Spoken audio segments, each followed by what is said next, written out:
있다네 Tonight tonight so bad boy Calamar, yes I go like 2MC Spinning soul on the mic fade back Don't blood to lay the on and I ride back これが his style way back 毎度お構いなければ free Last mic 雇われよ人望生意気なマイ切り開け未知なる今夜明けいずらの信念時を切る侍タイプ前から知ってたスタイル Sunrise shit 前から知ってたスタイル Sunrise yeah ヘイズのスタイルよペケド Sunrise shit 前から知ってたスタイル Sunrise yeah 全出版スタイルウェルネバカー振り回したマイク草むらでファイトリラックサータイ紫の案内誇り高い愛ない野良ブレ群れない無駄に追えない変われない定量人歩スタイル引き受けた仕事こなす毎回世界が知った独特なスタイル SAMURAI Kill is love is kill Yeah 眠気を叩けるスキル Kill ためにまず女霊を見る知るスティルハーコやさぐれたレール Yeah 谷間に巡り舞い降りる永遠に名を残しまた立ち散る笑うために生きるぶっ飛んだスタイルライト前から知ってたスタイル Sunrise shit 前から知ってたスタイル Sunrise yeah ヘイズのスタイルよペケド Sunrise shit 前から知ってたスタイル Sunrise yeah 全出版スタイルウェルネバカー Sunrise shit 前から知ってたスタイル Sunrise yeah ヘイズのスタイルよペケド Sunrise shit 前から知ってたスタイル Sunrise yeah We got your mind 切り開け未来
Let me make that known. The county of PG's my home sweet home. Yo, I gotta put it down for my hometown. MD to DC's my stomping ground.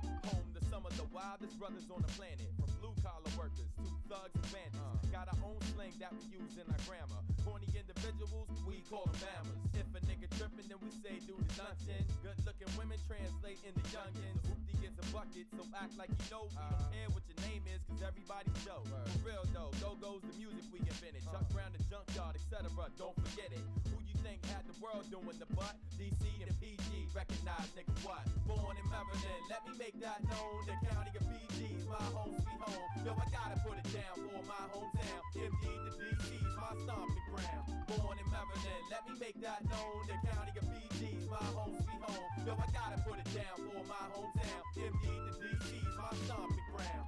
What you bums know about chicken and mofo, or our world famous crabs that we known for. Every day people be coming here for something like Black Family Reunion and and Howard Homecoming or the Million Man March, just to name a few. Talk shit, you better go like the song Juju. In Maryland without a car ain't shit to do. You short as hell cause the Metro stop at 12. Shout out to Eaton Square and Maple Ridge, plus Sussex Square where I used to live. Although Brooklyn's where I now live at, ain't forgot where I'm from, man, I still go back. Born in Maryland, let me make that known. The county of PG's my home sweet home. Yo, I gotta put it down for my hometown. MD to DC's my stomping ground. Born in Maryland, let me make that known. The county of PG's my home sweet home. Yo, I gotta put it down for my hometown. MD to DC's my stomping ground. Summertime cookouts are the joint. Whether you at Walking Spark or Haynes Point, but if you never been, then you wouldn't understand it. Home to some of the fattest booties on the planet. Around the way, girls, them chicks be off limits. Cause every nigga in your neighborhood done hit it. Survival of the fittest, every nigga for self. Southeast late at night can be bad for your health. When the block get hot, better take a detour. Spending the weekend, legging low and B-more. These were the streets where I've seen Little P, DC and Maryland, aka the Middle East. Born in Maryland, let me make that known. The county of PG's my home sweet home. Yo, I gotta put it down for my hometown. MD to DC's my stomping ground. Born in Maryland, let me make that known. The county of PG's my home sweet home. Yo, I gotta put it down for my hometown. MD to DC's my stomping ground. Suitland, rock, rock on. Landover, rock, rock on. North and southeast, rock, rock on. Temple Hills, rock, rock on. Lanham, rock, rock on. Yo, Seat Pleasant, rock, rock on. Capitol Heights, rock, rock on. Fort Wash, rock, rock on. Yo, Forestville, rock, rock on. Cheverly, rock, rock on. North and Southwest, rock, rock on. Yo, Greenbelt, rock, rock on. Mitchellville, rock, rock on. Yo, Bowie, rock, rock on. Up from Marlboro, rock, rock on. Yo, Adelphi, rock, rock on. What Bmore, rock, rock on. Montgomery County, rock, rock on. Howard County, rock, rock on. Yo, everybody, rock, rock on. Even Virginia, rock, rock on. No doubt, no doubt.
dance, stay free, we live.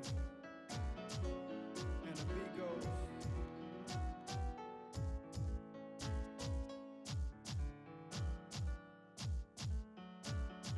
Life, dance, stay free, we live. And the beat goes.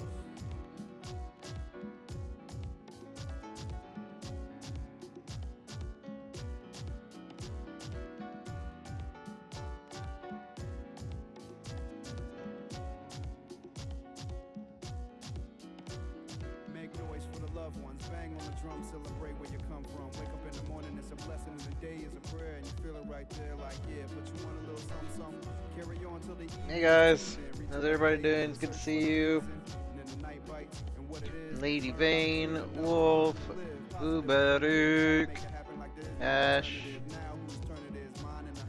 Axie,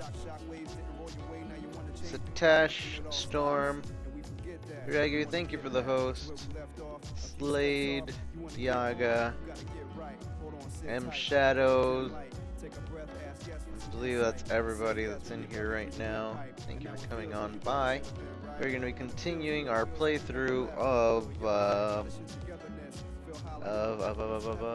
999. I believe we're almost at the end of one timeline. I think this game is a little bit different from the other one. It's not as advanced. Obviously, it's on the DS. So in order to continue or to go to another timeline, we have to actually start over from the very beginning. So there's no like split thing where you can just go, oh, okay, well, I'm gonna make the choice here. I think we actually start all the way from the beginning the next time we go around. So yeah, there's 6 different endings, I believe. So we're about to get one of them. Obviously, from what I know, most of them are bad endings until you get the real ending. But yeah, so let's go ahead and find out which one we get right now. Maybe we were lucky and got the good ending. Probably not, but we'll see. So let's switch scenes. Mangoat, how are you? And let's go just a review as to where we are. A quick review, I should say. I guess I should keep the music going while we do a quick review. Quick review. We are all the way back. We just chose to go through the 6th door with Ace and Santa, I believe. Clover's brother has exploded. Number 9. The 9th man has exploded. Ace tried to sacrifice himself by using Cypral Beta, but it didn't happen. It looks weird because of that. The beanie on it. I don't know what else. Yeah. I think that's pretty much it. I know there's really not that much to say other than that. We're still don't know who Zero is. We suspect that there's somebody that is Zero in the group.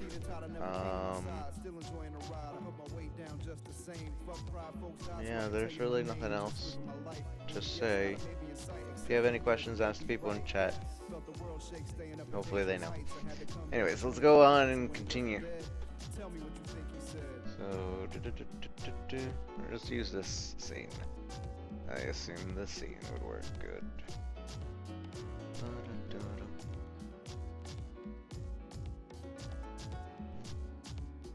Alright. So as you see, we haven't really moved from yesterday.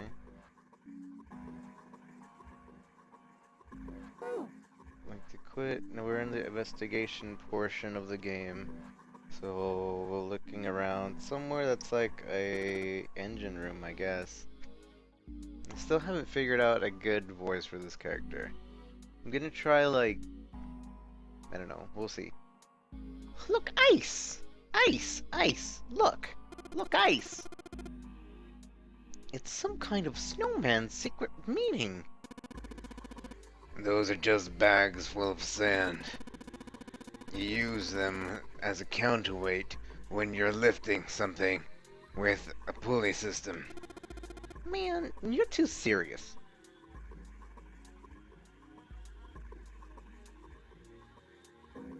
There's a number of clothes bags over here. There's nothing but sand in them. There's a pair of wooden boxes here. There's nothing in them.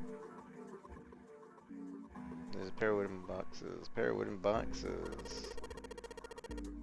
There was a pillar like this on the other side. Yeah, you're right.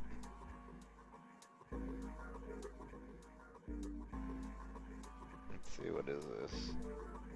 The gears are rusty. It still looks like it's still pretty sturdy. It's a silver gear.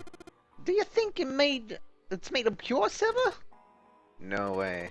Silver's way too soft to use for gear. It's gotta be steel or iron gear that's been coated with silver. Oh. Should have called it a silver gear then. Shouldn't have called it a silver gear then. Shouldn't have got your hopes up. Were you thinking you'd haul this thing back? Nah, but I think 7 could probably carry it, don't you? Maybe. A huge silver gear. Get the feeling that it's important. Conveyor belt runs through sort of arc tunnel. Okay. Stairs to the upper floor. They're connected to the boiler. Gold gear. A golden gear. It doesn't look like it was always golden like this. Well then, I imagine it was prepared especially for this game. Huge golden gear. I'm feeling it's important.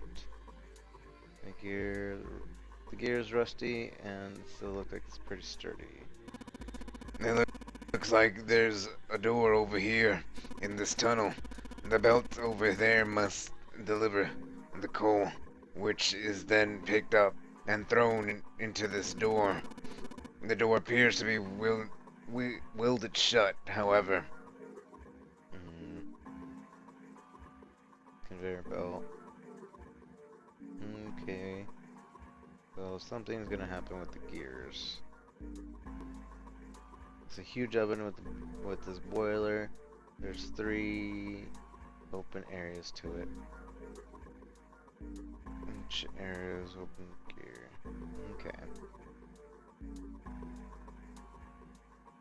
What's in here? Look at that button. It's glowing orange, right? That's gotta mean something. I guess pressing it is the best way to find out if it does anything, Santa. Huh. Nothing.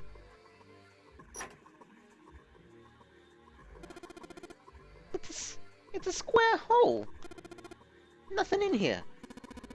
It looks, look at the back wall there. I can see 3 small slots. Terminals for some sort of connector, perhaps? You mean... You think we're supposed to do... You mean to think we're supposed to plug something in here? Perhaps.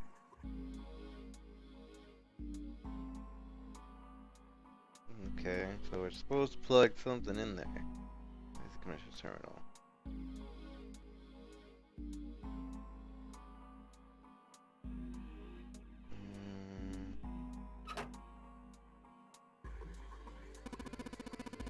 I'd say this is probably here to move coal from place to place. It probably comes from over there. And then the belt carries it down the tunnel out there here. So, if the conveyor belt was moving... Yes, the coal will most certainly come out here. There's a pillar that goes towards the ceiling.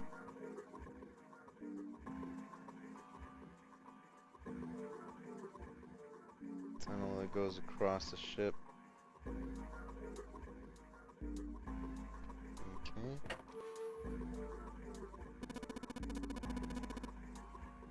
I believe this opening is for fueling the furnace. If we were to put some coal in here and ignite it, Then the steam engine might start working. it's certainly possible. So we need coal and other stuff. The bottom of the massive boiler.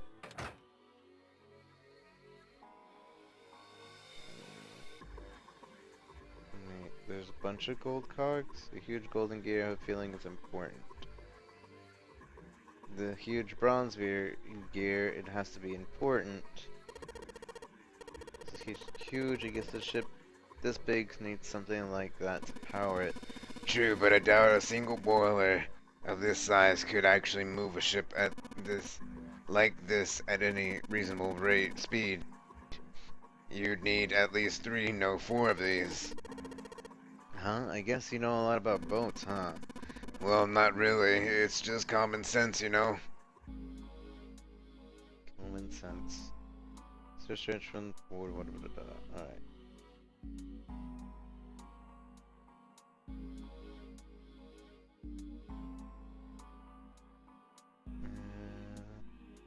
That golden gear again. Huge golden gear. I'm feeling it's important. That's where the coal goes, or would go, if all 3 of these had been rusted shut. Huge silver gear. Got a feeling this is important.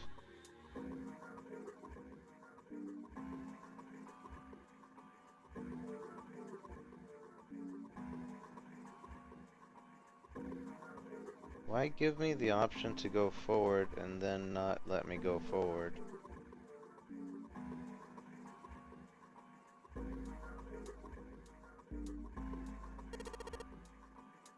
What is this? Given its placement, this must unlock the door to the left. It's weird, and it's a weird indentation of the top of this thing. You think that means you have to insert something here? Yes, I would imagine so. Secret blocking the doorway. I think this is... Yes, it looks like the exit. Looks like this door slides up into the ceiling. Okay. Riveting information. Riveting information. 1 second, guys. I forgot to add something. Image.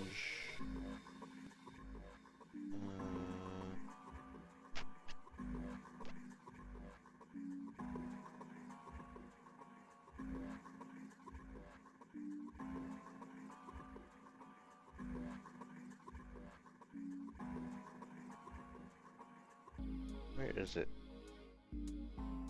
It's not here. Is it here? It's not here either.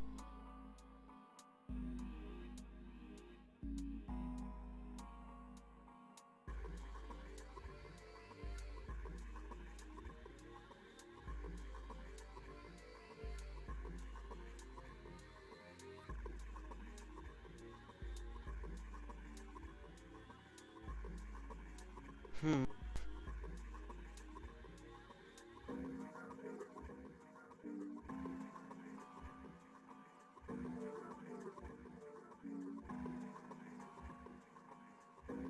Whatever.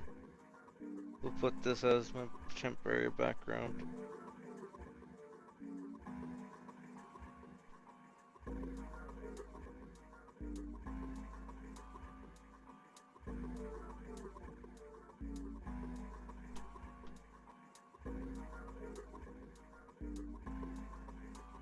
That won't work.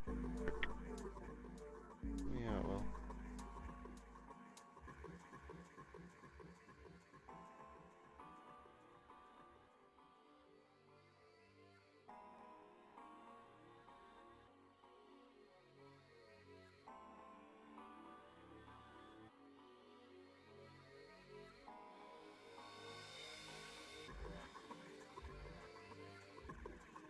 Alright. There's a depression here that looks like outline of 3 laid on top of each other in a triangle.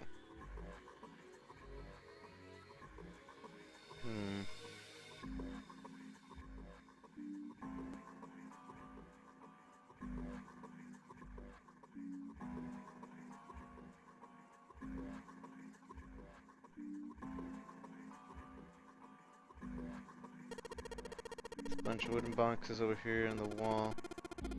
I already looked through those. There's nothing there.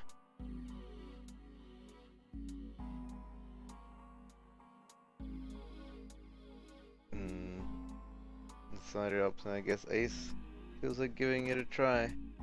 Huh. Nothing. We'll move it all. Either side doesn't left one. There are a number of the lines engraved on these. I suspect we are meant to do something rather specific with them. Junpei, why don't you move the slider down? No, there's no harm trying, I suppose. Nothing. Nothing happened. Maybe it needs to be prepared somehow. You're saying if we did something somewhere else, it'd respond somehow? Yes, I suppose that's one way of putting it. I wanna do no here. Oh my man, no dice. This thing isn't going anywhere. Looks like Santa's giving this one a shot. Huh! Damn it, nothing! This thing won't budge! These 2 columns are different from the others. The lights are red. Thank you. Thank you, Capitan! Monsieur Capitan! In one of the doors of the furnace, it says A on it. There's a circular wheel in the center. Alright, let's give the sucker a twist. Well, it's noisy, but it opens. And it's totally pitch black in there. We should, go in here. Alright. Let's go. This looks just like the door we went into. Where are we? We must be on the other side, yes? Which would put us directly above the conveyor belt. At any rate, we should keep moving. There's a great deal we've yet to investigate. Stairs, such catwalk of the boiler. There's a whole bunch of boxes in the way, can't get through. The catwalk.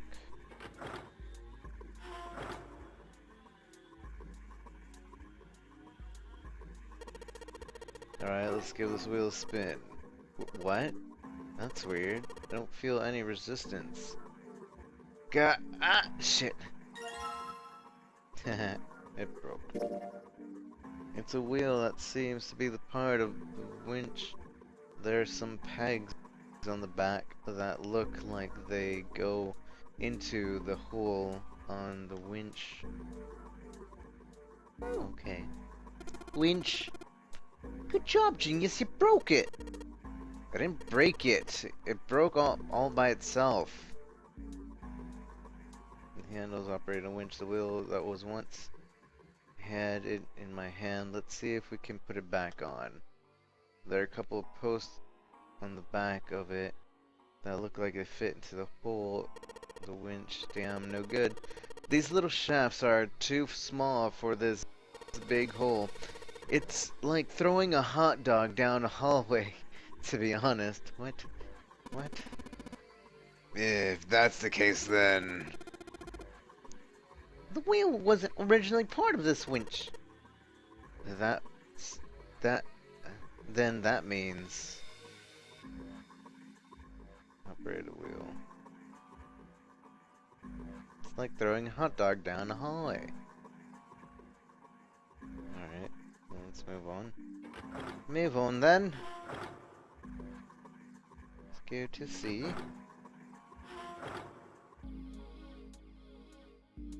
Can't operate a winch when there's no wheel to turn. Oh yeah, I got the wheel I pulled off from the other winch, didn't I? Let's see if it fits. Sweet, it's a perfect fit. Like they were made for each other. No, not shaky at all. Good. I should be able to turn this now. Good work, Junpei. We should be able to haul up a wooden box now. You see the wooden box? It's under the catwalk. Can you see it? It's hanging from a rope on the winch, isn't it? It looks like there's some sort of device in the box. I'm not sure what it is. At any rate, you might as well turn the wheel now. I'm counting on you. Let's turn it. Alright, I'll turn the wheel. Huh? What's this? What happened? The wheel only turns to the left. It only turns to the left? Which means we can't reel up the rope. Yeah. Yeah. We can only let the rope down. Interesting. I don't think that'll be a problem. We'll just simply need to go downstairs after the wooden box is down. I will be counting on you, Junpei. Sure thing, no sweat. Why does he keep counting on me? Like, couldn't he do it himself? I did it. I'm a winner. I believe the box has reached the floor. Yeah. He stuck his head out over the side of the catwalk and looked down. The box had only recently hung just below the catwalk, now sat on the floor. It had come to rest near the end of the tunnel that converged the conveyor's belt, near where June had collapsed. Junpei could see her still leaning against the wall as if she barely had strength to sit up. Even from so far away, it was not difficult to see that she had not improved. He almost thought he could see heat rising from her body. She doesn't seem to be improving. Ace's expression was inscrutable, but he'd said what they had all been thinking. Well, of course not. She's not gonna just get better right away, you know? It'll take time. He tried desperately to convince himself that what he'd said was true. What could be causing this, I wonder? Illness, perhaps? Nah, it's gotta be exhaustion. Santa's response was confident and certain. She gets dropped into some weird ass shit, forced to play some messed up game. If you think about it, it's a lot weirder that we aren't freaking out just like her, you know? So you're saying we're abnormal? Abnormal? Yeah. We're just running around this room solving all the puzzles like it's just business as usual. How the hell could you call that normal? We're just guinea pigs. Santa snorted in disgust. A guinea pig? You mean like a lab rat? You mean we're being used as some sort of experiment? Is that what you're saying? Dunno. But it does seem like a possibility, you know? They stood there for a few more minutes, no one speaking, until Santa turned and walked away from the winch. Junpei and Ace followed him. There's a winch with a wheel on it. Probably nothing more I can do about this. One of the great metal ribs of the ship, I think Jude's resting right underneath it. Well, to be exact, she's really kind of left, not straight below, but I guess it's not really important detail right now. Anyway, we should be directly above the corner of the conveyor belt. A damn pile of boxes blocking the way. Furnace of a Norse boy has a C on the door.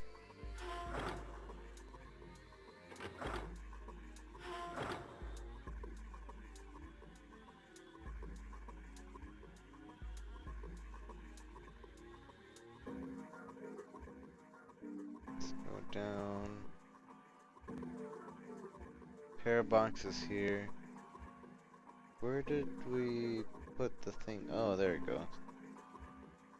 A wooden box. Let's see what's inside. Control panel for something. I see. Some kind of machine. Maybe a control panel? Okay.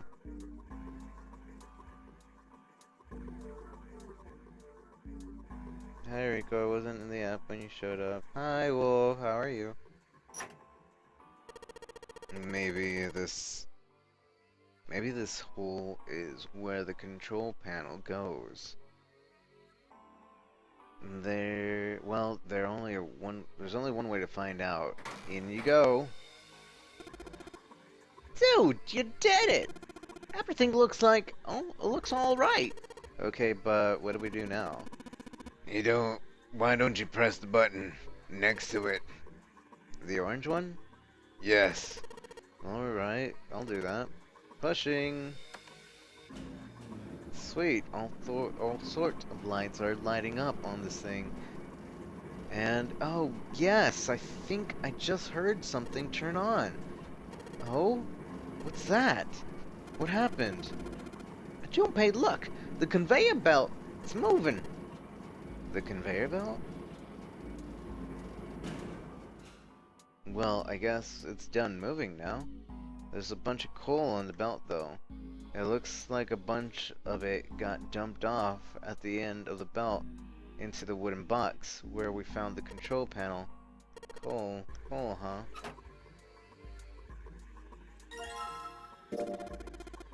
A wooden box full of coal? Guess there's really only one thing we can do with this stuff. Yeah. Let's look for, I think, there.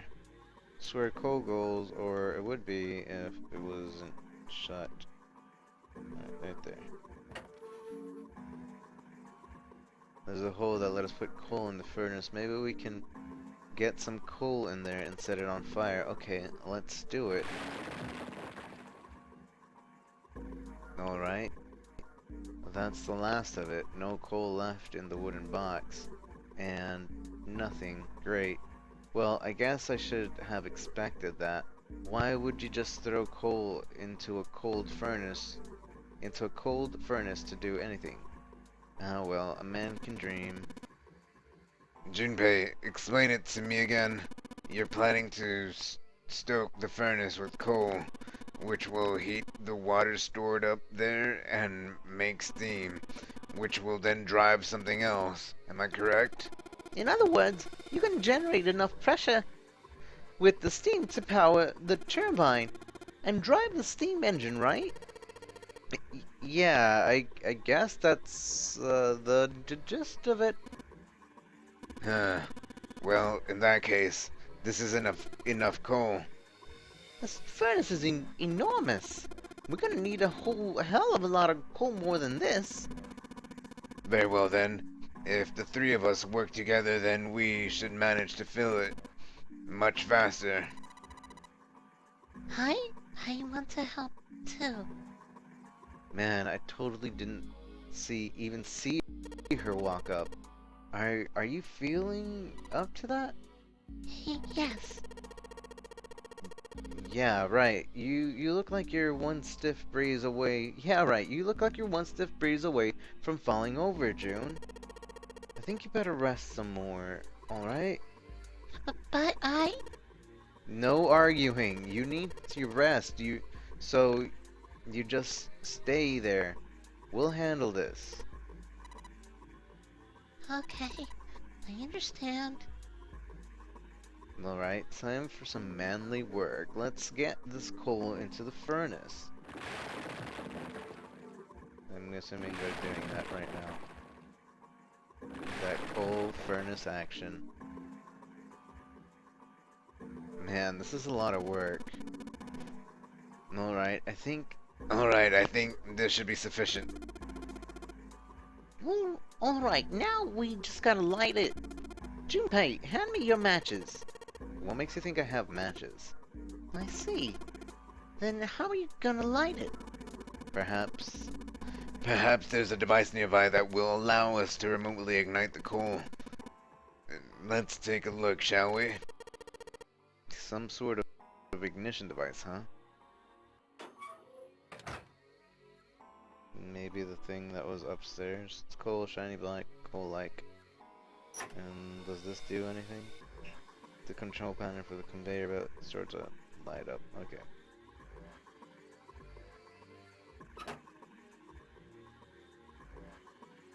Now let's go upstairs, I guess. Or actually, can we do anything with this yet? I have a feeling it's important. Okay, can't do anything with it yet. About you. Is this? I think it might be it. It probably is. I think this is how we might ignite the furnace. That means if we move the thing down... Alright, let's do it. Here we go. Hey, Junpei, Ace, look at this! There's a big gear turning under the boiler here. Oh my.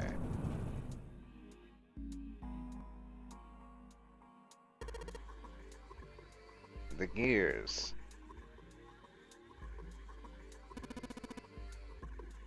They're spinning. What the hell are you guys waiting for? Let's start looking. Okay, what am I looking for? Oh, hello. Hello, hello. What are you? A gold disc. It has a number of lines engraved on it. Can make out 3 colors here, red, blue, and black. I wonder what they mean. I wonder what they mean. I forgot to do his voice. Whatever. Whatever. Whatever. Doesn't matter. Small door. Wield it shut. Won't get it open.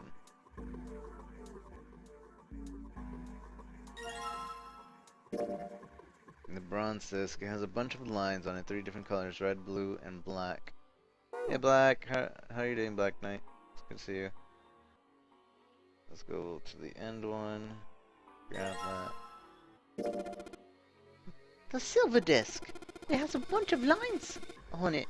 But the red ones really stand out, huh? The red ones, huh?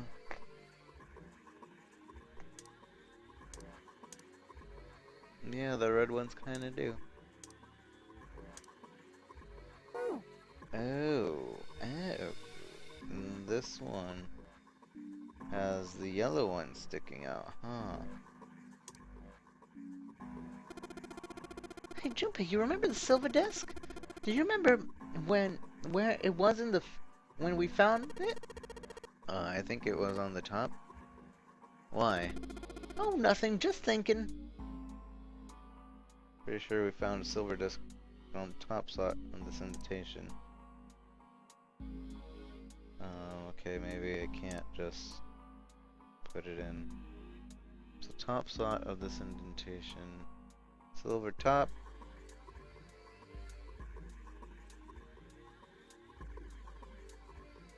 Indentation where I found the bronze disc at the bottom right. There's nothing there anymore. Bottom right. Junpei, the gold disc we found. Do you remember where it was when we found it? I think it was on the bottom left. Why? Oh, I was just thinking. This is... I guess. If you want to give me those types of hints. Looks at the door, depression, it looks like it's outlined 3 circles laid on top, each of the with the triangle. Maybe with those 3 discs we found in this thing, well, there's only one way to find out. Let's stick them in. Huh? That's odd. Nothing happened. Maybe you're, I don't know, putting them in the wrong places? Perhaps you have to face them you have them facing in the wrong direction. Perhaps you should rotate the discs to make some of the lines connect to one another. Well, no harm in trying. Instructions for the operation. When the disc is touched, it will rotate a certain amount. When the white arrow is touched and discs are switched, please note that the discs are switched, the angles of the disc are reset.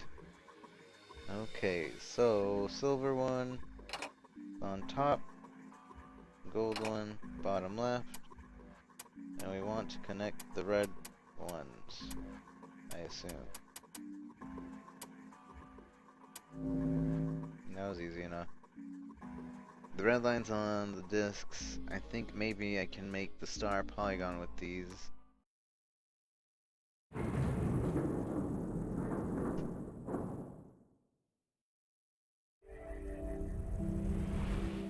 You found it.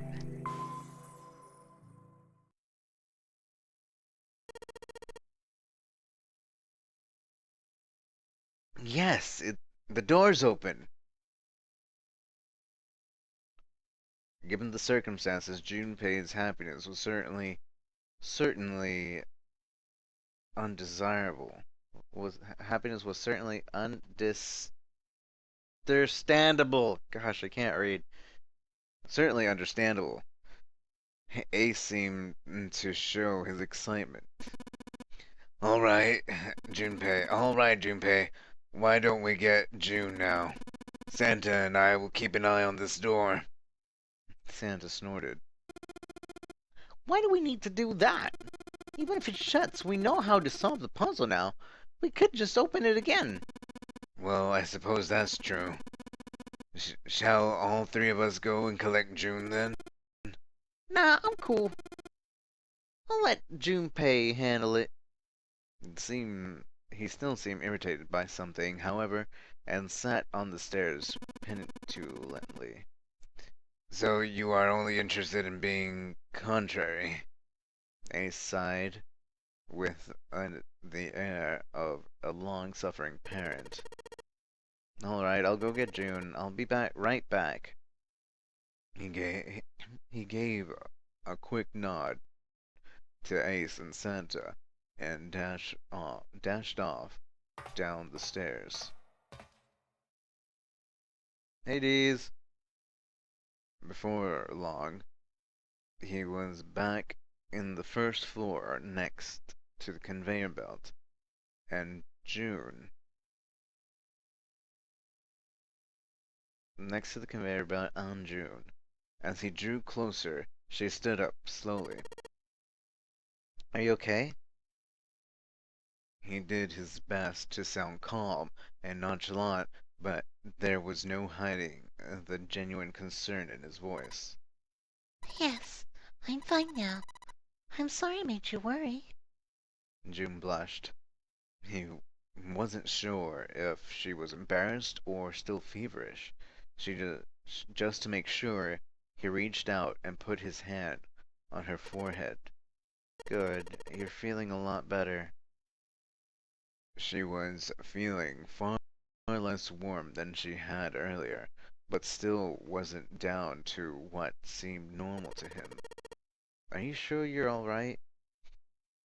He had to be sure. June gave him a look. You're such a warrior, Jumpy. Oops, I mean warrior. June giggled. He wasn't sure if she just made a joke or not, but seeing her smile again made Junpei feel at ease. If she was well enough to smile and laugh, then she really was feeling much better. He gave her a friendly poke on the forehead. Let's go. Go where? Oh, right, I didn't tell you. We got the exit open, so... Great, let's go. June clasped her hand and nodded urgently.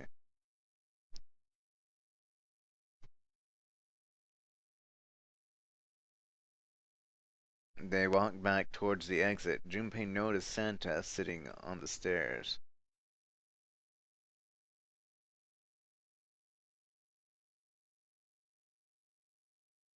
He was, however, holding something in his right hand and staring at it with a strange expression. Junpei and June slowed down and finally stopped in front of him.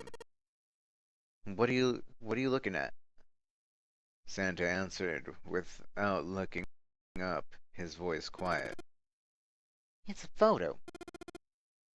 It's my sister. Sister? Sister? Santa, you've got a sister?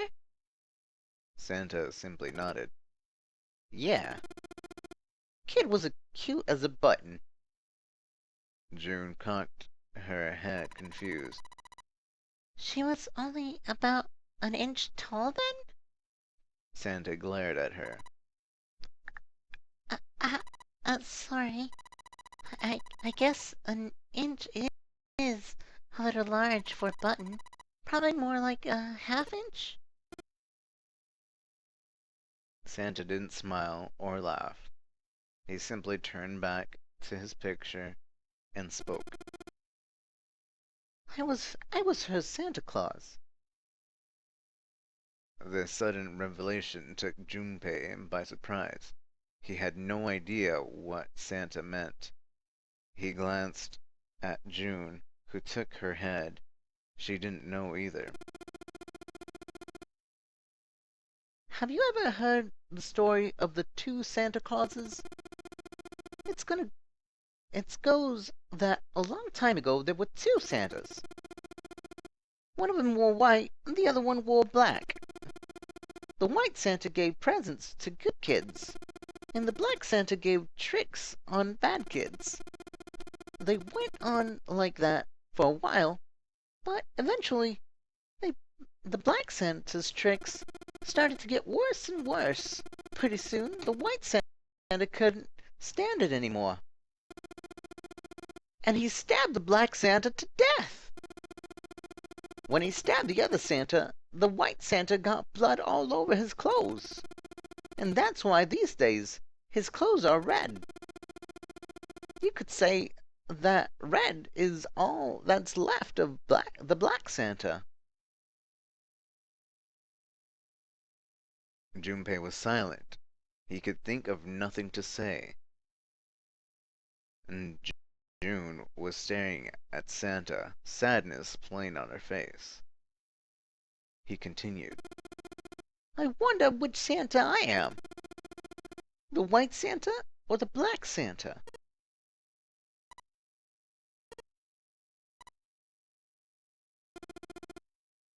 All right, let's go.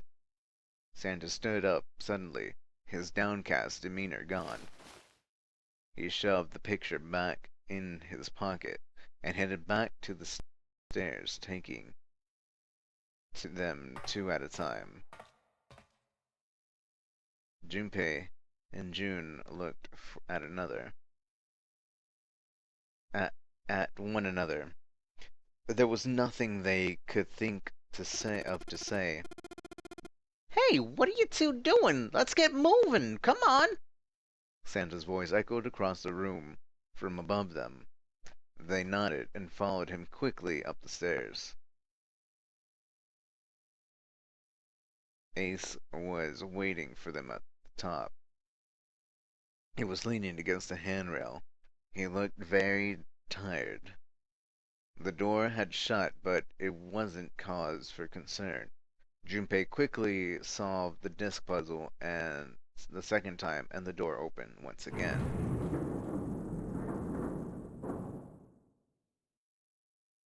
In a single file they walked through. After walking nearly 15 feet, they found themselves in front of a metal door. It opened easily enough, and they passed through it as well. A new room stretched out before them.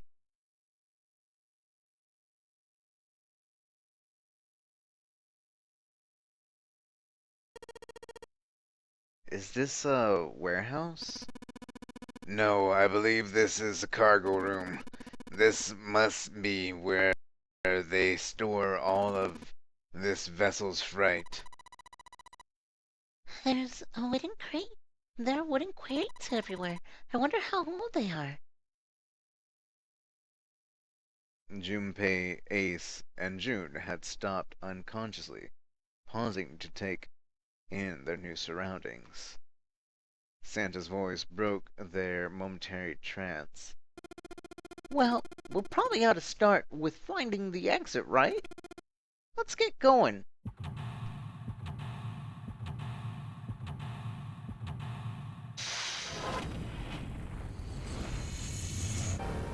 Seek a way out.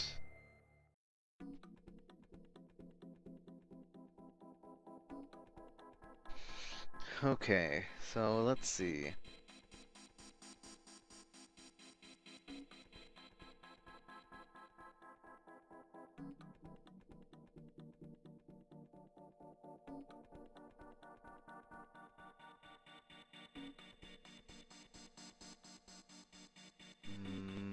Let's see.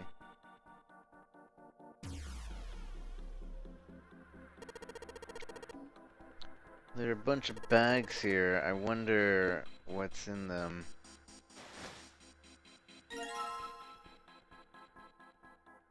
What the?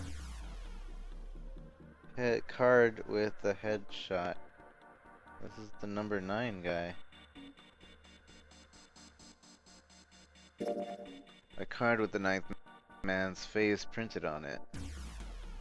What, nobody's gonna wonder about that? Really? What's that? It's a card. It has the headshot on it. A headshot? A headshot? Yeah. I'm not really sure what purpose this could possibly serve. These crates are a little smaller than the others. They look like they're the children of the other crates. Junpei, that sounds like some sort of fairy tale. Really? I don't know, man. You ever think about how crates would reproduce? Doesn't sound like a fairy tale to me. Okay. A box. There's nothing inside. What? A card with Santa's face printed on it. Okay.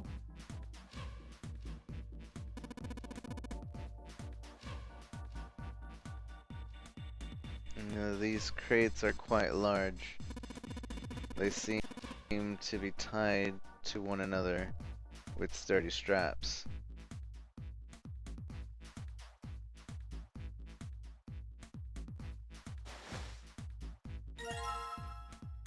Clover.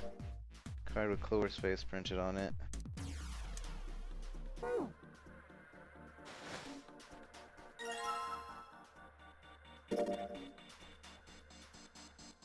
Snake.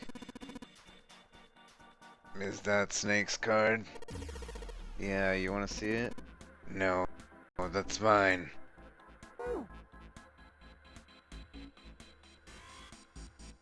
Seven, 8, 9. So Snake is 2. It's locked. We need a key. All the boxes have a number on them. Do they? Oh. Ace bent down and picked up something that had been sitting next to the box. Junpei, look at this. Cards.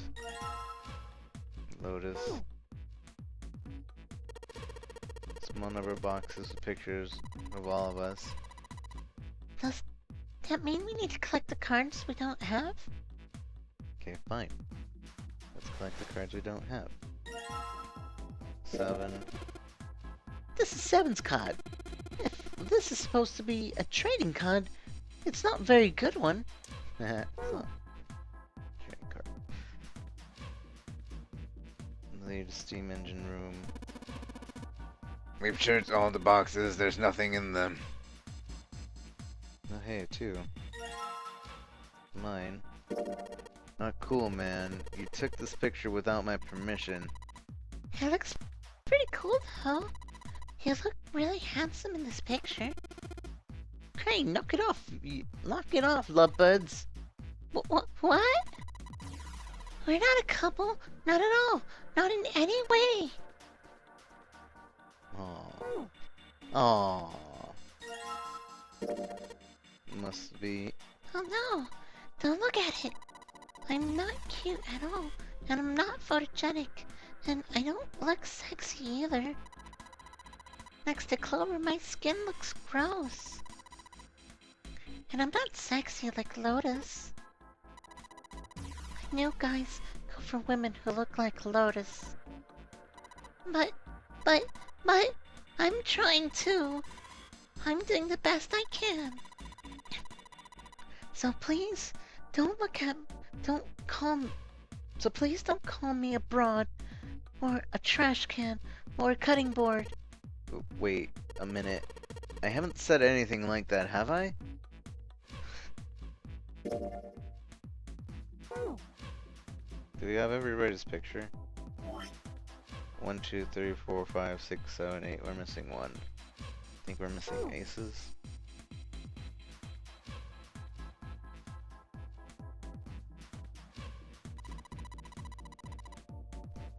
There are 3 crates here, stacked up like stairs.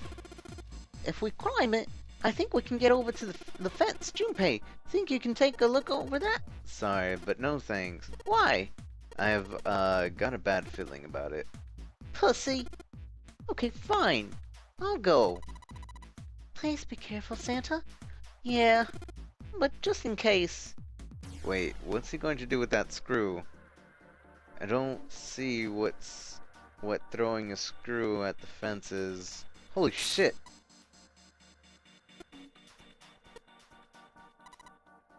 This... Oh man. There's electricity running through that fence. Looks like it. Then we can't get to the other side. Well, we could jump off the crates, but we wouldn't be able to get back.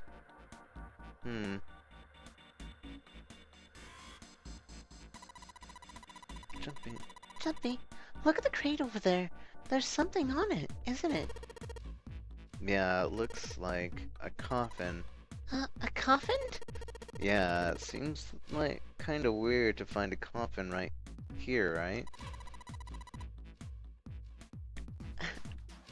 As if it's telling us, search here. I wonder what's inside these crates. The fence surrounding part of cargo room. Apparently there's a high voltage running through the fence.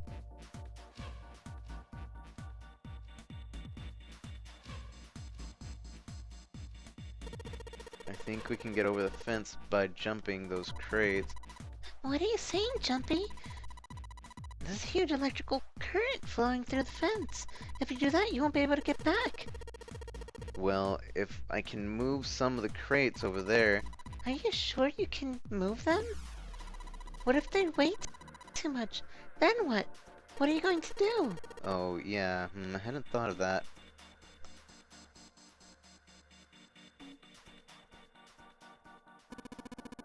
I don't know what's in these barrels, judging by the way, perhaps a liquid of some sorts.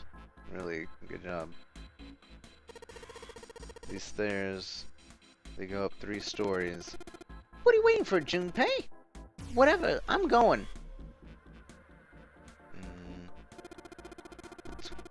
This is the only door here except for the one we just came through. Then this is the exit.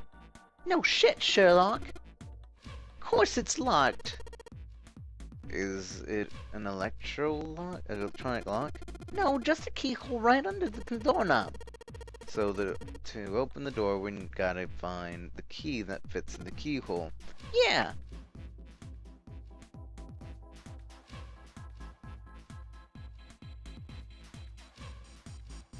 Several lights here with numbers 1 through 9. The only the light with the 9 on it is lit.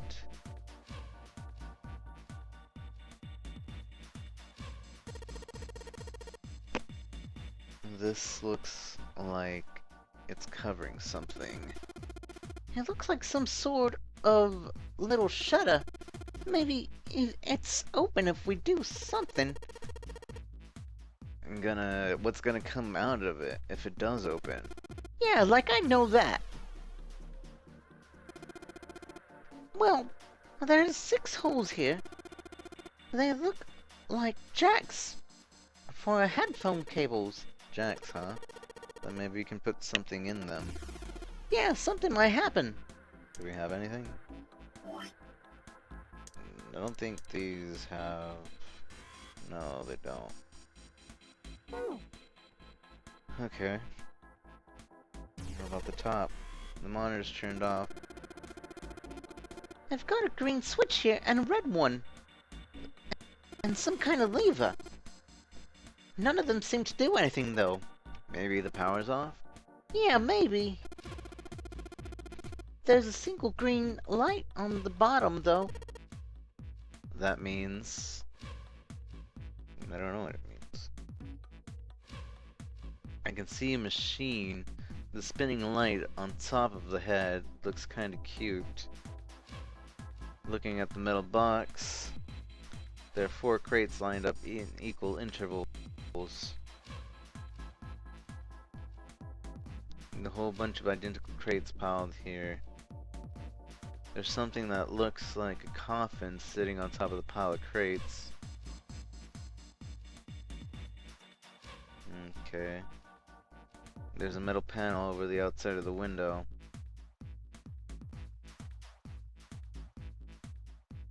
Still haven't found...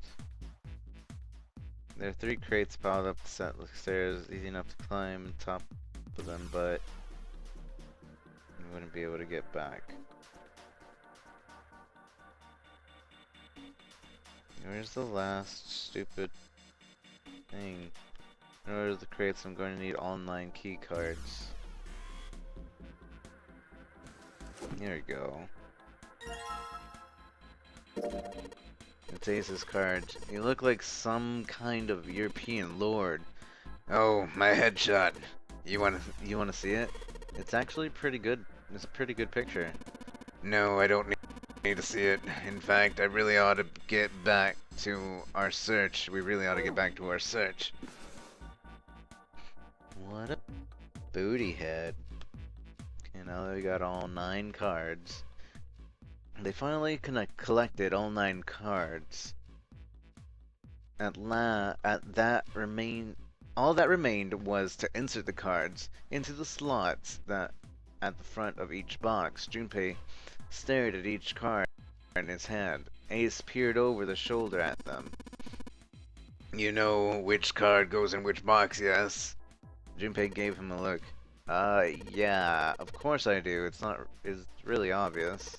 You just match our number with the number of the boxes. So for instance, the card with the picture of Ace goes into box 1. The card with the picture of Snake goes into box 2, and so on. Yeah, I see. Junpei thought he might have imagined it, but he could have sworn Ace stiffened. I'll leave the rest to you. He quickly turned and walked away. Strange, Junpei thought. Oh well, whatever. Doing his best to clear his mind for the task at hand, he turned back towards the boxes. It was time to solve the puzzles of the 9 boxes. 9 cards with pictures of 9 boxes. Junpei stared at them for a moment and then began.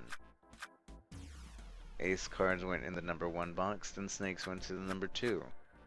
Santa's card went into the number 3 box, and Clover's went into the number 4. Junpei's into the card into number 5. June's card into box number 6. Seven's card into box number 7. Lotus's cards in box number 8. And finally, the 9th man's card went into box number 9. As soon as he inserted all the cards, all 9 box lids opened up at once. He peered inside. In each box was a single pin. They looked like little sewing pins, but much thicker. Junpei collected them all and shoved them in his pocket. These look like kind of pins you use for sewing. There's 9 of them in total, and they have numbers on them that run from 1 to 9. Okay.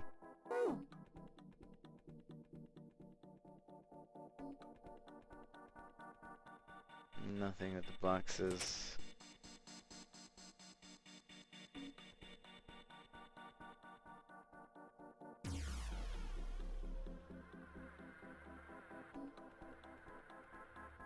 crates pile up set here. I guess we gotta go back up to the thing, actually. The thing. That makes the most sense. So go here. And stick the pins in. And there are 6 holes here, and it looks like the pins I just found would be perfect fit for them. The ones you found in the 9 boxes, right? Well, why don't you try it? Alright, let's see what happens. I think 2, 4, and 6 should go here and the top part, and 3, 5, and 7 on the bottom part. Well, some of them lit up. Yeah, 3 and 6. I wonder if there's some kind of rule that determines which lights go on. Well, I put 2, 4, and 6 pins on the top part, and 3, 5, and 7 on the bottom. Huh. You think maybe it's the digital root? The digital root? 2 plus 4 plus 6 equals 12. The digital root of 12 is 3. Therefore, the 3 turns on. 3 plus 5 plus 7 is 15. The digital root of 15 is 6. Therefore, the 6 turns on. Makes sense, right? I see. The light that matches the digital root of the pins inserted to the top drawer part will light up. So that's how it works. Well, there's one other thing I'd like to check. Well, if you want to try, it's certainly welcome. So he'd put the 1, 2, and 3 pins and the 6, 7, and 8 pins on the bottom. Oh. They turned off. 6, 7, and 8 is 21. The digital root of 21 is 3. Therefore, lights 3 turns off. Instead, 1, 2, and 3, the digital root is 6. Therefore, the lights turn off. Oh, I get it now. If the digital root for the pins you inserted is the same as the number that lights are lit, those lights turn off. Yeah, looks like that's the trick. Alright. How about now we know how it works? You want to give it a try? Now that we know how it works, you want to give it a try? Wait. You mean you know what we're supposed to do with these lights? Well, no, but I figured you figured we could try and see if we can turn them all on, you know? I figured something's gotta happen if we can manage that. Turn on the lights, huh?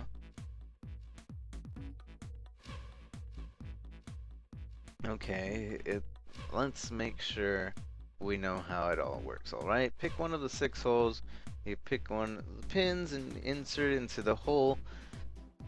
Keep it up until all 6 of the holes are filled. Once all the holes are filled, the light with the number of the corresponds to digital root and the pins in the upper right parts turn on. However, if the digital root corresponds to a light that's already on, the light will be turned off. The goal is to turn on all the lights. Alright, let's do it. That's pretty simplistic. So basically, do I have to drag and drop this? I have to touch and put, touch, put, touch and put, and then touch and put and touch and put and touch and put. Wait, did that not do anything? Or did I just light and unlight the same thing? Probably did that. Touch and put, touch and put, touch and put, touch and put, touch and put, touch and put. What? Why is it not letting me light anything?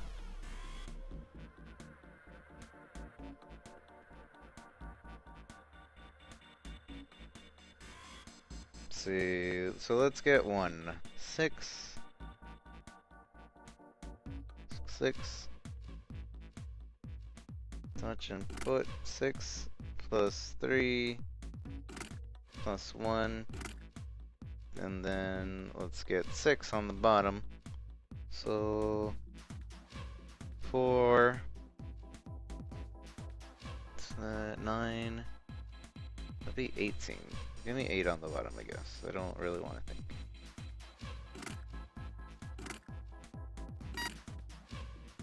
Wait, why didn't it give me... I just got 9. I see, I just got 9. 1, 2, 3, 4, 1, 2, 3, 4, 5, 6, 7, 8, 9. I don't know if how this is gonna work. So let's get 2, 6, 6 plus 4 plus 2. Oops, that would be 3. Oh well. And 9 plus. Okay. Plus 6 plus 4 plus 1. That would be 2. And then I want 8. 1, 2, 3, 8. No, that won't work. 5. Well, that would give me 17. That would give me 8. Yeah. So 3, 5, 8, 16, 17. Yeah. Alright, now we want 4, 5. Let's get 9. You can do it, Reiko-chan. You can do it, Assassin Kitty. So 9 plus 8. 9 plus 8 plus 1. I give you 9 for the digital root, I believe. Yeah. And then 7, to get 7, we would need at least 16. 7, 8, 9, 10, 11, 12, 13, 14, 15, 16. So 7, 6, and 3. Now I need 4 and 5. So let's get 4. How do we get 4? We need 13. So hold on. So if we get 13 by 4 plus 6 plus 3, and then to get 5 we need 14. So 9 plus 2 plus 3. Let's see, let's try and to get 15 we need 9 plus 1, or yeah, 9 plus 1 plus 4. Wait, no. Plus 3? 9, 10, 13. No. 9, 10.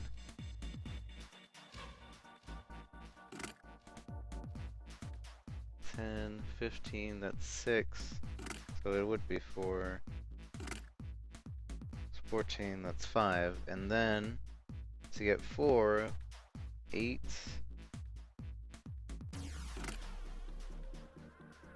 9, 10, 11, 12, 13. That should be it. There we go. I got an F. F for fantastic. Alright, so let's see.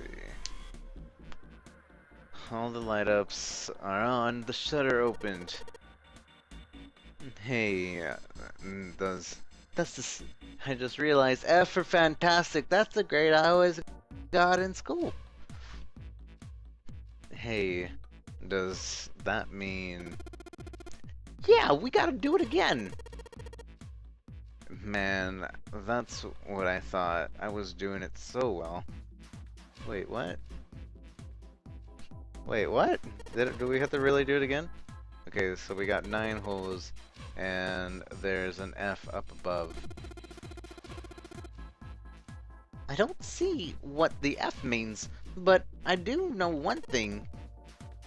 Uh, What? What's that? This time there's 9 holes, so we need to insert 9 pins. Man, that's boring. Well, why don't you just try it? Oh, try it, alright? Okay.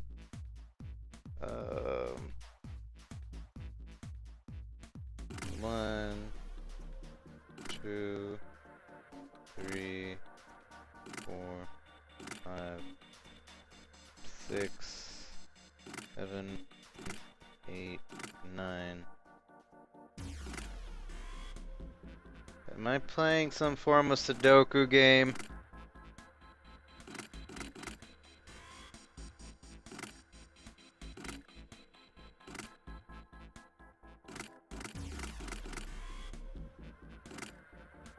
So,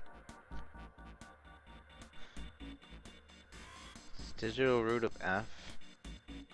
I don't understand.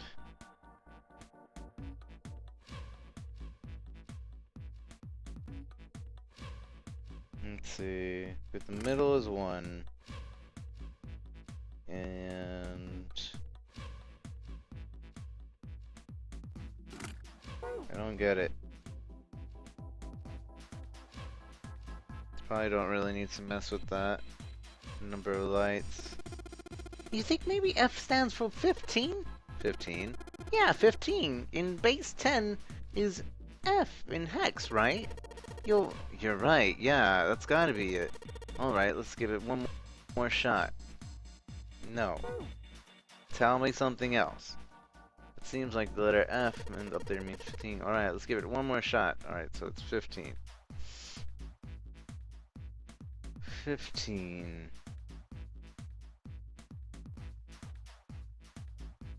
15.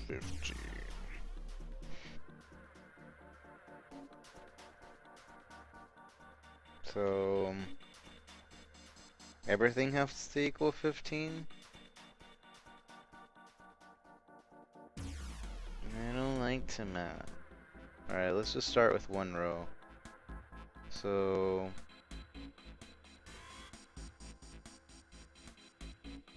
if everything has a 1,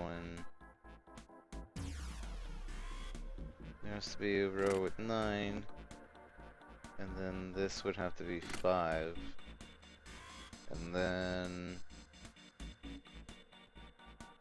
in order to get 9 over here, we put 2, that's 11, then we get 15 over here, and then 5 plus 4 is 9.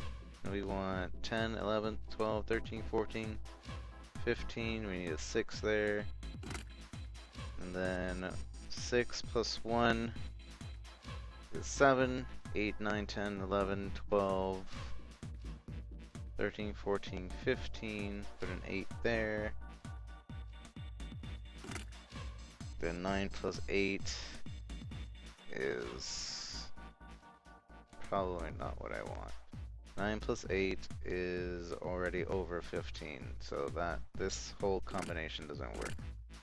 But let's put the 8 there. Yeah, this doesn't work. Gosh dang it.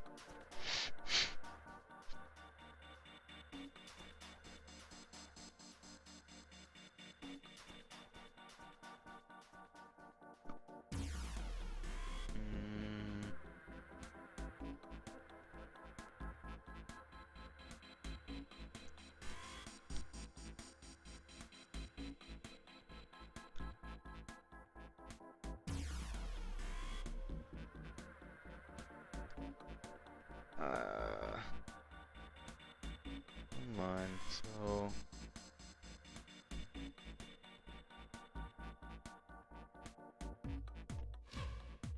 maybe if we put 5 in the middle. It's 5. It's 1, 1, 5, 16, 6. I need 9. Would I need 9? Yeah, I would need 9. 159. So that is 15 and 5.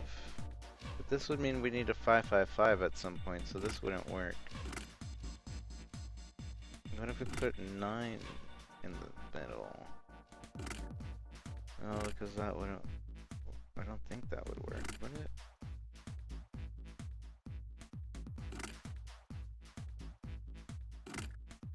Five, and then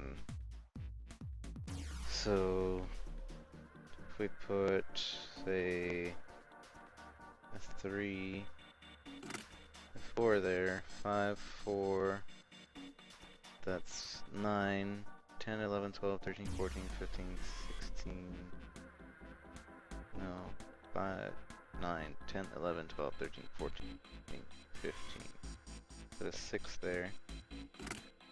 And then 9, 16, that's 15 right there, and that wouldn't work.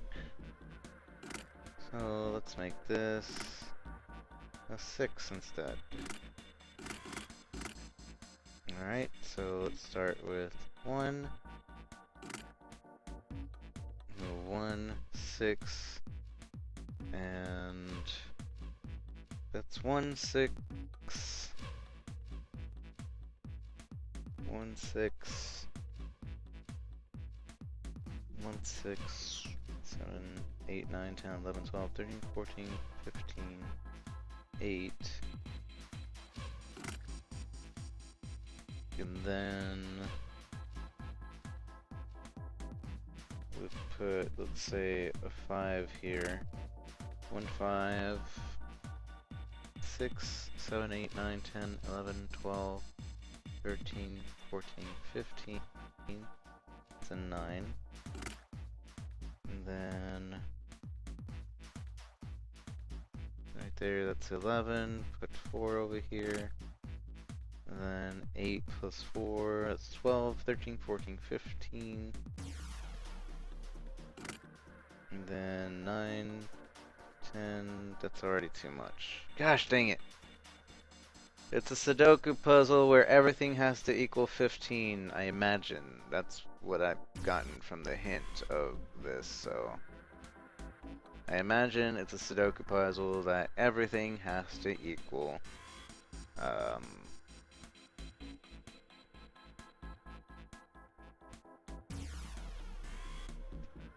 15. So maybe if we move, I feel let's start with 2. And let's see, we put a 1 here. 2, 1. So 3. No, nothing would work here. What would we need to equal 15? I wonder.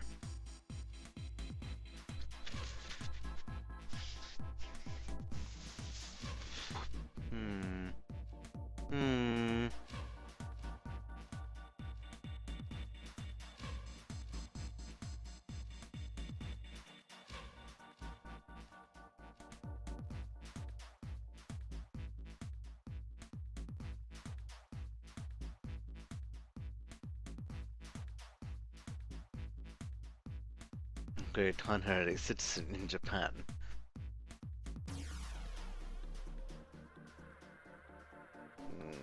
Two, 1,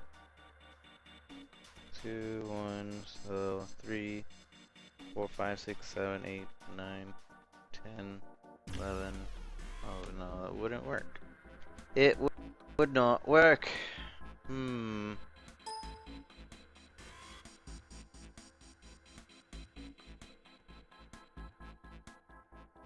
Maybe, okay, 2 plus 6, 6, 7, 8, 9, 10, 11, 12, 13, 14, 15. So a 7.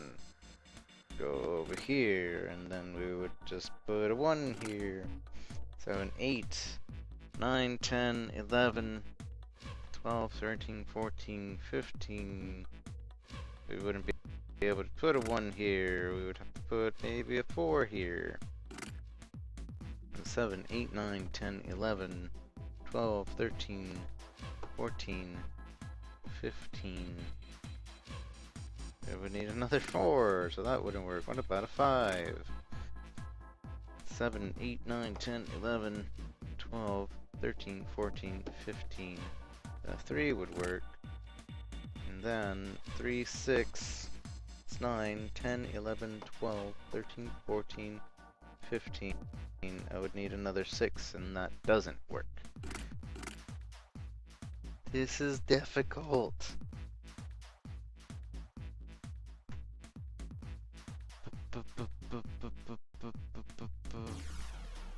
Nine Sudokus left. I guess I gotta get ready.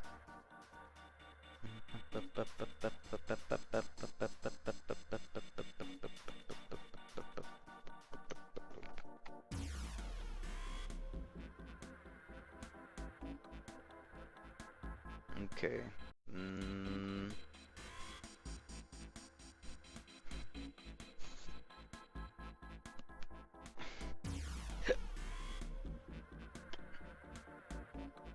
Okay.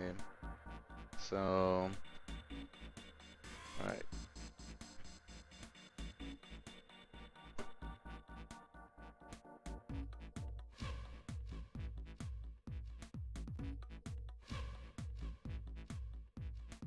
I don't know. Maybe I don't have to do that.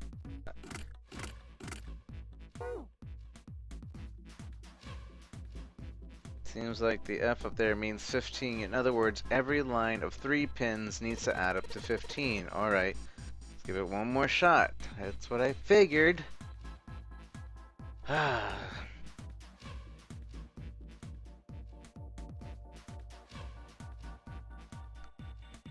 Nice, Paddy.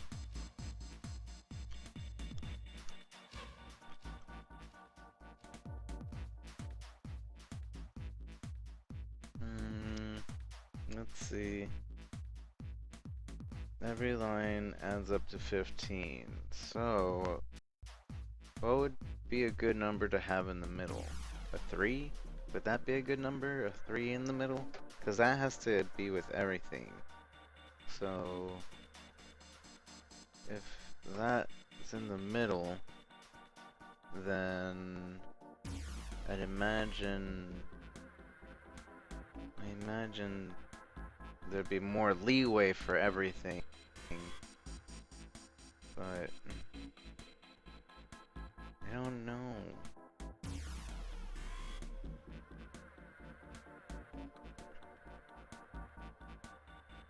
There'd be more leeway.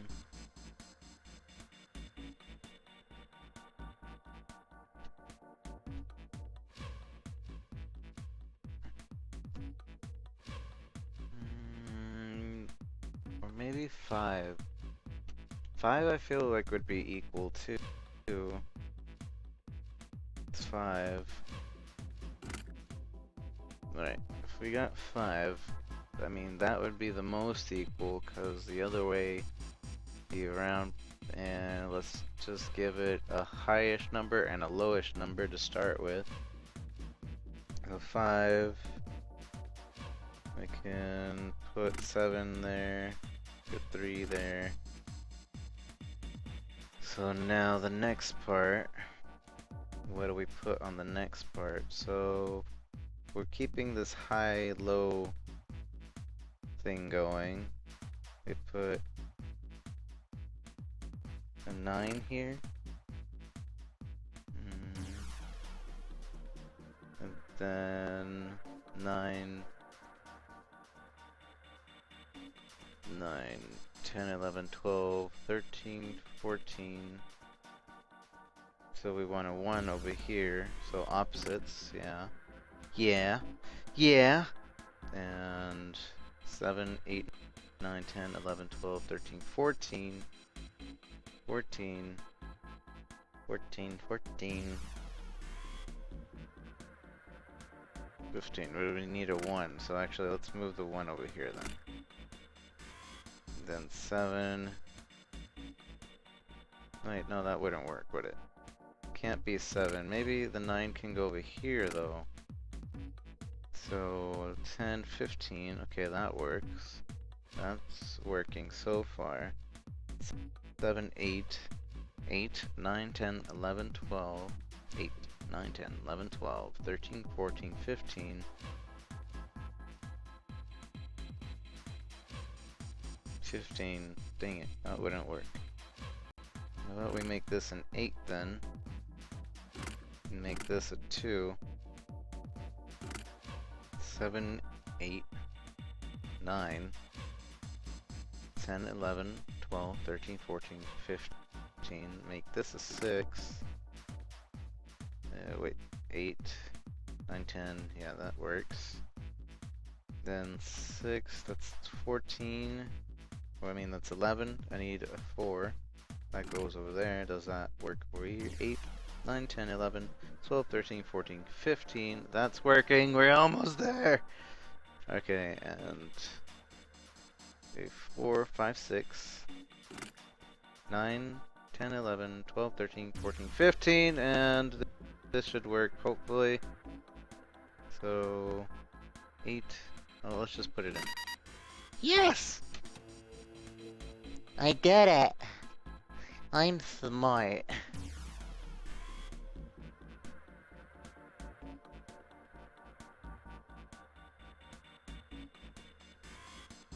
There we go, all pins inserted and light lit up. We did it! The power's on now! It looks like there's electricity going to the monitor on the top now. Alright, let's see if we can activate the device on the top.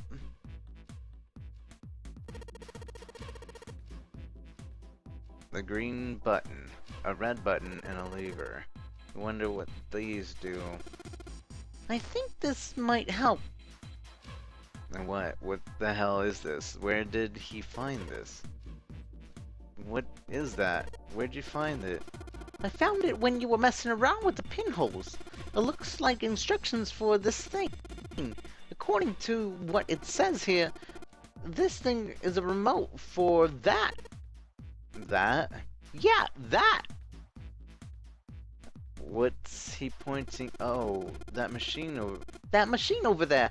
Apparently, it's called the Pushmaster 5000. Are you serious? Whatever, so what are we supposed to do with the Pushmaster 5000? You see the coffin over there on top of the crates? Yeah, Don't you want to know what the deal is with that? I do. You want to check it out? Yeah. Alright, how do you think we're gonna get there? Well, there's some crates that on the right side of the fence that someone piled up, like stairs. Maybe if we make a path to the coffin from there, How would we do that? line up the crates, I guess? Yeah, that sounds about right. I guess this is just another one of Zero's puzzles. Yeah. Anyway, Anyways, let's give it a shot. Oh, look at the Pushmaster 5000 runs off battery, so keep it from using up its energy too fast. It's been programmed so it'll only start moving once its path has been completely programmed in. alright. I'll keep that in mind. New material has been added to the file screen. We have new file screen stuff. Medical records. Not that that actually helped out. Pushmaster 5000. Whatever. This is the reset button. It allows me to start over again. Once I want to activate the program, I just pull the lever. This is the return button. It allows me to quit the command. Once I activate the program, I just pull the lever. Alright, let's give it a try. Sure thing. Just keep in mind that there's a limit on battery, alright? The battery dies after 50 moves, at least. That's what it says in the manual. 50 moves, huh?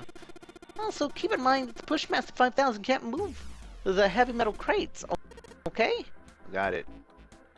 Instructions for the operation. When the squares adjacent to the Pushmaster 5000 touch, the Pushmaster 5000 will move on that square. If there are crates in the way, the Pushmaster 5000 will push up to a single crate. Move the crates appropriately and efficiently and fill the yellow areas. Pushmaster 5000! Alright, so... Okay. I want the coffin.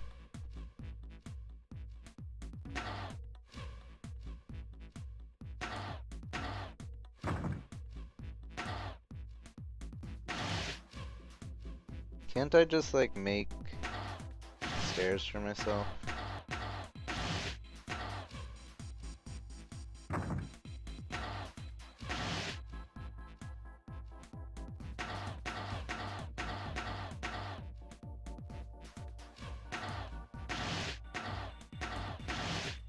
Oh, I see what we're trying to do. Okay.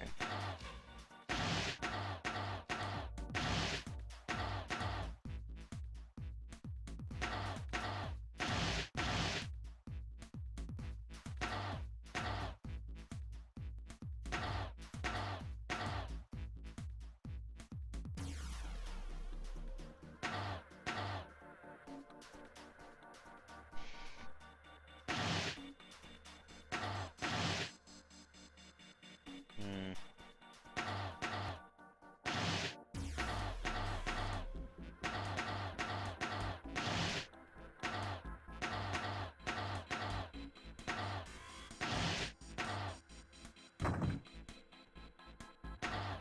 Hmm. How do I push this, but still be able to use it?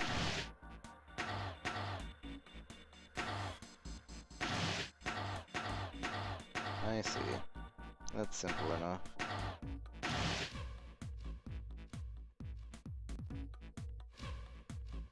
I think.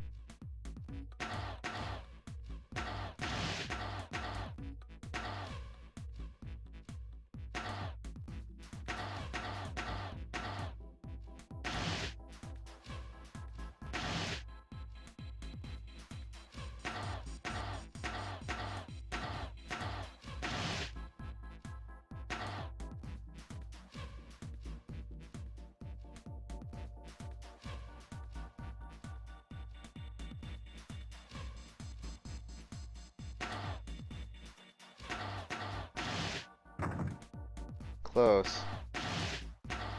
Dang it.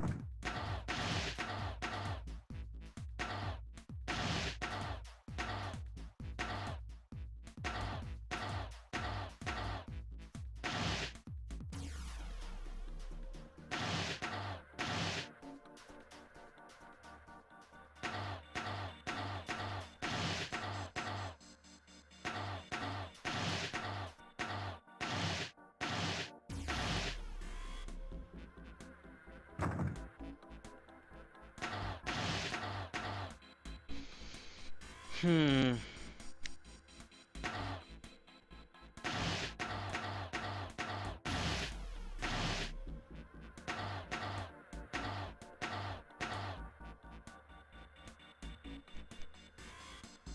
Hmm. Hmm. Hmm.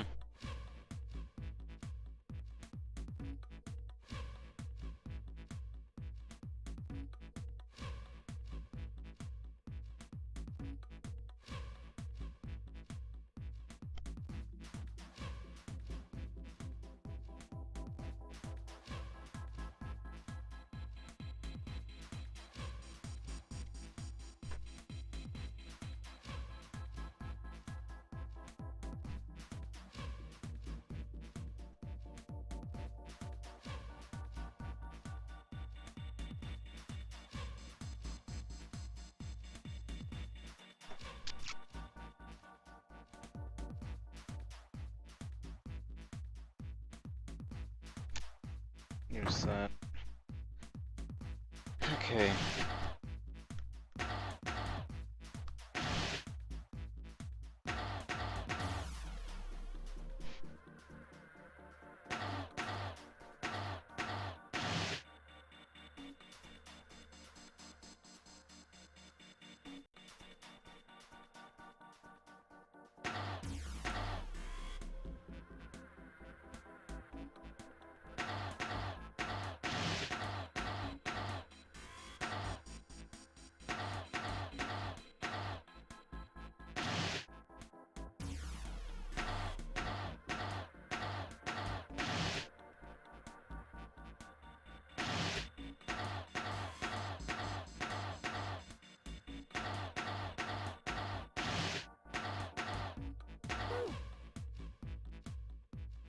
Come on, show us top-down view of the area.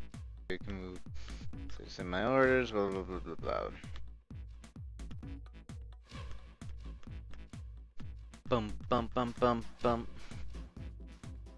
5,000. Come on, come on.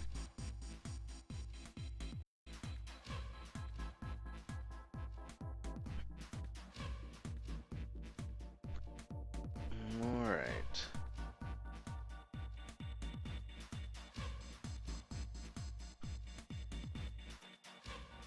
So.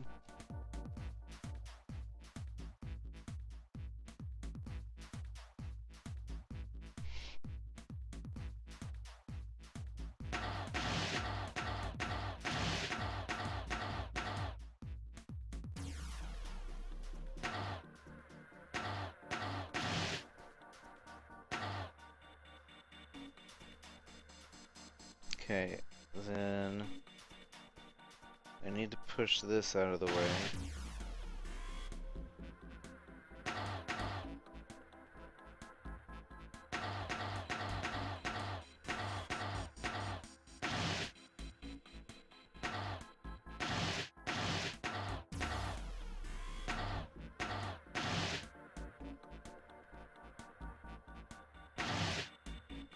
Because I have no way of getting something in the middle unless I push it from the top.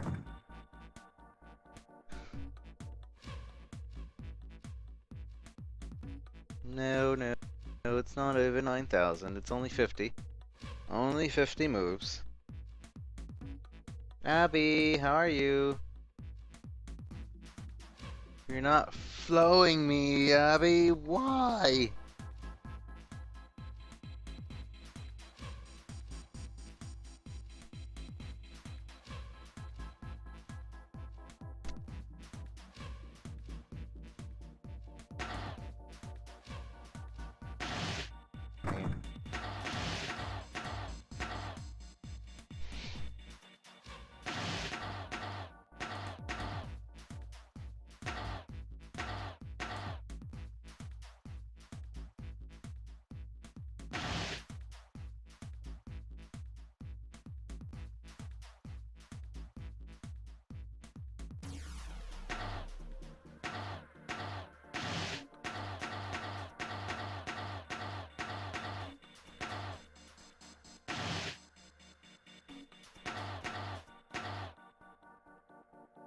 Dang, I did the same mistake.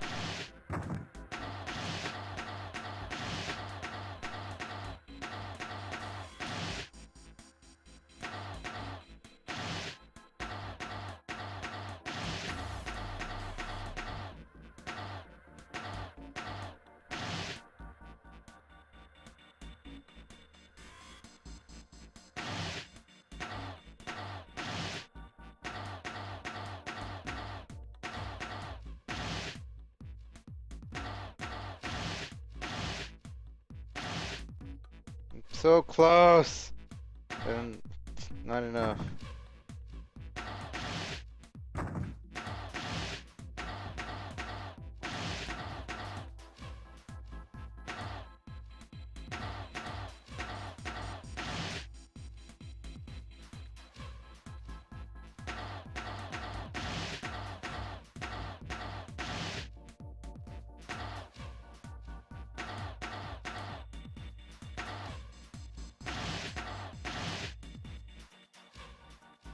Dang it.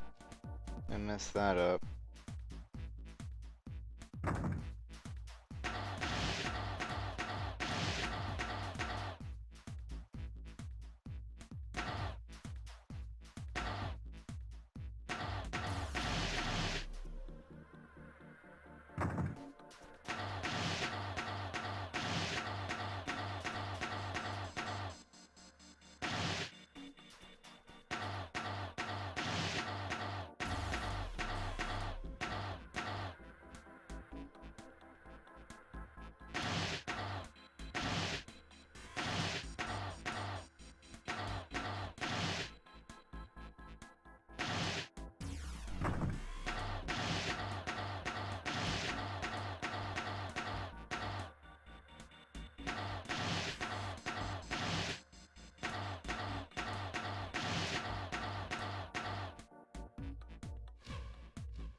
Okay, I got it. I got it.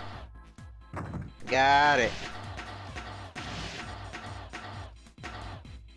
I think.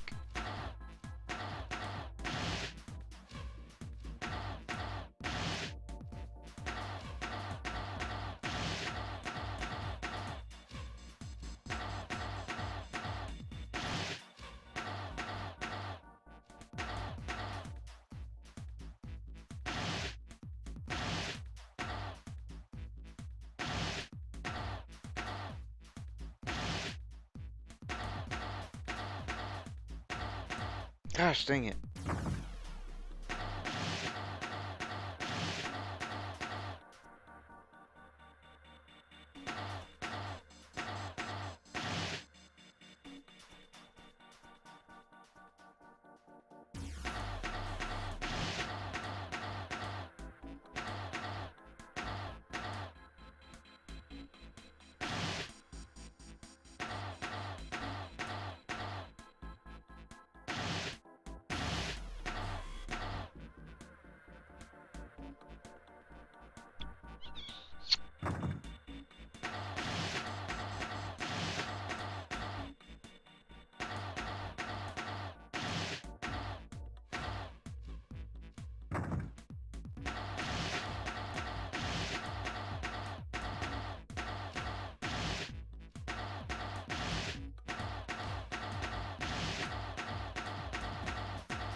Gosh dang it, I'm like 2 moves away!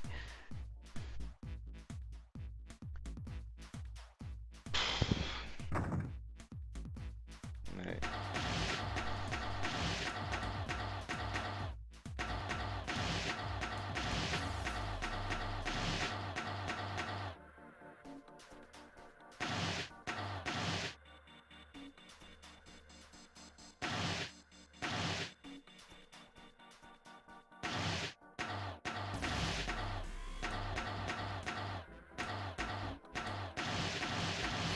There!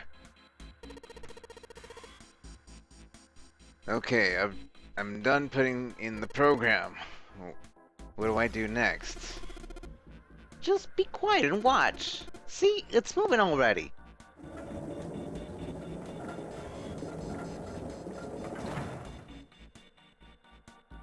Awesome, the Pushmaster 5000 did just what I told it to, and lined up all the crates. Great, now we can reach the coffin. We just need to climb the crates over by the fence. We did it. We beat the game.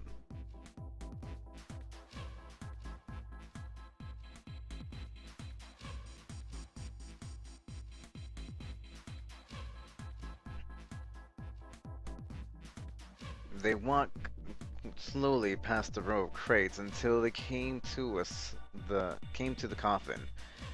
They stopped and nodded to one another, and Junpei put his hand on the lid of the coffin. Mommy!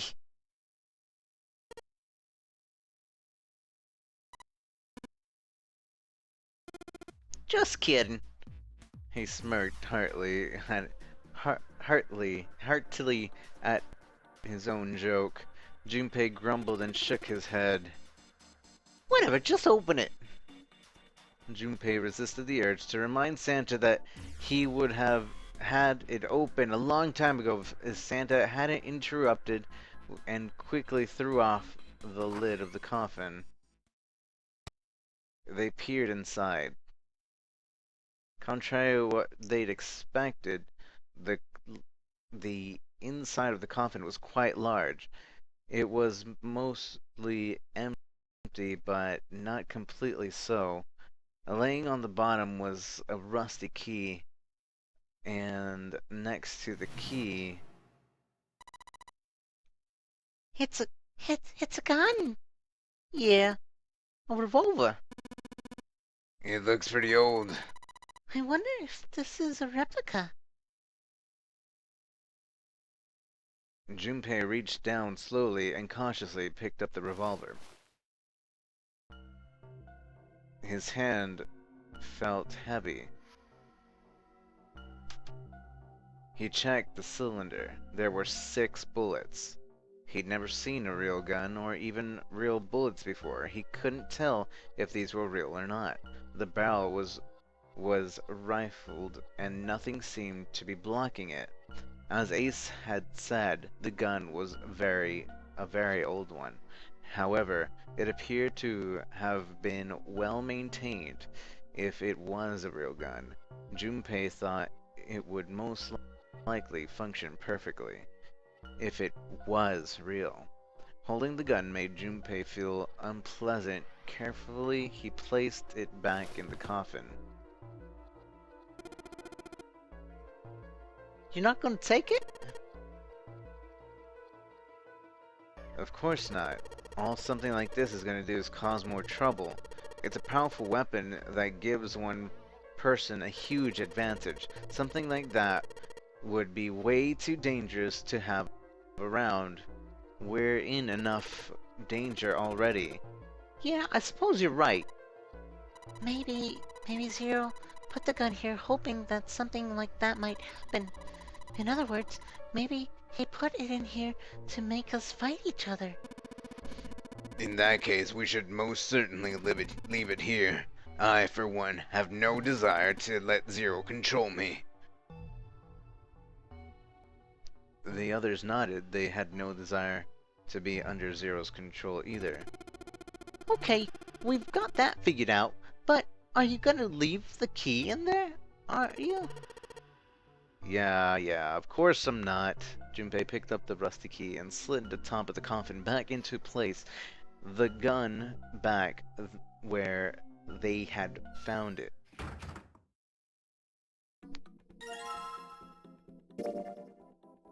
The gun back. A rusty key. Maybe I can use this?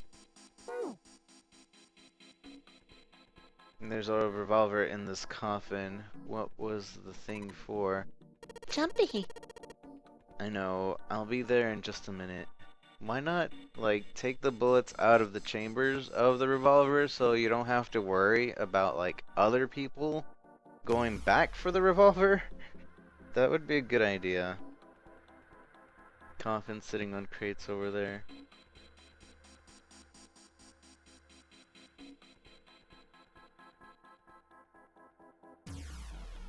Door leads to steam engine room. Let's just put the key in here, and yeah, sounds like that did it. Hey! Looks like it's open, Jumpy. I see. This key should open this door. Hey, what are you waiting for? Let's go!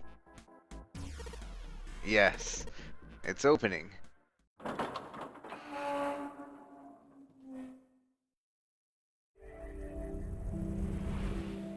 You found it.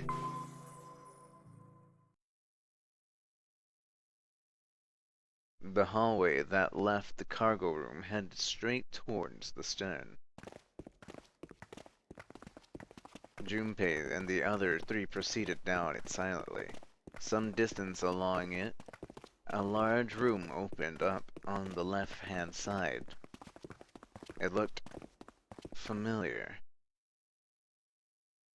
The iron grate covered each of the elevators.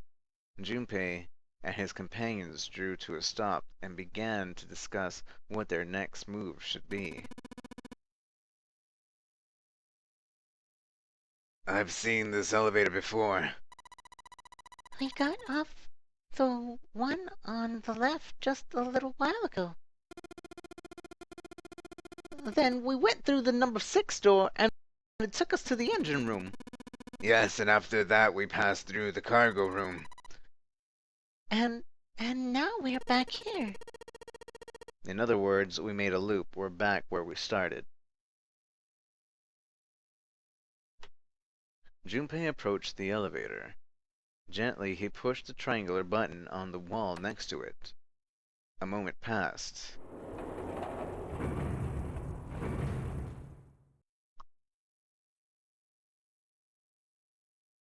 The elevator door opened.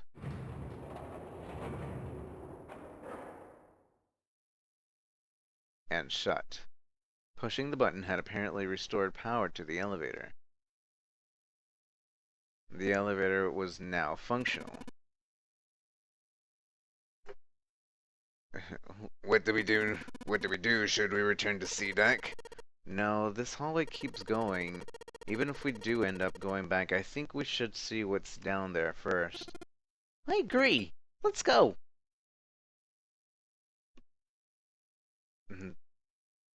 Their decision made, Junpei and his companions left the elevator behind and continued down the hallway.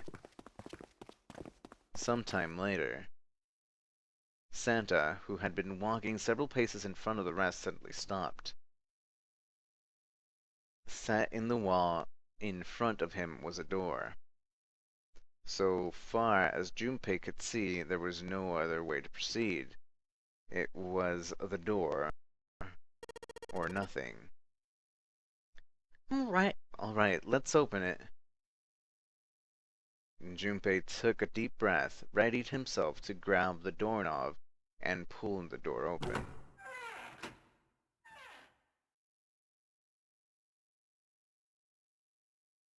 He paused for a moment, then stepped through into the room. There he saw the number that had hung over their heads since they'd woken up.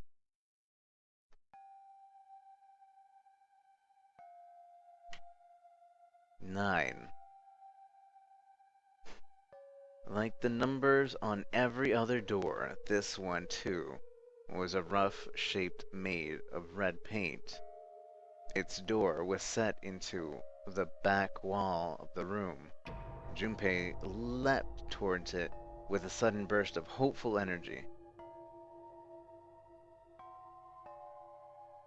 It was a large double door, heavy and full of solemn importance. He grabbed hold of the door handle and shook. Nothing, but he hadn't expected it to open. The red sat on the wall next to the door. Its screen read, "Vacant." Finally, they found it. Junpei felt himself overwhelmed by a torrent of emotion. At last they found the exit, but cold gripped his heart, and he knew all too well why. As he stood, frozen, unsure of what to do, think, or feel. Junpei, look, behind you.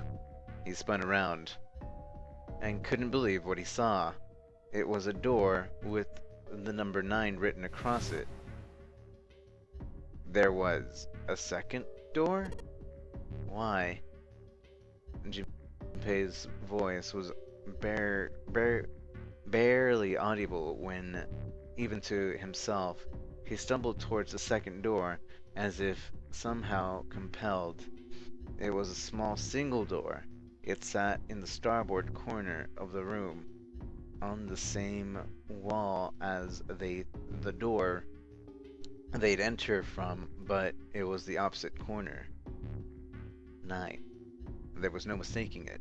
A red sat on the wall next to this door as well. Junpei shook the door handle pointlessly and muttered to himself, "Why?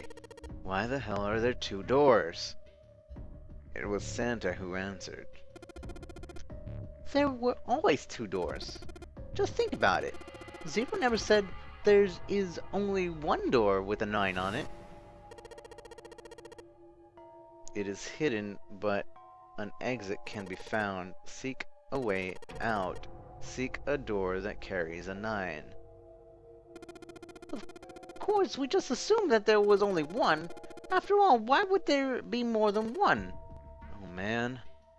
Jeez, Junpei was stunned. Zero's trick had taken him completely by surprise. There were 2 doors.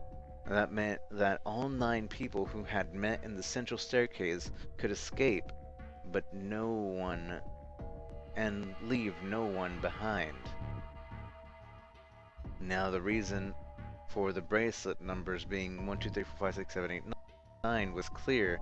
Divided by 2, the digital root of both teams would be 9. For instance, 1, 2, 7, 8 and 3, 4, 5, 6, 9, and the digital root for both teams would be 9. Or 2, 3, 4, 5, 9 and 1, 5, 6, 7, 8, the digital root would also be 9. There were many other workable combinations, but they all ended the same way, with the digital root of 9. What did that mean? The answer was quite simple. From the very beginning, the Nonary game was designed to save all 9 people. Zero hadn't been lying. Zero had never said there is only one door, but anyone who found themselves in the game would have assumed that was the case. Fights would have broken out. One team would likely betray or deceive the other. Someone might be hurt. Someone might get killed. But eventually, they would reach the room Junpei now found himself in and realized the pointlessness of whatever violence they'd visited upon each other. There were 2 doors. No need to kill each other. They understand, and be appalled, overwhelmed with guilt for what they've done. Perhaps that was the purpose of the game. That was how the Nonary game was meant to be played. Fortunately, they hadn't started to fight one another, at least not yet. But if one misstep was made, it was wrong. If the wrong mistakes happened, the stakes would rise and the news would tighten. The thought of it sent a chill down his spine. So what are we going to do, Junpei? A voice broke through Junpei's frantic thoughts. Santa's voice. It brought Junpei back to his senses. No worrying about the future, he needed to figure out what they were going to do next. There were 4 people in the room. Ace, Santa, Junpei, and June. Their bracelet numbers were 1, 3, 5, 6. The digital root would be 6. In other words, the 4 of them couldn't open a door with the number 4. But if it were only 3? Could door 9 be opened with 3 of them? It took him no time at all to determine the answer. There was only one combination of 3 people that would give the digital root of 9. 1, 3, and 5 is equal 9. That would mean... No. We gotta go back. It wasn't a possibility he was willing to consider. Santa and Ace agreed. Yep. I agree. We cannot leave June behind. Junpei let out a breath he hadn't realized he had been holding. Are you sure? I don't mind staying. June's body betrayed her true feelings. Her eyes were wet with the beginnings of tears, and her legs shook. It's okay. There's no way we'd leave you behind. Santa had said what Junpei had known the moment he realized which 3 people could go through the door. Besides, I'd rather drown at the bottom of the ocean than escape with this sausage fest. Maybe I'll go to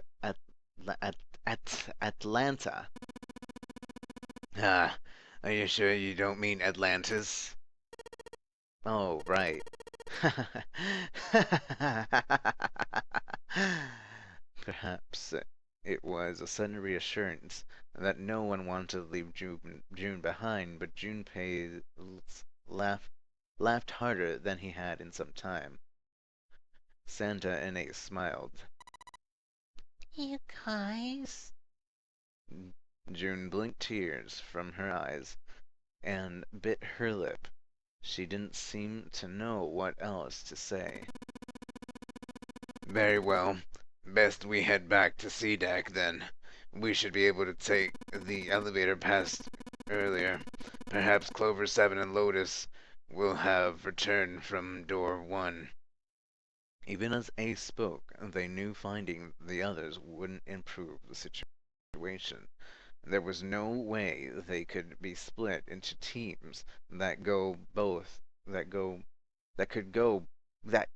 both go through the doors. Ace knew it. They all knew it. But there was nothing else they could do. They would find the other three and search for another solution. Alright, let's go. Ace looked at all three of them, then turned and headed through the door. Santa and June followed. Junpei started towards the door, then stopped.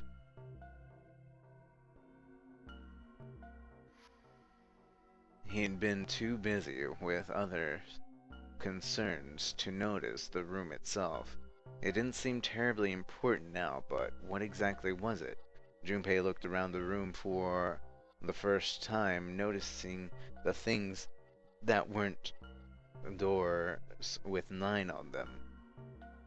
The red carpet ran between 2 columns of wooden benches that ran the length of the room. The carpet began at a large set of double doors that ran through the bow toward. Junpei wasn't sure. It was an altar, perhaps? There was a small rectangular alcove at the end of the carpet, and inside the alcove was a raised platform. Resting on top of the platform was a coffin. A coffin. A coffin. What on earth was a coffin doing in a place like that? But before Junpei had time to answer that question... Hey, Junpei! What the hell are you doing? Let's move! Santa's voice echoed from the hall outside. Right, okay, I'll be right there. Junpei turned on his heel and left the quiet, somber room.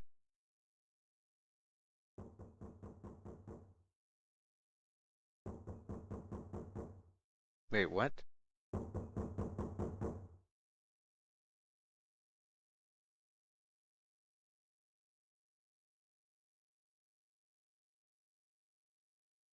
There was somebody in the coffin.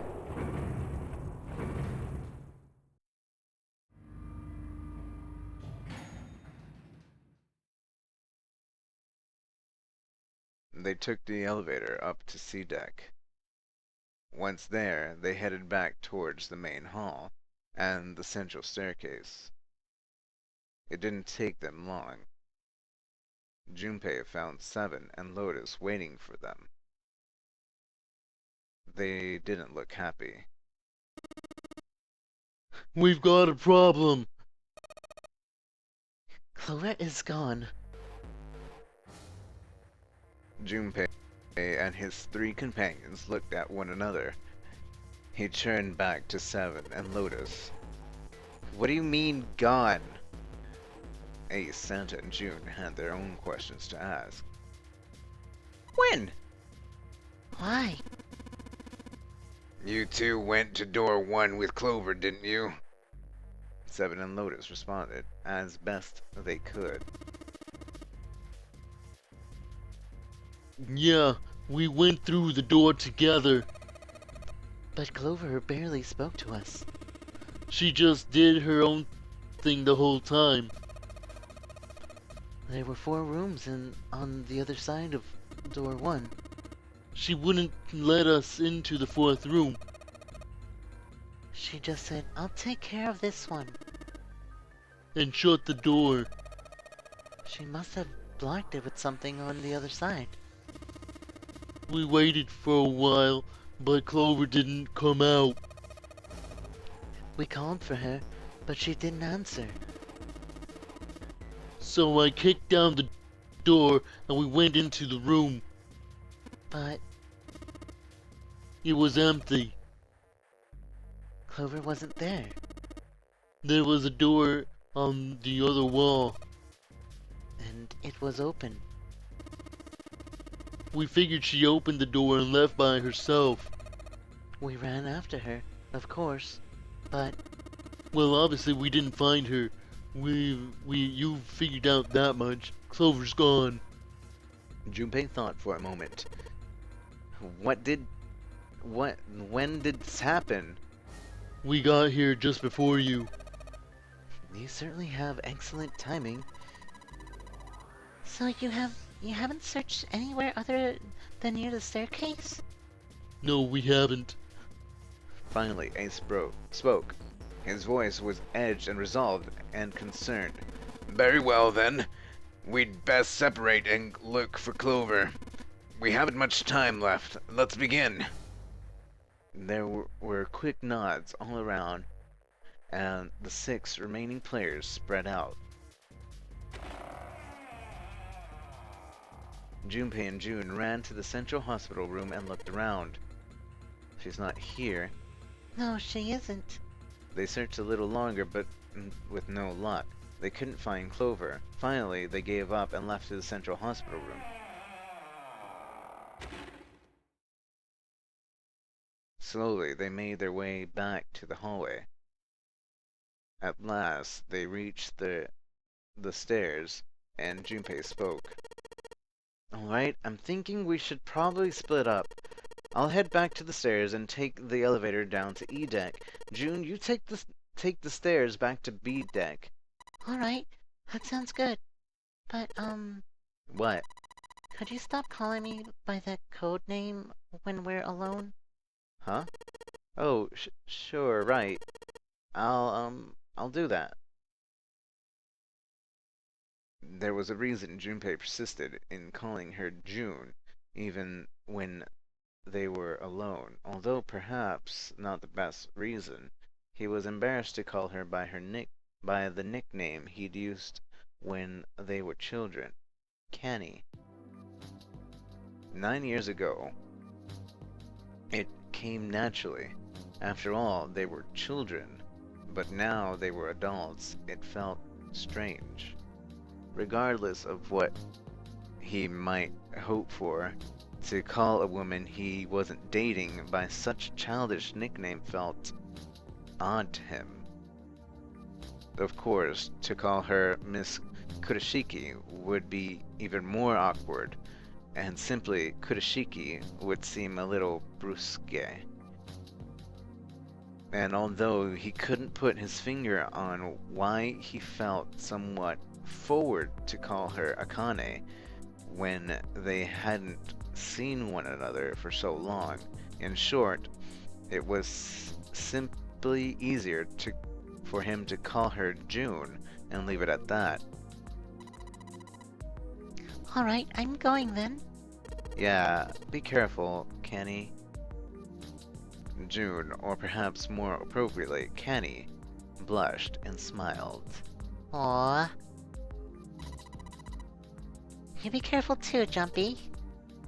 Yeah, got it. Take care. Junpei looked after her for a moment as she ran up the stairs, then turned around and took off for the hallway.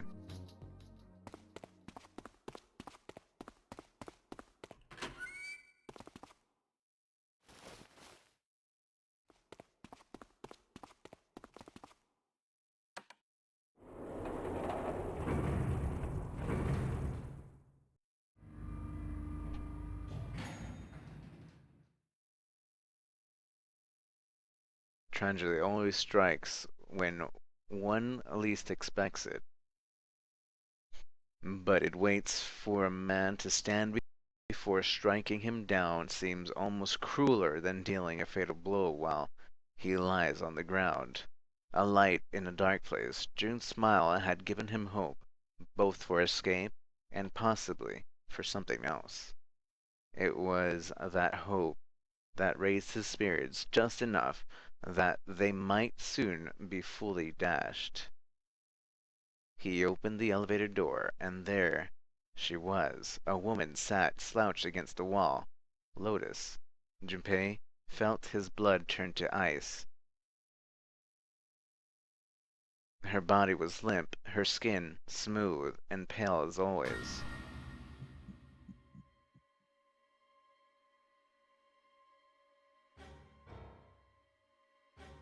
Was covered in bright red blood. Junpei felt his chest constrict. He couldn't breathe, and his legs began to shake. A slow, cold drop of sweat trickled down his back. He felt his stomach somersault. Junpei's mind went blank, all his thoughts replaced with endless hissing white. Driven by little more than instinct, he began to walk towards Lotus, slowly. Each slow movement of his stiff limbs brought him closer to her corpse. Finally, he stood next to her. Robotically, he bent down and put his hand against her neck. There was no pulse, no rise and fall of breathing. She was slightly warm. Something somewhere in Junpei's shaken mind told him that meant she had been killed recently. Yes, Junpei's thought, his mind slowly returning. She had been killed. Someone had killed her. There was a deep cut on the left side of her chest. Blood still oozed from it, although clearly her heart had stopped beating some time ago. The weapon had been a knife. A knife, then? Perhaps she had been stabbed in the heart once. She could have died immediately. He took little comfort in knowing she must have suffered very little. Only then did Junpei notice Lotus's bracelet was gone.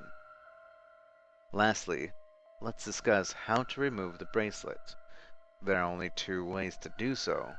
1. You escape from this ship. 2. Your heart rate reaches 0. In other words, once the bracelet is taken outside the confines of the ship, or detects that the wearer's heartbeat has fallen to 0, it will shut down automatically. Was that why the killer had ended Lotus's life? So they might have the number 8 bracelet? If that was true, then the killer was whoever wanted the number 8 bracelet, or perhaps more accurately, the person who would gain the most by obtaining number 8. Bracelet number 8. Who is that? Who would benefit the most from the number 8 bracelet? The thought had only just entered Junpei's mind when he heard a noise. A sound like a sharp knife cutting through the wet meat. It struck him as strange that the noise came from inside his own body. A moment later, the pain hit him. It wasn't merely pain. There was heat, extreme heat as well. He felt as though molten iron had splashed against the side of his body. Finally, his brain made the connection. He had been stabbed. But where? His body was quickly going numb. He couldn't tell where the knife had met his flesh. Given the circumstances, however, he had most likely been stabbed in the back. Whoever killed Lotus had now done the same to Junpei as well.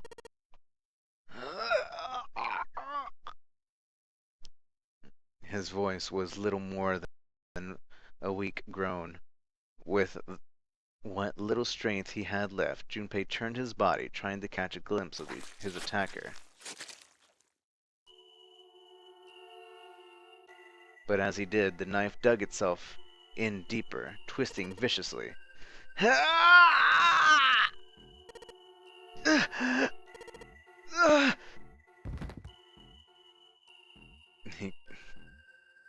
He collapsed to the floor, a puppet with its strings cut.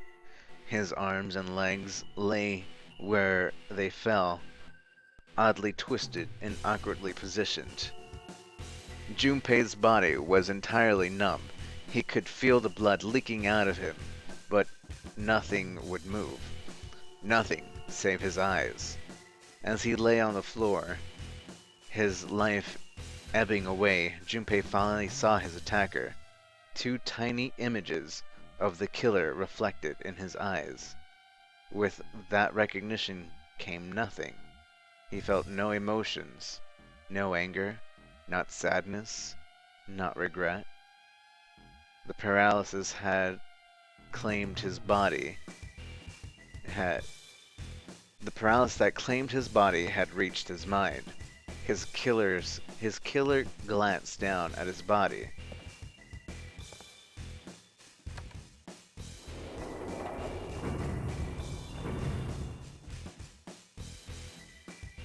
Then, without a word, climbed into the elevator and was gone.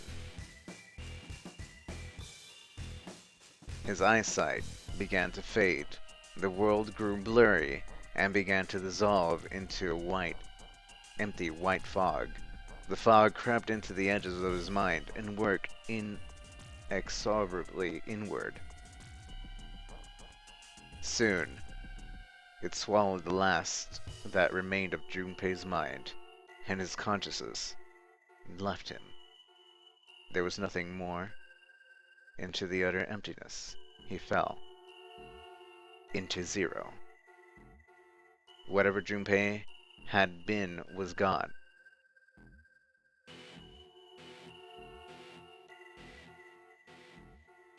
Bad end.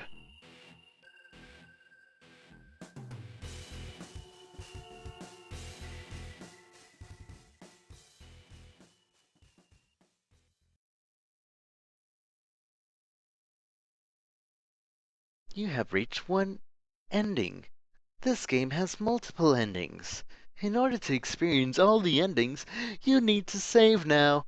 Once you've saved, you can restart the game with information you've acquired in this playthrough saved. Once you begin the game again, you can skip through the text you've already seen. Simply press right on the control pad and fast forward through lines you've already read. Once you've reached lines you haven't seen or new choices, it will automatically stop. Memory of Escape has been added on the title screen. Memory of Escape enables you to play the stages you have completed. It is recommended you save after this in order to unlock Memory of Escape.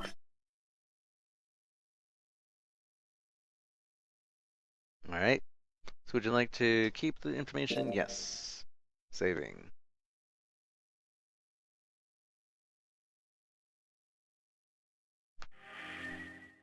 So we got the knife ending. Apparently it doesn't go by characters, it goes by ways you die. So, memory of escape. What is this exactly? Oh, so we can actually like do the escapes again. And I'm good without doing them. And then begin with memories. Does that mean I start over with memories? Probably. Continue. Would you like to resume at the point you last saved? If yes, please do not turn off the yes. But before we do that, guys, we're gonna take a quick break. Thank you guys for joining me. Do appreciate it. That's one of the endings of the 6. So we are trying to go through all the endings, but yeah, we'll be right back after these messages. So thank you for hanging out. I do appreciate it very much. You guys are awesome. Let me put the music on. Alright, be right back.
Alright guys, how's everybody doing?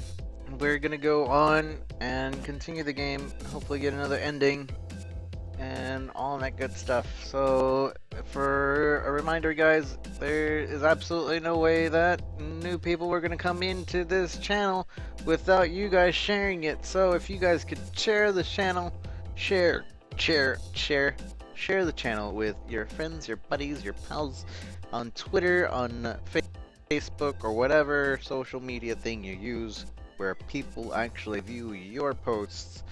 Do the thing and help out the stream.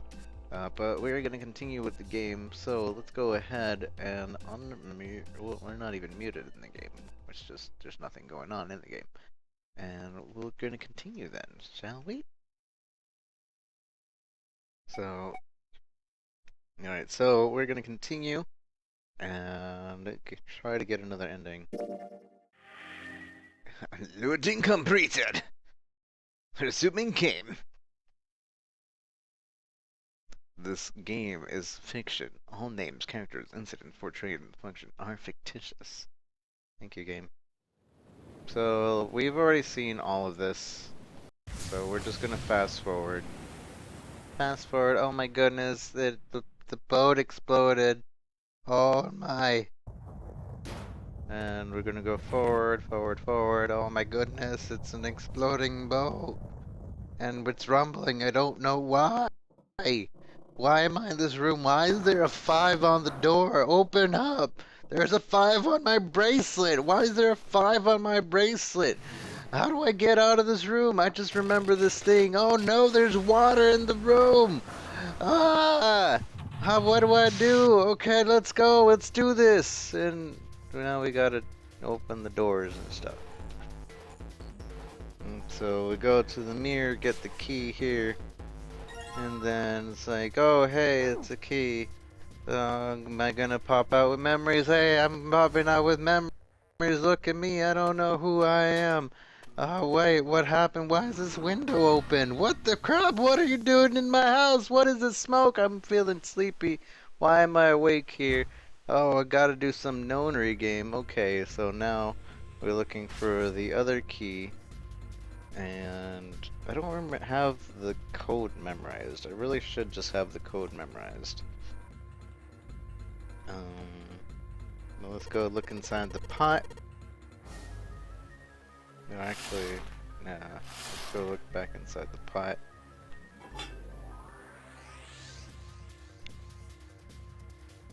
Key, out the key. Alright, so now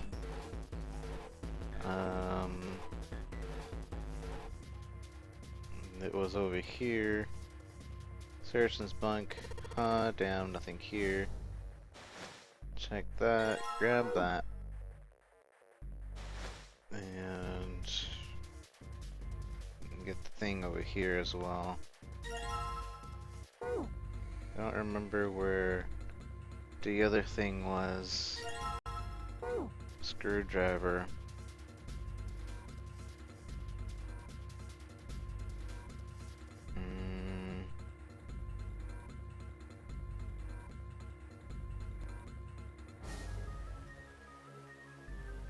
I almost made me come on my pretzels. Oh, that's a weird thing to do. Not judging, just saying. That's kind of weird.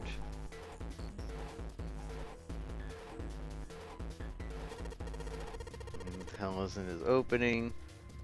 Oh yeah, this thing is right here.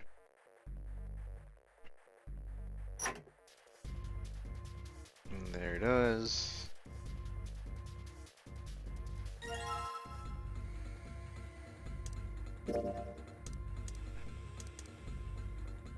Combine. And there's the number, and it's 0, 0, 2, 0, 2, 0, 2, 6, 3. Go over here.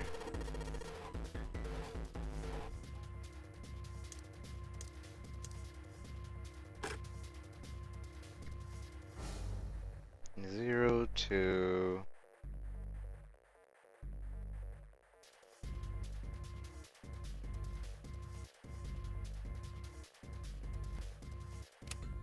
Zero, two, 6, 3. Turn. Okay. Alright, let's get it up. Oh hey, it's a code thingy and some cards. Digital root, yes, because that's so important. The digital root of everything. It's the whole point of this Nonary game. Okay, come on.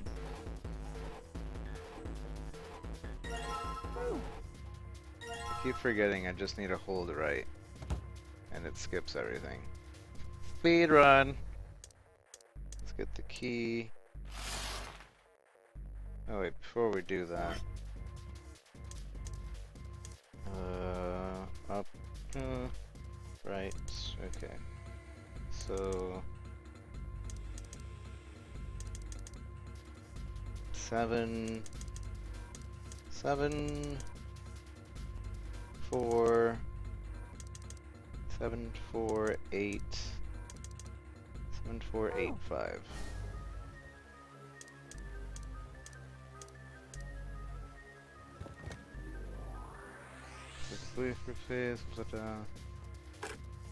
So, okay.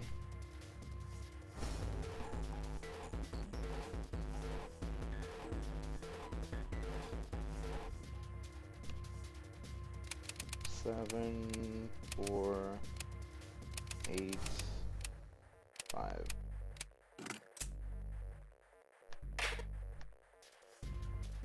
Yeah, unlocked it. More key cards, yay. Let's get out. And over here. So now use this thing. Oh, but I have to use both because the game doesn't want to just let me go through with one set of cards. Now we gotta equal this 5, so I don't remember the combination actually.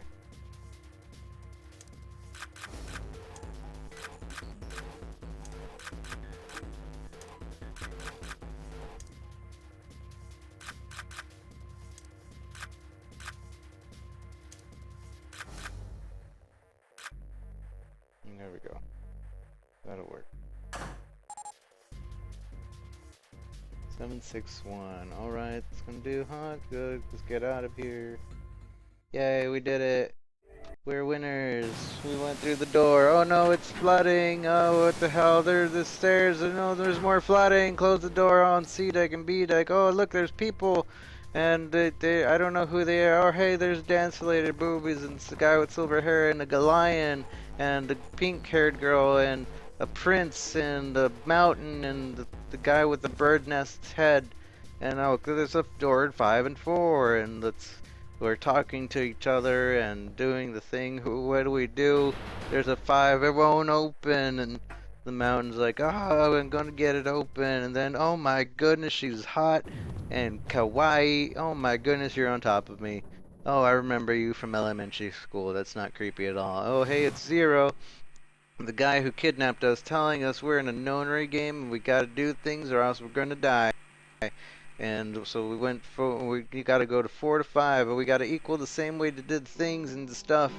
And now the bell's ringing. We have 9 hours to live, and now we're talking to everybody. It's like, okay, what do we do next? And it's like, oh, okay, we only have 9 hours. We should check around everywhere. Zero ain't the boss of me. There's probably another exit somewhere around here. And it turns out there isn't another exit. We're just looking and there's like symbols everywhere. And now we're just talking to each other and like, hey, what's your name? Well, wait, I'm not telling you my name. If I tell you my name, then they're gonna go for my family, and then just, if you do that, then that's a bad thing. So just call me Seven. All right, then I'll be Santa Claus, and then all right, I'll be Ace, and I'll be Boobs, and I'll be Snake Eyes because I can't even see, and she'll be Clover because she's 4, and then you can be June 'cause 6, but everybody already knows my name, and so we know everybody's name except for one person who has 9 on his thing. So what is your name, buddy? And it's like, oh, I'm not gonna tell you my name. I don't need to, 'cause I don't need you guys. I'm gonna go and then do the thing. I'm not gonna hurt her or anything, but I need to go. So you're gonna do the thing and get me through the door. Now put your hand right there. Do it before I kill her. Aren't you scared of me? Look at me, I have a knife. That's the same knife that killed me earlier in the game. Killed me, actually, in the other save file. That was the exact same knife. And now he's in there and like, oh no, I was tricked. I was lied to. I'm gonna blow up. And then he blew up, and now we're here and it's like, oh snap, what? Who do we want to pair up with? Last time we did Snake and Seven. Last time we did Santa and June. This time let's do Snake and Seven. It doesn't really matter, it's just gonna get us new dialogue. So let's read. Snake 7. You think you could give me a hand here? Snake 7. The pun was a little too on the nose, but the mood was still grim. Both Snake and Seven lifted their left hand silently. Slowly, each of them placed their hands on the scanner panel. 5, 2, 7, 14. 1 plus 4 is 5. They fulfilled the conditions. If they were to pull the lever open on the side. Are you guys ready? You're gonna open it. Okay, we're opening it now. Yay, look at the, oh my god, there's a bunch of spaghetti everywhere. And he blew up too. There's blood everywhere. June, are you okay? Oh, she fainted. Oh my, she's so kawaii, and she fainted. Oh my goodness. She didn't answer, and it's the things going on. Oh, June, come on, don't cry. Everything's gonna be alright. Rockabye. Alright, so an hour has passed, and we've done absolutely nothing, guys, so we should probably do something. I'm not gonna go through that door. I'm gonna blow up just like that guy. I don't think that's how it works. See, there's rules in this game. How do you know? Well, wait, what?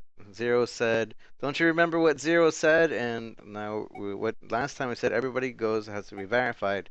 More than 6 people can go through. The only 2 people can go through. Well, it doesn't really matter. We're just going to see what happens when you say it. Only 2 people can go through. That's the wrong answer. Both of these are the wrong answer, but we're just saying what they say. The only 2 people can go through, or something like that. No. What was wrong? It was on the tip of Junpei's tongue when Lotus beat him to the punch. All those who enter must leave, and all who enter must contribute. That's what the letter said. In other words, no less than 3 and no more than 5. Exactly. Snake inclined his head towards Lotus.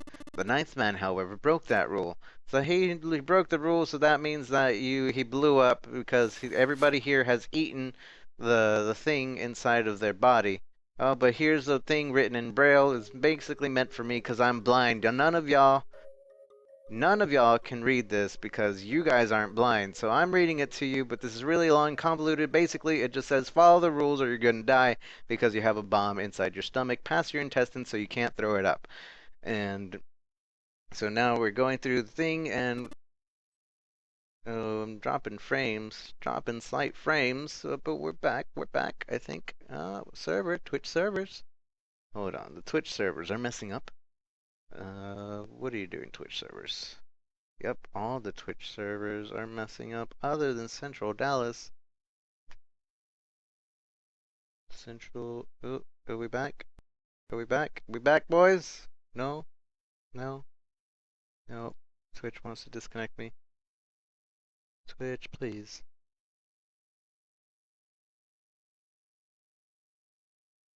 Are we back, boys? Are we good? No frames are dropping. Frames are dropping. Alright, so let us continue. Let us continue then. So apparently Clover and Snake are brothers, and because they were together, and Silver and the Mountain and everybody was kidnapped the same way that they were all kidnapped. And then everybody's scared they're gonna get. And come on, we gotta do something. It's been a lot of time. Said he only had 9 hours. It's already been 1.5 hours since he said that. So we only have like 7.5 hours left if we did the math right, because I don't remember the math. Oh God. And the Mountain's like, okay, well I'll go over here, and we're gonna go over there. So yeah, we're all gonna go over here. What's the digital route would be? What is the digital route of 8, 3, 6, and 5? We know the digital root of that is 4, but we're gonna answer 2 just to see what. 2, it would be 2. That would mean that there's no way we could pass through door 4. Wait, no, that wasn't right. No, something didn't seem right. Junpei ran the numbers again. 8 plus 6 plus 3 plus 6 and 5, 22, 2 plus 2 is 4. So that's the only difference, is that he corrects himself. So we're gonna go through the door, and Clover and me are gonna go over here, and I'm gonna go over there. But now, are we fine with that?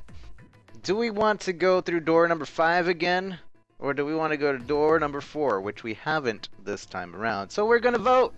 You guys are gonna get to vote. Do we want to go through door number 5 or through door number 2? Or 5, 4. Door 4 or 5 again. So basically door 5 has the exploding plate thing and let us know the thing, and then this door 4. So door 4 or door 5 again. Which one do we want to do? Let's create and let us know when you voted. Do not tell us what you vote.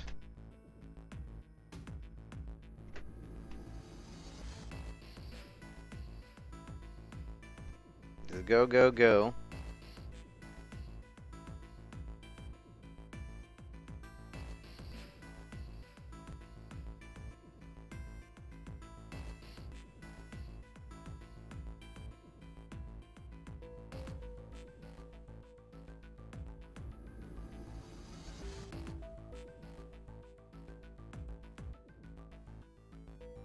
Could have voted and didn't vote for door 9. Thanks. Thanks.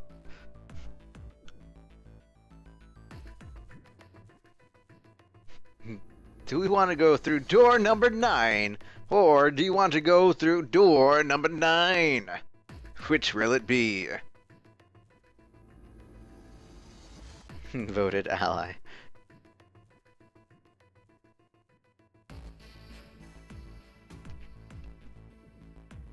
Alright, so I'm gonna let y'all a few more seconds to vote.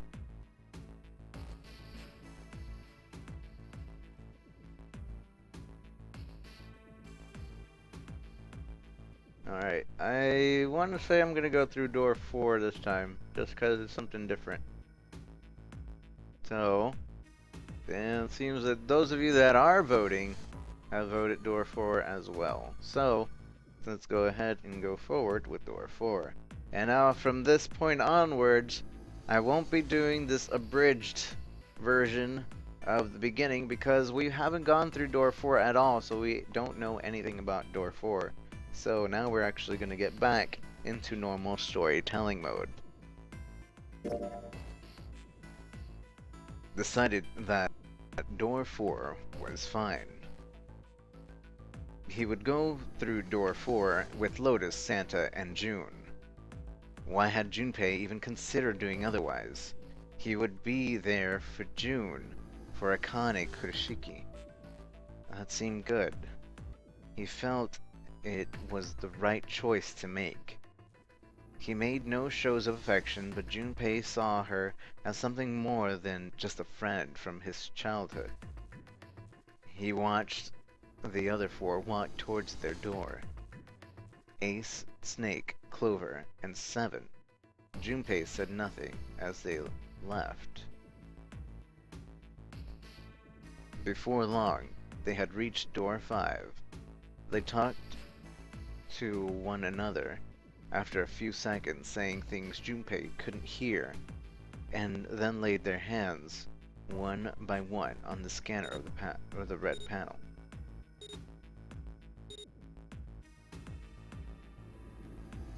Ace grabbed the lever, his face tight with determination.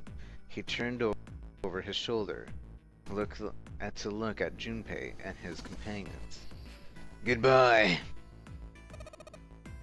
Be careful.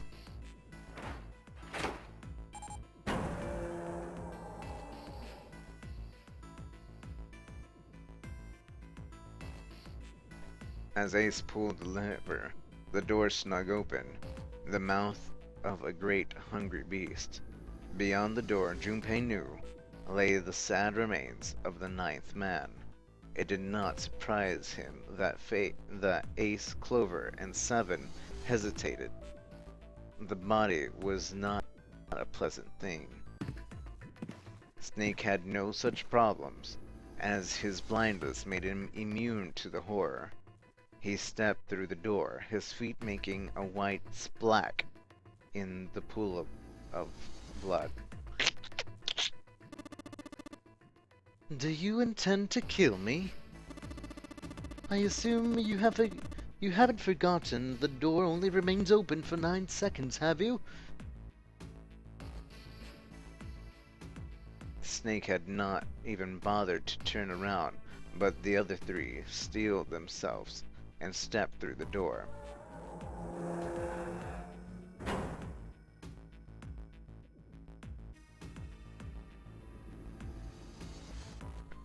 Door 5 swung shut, closing with the heavy finality of metal upon metal. Junpei and his companions scrambled to the door.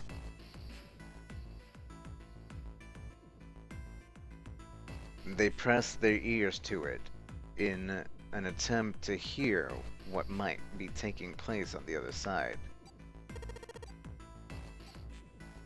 It's beeping. It's just like before. It's probably the sound of the detonator on the bracelet. You think they're okay? June's face showed her concern more plainly than her words ever could, almost as though in response to their question, a voice rang out from the other side of the door. It was Seven. Hi! There it is! It's gotta be the dead thing! Come on, get over here! We gotta authenticate!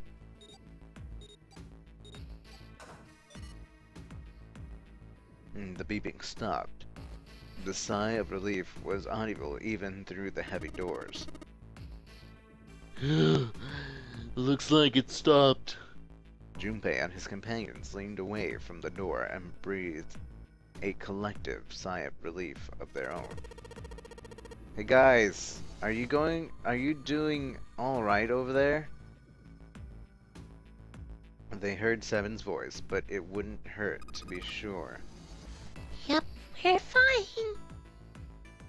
Despite the recent danger, Clover's voice was as bubbly as ever.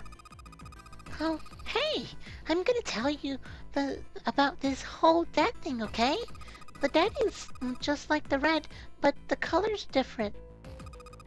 You know the red was red? Well, the dead is blue. Other than that, it's just like the red. Authenticating is the same too. Awesome, thanks. That helps a lot. Well, we should probably move on now. Be careful out there.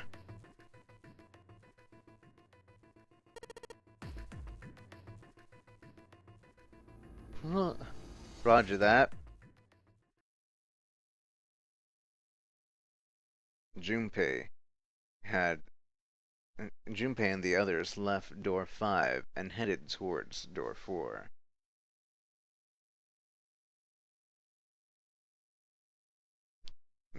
They stood in front of the red and placed each of their hands upon it.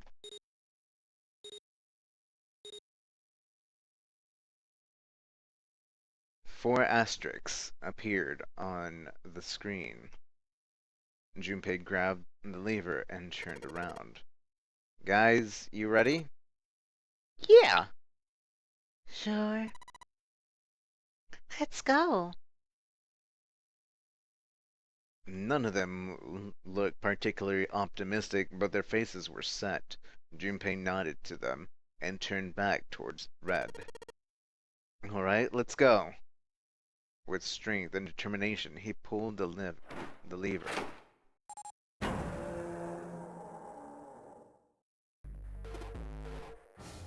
Run! The 4 of them leapt through the door together.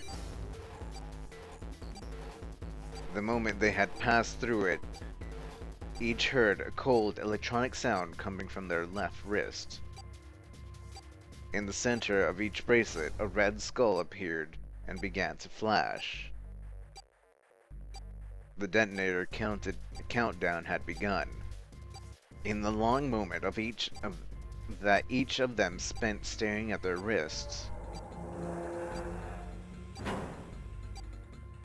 the numbered door behind them closed, the sound of the metal on metal reverberating down the hallway.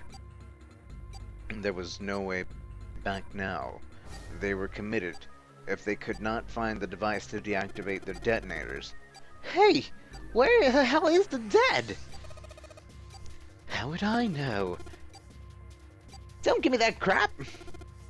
Start looking. I already am.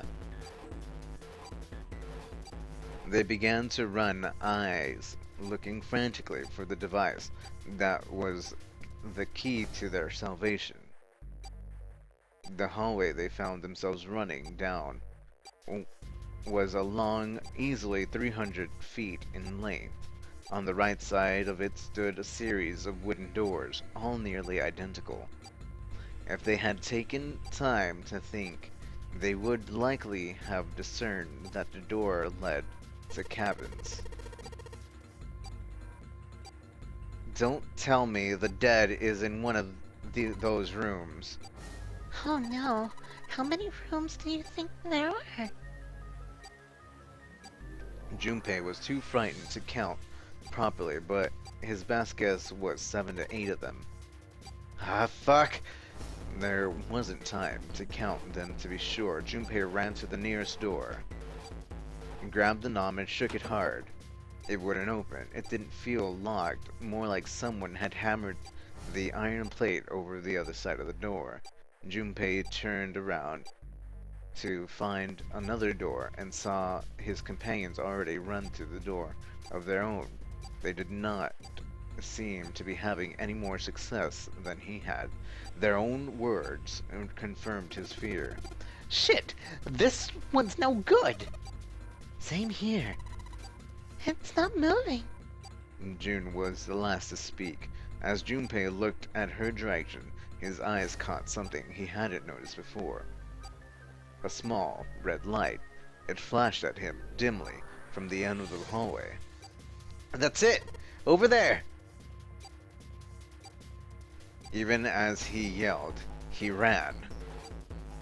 He grabbed Santa, Lotus, and June and pulled him towards the light. Santa called out to them as he ran. Hey, how many more seconds do we have? How would I know? Our time limit is 81 seconds. God damn it! I know that, god damn it, I'm asking you how many seconds do we have left? In all likelihood, Junpei figured nearly a minute had already passed since the door had closed behind them. If that was true, urgency foremost in all of their minds, they arrived at the door in the hallway. The dead sat on the left wall, blinking almost tauntingly at them. Hurry! Junpei grabbed the hold of the machine, his hands slick with sweat and shaking. He slammed his hand against the scanner, and other 3 quickly followed suit. The other 3 quickly followed suit. With a grunt, Santa yanked the lever down.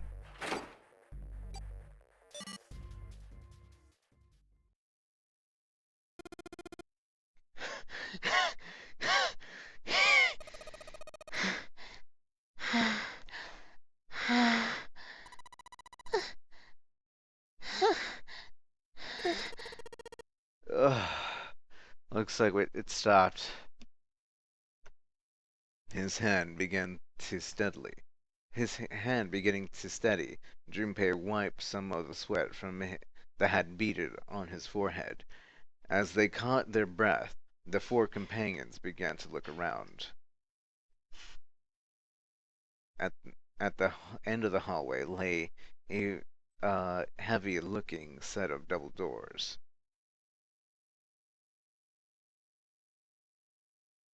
Set into the walls of the hallway. On either side of the larger doors were two smaller ones.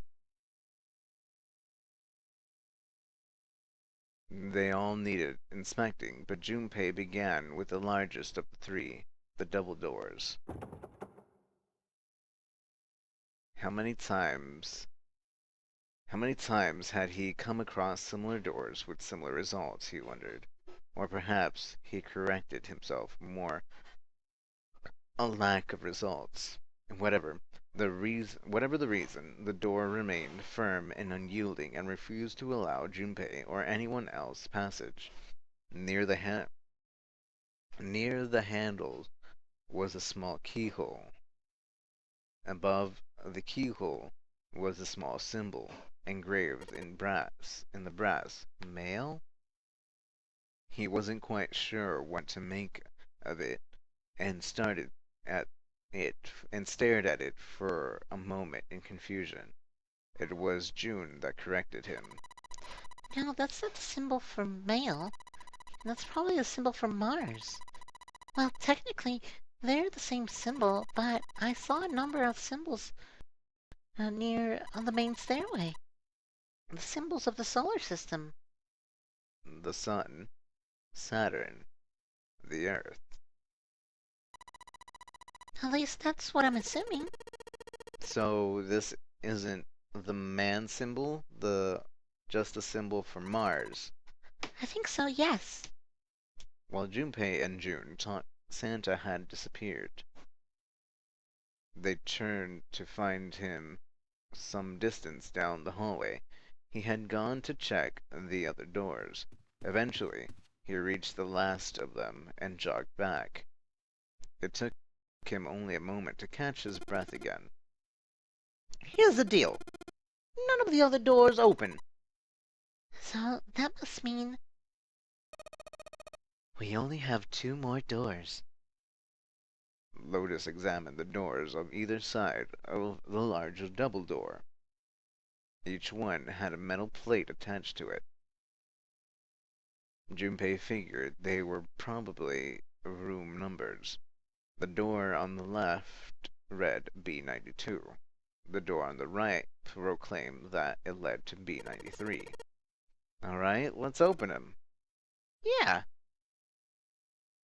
Junpei put his hand on the doorknob for the door in room 92. Santa moved the door for room 93. They made it through the numbered doors alive. There was nothing more to be afraid of.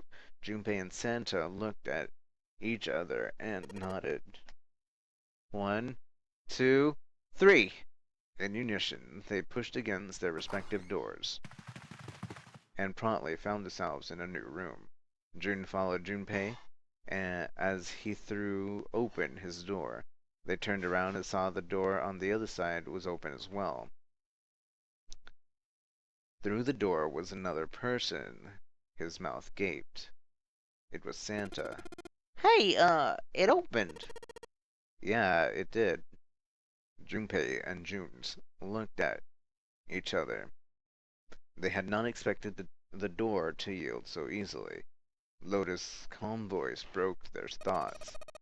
Maybe this is a part of Zero's plan.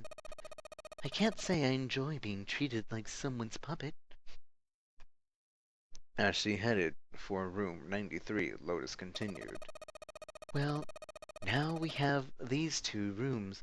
I'm sure there's something in there that will help us get out of here. Let's find out. Santa and I will search his room. Junpei and June search the other one. Alright. Okay. Okay.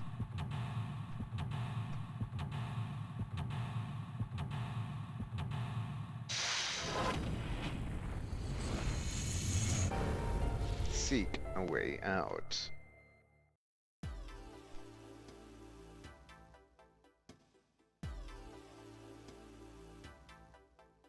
Okay, so another investigatory room. So let's see. What is around? We got a vase. That vase looks expensive. I wonder how much it could get for it. Are you gonna steal it? Looks like a valuable vase, empty though. Looks like there's a room on the right of the vase. There's... What is that? Crap is this? That's some kind of weird looking picture. Do you think it's an abstract painting or something? It looks like the kind of demon with an elephant-like nose.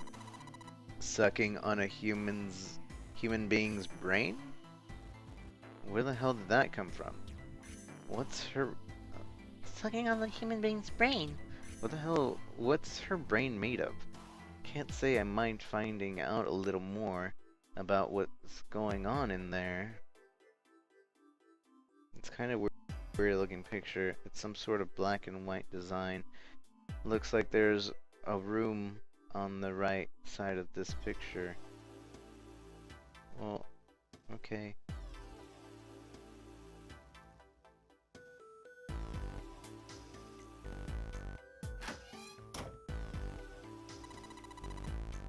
That's the bathroom wall. There's square tiles all over it. Yes, there is. Thank you, June. There's a little blue platform protruding from the shower wall next to the knobs. It's for putting soap on. I use a shower one. I used the shower one, so I know. Oh my. That's the shower knob. Let's see if anything happens when we turn it. No water's coming out. It's just a shower head, there's nothing special about it. All covered in square tiles, there's also some geometric shapes on them. Soap holder. I use the shower ones, I know! It's the shower head. It feels dry too. It probably means no one's used it in a long time. It's a collection of full and partially depleted rolls of toilet paper. Someone was well prepared. There's nothing too suspicious about it. Now let's check out the toilet. There's nothing there. The tank's empty too. There isn't even any water in it. Yeah, why don't we go back to the living room? Okay, let's go back. Okay. What's this? Matches. That would have been useful in the other thing. A box of matches. There are matches inside, obviously. Are there? Are you sure? Are you sure? Maybe it's empty. Junpei looked down blankly at what he was holding, then up at June. Oh yeah, how's your fever? You feeling better now? Yes, I'm feeling fine. June certainly looked fine. Junpei held his hand on her forehead for a few seconds. It seemed her fever really had gone down. Are you worried about me? Are you worried about me? Yeah, I guess I am. Hey, come on, it's not like that. Yeah, I guess I am. Yeah, I guess I am.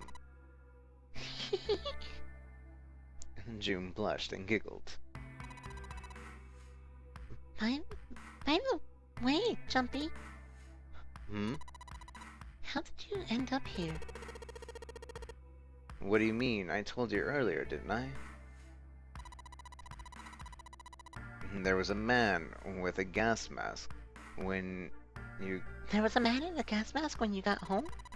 You inhaled some white smoke and passed out. When you woke up, you were on the deck. Yeah, that's it. But is that really the truth? What?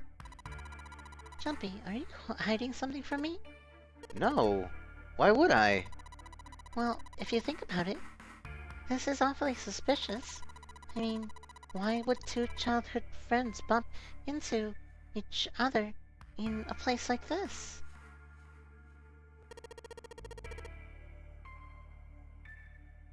Hey, I could ask you the same thing.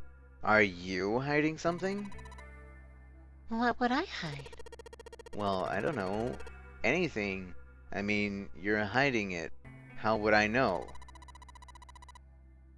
You mean, like, the number of men I've dated?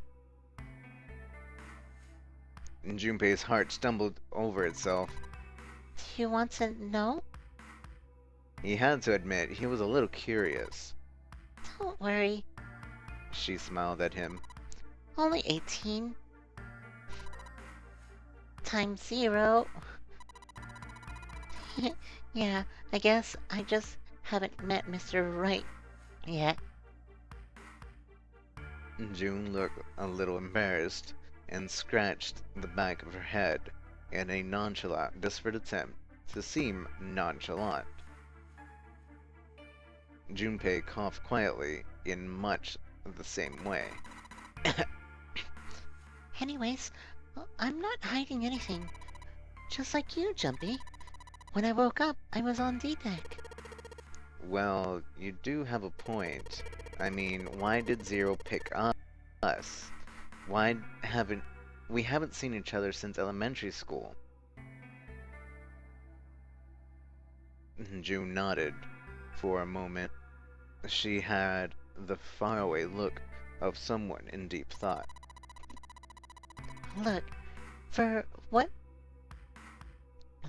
connects the victims that will lead you to the culprit.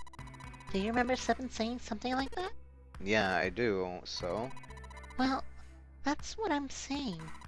I think this must have something to do with our classmates. You got any ideas who it might be? No, nothing. Oh. Well, if it had something to do with school, then it would be one of our teachers or maybe the principal. Or a janitor or a lunch lady? No, I can barely remember any of them. Yeah, I know.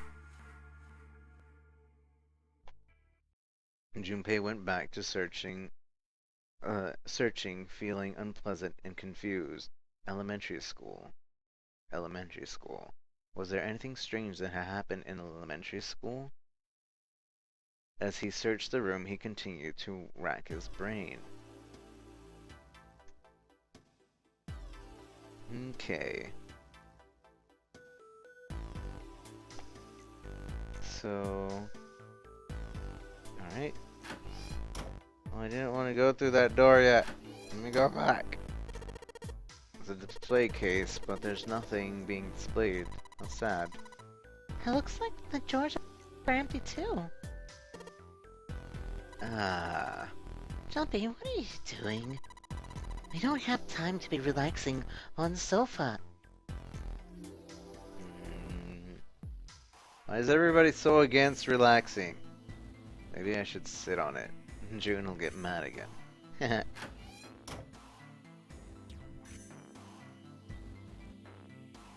Light blue blanket with some designs on it. Someone made the bed, for at least never unmade it. There's only bed sheets under the blanket, nothing exciting. There are two pillows right next to each other. Guess it's a double. Huh? What's up? You're turning red. Oh man, is the fever back? Hey, are you alright? Do you need to lay down for a minute? I'm fine. I think it's still a little early for that. Huh? Hey, seriously, are you really okay? Get 2 pillows. This isn't a painting, it's a map? It looks like a map of the interior ship. Oh, this is a great find. I think it'd be really useful. Let's take it with us. It's now possible to use the map screen. Junpei took one last look at the map, then folded it back and slid into his pocket. June looked up as he closed it. The ship is bigger than I thought. Yeah, it's probably about 900 feet long. Must be one of those fancy cruise ships.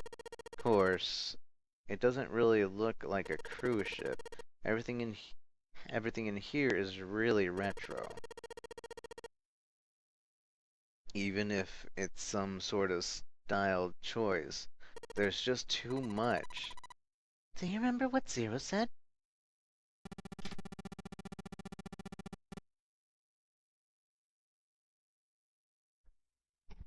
On April 14th, 1912, the famous ocean liner Titanic crashed into an iceberg. After remaining afloat for 2 hours and 40 minutes, it sank beneath the waters of the North Atlantic.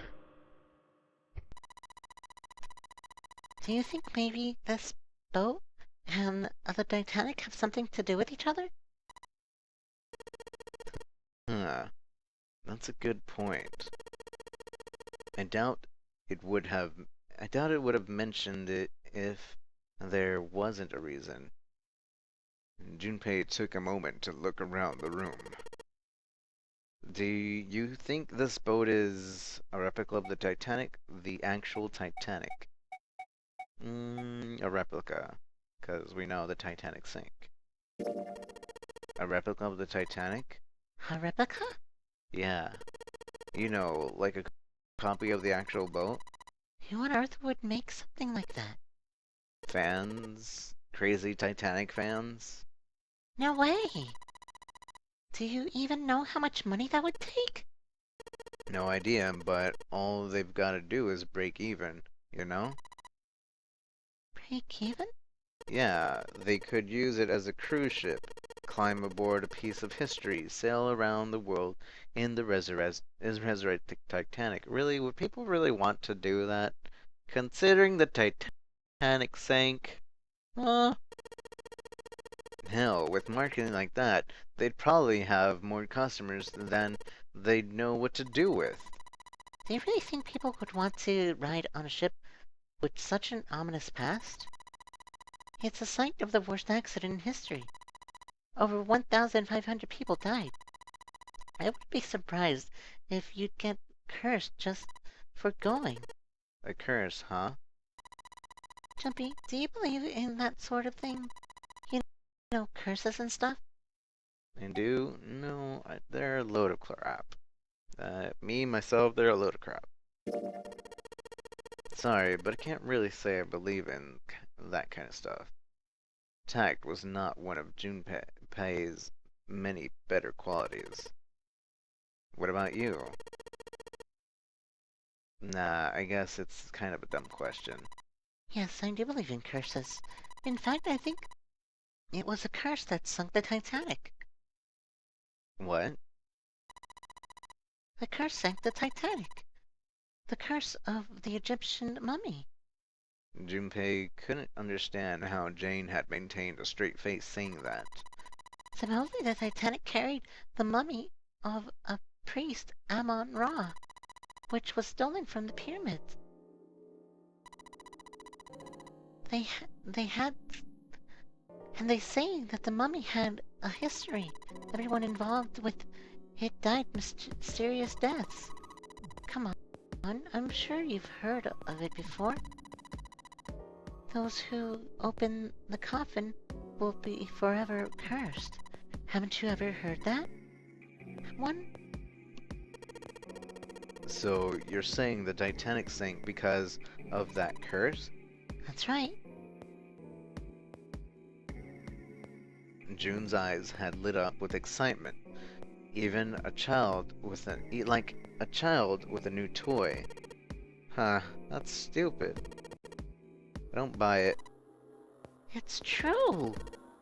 How can you be so sure? That mummy wasn't just a normal mummy. It was really mysterious, totally unbelievable. What's so unbelievable about it? Well, supposedly, she was really pretty. Pretty?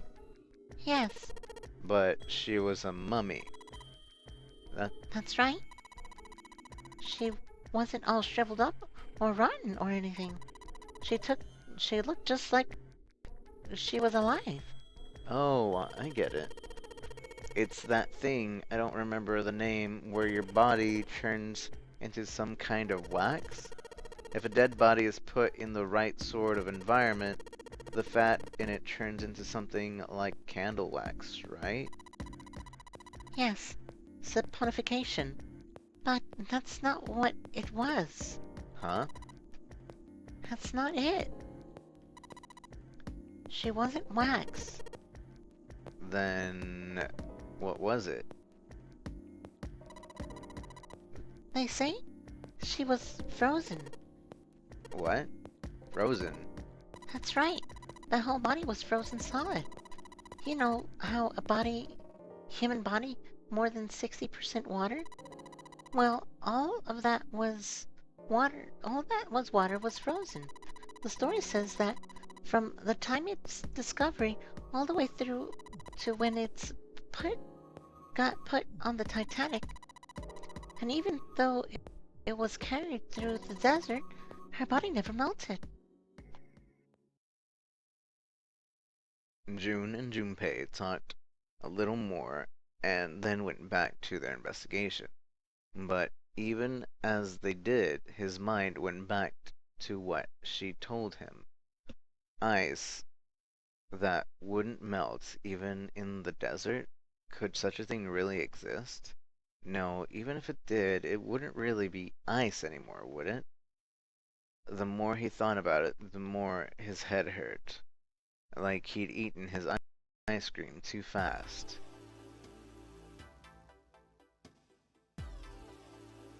Okay. Ice cream too fast. It's light. Even if it's heavy? That's light. What? I get it. There's nothing left in the frame. The light, thanks to it, we can see. It's a bottle with water in it. This is a bedroom. They probably have it here 'cause your throat always feels dry when you wake up, you know? My throat's dry, but I think that's 'cause I'm a little nervous right now. Well, we did run a lot, so we're kind of sweaty. Hey, Jumpy, did you want to take a shower together? Whoa! Just kidding. Too late to take it back. My brain's already working out the picture. My throat was dry already. This sure isn't helping. He thirsty boys. Thirsty boys.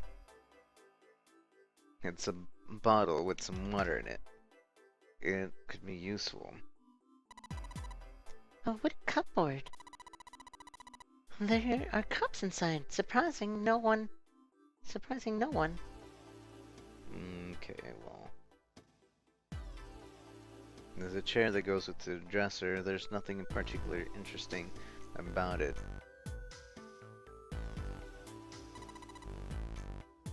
It's a dresser. Junpei thirst. There's nothing on top. Hey, there's a mirror on the dresser. And now she's playing with her hair. Does she even realize she's doing that? Hey, we don't have time for that. Come on, let's... It's not like there's anyone here you need to impress. Yes, there is. Who? What? Why are you so quiet all of a sudden? Oh, forget it, Jumpy. A well-polished mirror. A dresser, there's nothing on top.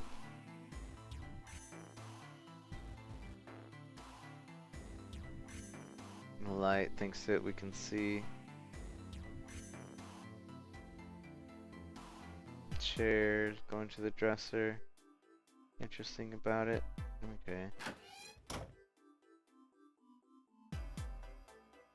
There's no room. Okay, let's leave. Can we leave? Jumpy, where are you going? I was thinking of going over to Lotus's room. Why? What do you mean, why? I'm just gonna go check up on them. There's something wrong with that? Well, no. Come back soon. Sure thing. I'll leave the rest to you. Sure.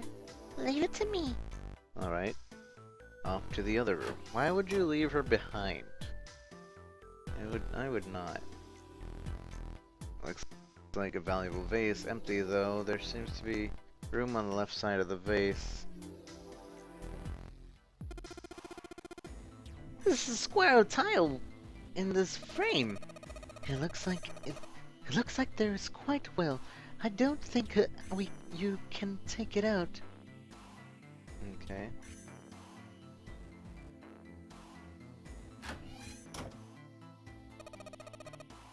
This is a bathroom wall. The whole wall is covered in these squares and tiles. This thing's a little shelf for putting soap on it. This is the shower knob. I tried turning it, but no water comes out. Whoa, look! Junpei! There's a mushroom growing on the wall! That's a shower head. Shower head's dry, doesn't look like it's been used in a while.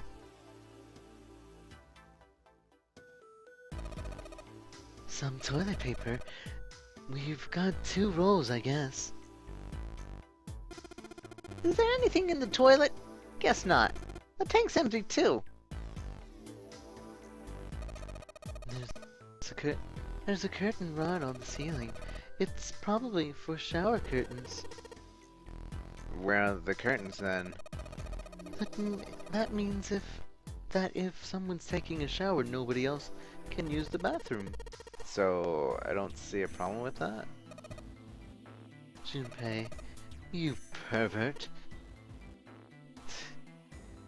Yes, we've established that Grandpa has a bunch of Grandpa videos.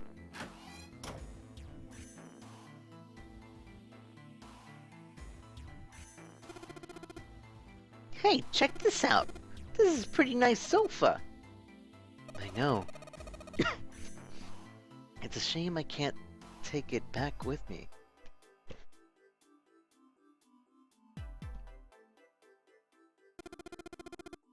Well, this is the display case. Check it out. These plates and shit look really expensive.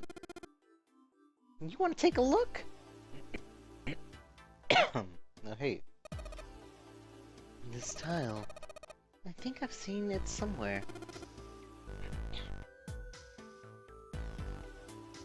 Yeah, I know.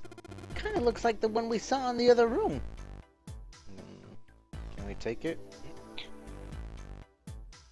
Apparently not.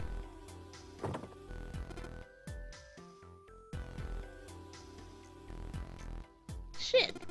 It's not opening. Alright. You grab the other side of the table and I'll get the other. Let's smash this bitch open! I don't think that's going to work. It looks like tempered glass. I don't think that throwing a table is going to break it. What? Really? There's a number of expensive looking plates in here. And there's a piece of expensive looking ceramic porcelain in here. And the vase looks pretty expensive. place looks pretty expensive. There's a number of expensive looking plates in here. They will say the glass is tempered. A couple pieces of art, can't see if they're very good or not. A couple pieces of art, can't see if they're very good or not. Okay. A round wooden table. Wow, this is very nice wood. So big deal! There's something on top of it. The candle with the candlestick. This might come in handy. Wait, before we combine it. Candle, Junpei. It's on an iron candlestick. That's a pretty big candle. If we light it, and it'll probably get really bright. I know. If I use the matches and light the candle. So you lit the candle. I'm sure it'll light dark places. Well, when all other light is out. Oh, so I'm betting this other room is dark. Awesome. With light from the candle, maybe we can take a look over there. But if it gets too hot when I hold it, I want to put it down. Well, why don't you put it on top of the dresser? It's flat there. At least it won't fall over. Oh yeah, good idea.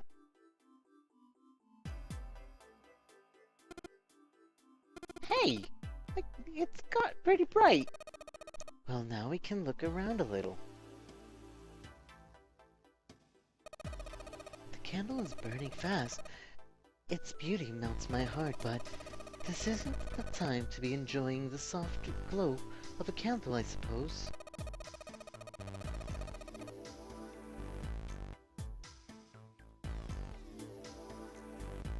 We'd better make the detailed investigation of the room before it goes out.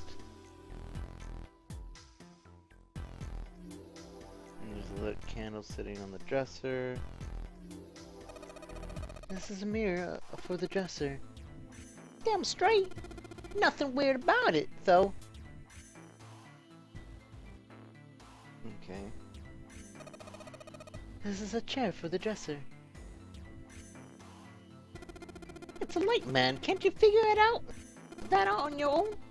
Hard to tell if it's burnt out or not. Of course, now we have the candle. I guess it doesn't really matter that much anymore.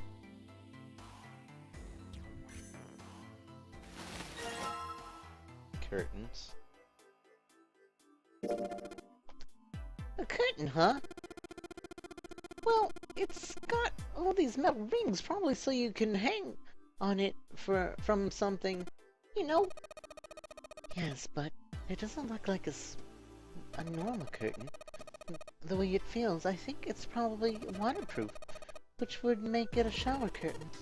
A shower curtain, huh?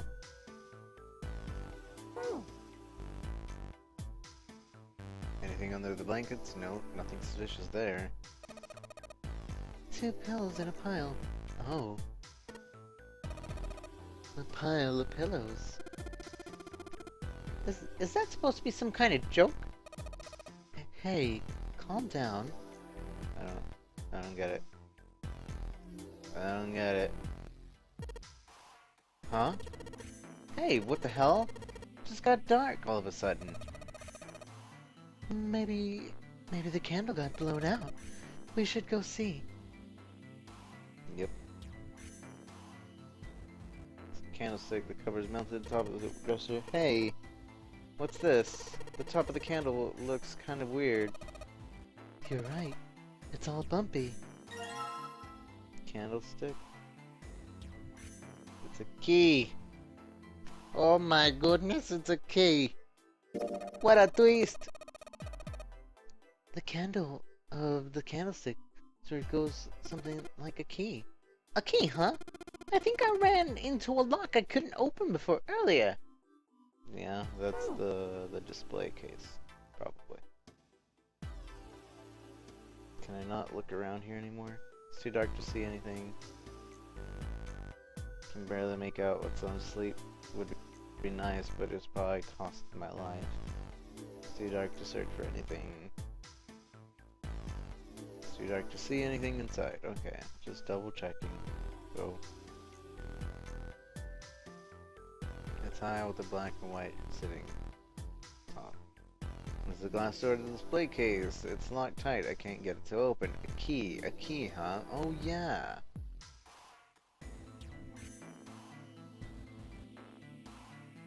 A key, huh? Oh yeah. Let's see if this candlestick key will do anything. Yes, it opened. Alright, pull that shit open. So vulgar. Plate. Hey, don't you think the pattern on that tile looks like something? Yeah, I saw it somewhere. I saw it somewhere. Is there any more? Hey, Junpei, you got a minute? Santa had shown up out of nowhere and gave Junpei no small start. Hey, take this. Santa pulled something out of his pocket. It looked like a bookmark. He had a 4-leaf clover in it. What is this? I found it in between some cushions on the sofa. Pretty sure it ain't gonna be any help to us, but I figured I might as well hang on to it. Hang on to it anyway. Then why don't you hold on to it? Santa gave him a weary smile. You know what I hate the most in the world? I got 4 things. Hope, faith, love, and luck. Hope, faith, love, and luck? Damn straight. And you hate these things? Yeah, you got a problem with that? Not really. But Junpei tried to figure out how best to phrase what he wanted to say. What does a bookmark have to do with any of that? Santa scratched the back of his ear and looked awkward. Well, see, each leaf on the 4-leaf clover has a meaning to it, okay? And that meaning is pretty much those 4 words. It's like a flower's language. Well, I guess it's not a flower, is it? So, a leaf language, I guess. Yeah, you could call them leaf words. Leaf words? Junpei looked at the bookmark. Hope, faith, love, and luck. Yeah, so I want you to take it, okay? Just touching it gives me the creeps. Take the damn thing, alright? Santa pretended to shiver in disgust and shoved the bookmark into Junpei's confused hands. Junpei, what do you want to do? I mean, we can take it. It's fine. Decide to take it. After all, why shouldn't he? Alright, sure, I'll take it. He shoved the thing into his pocket and gave Santa a last confused look. Phew, man. I feel a lot better now. That thing was a real pain, you know? Do you really hate 4 words that much? Yeah, well, they can all betray you, you know? Hope, faith, love, even your destiny. What had happened to Santa, Junpei wondered. How had he become such a bitter person? For a moment, they looked at each other. Well, that's not my only reason. What? That's not the only reason I hate 4-leaf clovers. I just can't bring myself to like it, the number 4. Worried about the 4 horsemen? Nah. Come on, that's just silly. Maybe back in the Dark Ages that kind of crap scared people, but this is the 21st century, and I'm a 21st century guy. Then why do you hate 4 so much? 'Cause it's a half-assed number. Not the best, or the worst. That's why. What? 9 is a way better number. So, what if it's last place, right? At least it's not some lame-ass middle number. Santa's explanation made no sense. Junpei even more confused than before. You play? Play? You mean like gamble? What do you mean? Like the stock market? I'm gonna go with gamble. You mean like gambling? Yeah, of course. What else would I mean? In Baccarat, the least possible hand totals 9. They call it Le Grande. But the lowest, most worthless cards, the zeros they call Monkey. Just like the guy in charge of this game, huh? Zero's a monkey. Santa blinked, utterly stunned. Then he began to laugh. Oh man, you're totally right. The guy who trapped us in here sure is one of the hell of a monkey. Then that was when Lotus spoke up. You know, if you think about it, the nonary game is really a lot like Baccarat. Apparently, she'd been listening. Of course, it doesn't use any of that stupid digital root junk. You just drop the 10 digits and that's it. Still, it does have the same idea of your final number needing to be a single digit. Oh yeah, I guess you got a point. In both games, whoever has 9 wins. The person who makes 9 wins? Did you forget already? Don't you remember what Zero said? The exit is hidden, but it is there. Seek the exit, seek the door that carries a 9. So if we want to get off this boat, we have to make a team whose number have a digital root of 9. And only the people in that team are going to make it out alive. Of course. That's why it's called Nonary game. The Nonary game. What? Huh? You don't know? Nonary means something derived from 9, or base 9. It's derived from the Latin prefix nona, which means 9. While we're at it, the prefix for 1 is uni. You know, like a unicorn? The horse with 1 horn. 2 is bi, like binary. Binary means composed of 2 parts.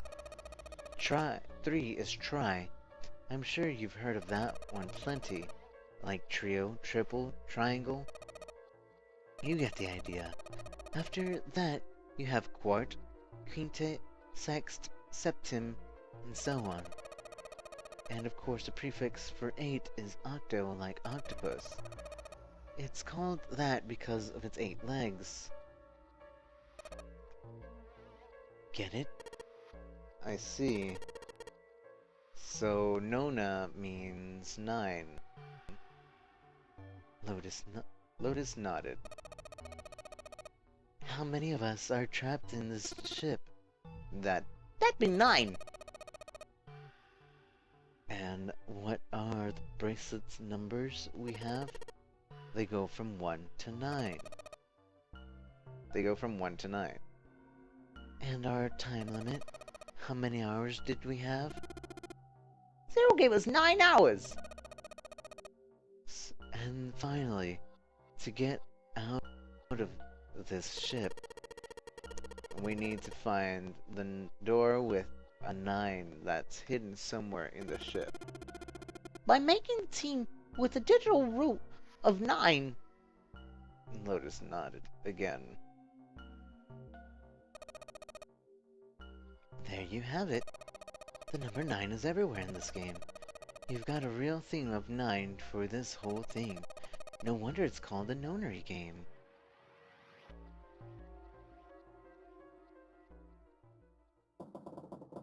Somewhere far away, Junpei heard the creak of a stressed metal. It sounded almost like Zero laughing at them, or the sad desperate scream of a pig headed towards a slaughterhouse. Okay. So, puzzle boys? We're missing 3 pieces, though. Hey, Junpei, you got that tile you got? I think maybe you're supposed to put it in one of these empty spaces. I mean, the pattern does look kind of like the same, doesn't it? He's right. I think so, too. But if that's the case, you're going to need to collect all 3 tiles, right? Don't you think we should collect all of them before we start putting them in?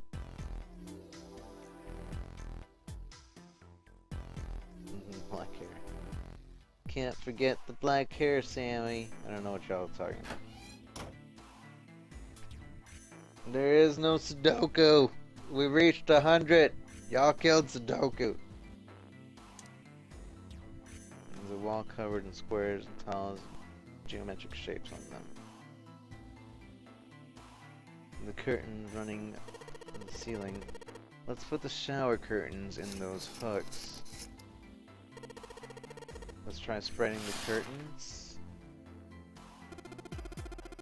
Wow, that's a pretty obvious peephole. Somebody's really dedicated. Well, with a hole this big, you gotta wonder if maybe they wanted to get caught. So you're saying maybe this one's getting spied on was into that shit? Maybe they were into it, like those home invasion fantasies. Home invasions? Interesting, I see. You two are real idiots, you know that? Wait, what?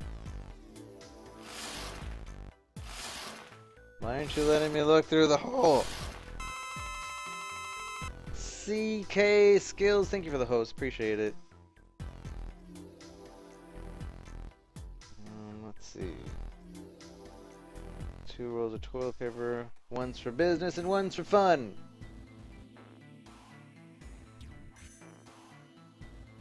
Toilet, there's nothing suspicious. The shower curtains, night keeping.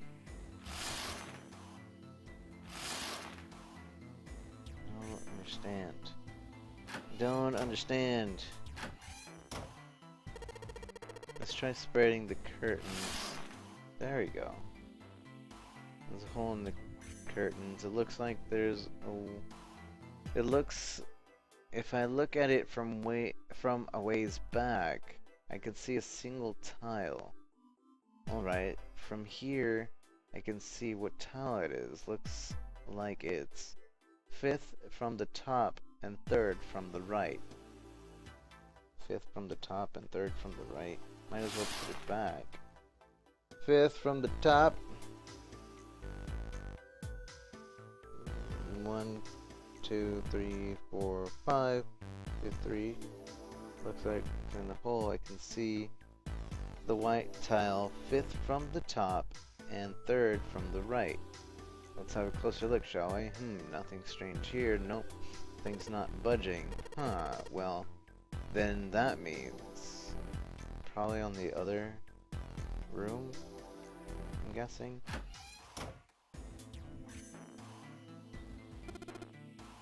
What's up? You going back already? Well, I can't just leave June there by herself. Huh, what do you think? What do you think, you're her knight and her protector or something?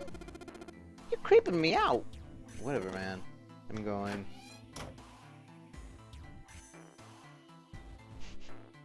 The memory games. Please.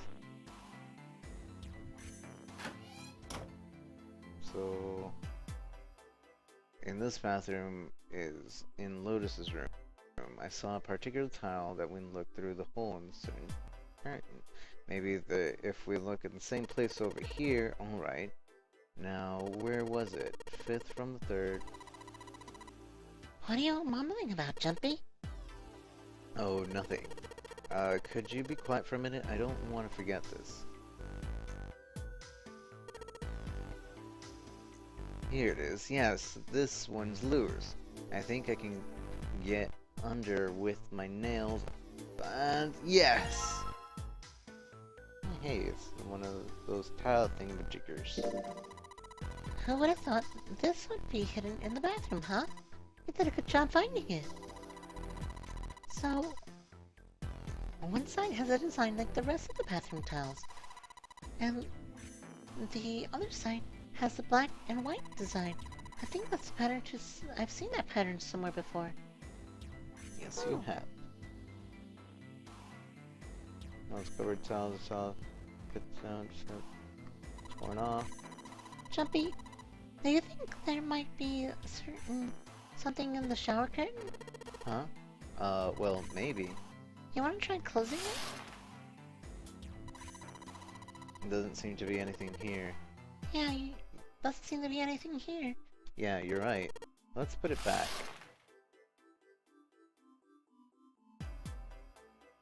The spoon partial of the roles of someone was well prepared.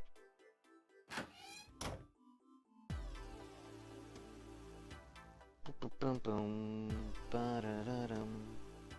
Make sure to remember what this looks like. What does this look like to you, chat? I'm just wondering if this looks like anything to y'all.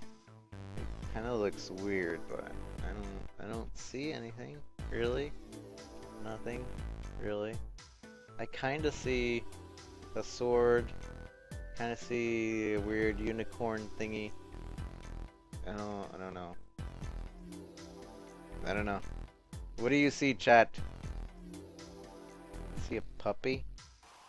You see a puppy? How do you see a puppy? I don't see it. I don't see it.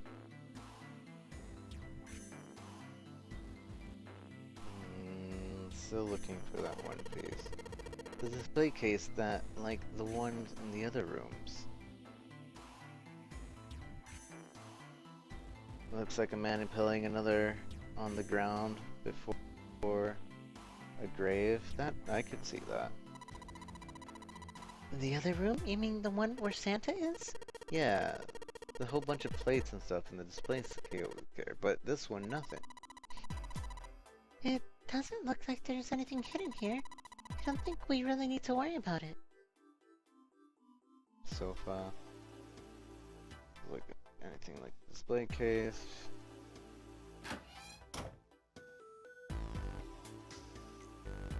Water bottle, doubt would be useful. Wooden cupboard, nothing useful. Dresser, there's nothing useful. Well polished mirror. Well, I can't seem to see anything here, so unless we can take yes. I get it, yes, yes. What are you mumbling about? Did you figure something out? Oh, nothing. Don't worry about it. Kind of weird looking picture, some sort of weird black and white. Looks like the room on the right has something of blah blah blah. The exit, Lotus and Sandra on the room on the other side. I'm gonna go check on them. Still missing one thing. Sofa looks pretty expensive.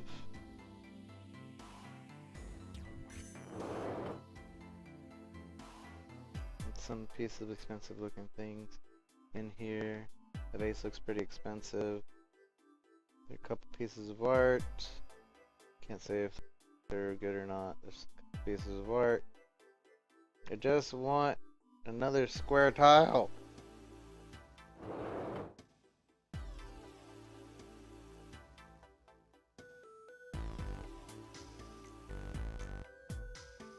It's too dark to see anything in here. Barely make out what's on the bed. Sleep would be nice, but probably cost me my life. The drawer is locked. I need a key to open it. Wait, was the other drawer locked? I don't think the other drawer was locked. I never clicked on the drawer like directly. So I guess we're going over there again. Junpei, if you miss her so much, you don't have to keep coming back here. Shh.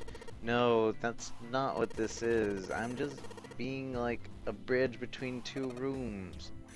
Uh-huh. You look like you keep telling yourself that. Now get out of here and go help June.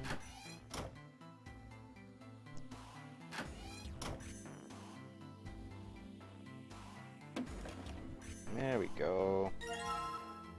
Dresser key. A key? Do you think this key is a key to a dresser? Yes, I do. That I do. That I do, pig. That I do.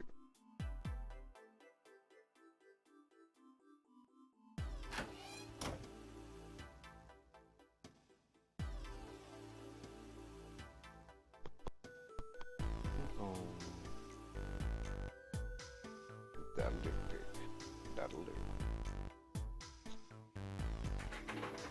Let's see if this... Yes! Yes, it worked! And the last tile. Got it! Alright.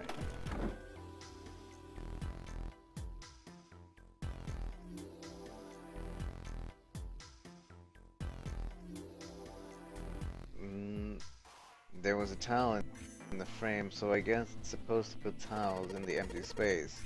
Alright, I'm gonna give it a shot. Ba-ba-ba-da-da-da-da-da.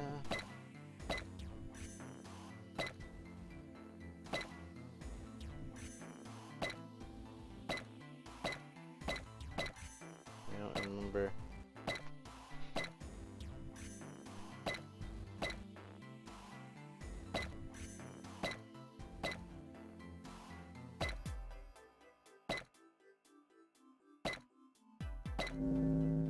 There we go.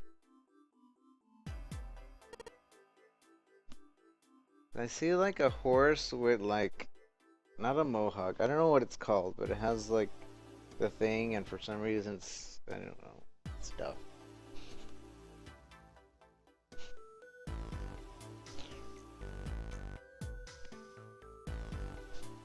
Ooh. Okay, let's see. Yes, I did it! The picture's complete. And there goes the frame. What is this? What's this? What do you mean, what's this? Pretty obvious, isn't it? It's a hole in the wall. Like a hidden safe or something, you know? Anyway, let's take a look. I think there's something inside. The Mars key. Whoa! This is one of those Mars key symbols. The door at the end of the hallway. It has the same symbol engraved on the keyhole. Then that's gotta mean... Yes, we can use this key to get through the door. That door. Junpei messed around a bit with the key he had and looked blankly at the picture that slid down. What's the deal with this picture anyway? Santa had only been mumbling to himself, but it drew Lotus's attention. She looked at the picture and paused. I think I've seen this picture before. Where? In a book. There's a British biochemist, Sheldrake. He was a rather interesting... has a rather interesting theory. He saw this picture in his book. What's this interesting theory? The morphogenic field, which relies on the theory of morphic resonance. Man, I can't deal with this. Just listening to you talk about it gives me a headache. Santa put his hand on his head, as though he were in great pain. Lotus merely arched an eyebrow.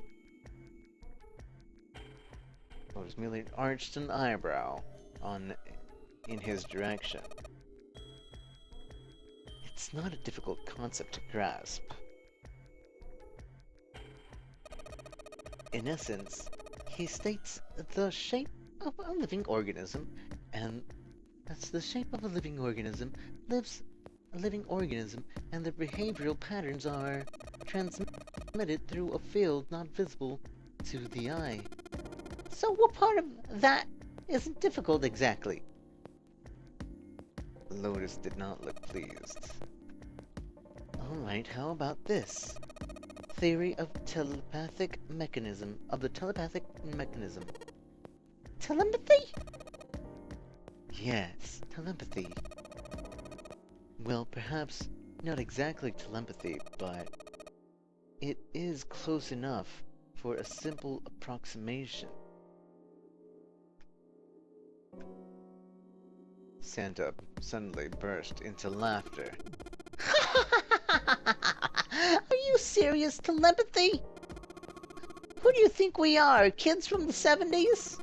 I can't believe someone would actually do serious research on something like that. Yes, I agree. Lotus' response was surprisingly curt. Junpei had expected at least some conflict. I read the book, but I can hardly say I understood it. I'm in no position to defend or condemn anything it said. It was probably just someone latching on to a statistical outlier from some study and turning it into a ridiculous theory. There's no scientific merit to any of it, I'm sure. But even so, Anyway, I saw a picture like that one in his book. Lotus indicated the picture they'd all been looking at.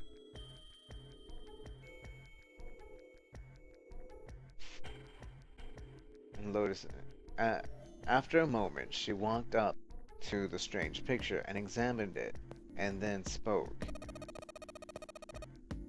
Hey, what do you think this picture looks like? Santa answered first.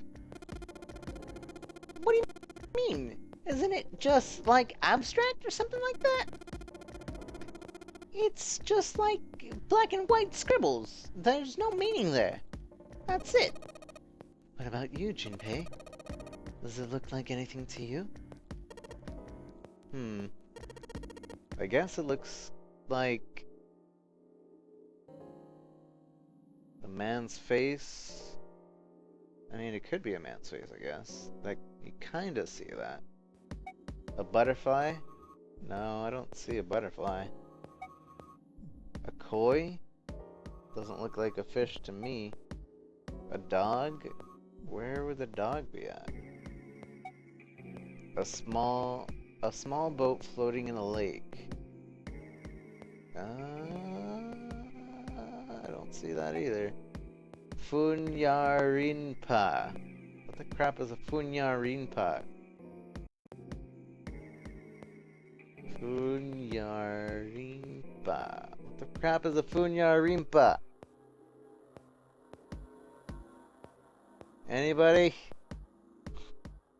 Chat! What's a Funyarinpa? Don't Google it. Never heard of a Funyarinpa.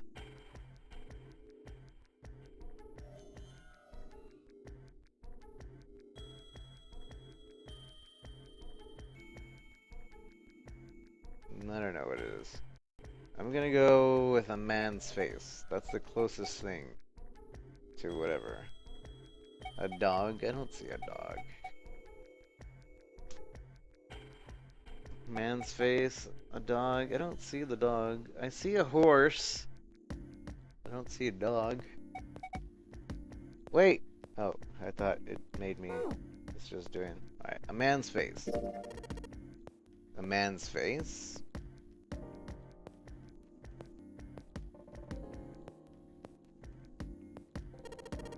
This is a head. And this is the nose and the mouth. And Junpei pointed to what he was talking about. Nope. Nope. That's wrong. Lotus smiled triumphantly. It's a dog. Gosh dang it, Sammy! See? Like this. Lotus pointed out parts of the picture, and eventually a dog took shape in them. What? It looked as though she had a point. Oh yeah, it is, huh? It was a dog. Santa also nodded in agreement. So now we know that what it's a picture of, but I don't see how that helps.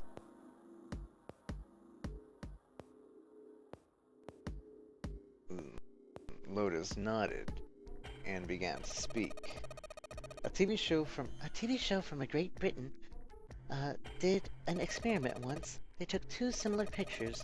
Both of them were difficult to identify initially, but once you'd figured out the answer, you couldn't see it as anything else. The first picture was a woman wearing a hat. The other one, well, to make it easier, let's just say it was a picture of a dog. So, their experiment.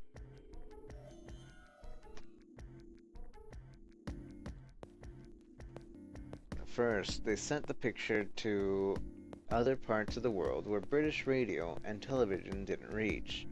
To Ireland, the US, Africa, Europe, etc. Then, in each country, they gathered a number of test subjects. All in all, there were roughly 1,000 people. Those 1,000 people were shown the two pictures and asked, "What does this picture look like to you?" The results in and of themselves were not terribly interesting. 9.2% of people saw a lady in the lady picture. 3.9% the dog in the dog picture. Then 2 days later, they broadcasted a new show. During the 30-minute show, they broadcasted the dog picture and its solution. The audience was estimated to be 200,000 people. After the broadcast, it could be assumed that the number of people who knew the solution of the dog picture now totaled over 200,000. After another 2 days had passed, they gathered the number of research subjects from areas where British TV and radio did not exist. This time, they were only able to find a sample of roughly 850 people. Naturally, none of them were people who had participated in the first test. They were, however, given the same test with the same two pictures. The results were shocking. 10% of people saw the lady in the lady picture. The previous test had a verdict of 9.2% success rate. The change was not statistically significant. The dog picture, however, produced a very different result. The percentage of people able to successfully find the dog grew from 3.9% to 6.8%, a very significant increase. So do you understand? Do you realize the significance of this experiment? There was no way the second group could have seen the picture. They lived far away from Britain and couldn't even see the picture. But even so, it was only the success rate from the dog picture that went up. Why? How did that happen? What does it mean? Lotus looked back and forth from Junpei to Santa and back again. Normally calm and collected, she looked now as though she were nearly possessed, and there was something manic about her manner. Santa took an involuntary step backwards. Junpei didn't budge and stared straight back into Lotus's eyes. Does this have something to do with that field or whatever that you were talking about earlier? A field not visible to the eye? So if more people know the answer, then that information will pass through the field.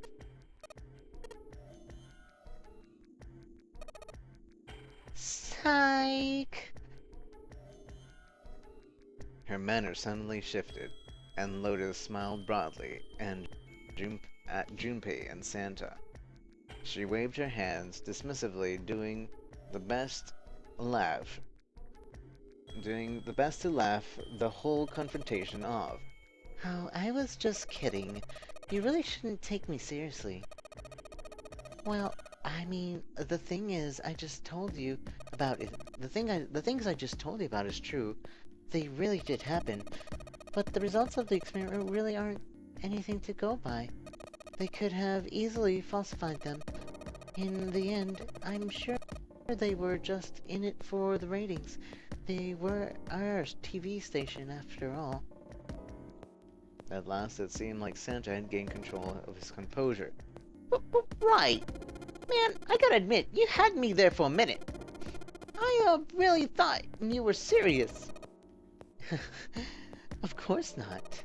Like I told you before, I'm sure it's all just pseudoscience.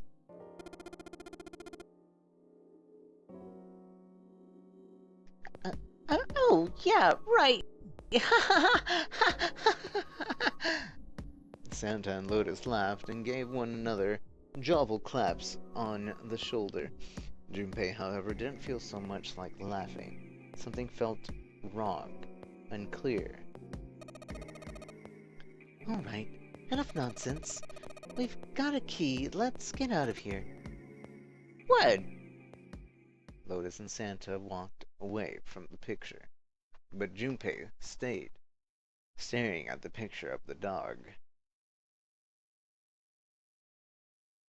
A field not visible to the naked eye. Morphogenic field. The more he thought about it, the more his head hurt.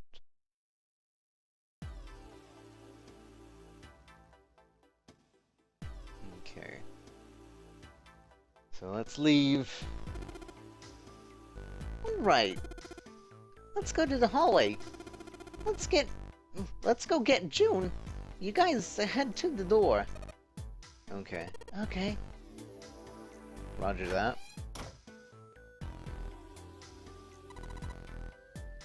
Hey, Jumpy, where are you going? Oh, I was gonna get you. I know, Santa told me. Come on, let's go. We don't have any reason to go back there, Junpei. Come on. Okay. Yes! It's unlocked. Good job, Junpei. Good, now we can get going. Come on, what are you guys standing around for? Let's get out of here. Come on, Jumpy, let's go. Alright, let's go.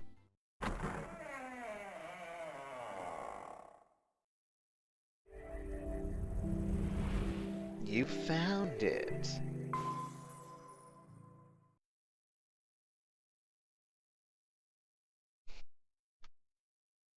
Alright guys, we're gonna take a quick break. We haven't taken a break in a little while, so we're gonna take a quick break. Thank you guys for joining me today. I do appreciate it very much. You guys are wonderful, wonderful people, and I love you very much. I'm gonna leave you with some music here. We're gonna be going through some more novelty parts. I think maybe there might be another puzzle, but I feel like right now is a good time for a break. So let's take a break. So be right back, guys. Don't go away and tweet out the stream. I love you guys. Be right back.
Hey guys.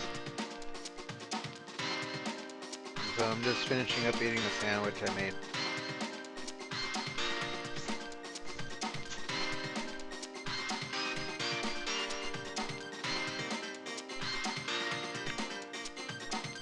So we actually never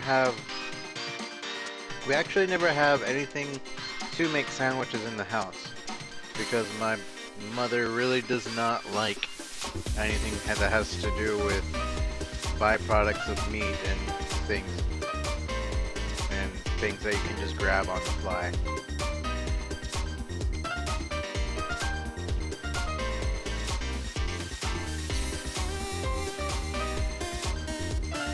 So it's nice to be able to make myself a sandwich every now and again.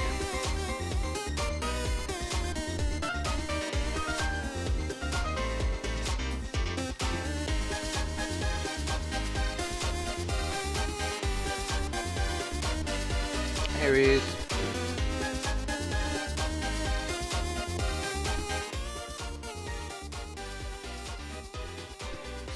Good to see everybody. Thank you for coming on by. Let me put my plate away and I'll be right back. But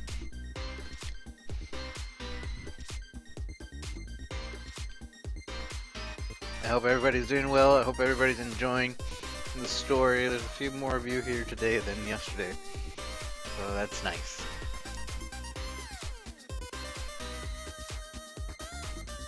But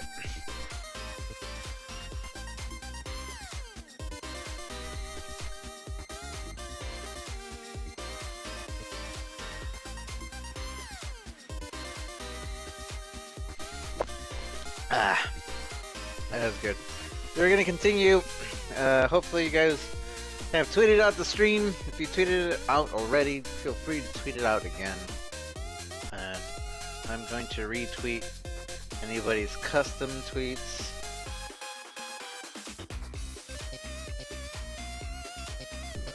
Thank you, Ash, Amber, Sander, and everybody that tweeted me out.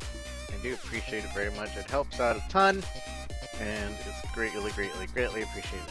So, let's go ahead and lower the music. Let's go back to the game. Alright, so,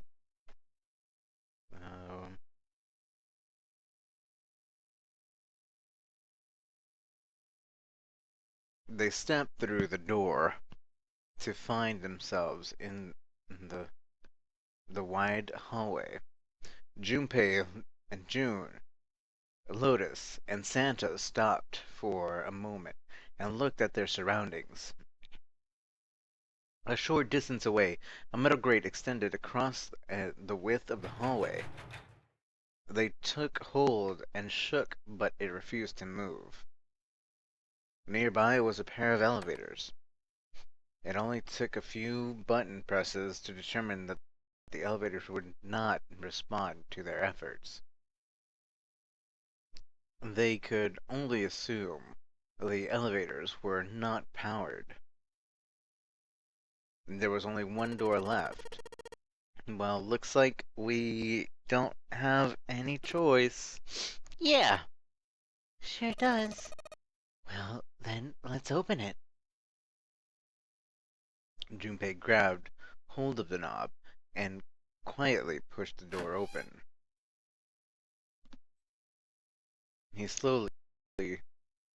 He entered slowly, trying to take in as much as his surroundings as he could. The others followed shortly. So, this is the kitchen. Santa did not look pleased. What are you expecting? Isn't it obvious? The exit. I was hoping this would be the way out of here. You really think it'd be that easy? Yeah, I know, still.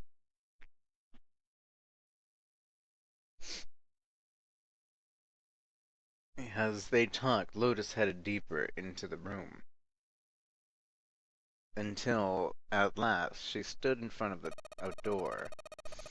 If we can get through this door, We should be come out of the other side. That grate we saw earlier.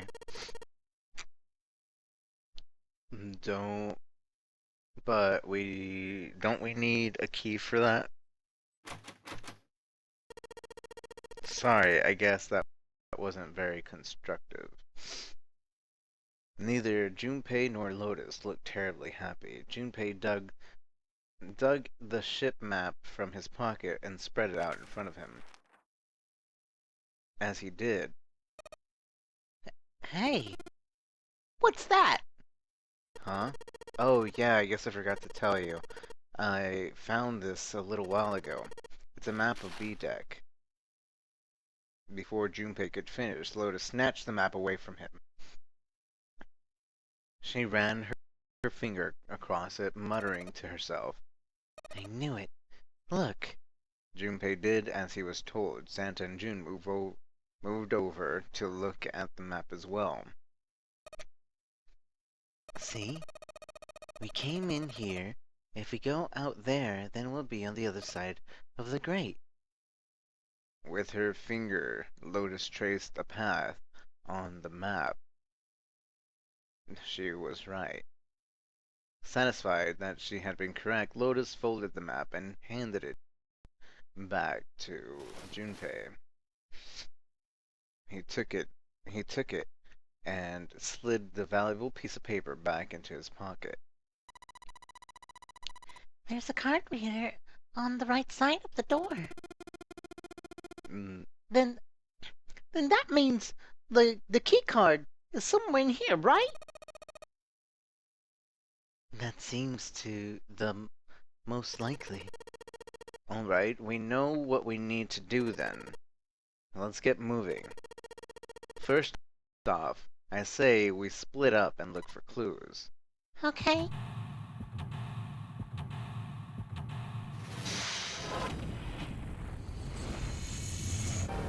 Seek a way out.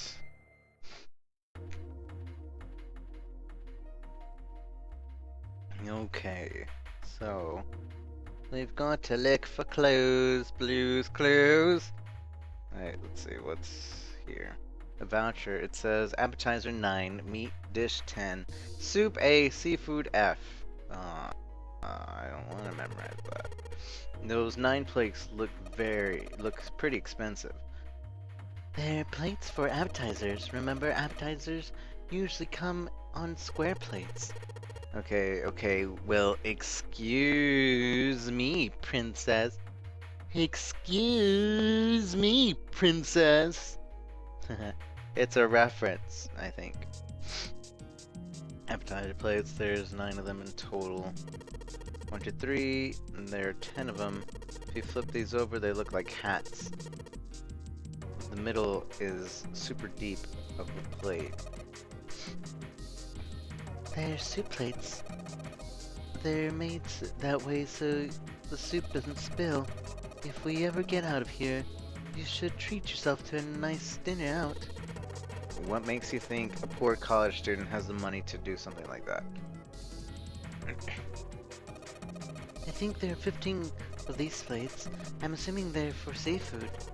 How the hell can you tell that? They look just like any other plates from the 99-cent store. If you ever take a lady out to dinner, you're going to embarrass yourself. I feel so sorry for June. What? Why the hell are you bringing up June? A lady doth protest. Too much, methinks. You are not terribly subtle. There's a bunch of tiny little ridges on this plate.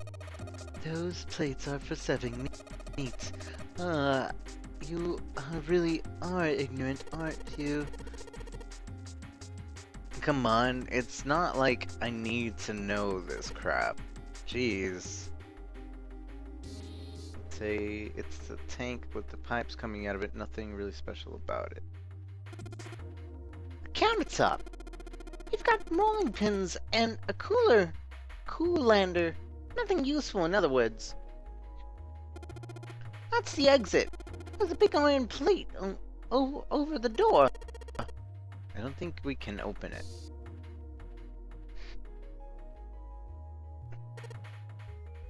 Wow. This pot looks like it's made out of silver. I bet drinking tea from this pot would be really yummy. Spending a day off with June drinking tea. Could such a day ever happen for me? Jumpy? Oh, nothing. We don't really need hot water, so we should be moving on.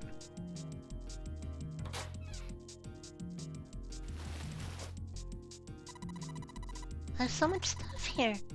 A whole lot of cans. This is probably a pantry. It's cans lining every half of the room. See, a wooden box on the second row though.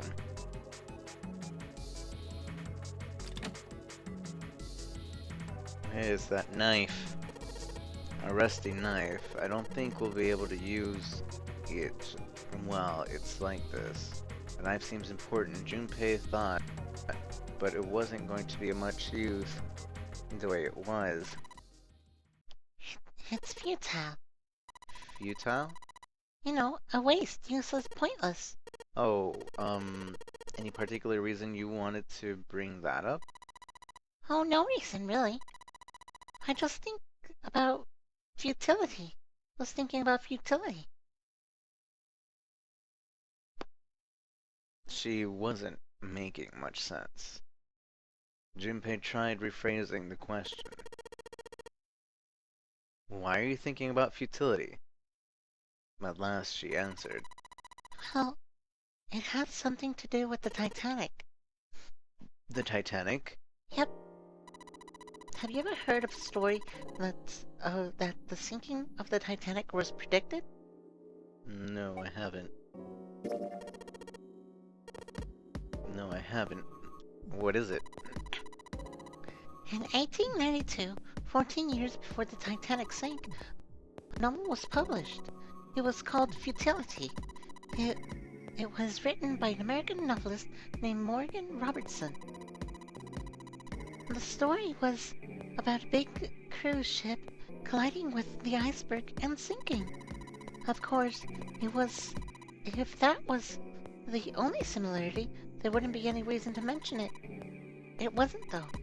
The name of the ship, its nationality, course, departure time, size, displacement, maximum speed, number of passengers and crew, the number of lifeboats, even the location of the accident itself, and the cause and the location of the damage. Everything matches the Titanic almost exactly. It was almost as if he'd seen the whole thing happen. But this was written 14 years before the Titanic sank. But that's not all. It wasn't just futility that predicted the sinking of the Titanic. There were two others, similar stories written by a man named William Thomas Stead, both of them before the accident. One in 1886 and the other one in 1892. Stead wrote two stories that had striking similarities to the Titanic disaster. In one, two ships collided, and many of the passengers died because there weren't enough lifeboats. In other words, a ship collided with an iceberg, and in the other, a ship collided in the iceberg and sank. Huh. I don't know, I mean, I'll give you that it seems a little weird, but I'm pretty sure it wasn't too uncommon for ships to hit icebergs back in the day, or even other ships. Right. I knew you'd say that. But what if Steed had some sort of special powers? To be more specific, what if he had the ability to do automatic writing? What? Automatic writing? Wait, are you talking about that thing where someone says they're possessed by a spirit, and when they write a bunch of stuff without knowing what they're writing? Yes. What do you mean, yes? That stuff's a load of bull. Okay, so let's say, hypothetically, that automatic writing isn't a total load. These guys still couldn't have predicted the sinking of the Titanic. When the Steed dude wrote his thing, nobody had died on the Titanic yet. So if automatic writing is about being possessed by spirits of dead people, who the hell possessed him so he could write that stuff? That's not it. What's not it? Steed wasn't possessed by a spirit. He was doing the possessing. What are you smoking? William Thomas Steed was a passenger on the Titanic. He just wrote down what he saw with his own eyes, 20 years before it happened.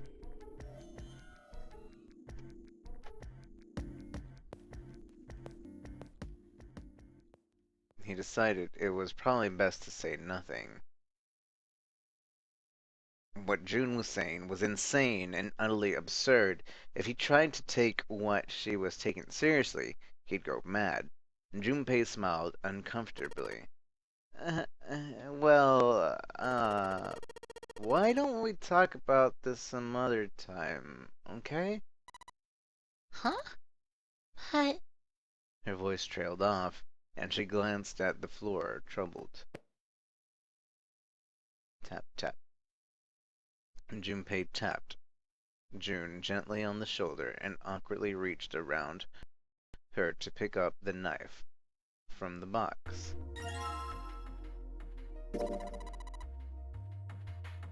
We're really in trouble. I know it's just repeating myself, but this is really a futility moment. That blade is so rusty. Yeah, I know. We can't cut a damn thing with a knife like this. If we're going to cut anything, we'd probably have to sharpen the knife. Yeah. About that.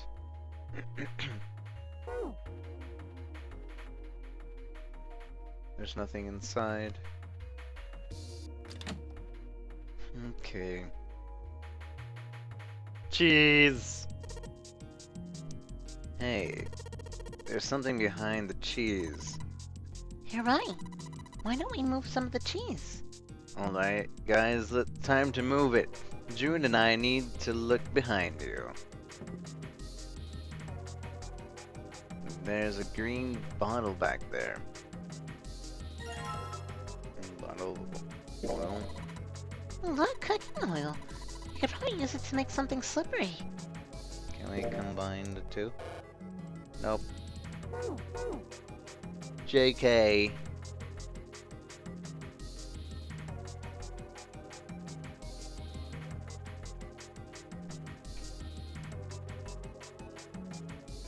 There's a number of cheese lined to itself. This is Gouda cheese. The most famous Dutch cheese.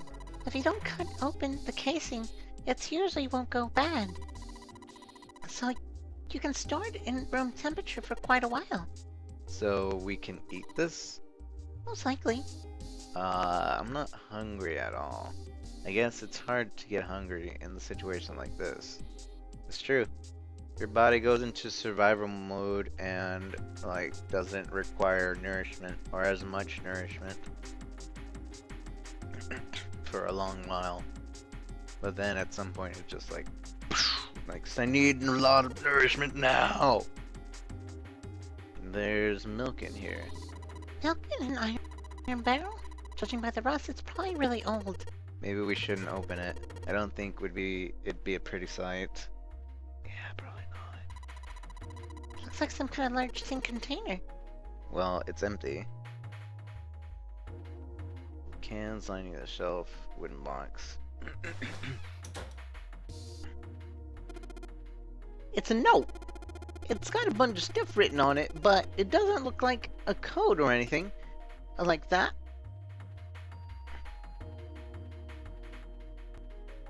And the bolt's rusted in its place, it won't budge.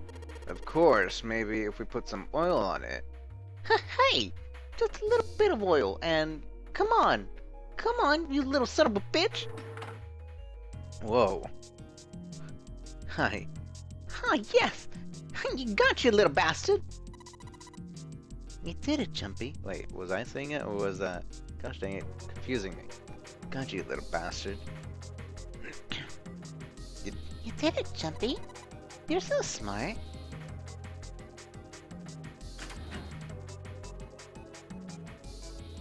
As Junpei walked into a room, a blast of cold air washed over him.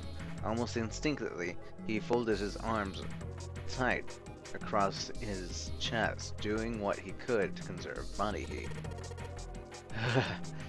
It's cold here. What's this place? Are you blind? It's a freezer. Santa's teeth had already begun to chatter. Hardly surprising. The freezer was far too cold for someone dressed as he was. Lotus, however, was in even worse situation, I bet. Oh, no way. No way. That's way too cold for me. I'll freeze solid in seconds. Sorry, but I'm afraid I have to pass on this one. I'm going to leave the rest to you. And with that, she ran out of the room. As Lotus left, June came in. Oh, it's really cold in here. White puffs of steam hovered in front of their face as they talked. June had already started to shiver. Hey, you don't need to be in here. You had a fever just a little bit ago. You should stay outside. We got this. Oh, I'm fine. My fever's gone now. But Junpei had scarcely opened his mouth when a thunderous sound of metal upon metal rang out from behind them. In unison, they spun around to find that the door they had only recently come through was closed. Junpei rushed over to the door. Desperately, he grabbed hold of the doorknob. Oh! It was cold beyond cold. Merely touching it was painful. The doorknob had been frozen solid. They quickly deduced that the pipe next to the door had ruptured. Water released by the rupture had hit the door and frozen it instantly. Santa shoved Junpei aside and pounded against the door. Hey! Lotus! You out there, right? Open the door! She wasted no time in responding. What do you want? What's going on? The door won't open! Try opening it from that side, please! Fine. If you say so. Hold on. Soon they could hear Lotus on the other side of the door.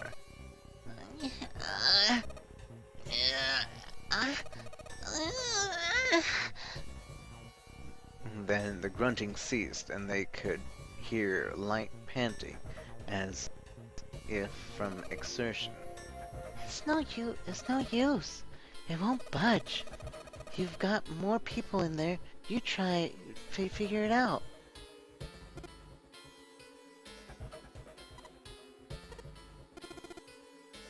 Damn it! Santa was shaking like a newborn deer. June was hugging herself and shivering violently. Even Junpei, with the heaviest clothes of any of them, was clearly feeling cold. With every breath they took, they could feel the cold working its way deeper and deeper into their bodies. Anyway, let's find a way out. If we don't get moving, we're going to be permanent residents. Two heads are better than none. I am sure we'll figure something out. Yeah, you're right. Let's just take a good look around the room, okay? Right. They pushed in close to one another, and began to search.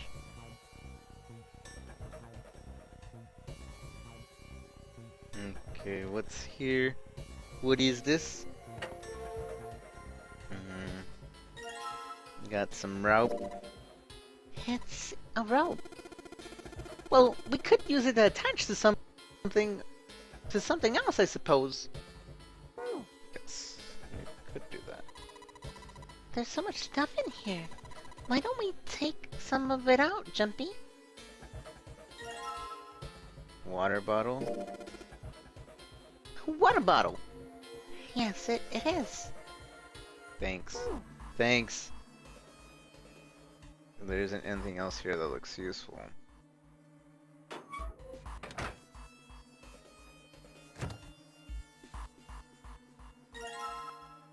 Dry ice. Dry ice? Can't you make that stuff cause an explosion if you seal it in something that's airtight? Explode. Yeah, didn't you do that in school? You should never underestimate the power of expanding gas. Junpei picked up the dry ice with his sleeve so he would avoid burning himself. Dry ice just frozen carbon dioxide, right? Yeah, it is. I wonder how warm it has to get for it to turn back into gas again. Hell if I know. How's that gonna help us anyway? Well, if we figure out, we might be able to use it to get out of here. They were about to move on when June spoke up. Carbon dioxide's sublimation point is negative 109 degrees. Any warmer than that, and it'll turn into a gas. Any lower, and it becomes a solid.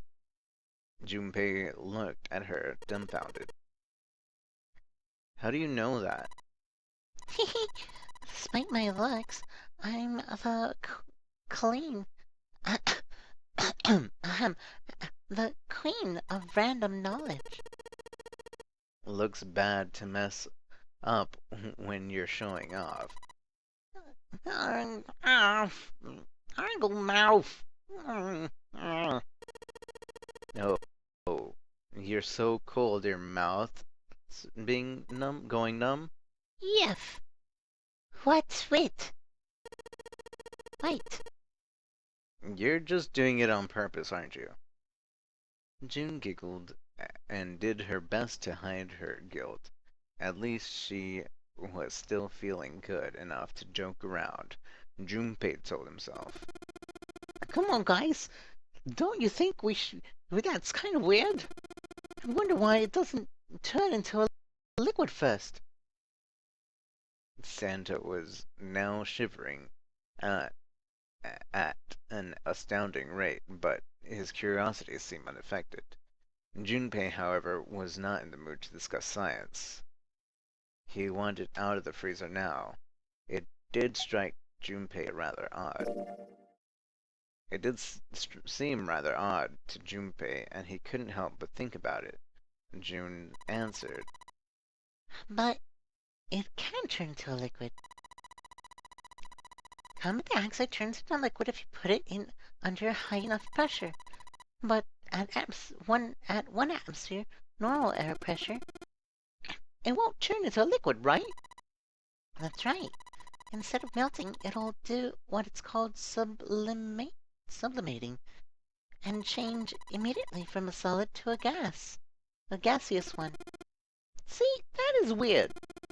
Water's a liquid 32 degrees from 212 degrees. So why isn't that the case with carbon dioxide? June replied with an answer that stunned both of them. It's the kind of ice that doesn't turn into liquid when it turns above 32 degrees.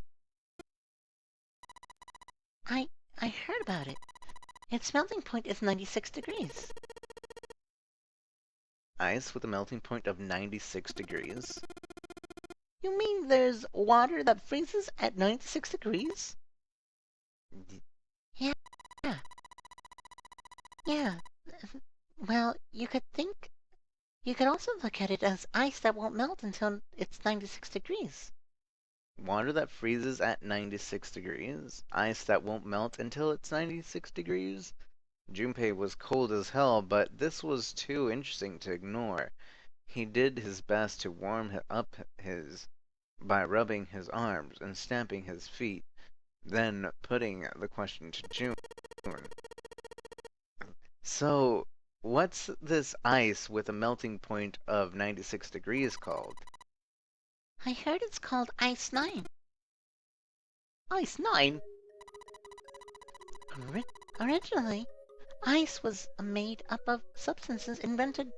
Ice 9 was made up of substances invented by science fiction author. But recently, scientists have discovered that such a substance actually exists. Wait, hold up.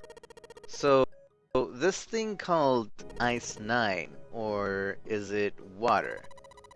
Like I said, If the ice is over 96 degrees, it'll be liquid. If it's under that, it'll solidify.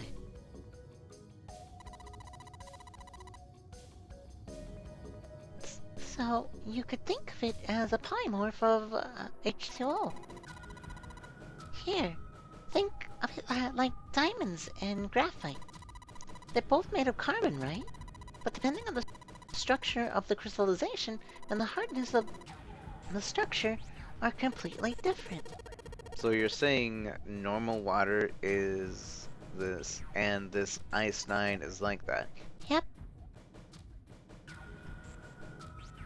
She wasn't finished. Have you heard the story about crystallization of glycerin? For 150 years after the discovery of the glycerin, people cooled it, warmed it, and did all sorts of things to it. But whatever they did, it never crystallized. However, one day in 1920,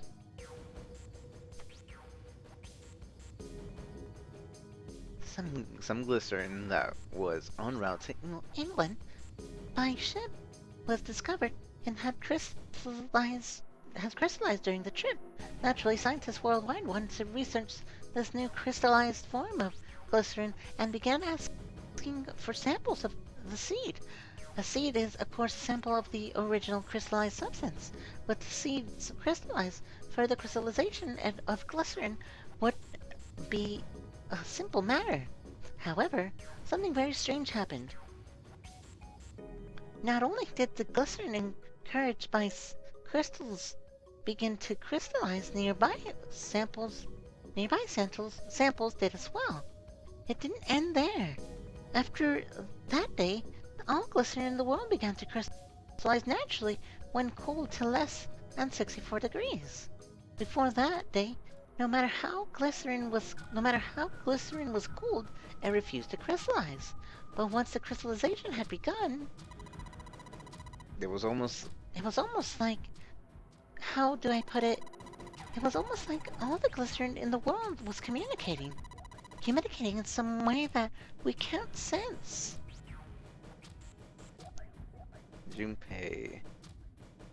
Junpei was honestly impressed, was kind of annoyed. Honestly impressed. Was honestly impressed.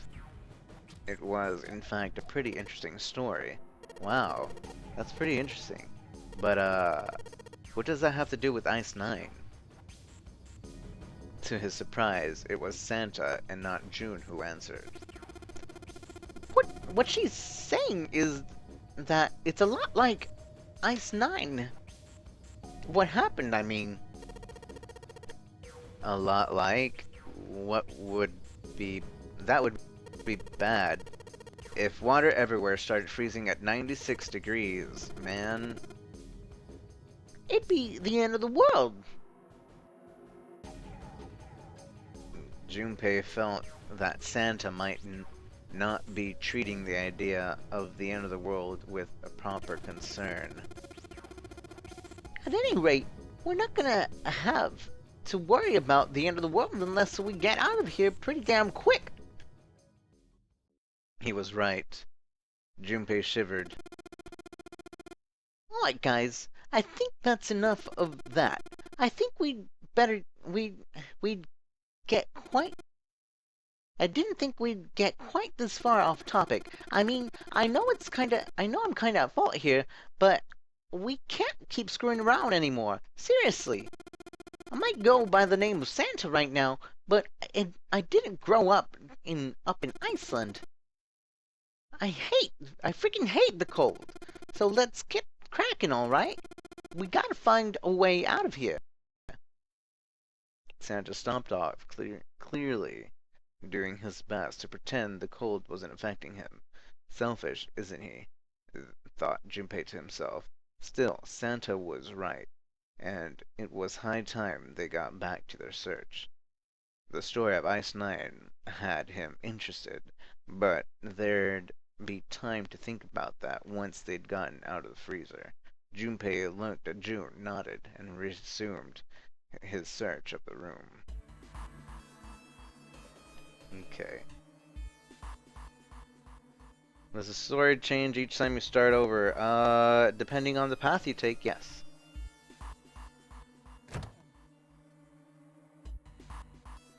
So, is there nothing in here? Got frozen chicken, boys! It's really hard. That's frozen stiff. Hey, June, can you say that again? Huh? Say it again. It's really hard. Again. It's really hard. Thanks. Something wrong, Junpei? Your face is bright red. No, nothing. I'm fine. If it's that hard, you can probably use it as a hammer. Yeah. Yeah, good point. Maybe we can use it to break something. Oh my.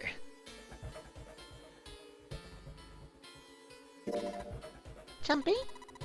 It's really hard. It's like a hammer. Maybe we can use it to crush something. Okay.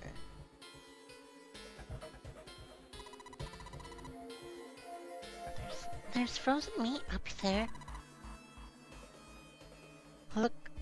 Looks like pork. Huh? What's this? It looks like a tag or something. Chunk of pork. Jumpy, is this a slip of paper in that meat? I think there's something written on it, but I can't read it like this. If we try to pull it out, it'll probably rip. You can defrost that. I don't think we're gonna be able to do that in this room. Everything's frozen here. It doesn't look like there's anything else interesting.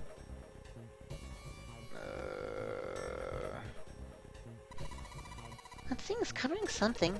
It's frozen solid. I can't flip it over. It's thin pipes. There's water dripping from the pipe. This pipe. Huh. It looks like when the pipe burst, the water hit the doorknob and froze it in place.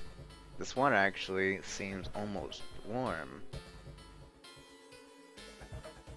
This water is flowing with the pipe. No good. We can't hit it hard enough. It'll break it. Maybe it just needs more of a shock, you know? More of a shock? No luck. It's too hard. You can't break it. There's too much mist to see what's going on over on the other end. Hey, Junpei, didn't you find some dry ice earlier? Yeah? There's a warm water coming out of that pipe. Warm water and dry ice. What do you think would happen if we put that stuff in a sealed container together? Do we have a sealed container? Oh, hey. We have a water bottle, eh? Warm it up with this water. It's warm water flowing from the pipe. Or maybe we can just combine it right now. Combine our body. No, not that. Not that. Yes, that. Wait, we can't do that. Okay. Okay, just kidding. Then let's hit this with chicken.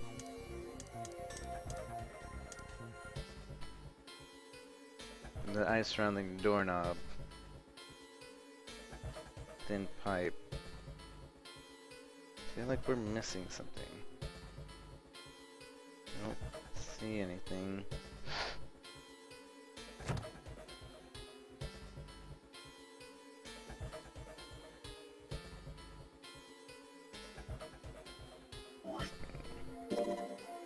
Jumpy, your chunk of meat. It's rock solid. Maybe we can use it. Jumpy, it's really hard. It's like a hammer. Nom. Don't eat it! Maybe we can use it for something. It's chicken, might as well be a rock though. It's hard and frozen solid. Dry ice. We might be able to cause an explosion if we put in something airtight and make it melt. Dry ice. We might be able to cause an explosion. It's an empty water bottle. The neck is pretty small. I don't think it would fit anything very big in there. So, why can't we combine this with this then? Because we still need to melt it. Okay. So, maybe we can melt it using the water?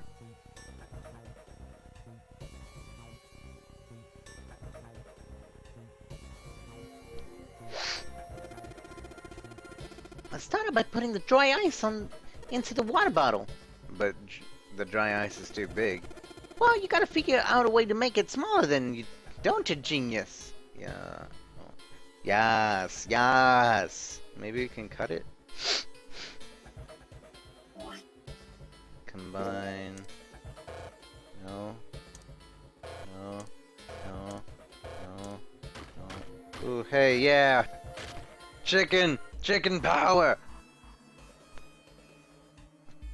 Alright. Alright. The dry ice is all in pieces now. Woo! So now combine this with the water bottle. Gonna put these pieces of dry ice into the water bottle. Okay. So you put the dry ice in the water bottle, Jumpy? If it explodes, you could possibly blast away the ice from the door. So how are you gonna get that to stay against the doorknob? Well, we put it on a rope. So let's just tie this rope on here. Hey, why don't we use that rope to tie the bottle onto the doorknob? Then we just have to put some water in it, and then if we can give it a good whack with something, kaboom! It'll explode and break the ice off the door. Then what are we waiting for? We can't take this cold any longer. Okay.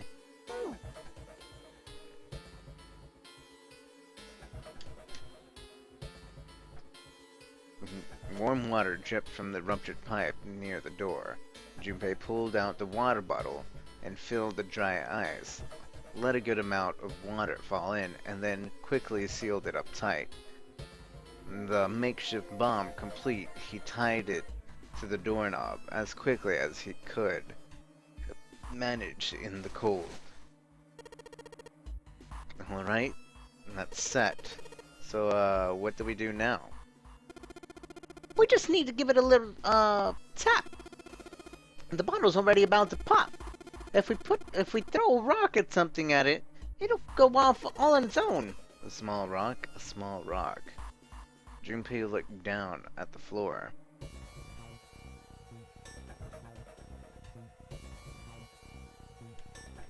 Scattered across it were pieces of dry ice left over from the larger chunks he had crushed earlier. Alright, this ought to do the trick.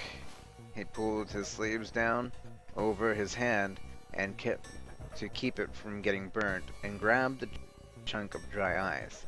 It was a pretty good size, about as big as a pool ball. He figured it would be just about the right size.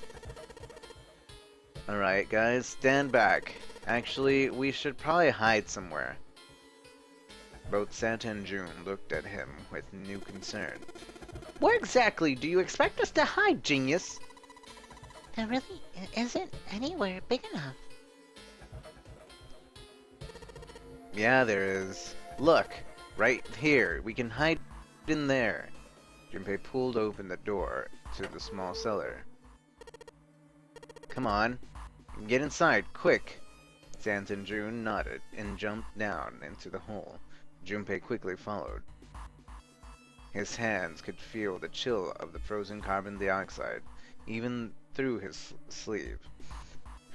He tightened his grip, took aim, and prepared to throw. Alright, here goes. 3, 4, 5. You're counting the wrong way. Oops. That's a really sad excuse for a joke, man. Sorry, dude. Alright, the real thing this time. You guys ready? Yes. Whenever you're ready. Just throw the damn thing. Alright, here I go. 3, 2, 1. Junpei threw the chunk of dry ice as hard as he could. With the same motion, he ducked down into the cellar with Santa and June, just as...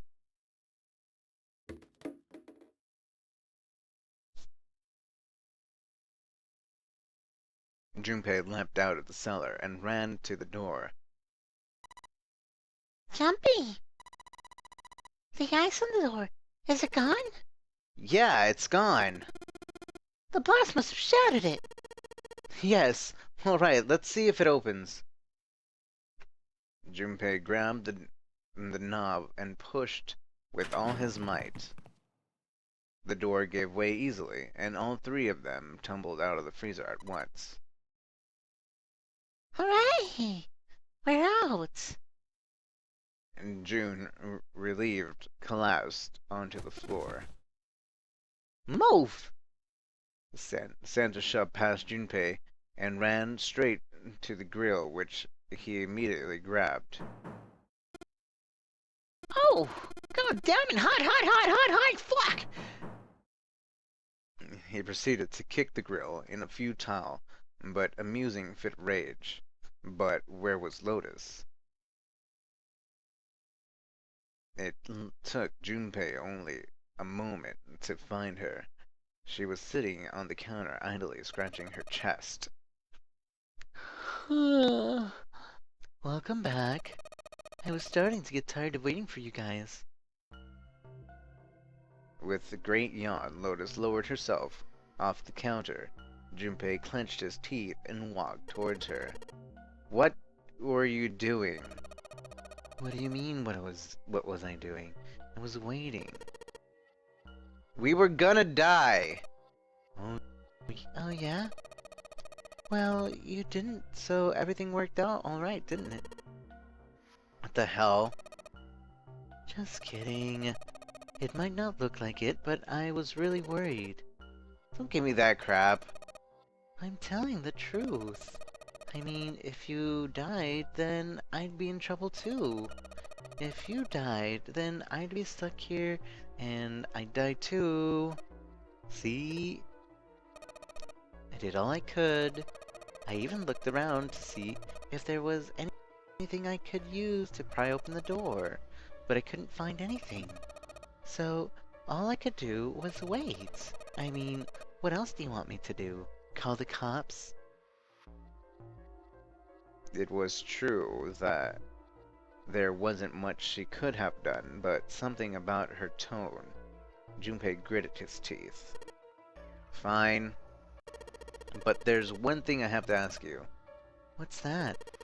You didn't close the door, did you? What? You think I closed the door on you? Why would I do something like that? It closes on its own. I told you before, if you die, then I die too. She was right. Junpei knew. Junpei knew it. Without them, she'd be in very serious trouble. It seemed like the accident was the only explanation for the door closure. If Lotus had really wanted to kill them, all she would have to do was bar the door from the outside, and she hadn't done anything. The most she was guilty of was laziness, or negligence, not attempted murder. Junpei swallowed his anger and did his best to apologize. Well, Well, I'm sorry. I'm sorry I doubted you. huh. Oh, yes, well, that's all right as long as you understand. Lotus looked away and twirled her hair between her fingertips. His vengeance against the grill complete, Santa swaggered back towards Junpei and Lotus. Hey, no screwing around, you two. Break time's over. Especially you, lady. You must have been sitting on that fat ass of yours while we were freezing to death. How rude. I was plenty busy. Yeah. How about you put on that energy into something besides bitching? Let's go. Snap. Okay. Oh, snap. Swiggered. Nice, Lizzie. Congrats on no school. A sink. It's still got water in it. There's a couple plates in there, but I don't think they're gonna help us much. But we can thaw the thing, can't we? Thaw the thing! The sink is water. There's a couple plates in the water. Ooh, whetstone! Oh my gosh, we're monster hunting! A whetstone? What are you planning to do with that?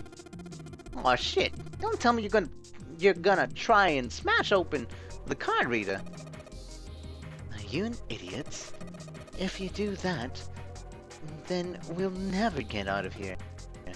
Oh, yeah, I guess that would be bad, huh? The whetstone is only gonna be used if you need to sharpen something. Alright, let's sharpen the knife. Maybe I'll use the whetstone to sharpen the knife.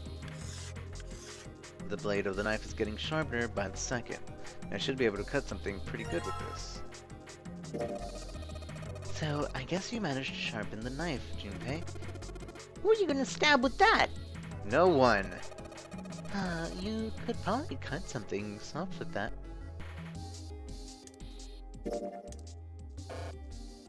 Nope.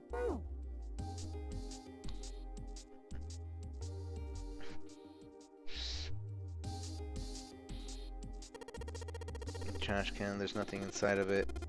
Well, better than being full of rotten food, I suppose.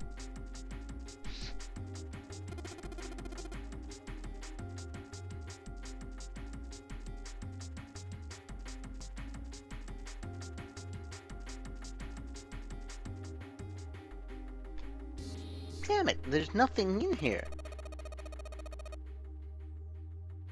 Hey, Santa.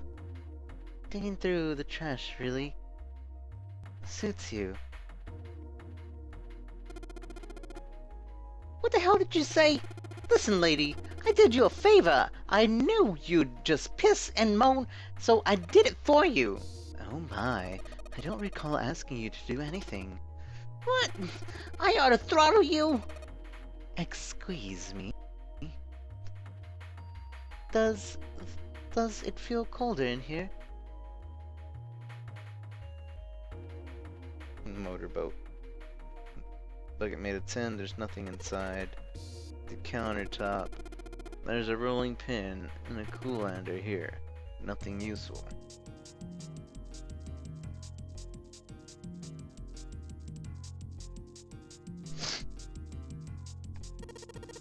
This partition fits the room. On the right of the partition of the wall. It's one of those swinging doors, you see? Them a lot in between kitchens and dining. Other areas and restaurant. Without this door, you need to run all the way around the partition to get to the other side. That's really a pain in the ass, huh? Well, I guess it's not really important, but still.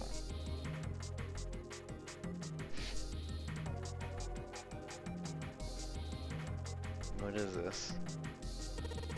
Looks like you can enter numbers into this thing. Is it an oven timer?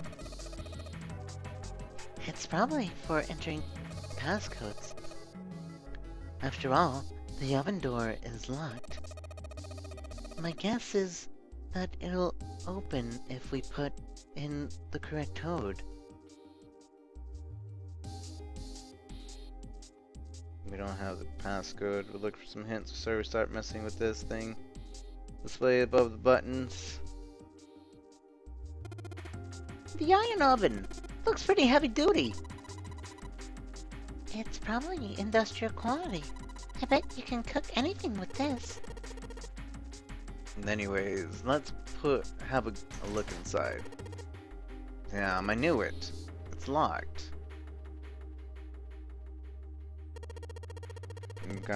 Here's a pot and a frying pan. Oh, and a pressure cooker.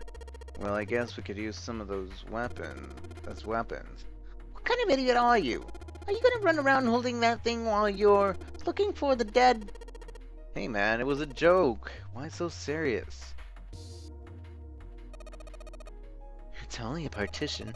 There's nothing else worth noting here. Frying pan, 2 kinds of pots. I guess we'll put the meat on the grill.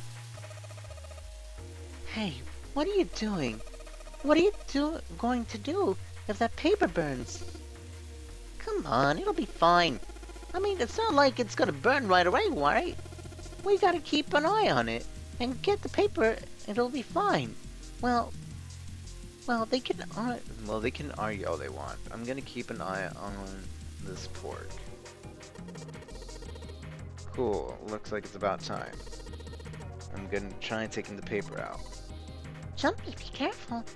Sweet of her to care, but I know what I'm— Ouch! See? I told you. Hey, what the hell are you doing? Hurry up and get the paper out. It's not coming out. This thing's frozen stiff. I can't get it out.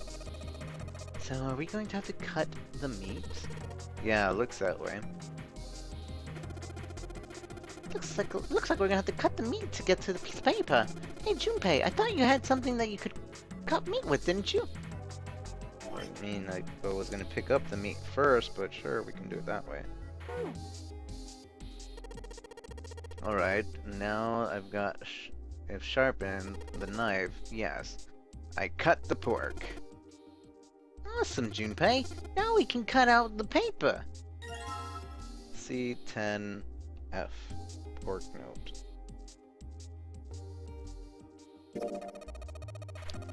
C10F. What do you think? It's some kind of code? Damn it! They're just screwing around! Junpei, do you know what C and F stand for? You think maybe it stands for corporate finance? I thought it was clever and funny. C and 10F. C note 125, maybe. And some bottles of seasoning here. I know earlier we saw something, or something here. No, well maybe. That's probably what you're supposed to use to enter the password. Maybe if we put the right number, it'll open the door. Junpei, maybe the note you found earlier. Yeah, I know. Do you know how to enter those numbers? I think E is for enter and C is for clearing. So basically, when I'm ready to submit an answer, I press E. So if I screw up, I just press C, right? Lotus nodded. Alright, let me give it a shot. 125. That right? No? Okay. Shit, that didn't work. Do you think the note we found of the pork wasn't a hint? C10F? There aren't any letters on the input device. Maybe we can find a way to convert the letters to numbers.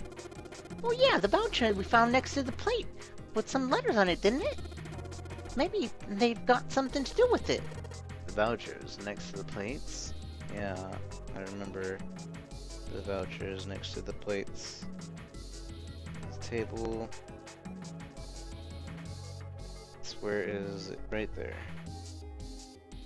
The voucher is at the end of the counter. The voucher doesn't seem to match the numbers on the plates.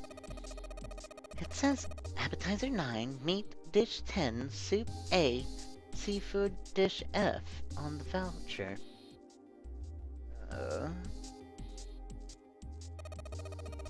And the plates on the plates on the table are 9 appetizer, 16 meat, 10 food, 15 seafood. So 15 seafood. So I was already right with that. What's C? Appetizer. Maybe they're using hexadecimal here. The hexadecimal is? It's a number system that goes by 8, 9, A, B, C, D, E, F, 10, 11. You're familiar with base 10, right?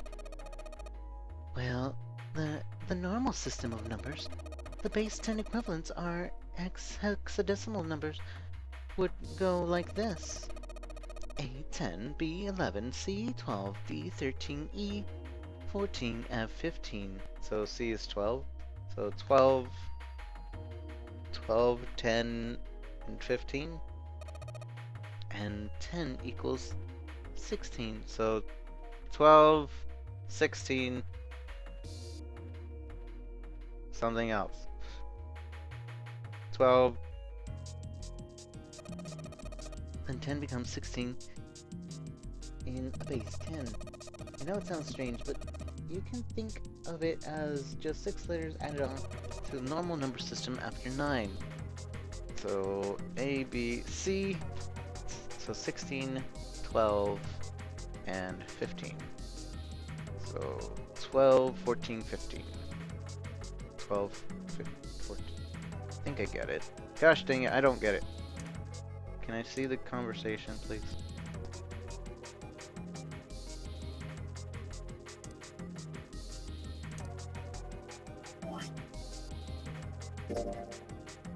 See it in so it'll be 12, 16, and 15. 12, 16, and 15. So 12, 16, and 15. So 31, 31, 43. 43? It's probably what you're supposed to use to enter the password. Maybe if you put the right numbers in it, it will open the door. Junpei, note you found earlier. Yeah, I know. Do you know how to enter those numbers? I think E will... Yes, I get it. Come on! It's 43. I'll give it a shot.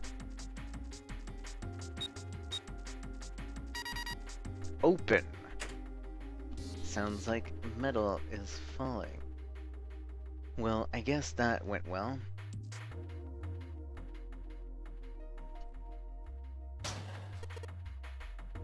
Yeah! The door opened. Good job, Jumpy. The Saturn key. It looks like the lower H had the line next to it throwing me off. It's a symbol for Saturn. Remember, there was an elevator next to the men's staircase. Wasn't there a mark like this on the card reader next to it? Oh yeah, I remember that. I guess that means the card ain't gonna help us get out of this room then. I'm not sure. Why don't we try it out?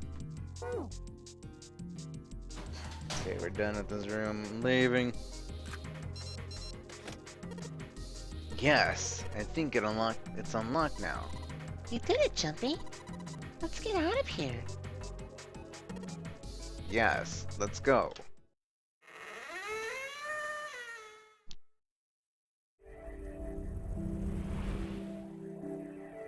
You found it.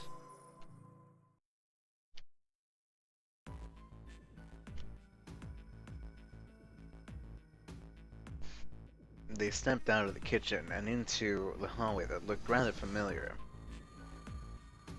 The metal grate stretched from wall to wall. Beyond it were 2 elevators, and the entrance to the kitchen. They had entered the kitchen from one door and come out the other. That meant their map of the ship interior was accurate. They laid the map out in front of them and began to discuss their next step. There were 4 possible routes: A, B, C, or D. First A and B. And both A and B seemed to connect to the L-shaped room. However, the 2 doors that led to the room were both locked and could not be opened.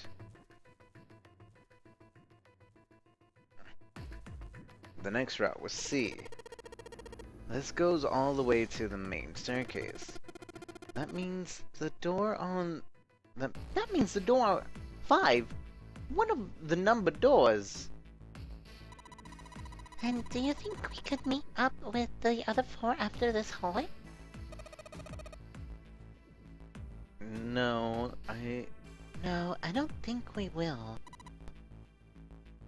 Why not? Look. There, by the stairs. See how the gate is open?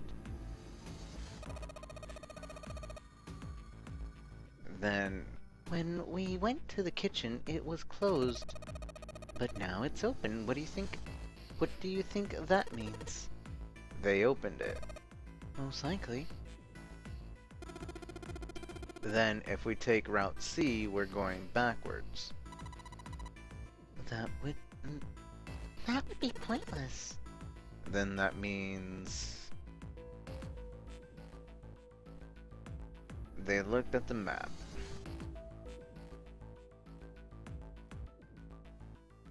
They all looked at the staircase, its lazy curve leading down deeper into the ship. Route D then. D it is! Yep. Route D. Then we're set. And they jogged down the stairs until they reached C deck. Just to be sure, they kept going to check the deck beneath. Yeah, just like I thought.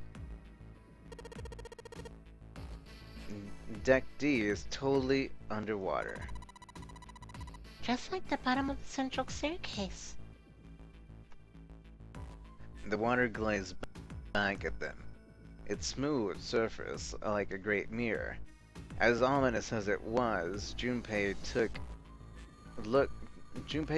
at least some comfort from the fact that the level hadn't gone up much since the last they'd seen it. They turned back to C deck.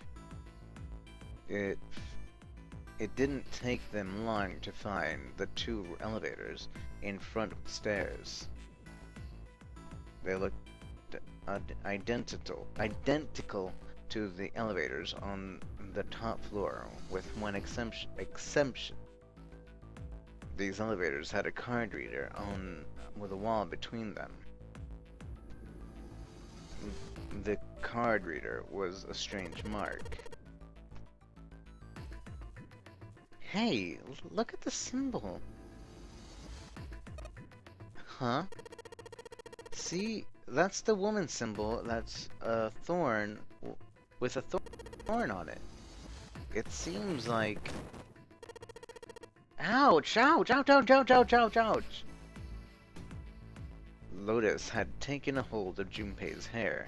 She began to shake him violently, and he thought he heard a low growl coming from her throat.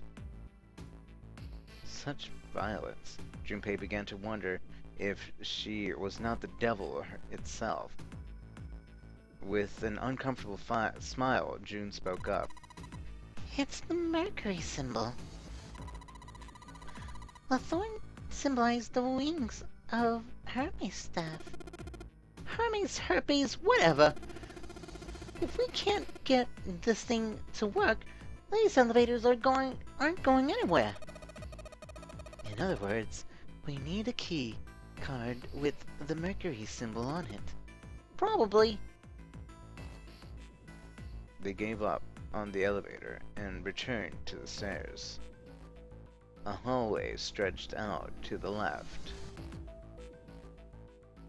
A great many doors lined on both sides of the hallway. They weren't sure how many, but certainly enough to be discouraging.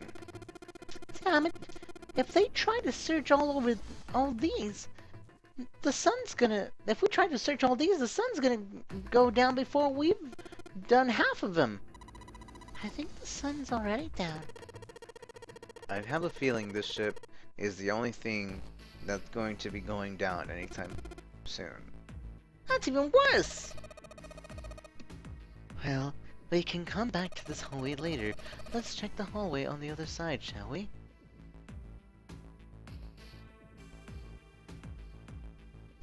Frustration and fear building, they walked back to the stairs.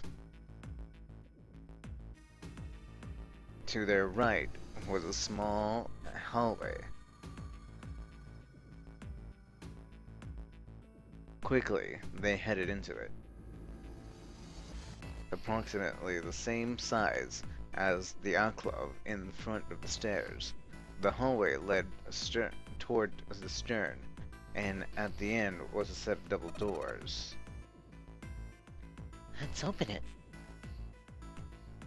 Junpei nodded and grabbed the one closest to him. He grabbed it a small tug and felt it move. It was unlocked. Thrilled to have found an unlocked door, he threw it open.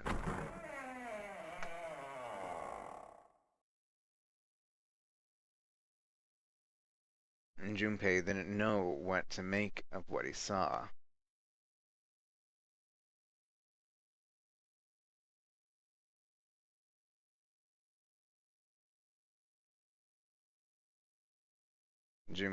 He simply stood, unable to speak.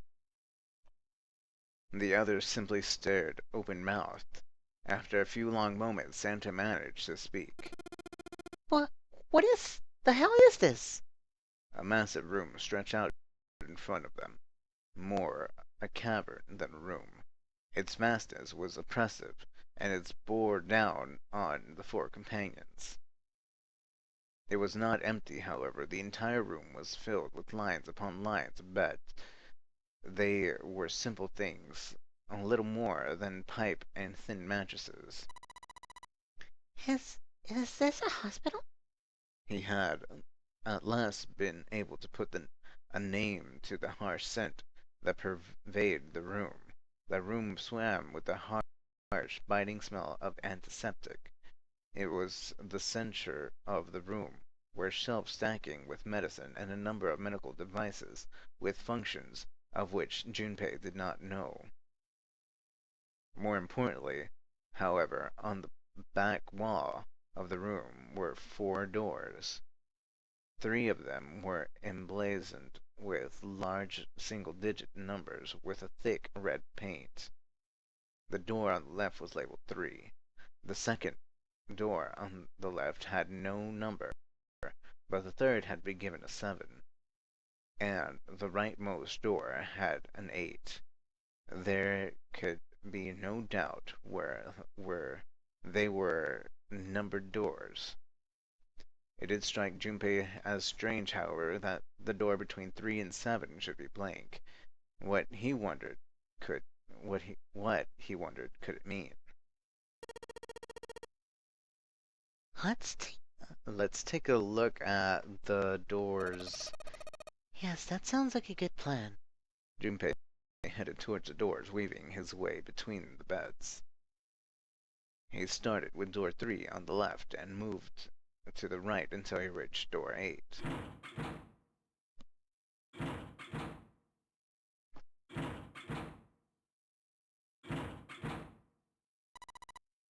It's no use.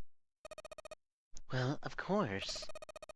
If it was that easy to open these doors, what would be the point of the nonary game? We have to activate the red, or the numbered doors won't Wait a minute. What's wrong? Look at the display on the red. There's nothing on it. Huh? Don't you remember the red at the central staircase? If no one was inside it, it said vacant. Oh yeah, you're right. But this one, There's nothing on it. Right? right? I wonder if it's broken. Only one way to find out.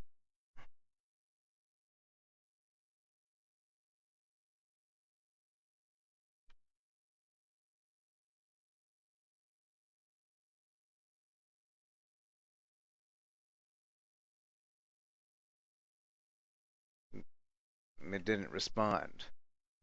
All four took turns placing their hands over the red, but it refused to respond. They pulled the lever, and still it did nothing. As they soon discovered, it was only the red for door 8 that was behaving strangely. The red on the door 7 also refused to respond. It wasn't only the red for door 8 that was behaving strangely. The red on door 7 refused to respond, and door 3 was similarly silent. None of them would respond. What did it mean? Ha! I know it! They're broken. Zero sure sucks at maintenance. No. That's impossible. You really think Zero, who prepared all of this, would make such a stupid simple mistake? Maybe, but it doesn't explain why this thing ain't working. It was at that moment that they heard voices from behind them. I do believe the bottom of the device has been removed. They spun around to see. Snake! But it was more than just Snake. Ace, Clover, and Seven quickly filed into the room as well. Although they were glad to see one another, it wasn't terribly surprising that they had.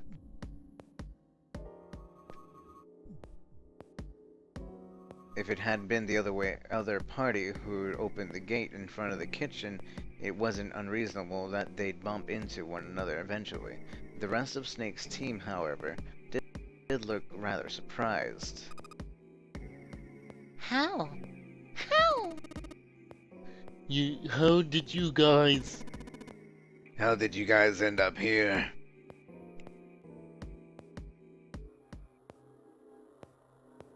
After a moment of silence and surprise, everyone suddenly began to talk, desperate to exchange information.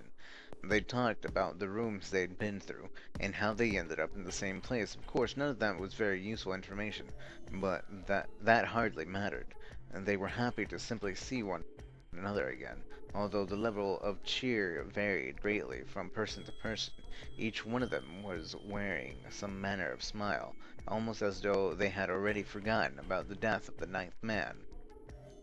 No, thought Junpei, perhaps it wasn't it. Perhaps they thought of his death that drove them to smile at one another. Not in a morbid or a hateful way, no, the ninth man had died, but they were still alive, and that was something to be happy about. A sort of simple, uncomplicated joy, Junpei thought. The joy of being alive. Still alive. He felt sorry for the ninth man, but more than anything, Junpei was just happy to be alive.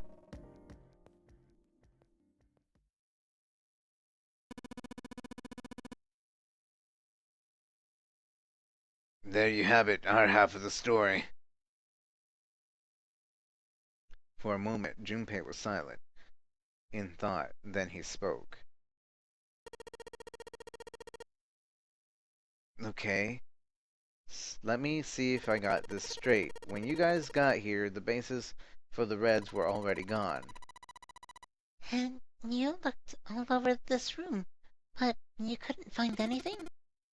So you figured there might be something in the hallway with all the doors. So you went and had a look? Yeah. Yeah. And while you were looking around, you heard voices? Uh-huh. So you followed the voices and came back here. Indeed. That was how we found you. And Junpei examined the 3 reds again, just in case. On the bottom of each was a long, thin gap. It looked like a slot for something, probably something electronic. Well, this isn't good. If the red is inactive, then we can't keep going. Well, what about the hallway over there? Isn't there anywhere else we can go? No, no, there isn't. There are plenty more hospital rooms, but nothing else. Hospital rooms? That's what's behind all the doors. Yes, there are a number of individual rooms in addition to the large one. There are There are a number. There's a number at the end of the hallway, but it was not. There was an astrological symbol engraved near the keyhole. However, I was able to get a good feel for it. I believe it was the symbol of Jupiter. not again. Those goddamn things are everywhere. I wonder what they all mean. For a moment, everyone was silent and deep in thought.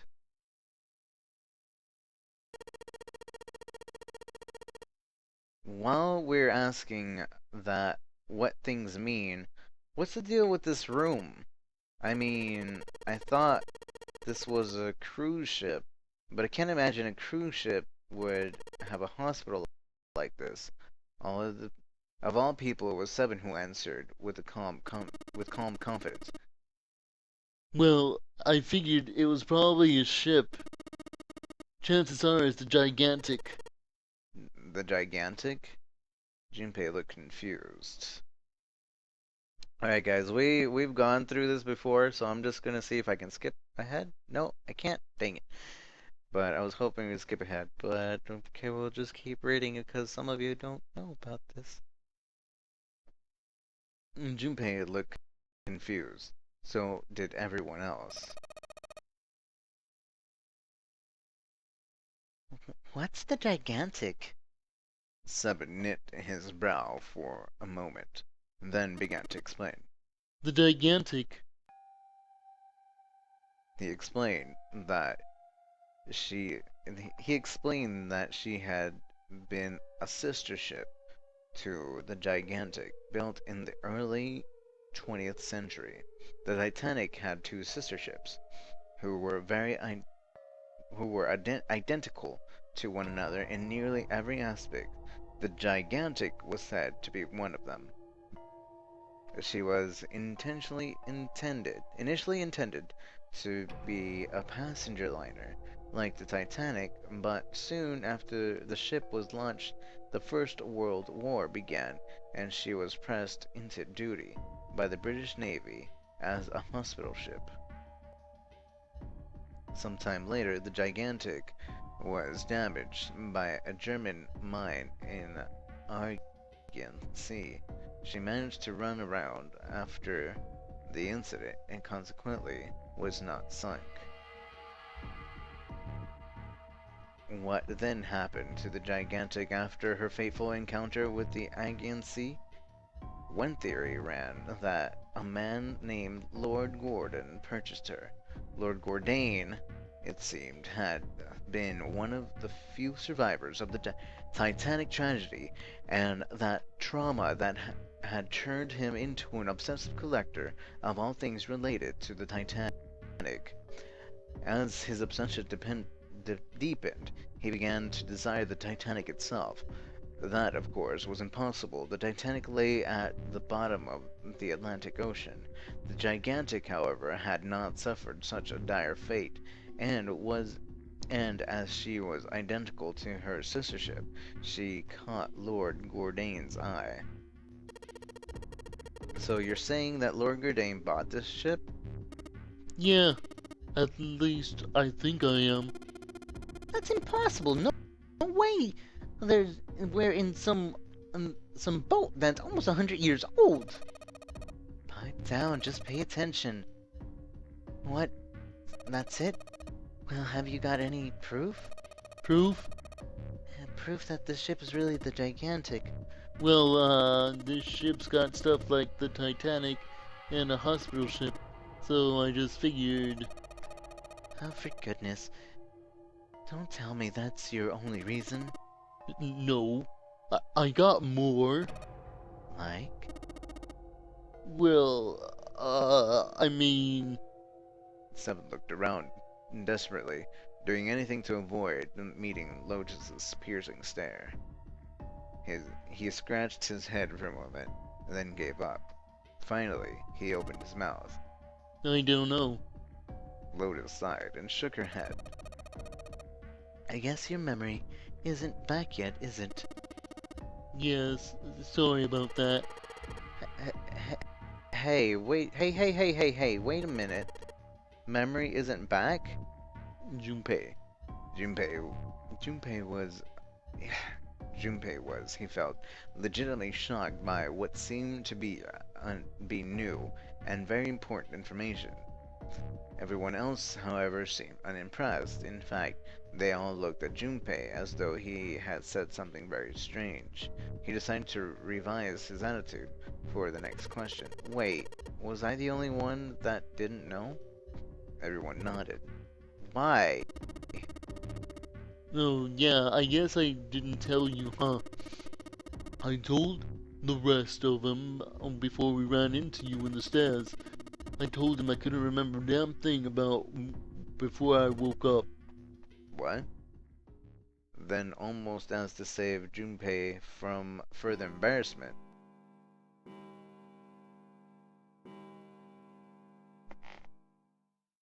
a bell began to ring from far away. It sounded as though a bell began to ring from far away. It sounded as though it was the clock at the main stairway. Junpei counted each chime carefully. 10, 11, 12.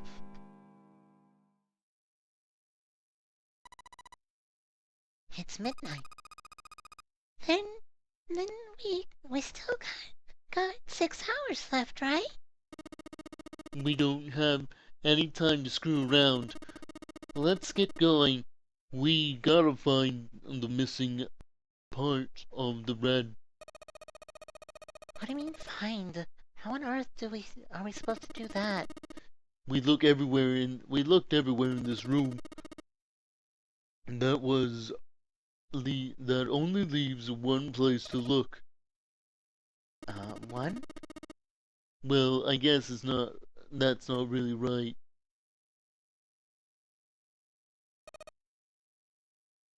But wait. Don't tell me you mean we need to search all the other rooms.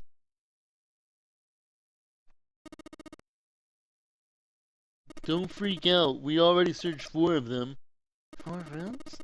We just have to split up and the rest rooms, the 8 of us. If each person searches 6 rooms, that'll be 48 rooms, right? So there's 48 rooms left? Her earlier experience had apparently not encouraged Lotus to trust Seven. Seven scratched his head awkwardly. I don't know. After a little more discussion, they split up and headed towards the rooms to begin searching them. Junpei had chosen to search the rooms on the starboard side, moving from the fore to aft. Then they also determined that they would return and report their findings the next time the clock sounded the time. When it did, they would meet back in the large central room full of beds. If, during their search, one of them were to locate the missing component, they were to yell for the others. If this strategy failed, they returned to discuss their options later. The details decided, they left to begin searching. Out of the hallway they went, each to the rooms they had been assigned. However,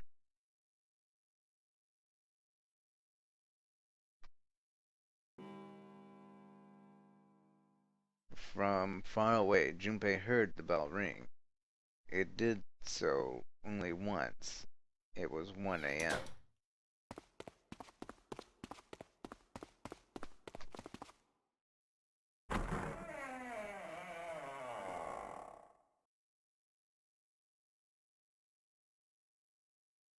He jogged to the entrance of the large hospital room to find 6 of the others already there. Ace, Santa, Clover, June, 7, and Lotus. They had gathered in front of the door, 8, or perhaps, to be accurate, they had gathered in front of the red next to the door 8. Had one of them found the missing piece? What happened, guys? It was June who answered him. Jumpy, look. She was pointing at the red.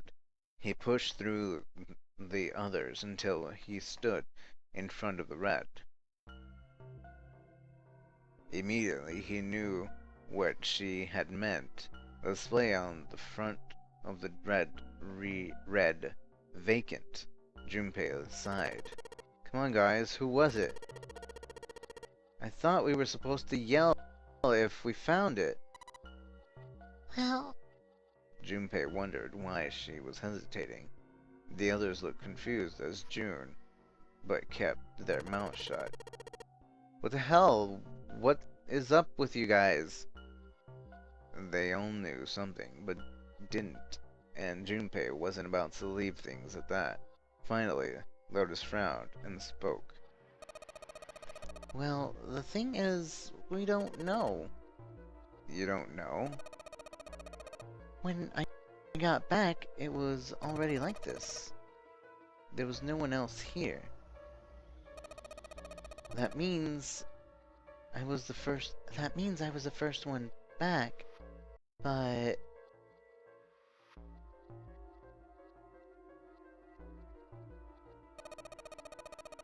the missing parts were already back.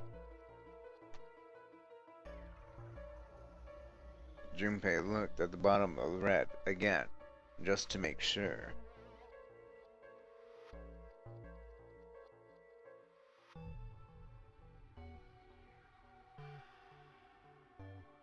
The slot had been open on the bottom, and now covered with metal. Clearly, whatever had been missing had been returned.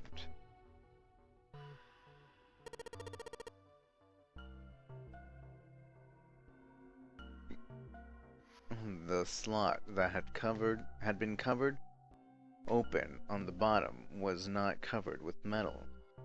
Clearly, what about the other 2?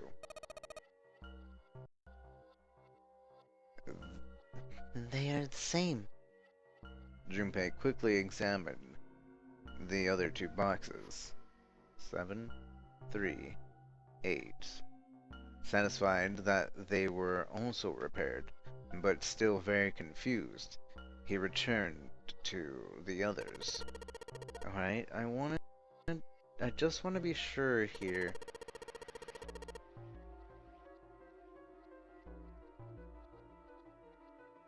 Nobody has any idea what the hell happened in here, right? Ace and June nodded silently. 7 raised his hand as if not to say, not me. And Santa just shrugged. Only Clover lowered her head and did nothing. Huh? Wait a minute. What was... That was when he noticed. Where's Snake? Junpei swept his eyes across the room a second time, but Snake was nowhere to be seen. Does that mean that he found them? I have no idea. I have no idea. There's nothing to suggest it, but nothing to suggest he didn't either. I don't suppose we'll know until we can ask him in person. Well, whatever he did or didn't do, he's pretty damn late. What the hell is he up to? Maybe he's lost. Yeah, well, that seems likely. Dude can't see. I don't know how he gets around in the first place. Clover raised her hand. No, that's impossible. Suddenly, she was shouting. Yeah, my brother's blind, but he's got really great hearing. He can get around as well as anyone who can see, so he couldn't get lost. That's impossible. Clover had started to shake, and the knuckles of her hand had gone white. She spun around, but before she did, Junpei noticed tears swelling up in her eyes. I'm gonna look for him. The words were barely out of her mouth when she began to run. Hey, hold on, Clover, wait! Junpei cried out to her, but he was too slow. She kept going, and before anyone could react, she was gone. Damn it! What should we do now? Well, the red is working now. No, we're not leaving two people behind. We should go look for them. No, man, this ain't good. Oh, yeah. Yes, it's an excellent idea. We just waste a bunch of time looking for some piece of electronic junk, and now let's waste some more by looking for a couple of idiots. Then remain here if you feel you must, but there's no time. We've only 5 hours left. Junpei and the others nodded to one another and took off on a run. In front of the stairs that led to Deck B, they decided to split up. They quickly assigned each area and went to their separate ways. Only 2 of them were left. Those 2 were Junpei and June, who had been a few steps behind the others. Alright, let's go to... Yes, let's go. But where should we start? Let's see. Well, last time we went first to this thing. So I think we should go back to the hospital room. Maybe Snake's already there. Let's go back to the large hospital room. Huh? Why would we go back?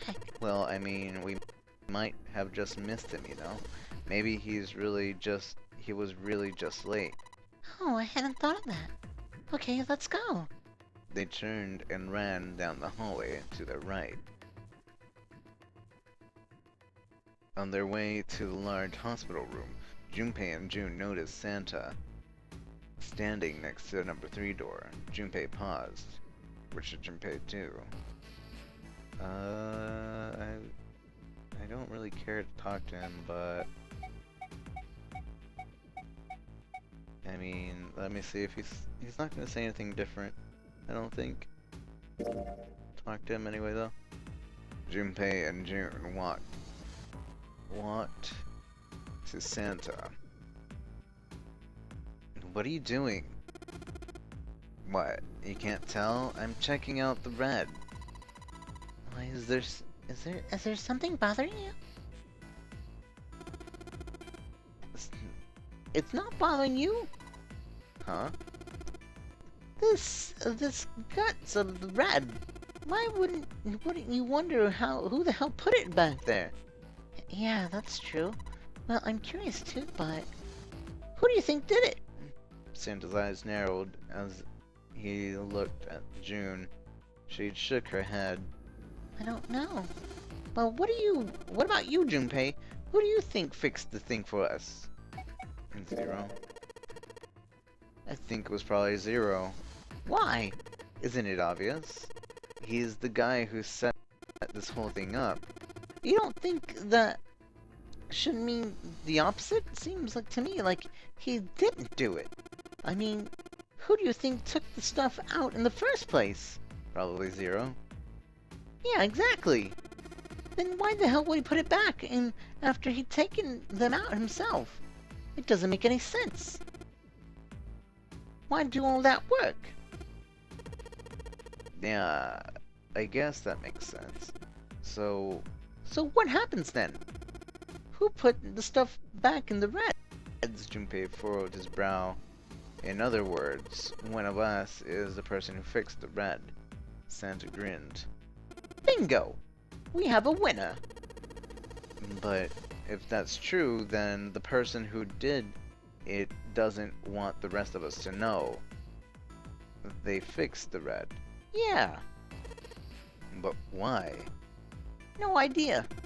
Maybe if they come clean on that, it means we'd find something else.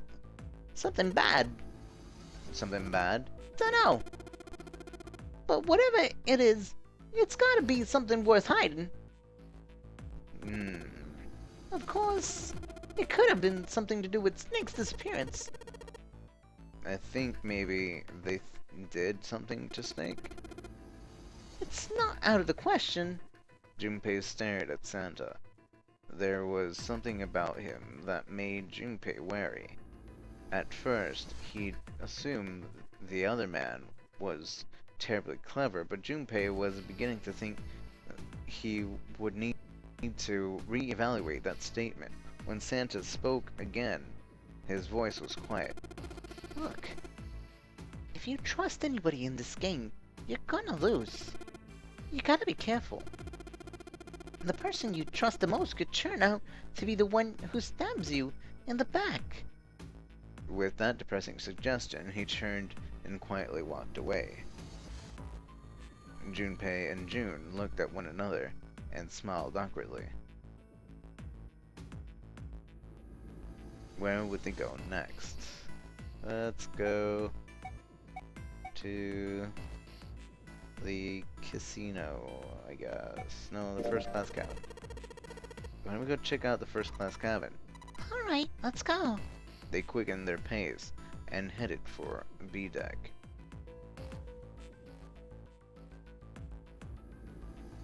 Outside of the first class cabin, they found Clover. She was standing in front of the wall. She was staring at a meaningless point on the wall. Her eyes blank. What should Junpei do? Talk to her. You alright? He did his best to sound friendly, but Clover didn't respond. Look, I know you're really worried, but he could think of no words to say that didn't sound hollow and fake. Junpei hesitated. Clover was so consumed by worry and fear that Junpei feared it would crush her. Her actions didn't surprise him. She had suddenly lost her brother, who seemed to have been very close to him. Her voice thin and barely audible. Alone. Alone. I said, leave me alone! Suddenly she was screaming. You're so annoying, just go away and leave me alone! Just looking at you guys is pissing me off! Go away, okay? Just go somewhere else! Stop bothering me! Junpei was taken back. Such anger and hate. Jun's eyes has gone wide with surprise as well. Why are you still here? Didn't you hear me? Fine, forget it. If you weren't gonna leave, then I'll just... Alright, let's go, June. Yeah. They turned and left Clover. As they did, Junpei glanced over his shoulder to see Clover was wiping her tears from her face. Clover had driven home the misery of their situation, but Junpei told himself that getting depressed would get him nowhere but depressed. For Clover's sake, they had to find Snake and fast. He did his best to push away the misery and depression and force a smile. So where do you think we should go next? Let's go to this way. Hey, why don't we go back to the sea deck? You can take a look at the hall and the rooms. Okay, let's get going then. Together they ran down the stairs.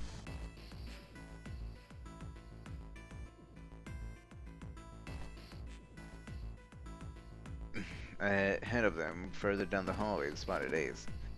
Hey, Snake, where are you? Answer me if you're there. Junpei paused. What do you want to do? Run to Ace? With June in tow, Junpei jogged up to Ace.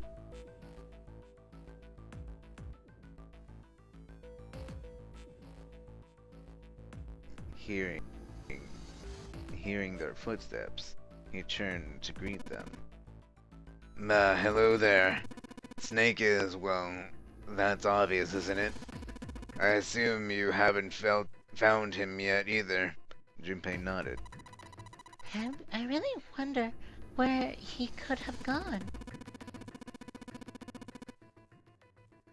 Well, wherever he disappeared to, we must find him as quickly as we can for Clover's sake. Right. And June's face turned kinda enraptured. By the way, do you think Clover and Snake were really siblings? Why would you say that? Why would you say that? That question seems somehow odd to Junpei. Why? It's obvious, isn't it? They don't look alike at all. Ace looked at him for a moment and then spoke. Yes, now that you mention it, they don't. Now that you mention it? Still, there are a great many siblings who don't look like one another. It certainly isn't rare. Junpei wasn't sure why, or even if he was seeing what he thought he was, but he could have sworn that Ace's face tightened as he spoke. At any rate, we really must find Snake as soon as possible. The clock is ticking. We really can't afford to waste any time. Very well. Let's get back to the search, shall we? You can leave this area to me. Alright. Let's go, Jumpy. At June's urging, they left.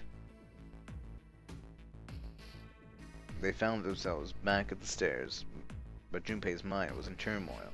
There was so much to think about, but no, it would have to be put aside for now. As Ace had said, finding Snake was their top priority. Junpei did their best to clear his mind. Alright, where should we go next? Have we gone to the casino? No, we haven't. Let's take a look around the casino. Okay, let's go. They turned and headed towards B-Deck. Before they knew it, they were there, so was Lotus. She was leaning against the wall, examining her nails. Hey, what do you think you're doing? She glanced up at him, unimpressed. Isn't it obvious? I'm looking for Snake. I'm not seeing it. Really? Well, maybe you need to look harder. Junpei didn't think that was the problem. Oh, by the way, I've got a proposal for you two. Care to hear it? No. No, that's alright. Let's go, June. Junpei tugged June's arms and led her quickly towards the stairs.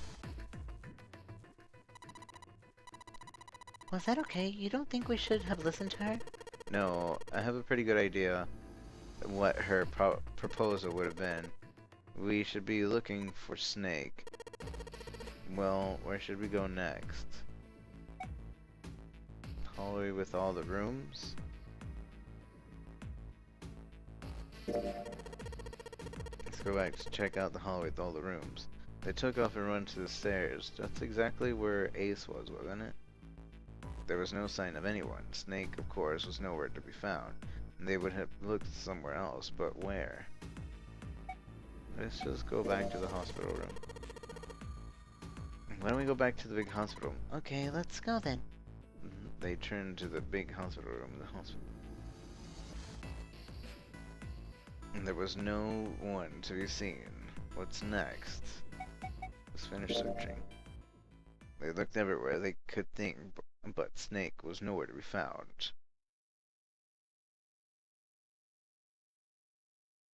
Lotus looked around at 6 frustrating faces and spoke. We can't keep looking for Snake when wherever he is, it's not here. We need to get moving. Junpei couldn't disagree with what she was saying. Snake seemed to have completely disappeared. There was no point in wasting any more time. The others seemed to have a similar thought. But they stayed silent. Finally, Seven spoke. We don't got a choice. Lotus is right. We're not gonna find Snake. There's a problem, though. We've got to figure out who's gonna go through which door. Yes, I have a proposal. She walked back and forth across the floor, her heels clicking against the wood. Finally, she stopped. Why don't we decide on one person to sacrifice? Sacrifice? Well, perhaps that's a bit harsh of a word, but yes. We'd figure out the way out. Okay, so this is letting me skip forward. Basically, it's talking about sacrificing and everything, and I'm gonna say she was right. It wasn't pleasant, but she was right. There wasn't any way for the numbers worked out. If the groups were 4, then the groups would always have a digital route that didn't match the door. Then Seven spoke. His voice was strained. Then you're saying we gotta decide who's gonna stay behind? Yes, we do. Given our circumstances, it's logically a morally and best solution. If the other 6 would survive, then one person has to sacrifice himself. No, that's too cruel. So basically, this whole ordeal is like, who's gonna stay behind? I don't want to stay behind, but who's gonna? You should stay behind. Okay, well, how about we vote? Who's gonna stay behind? And then Clover's like, all right, we have 3 people that think that this should be done. Then she goes up to Clover and is like, Clover, dear, maybe your brother's on the other side of the door. And then she's like, okay, yeah, we can do that. And so that's 4 votes. And then Ace is like, all right, I'll stay behind. No need to vote who's gonna stay behind. I'll do it myself. And then he was like, okay, well, I need to take a nap. And everybody is like, okay, well, we're gonna do the thing and go. And June's like, no, you can't. And then he's like, but I'm sleepy. I put some sleepy stuff in my body. You can't tell me what to do now. I'm asleep. You gotta go. So no choice now. You guys gotta go through a door. And so now we have to decide which door we're gonna go through. Hey, why does it say door 3? We never chose door 3. Did we? Did we choose door? Oh yeah, we did end up choosing door 3. And then he was like, nope, we can't do that because nobody would be able to go and 3 of us would be left behind, bruh. So we have this right now. So let's see.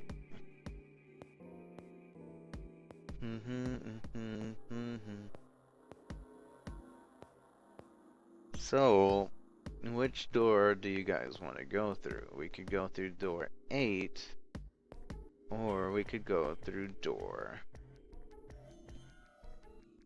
We could go through door 7.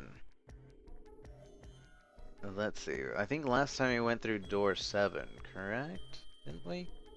Well, let's choose this option. Well, I'll let you guys choose, because it's technically different.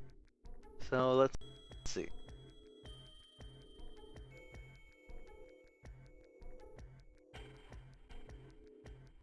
Uh, 3, 7, or 8 door. So 3, 7, and 8.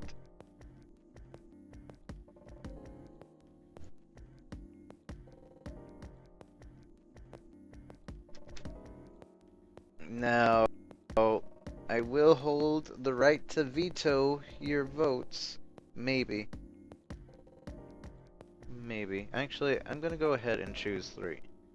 And then it's still, I remember it's still gonna give me the choice of going to the thing. But basically, he's gonna be like, nah, Brusky, you can't go to 3 because you're just gonna screw 3 other people over. So you only have 7 or 8. So which is it gonna be? 7 or 8, or are you gonna try to screw 3 people over? And then there's basically we went through door 7. Okay. So we would have to go to make a different choice. Last time we went through door 7, this time we could go through door 8. So in case you're deciding, there's your decisions. So I'm gonna choose door 8. And everybody else is choosing door 8 as well. That's like almost unanimous. So we're gonna go through door 8.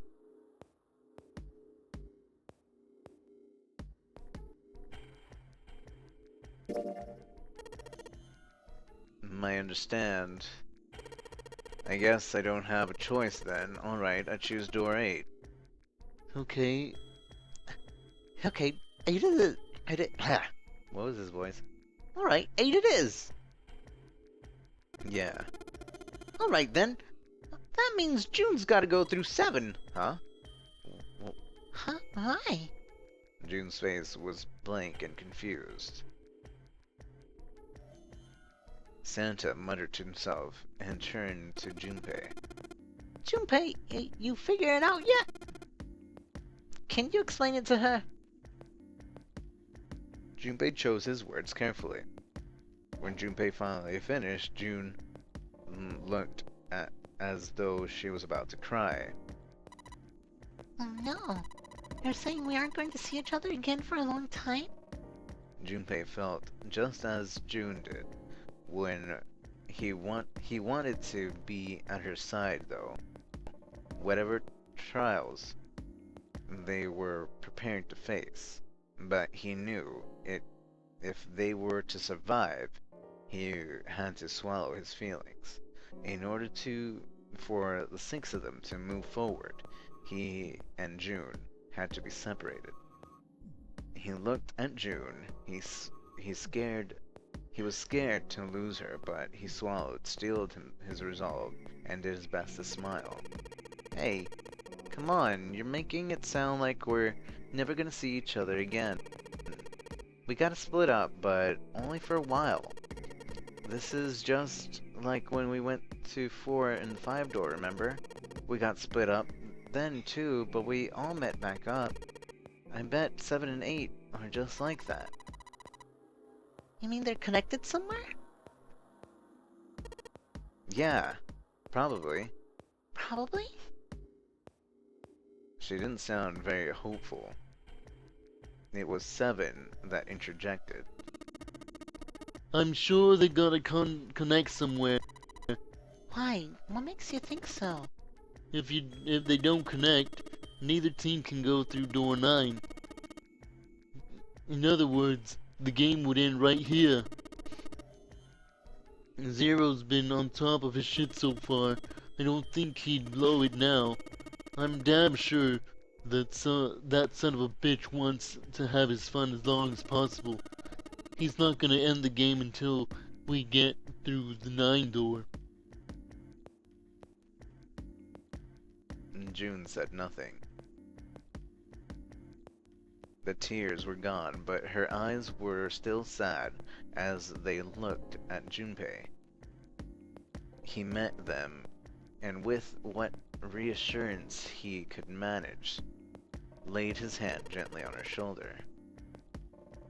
Everything's gonna be fine. We're gonna see each other again, I promise. June bit her lip and gave him an almost imperceptible nod. Yes. Promise? Her voice was barely above a whisper. Santa's voice shouted at the moment. You guys done, right? He stretched and continued. Anyway, that's pretty much it. Clover and I will go through the separate groups. I'll figure I'll take 7 and Clover can take 8. Any problems with that, Clover? Clover looked away as he was silent for a moment. Whatever. There was more of a dismissal than an agreement, but Santa didn't seem to care. Alright. We're ready to go then. Let's move. At Santa's command, the group split and headed for the respective doors. Santa, 7, and June walked towards door 7, while Clover, Lotus, and Junpei headed to door 8.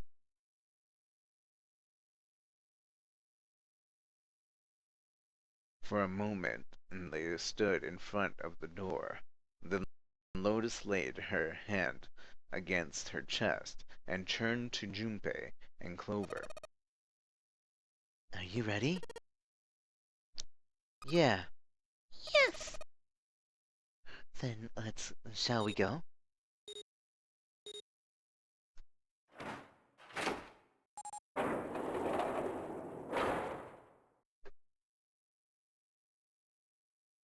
The door had opened. A narrow hallway stretched out before them. Lotus and Clover leapt through the door. The moment they did, their bracelets beeped. The detonators in the bracelet had been activated. Junpei stepped forward to follow them. But as he was about to step over the threshold, he stopped. He looked to his left, towards door 7. June stood there, a mirror image of Junpei. She turned and looked towards him. Their eyes met. They nodded. Their farewell took almost 1.5 seconds. Someone took a hold of Junpei's arm and hauled him bodily through the door.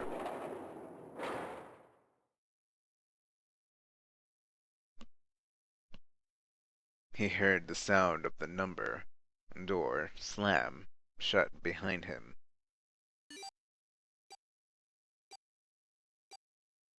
His bracelet gave a cold electronic beep. 81 seconds left. Hurry! Lotus snapped at him and ran to the dead. Junpei and Clover followed her as fast as they could.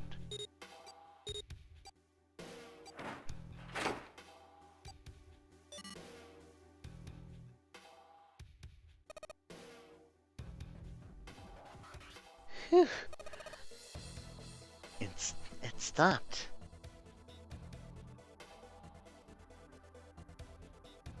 With a shaking hand, she wiped a few beads of sweat from her forehead. Clover, however, was calm, aloof, perhaps. Pointless. She muttered to herself without emotion and began to walk down the hallway, leaving behind a confused Junpei and Lotus. Lotus watched the girl receding back with a mix of frustration and curiosity. What an unpleasant girl. I bet she's not very popular with the boys. Her sarcasm seemed a little more biting than was perhaps necessary, but she sighed and started after the younger girl. After taking a moment to catch his breath, Junpei followed.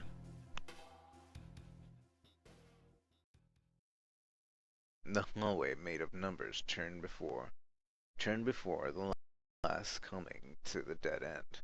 Set into the wall on the left side was a large iron door. For a few minutes, they stood in front of the door, examining it. Above the door was a plate with the word laboratory engraved on it. Laboratory, huh? That doesn't sound very pleasant. I don't like the look of this place. Me either, but there aren't any other doors. It's not like we have a lot of choices. Junpei, Huh? please, you first.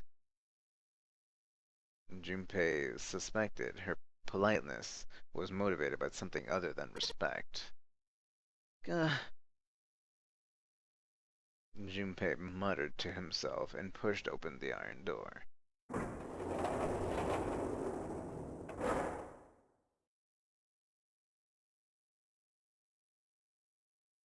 His first steps inside were tentative and careful, but as he examined the room, it became clear that there was no imminent danger. Lotus followed him in, and Clover brought up the rear. The room they found themselves in was divided by separate areas by a covered wall. A thick glass window built into that wall made it possible to see the other side of the division. Junpei walked to the window and looked through. What the hell? He wasn't sure what else to say. The center of the room shaped like a quarter circle, a mannequin lay on what looked like a medical exam table. That looks so creepy. Junpei jumped a little. He didn't notice Lotus come up next to him. You don't think that that thing is going to suddenly sit up or something, do you? Well, I don't know. I mean, look at those cables sticking out of it. If we press the wrong button, I don't know. Stop it. Just thinking about it is terrifying. She was gripping her arms and knuckles on her hands white. It was then that Junpei noticed Clover. She was still standing near the entrance of the room. Her face had the appearance of calm, but it was drawn and somehow sad. There was something almost pitiful about her.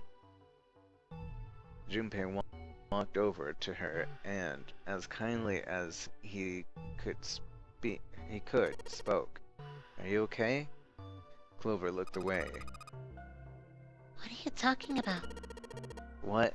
I'm just worried about you. You've been real quiet. What? I can't be quiet if I want to? Well, I mean, of course you can, I just... Okay then. If I can be quiet if I want, just leave me alone, okay? Come on, you know I can't do that. We gotta work together. Clover bit her lip and was silent for a moment. Then suddenly, Junpei, you just don't get it! her cry took Junpei by surprise, and he stumbled backwards a few steps, alarmed. My brother's not the kind of person who just leaves me behind. Something happened to him. Something bad. Junpei had nothing to say. Lotus, jolted from her mannequin nightmares by Clover's voice, turned towards them. What happened? Clover's eyes slid to Lotus, then back to Junpei. Look, Just don't bother me, okay? Leave me alone. Finished, she turned around. Before Junpei or Lotus could say anything, Clover had begun to walk quickly away. Hey, wait, Clover, hold on! He might as well have been talking to a wall, for all the notice she took of his cries. Not even slowing down, she made for the doorway cut in the wall in front of her. Without even slowing down, she passed through the doorway.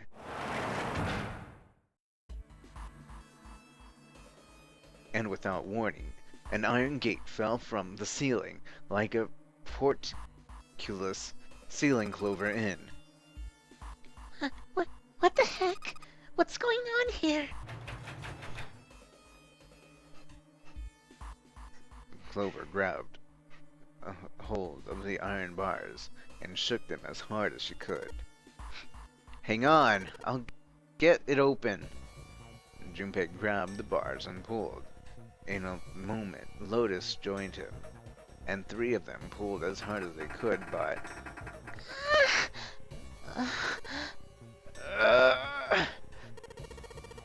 Damn it! It's not moving! Wait. Are you just gonna give up? Just like that? No, I'm not giving up. There's gotta be another of Zero's puzzles. If it is, then there's gotta be a way to open it. Junpei nodded. Just what I was thinking. Now, all we gotta do is find it. Lotus and I can look around out here. Clover, you're gonna have to see if you can find anything in there. Oh, yes, I'm on it.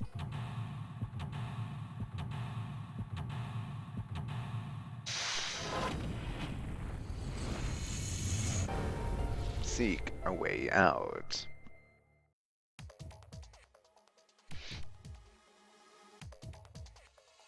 Alright. Oh, let's see.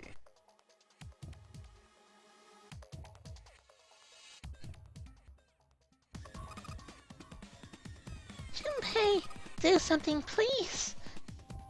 I'm trying. Quick, figure it out how I'm gonna get out of here. Quick, figure out how I'm gonna get away out of here. A window made of real thick glass. I don't even think a bullet could break it. A silver handrail.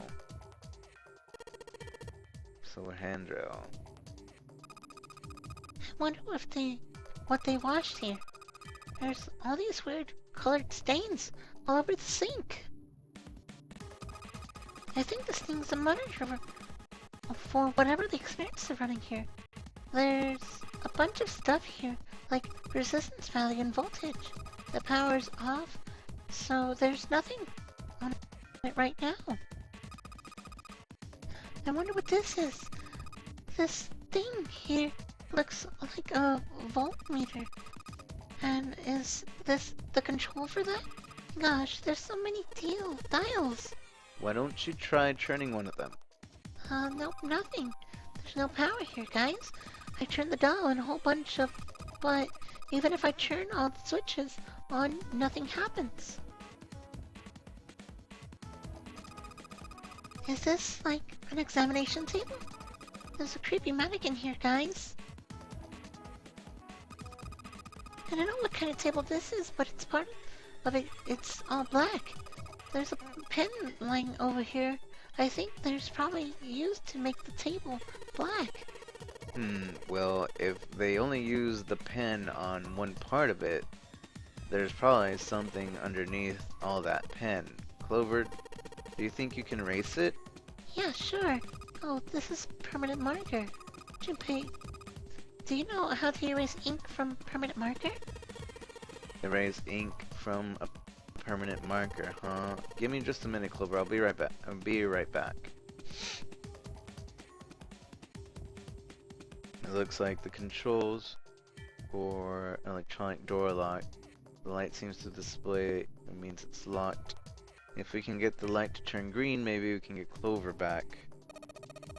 It looks like it controls some kind of electronic lock.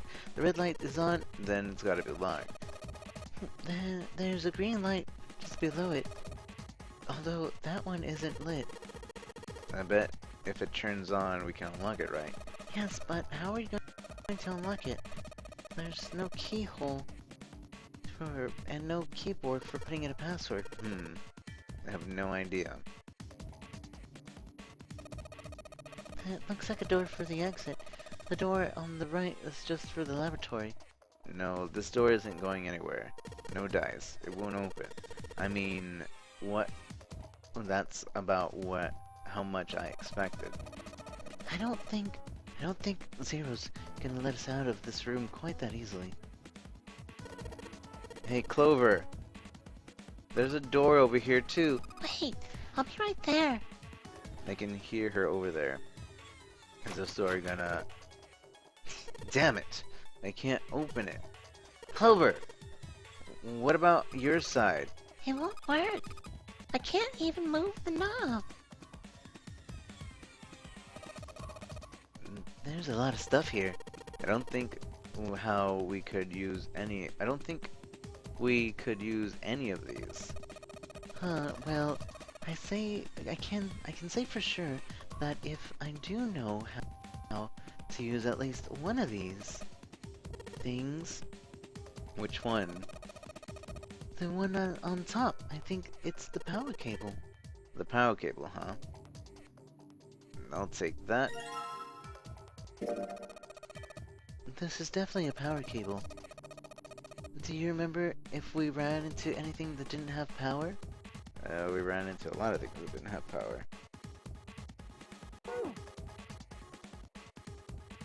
And for various pieces of equipment, some of it might be useful. I think this thing's supposed to power the machine in the other room. Well, that doesn't appear to be doing that. I wonder what we're supposed to do to turn it on. Is this a keyhole?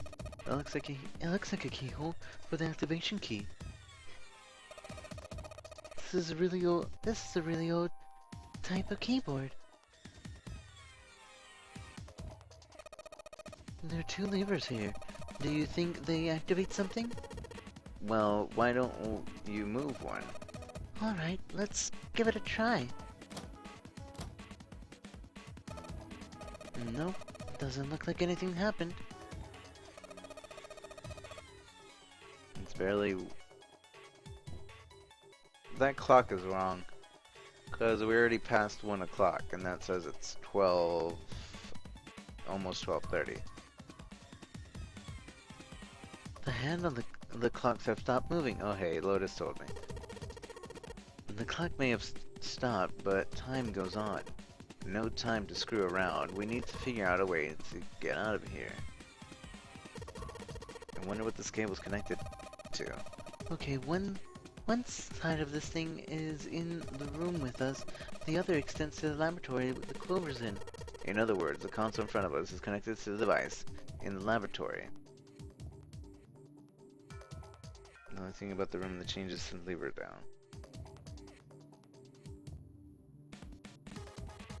You're predicting the dialogue. These lockers are a little larger than the ones on top. Let's see if there's anything useful in here. And no, nothing.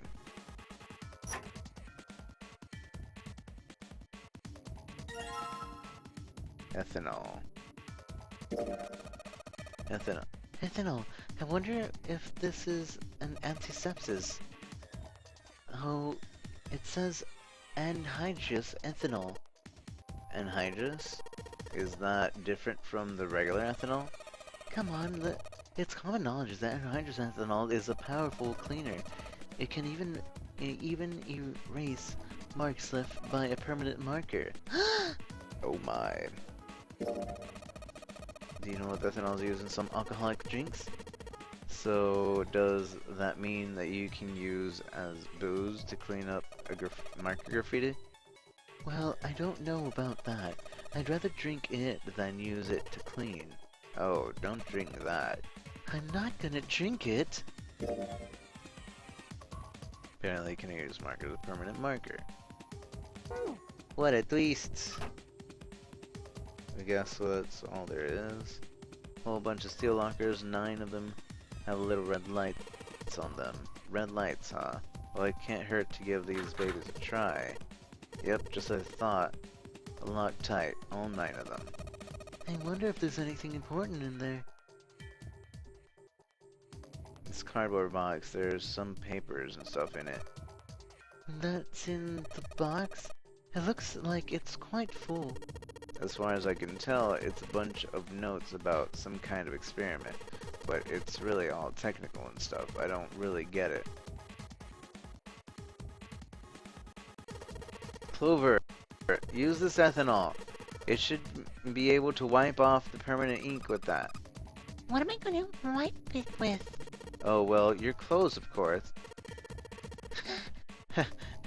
just kidding. Please, don't look at me like that. You're scaring me.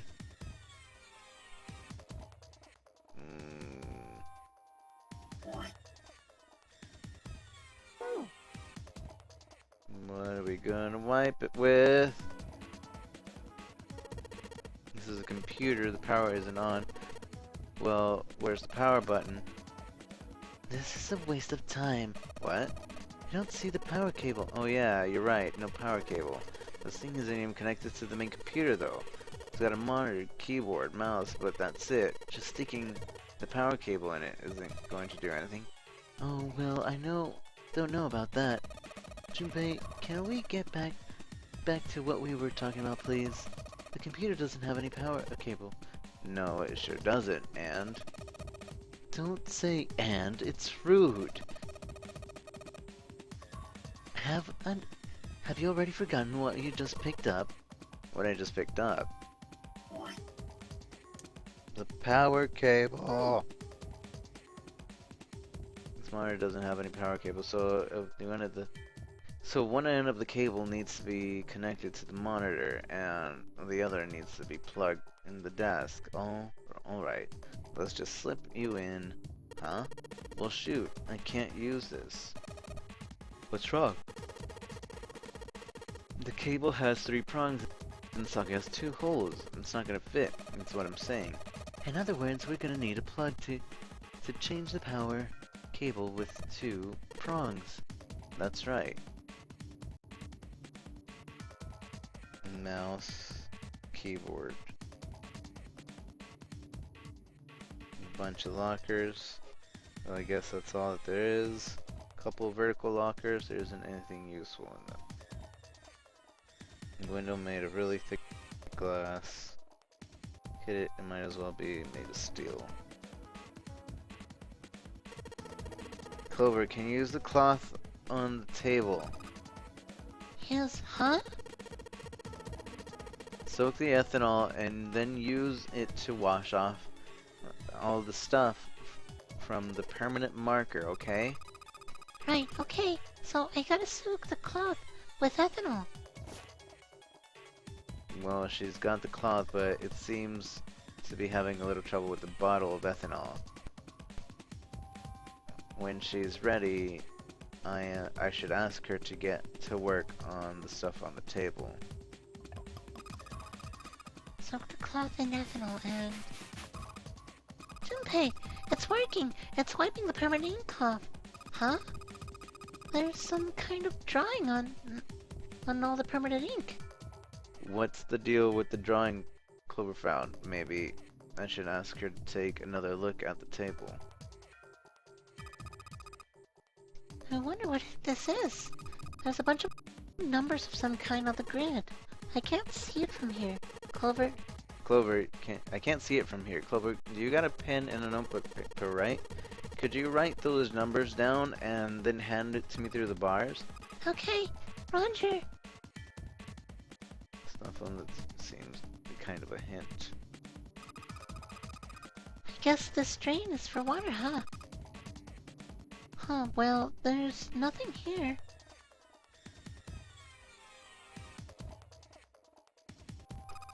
Here, Junpei. I wrote down all the numbers from the desk on here. Paper with numbers on it acquired. New material has been added to the file screen. We got a bunch of new stuff. But it's not actually new stuff.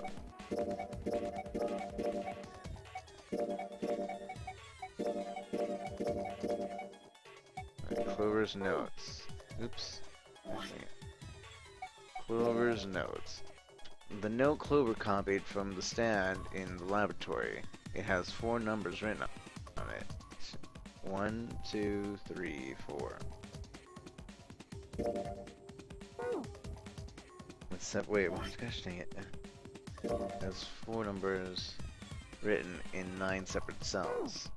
Okay. So maybe a whole bunch of lockers, 9 of them are locked.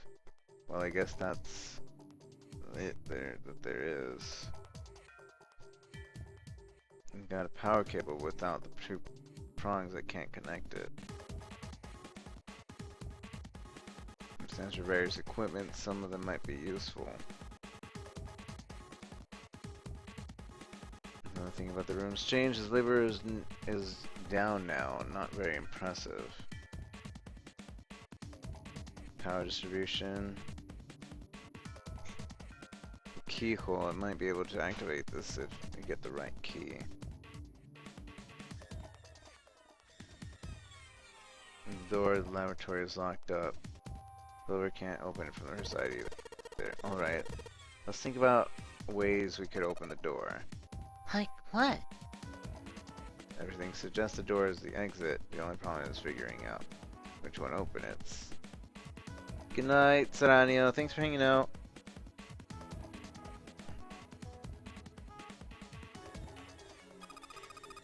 I hope the numbers are going to be helpful.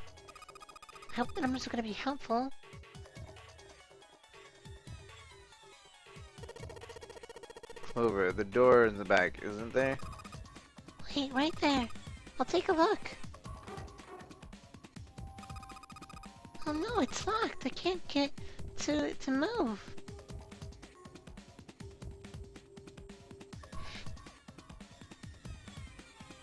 Probably have to get Clover to get something. I've got scribblings on the table already.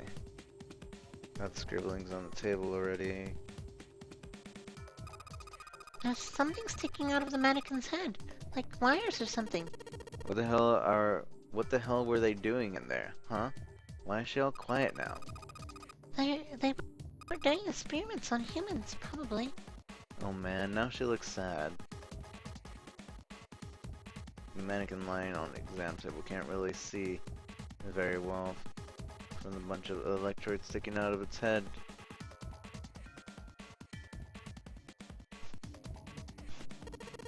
Hey Clover, how are the power cables over there? Huh? What do you mean? Does the plug have 3 or 2 prongs? I don't know what you're talking about. Let me go look. Guess she does have the kinda crouch down to get a look under there. The cable in the monitor it's got 2 of those little metal things. What does that mean? That's it! Okay, can you unplug that cable and bring it over here? Okay, but... But? Well, I can unplug it, but it's connected to the main computer. I can't take it over. Can you? Damn it. Then, that's no good then. Well, how about just the plug? What? The plug? Well, maybe more like a connector? It's sort of a thing that makes the plug with 3 metal thingies with 2 metal thingies. Still useless? Not useless at all. That's just what we were looking for. Okay, can you hold on for a little bit? And back down she goes. Alright. Alright, unplugged. I'll hand it to you over at the bars, okay?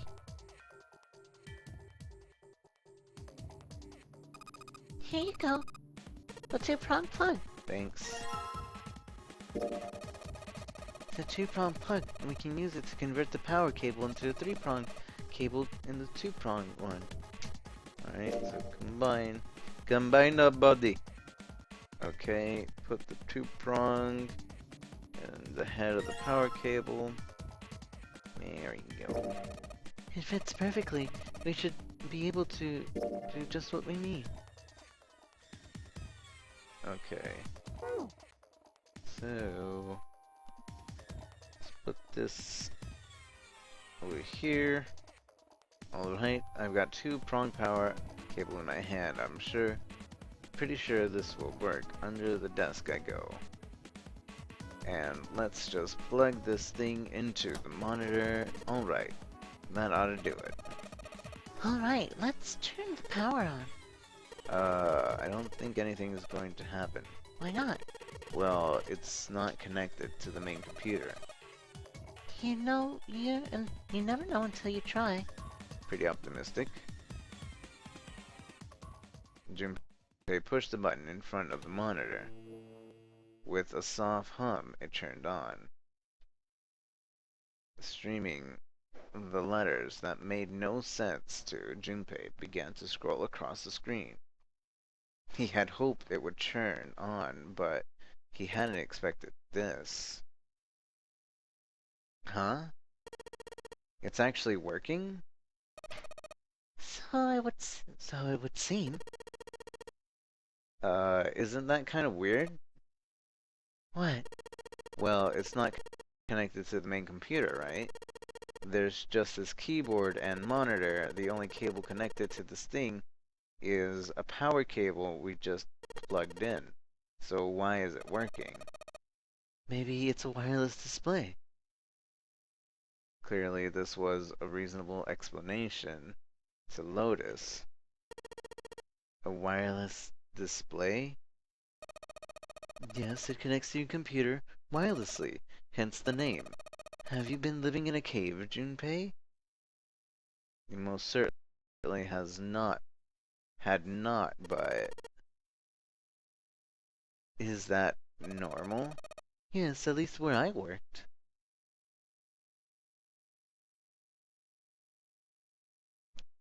As they spoke, the lines of letters suddenly stopped and disappeared. The only thing left on the screen was the word pass followed by colon. It looks like we need to enter a password. Again. There must be a hint around here somewhere. Could you go take a look? Could you go take a look? Yeah, I'm on it. What are you going to do? I'll see if I can do something about this on my own. On your own? Yep, on my own.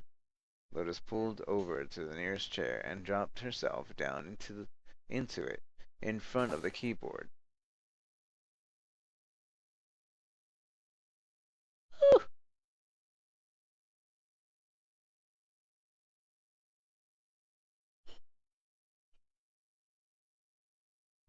Anyways.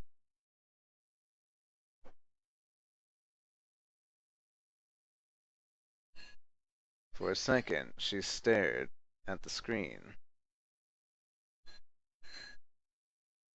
She kneaded her hand, knuckled popping and twisting her back left and right. Alright, let's kick some ass. Lotus smiled to herself and rubbed her hands together in anticipation. She was typing at an incredible speed, the click-clack of the keys running together like machine gun fire.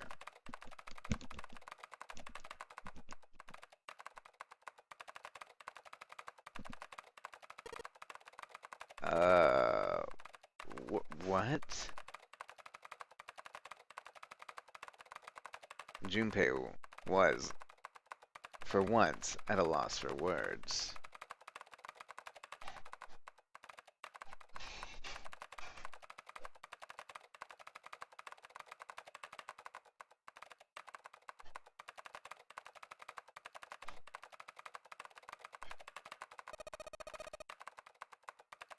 I didn't expect that, did you? Of course I didn't.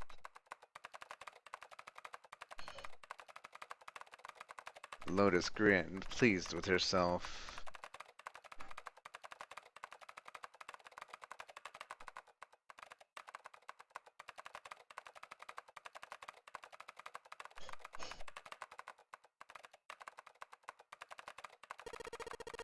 Well, at any rate, that was...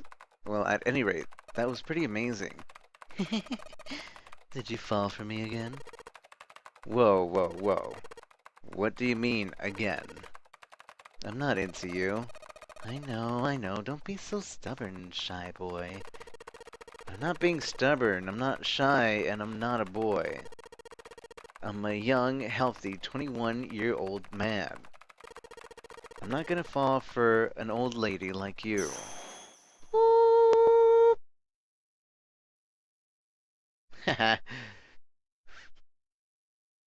Did y'all see that complete switch?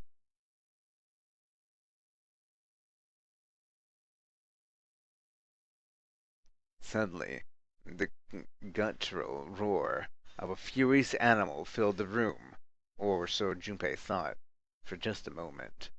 Lotus's hand suddenly stopped, and her shoulders stiffened. Old lady? Did you just say, old lady?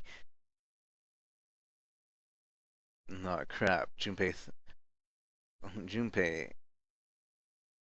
Oh crap, thought Junpei. I went too far. Well, it was a nice life while it lasted.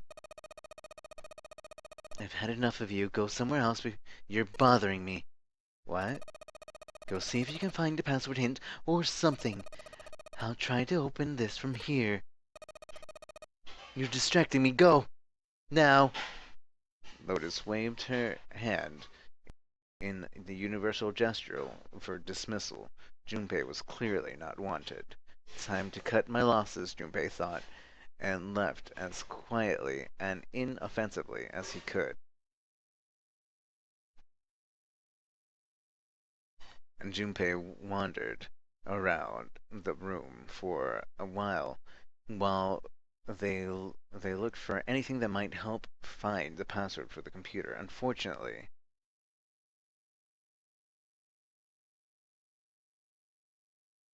he found no clues whatsoever. Nothing.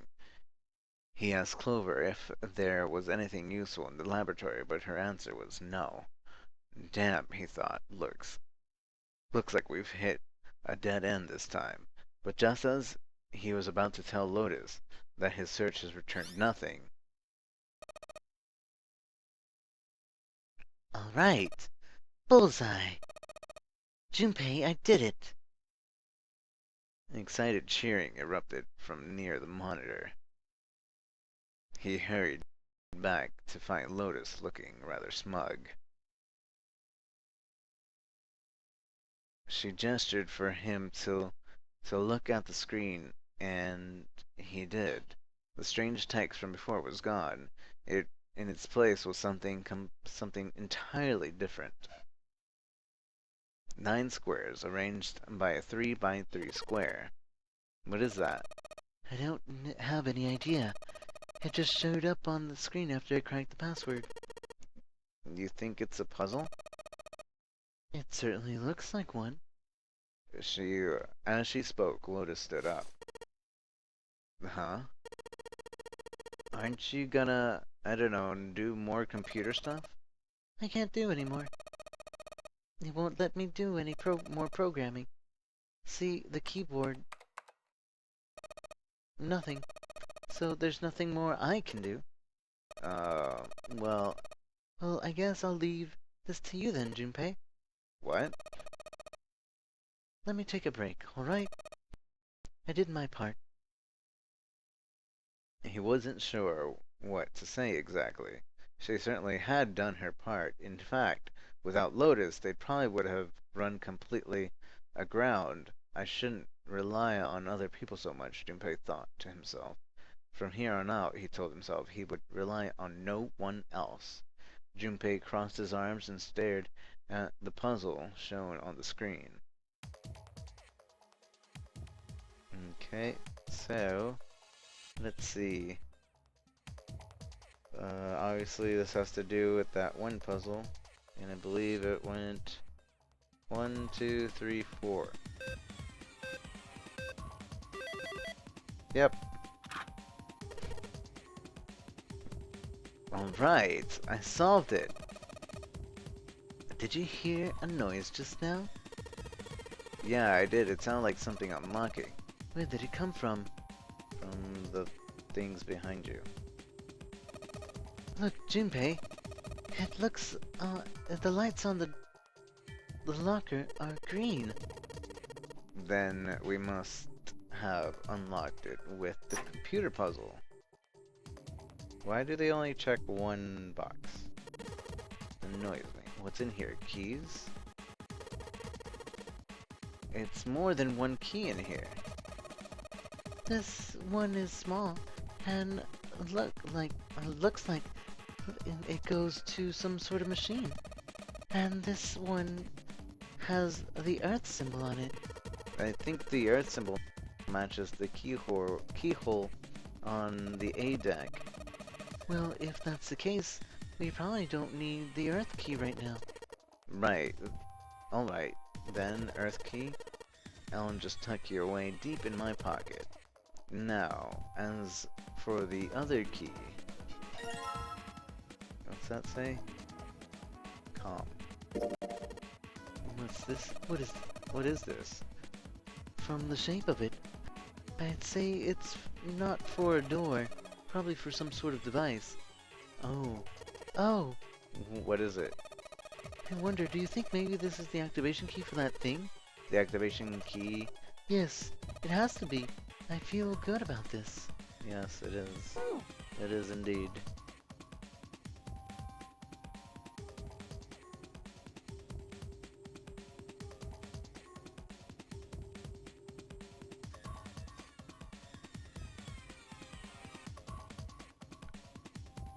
It was just at the moment that he heard a voice behind him. It was Clover. Hey, Junpei, do you have a minute? He put the puzzle aside for a moment and walked over to Clover. What's up?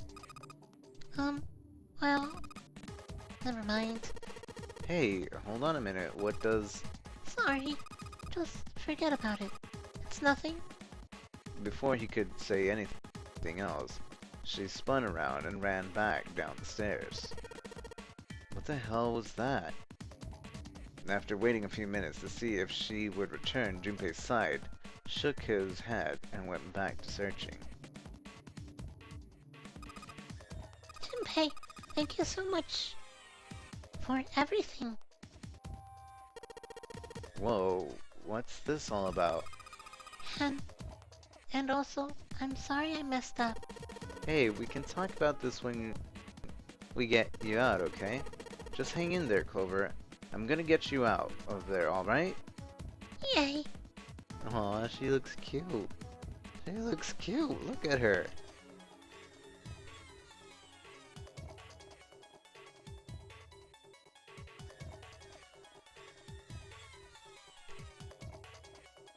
I think this is the first time I've actually seen a genuine smile out of this chick. I'm gonna get Clover out of there. Okay. So, let's go.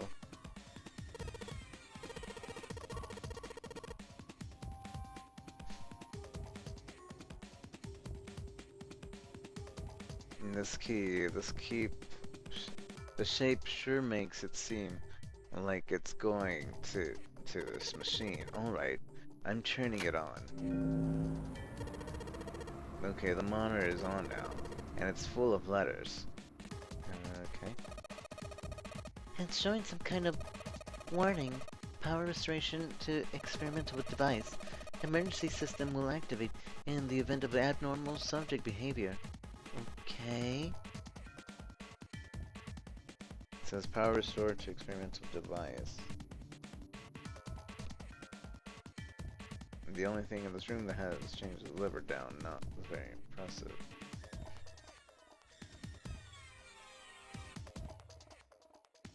The mannequin looks so sad. I gotta admit, I started feeling sorry for it. The monitor and this whole cable. It's a rack. There's a bunch of cables on it. Somebody cut the outer stuff off the cables. I can see the wires inside. Okay. I'm gonna get Clover out of there.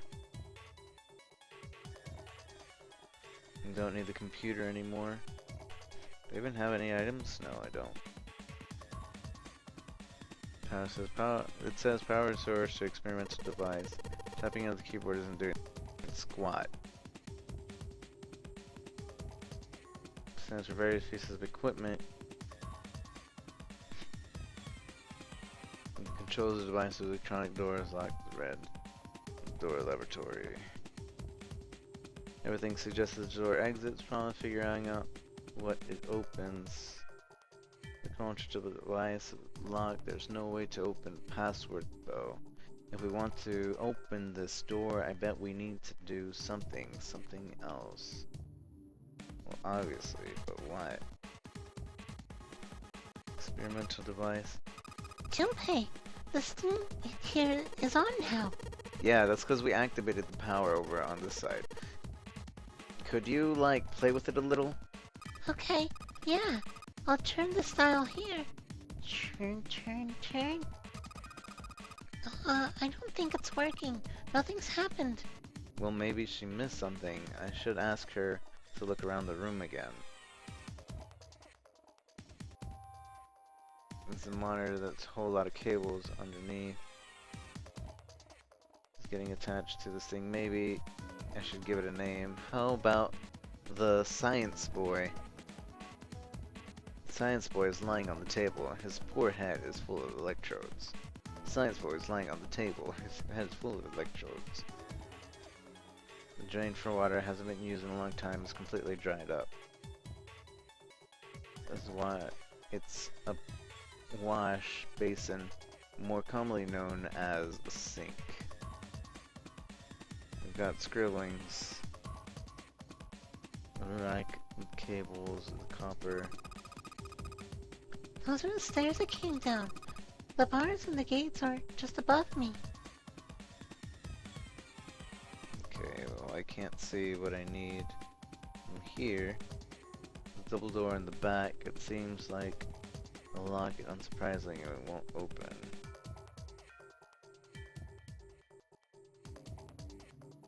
It's gonna get Clover out of there. What am I missing? The lockers isn't useful for them. Guess that's all we're gonna get here. Guess there's nothing. The 8 lockers. The only thing about this in the room's changed. The zebra's down. Clock the stoppage. I don't know what time it actually is. It's already inserted the key and activated the machine.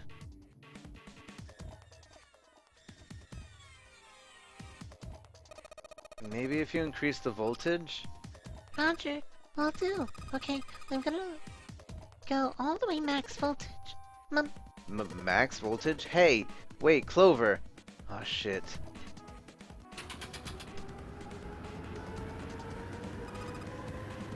What? I think, Oh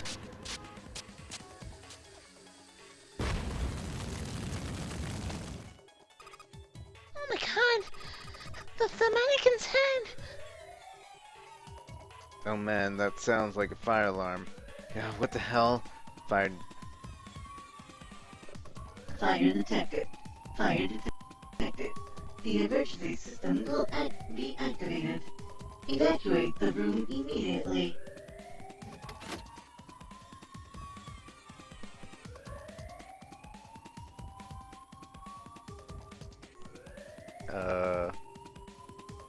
Science Boy heads is on fire. Science Boy!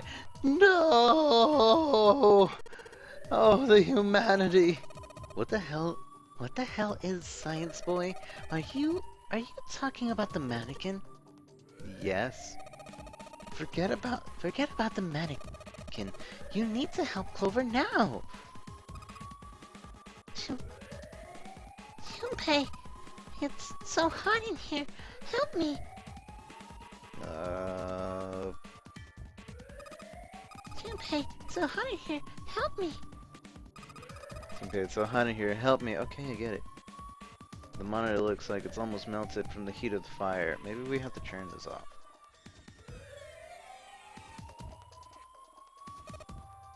Hey, the screen is all red. Malfunction has been detected. Experiment discontinued. It says emergency system has been activated.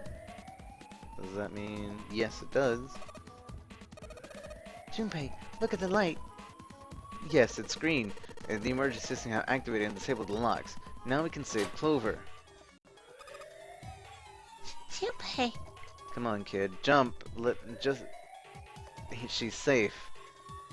Oh man, that smoke is some serious business. Time to close this door again, I think. Clover, are you okay? Are you hurt? Damn, she's coughing so hard she can't even talk. Of course, I'm not alright. What the hell took you so long, you big jerk? I was almost dead.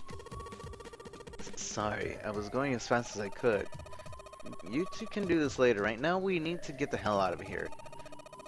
That fire's not gonna stay in that room forever.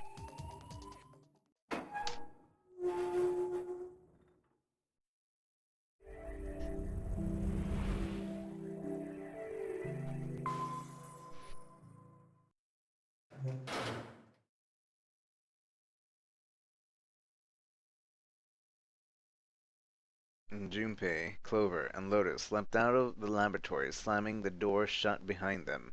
All three collapsed, and the wall breathing heavily. Junpei's heart was pounding in his chest, and his whole body felt weak. He inhaled gulps of clean air.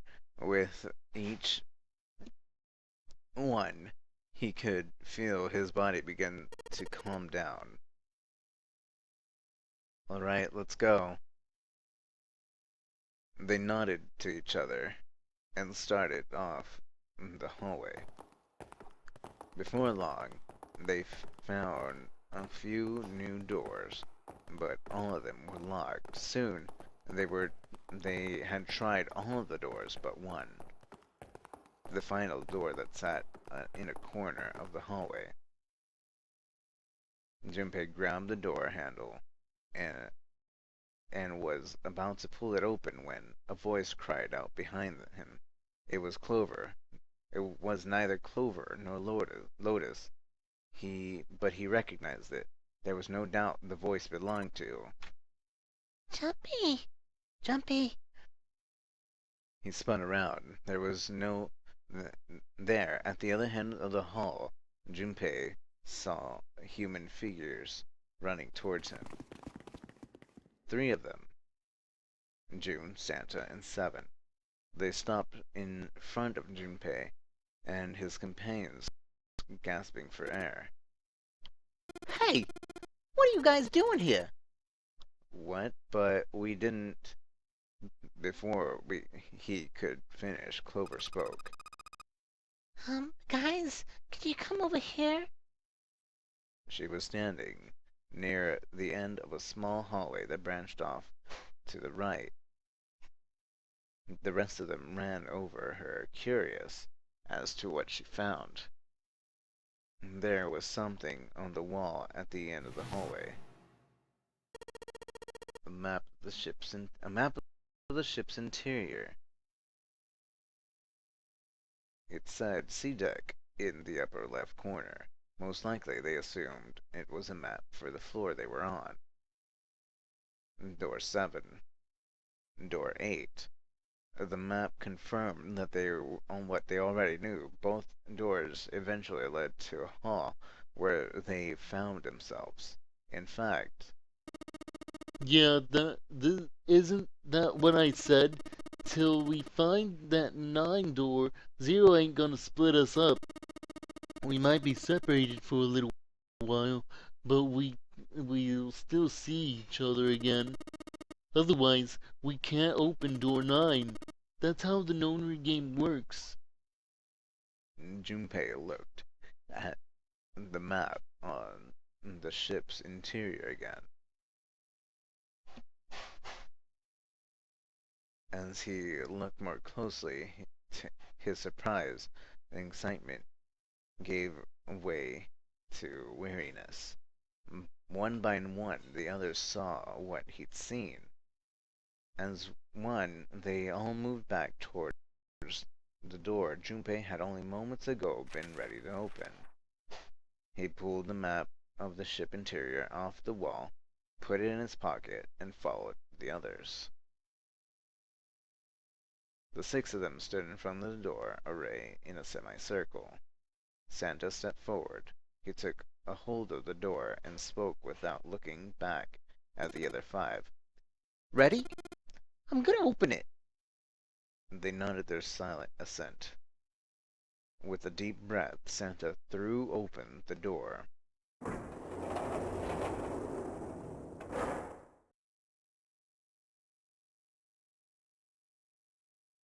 They poured through the doorway and into the room. Even without looking around, each one of them knew where they were. They were just where the map had said they would be. The same room they'd been not so very long ago. The tremendous central hospital room with empty beds from wall to wall.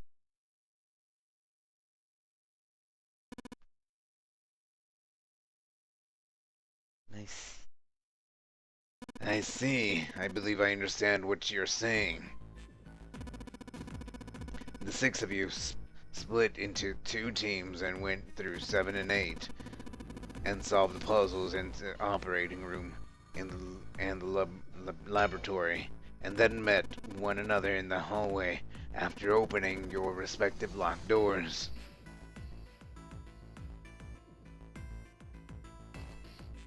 He looked like anyone might after only just being waking up, but it seemed like his brain was working as well as ever.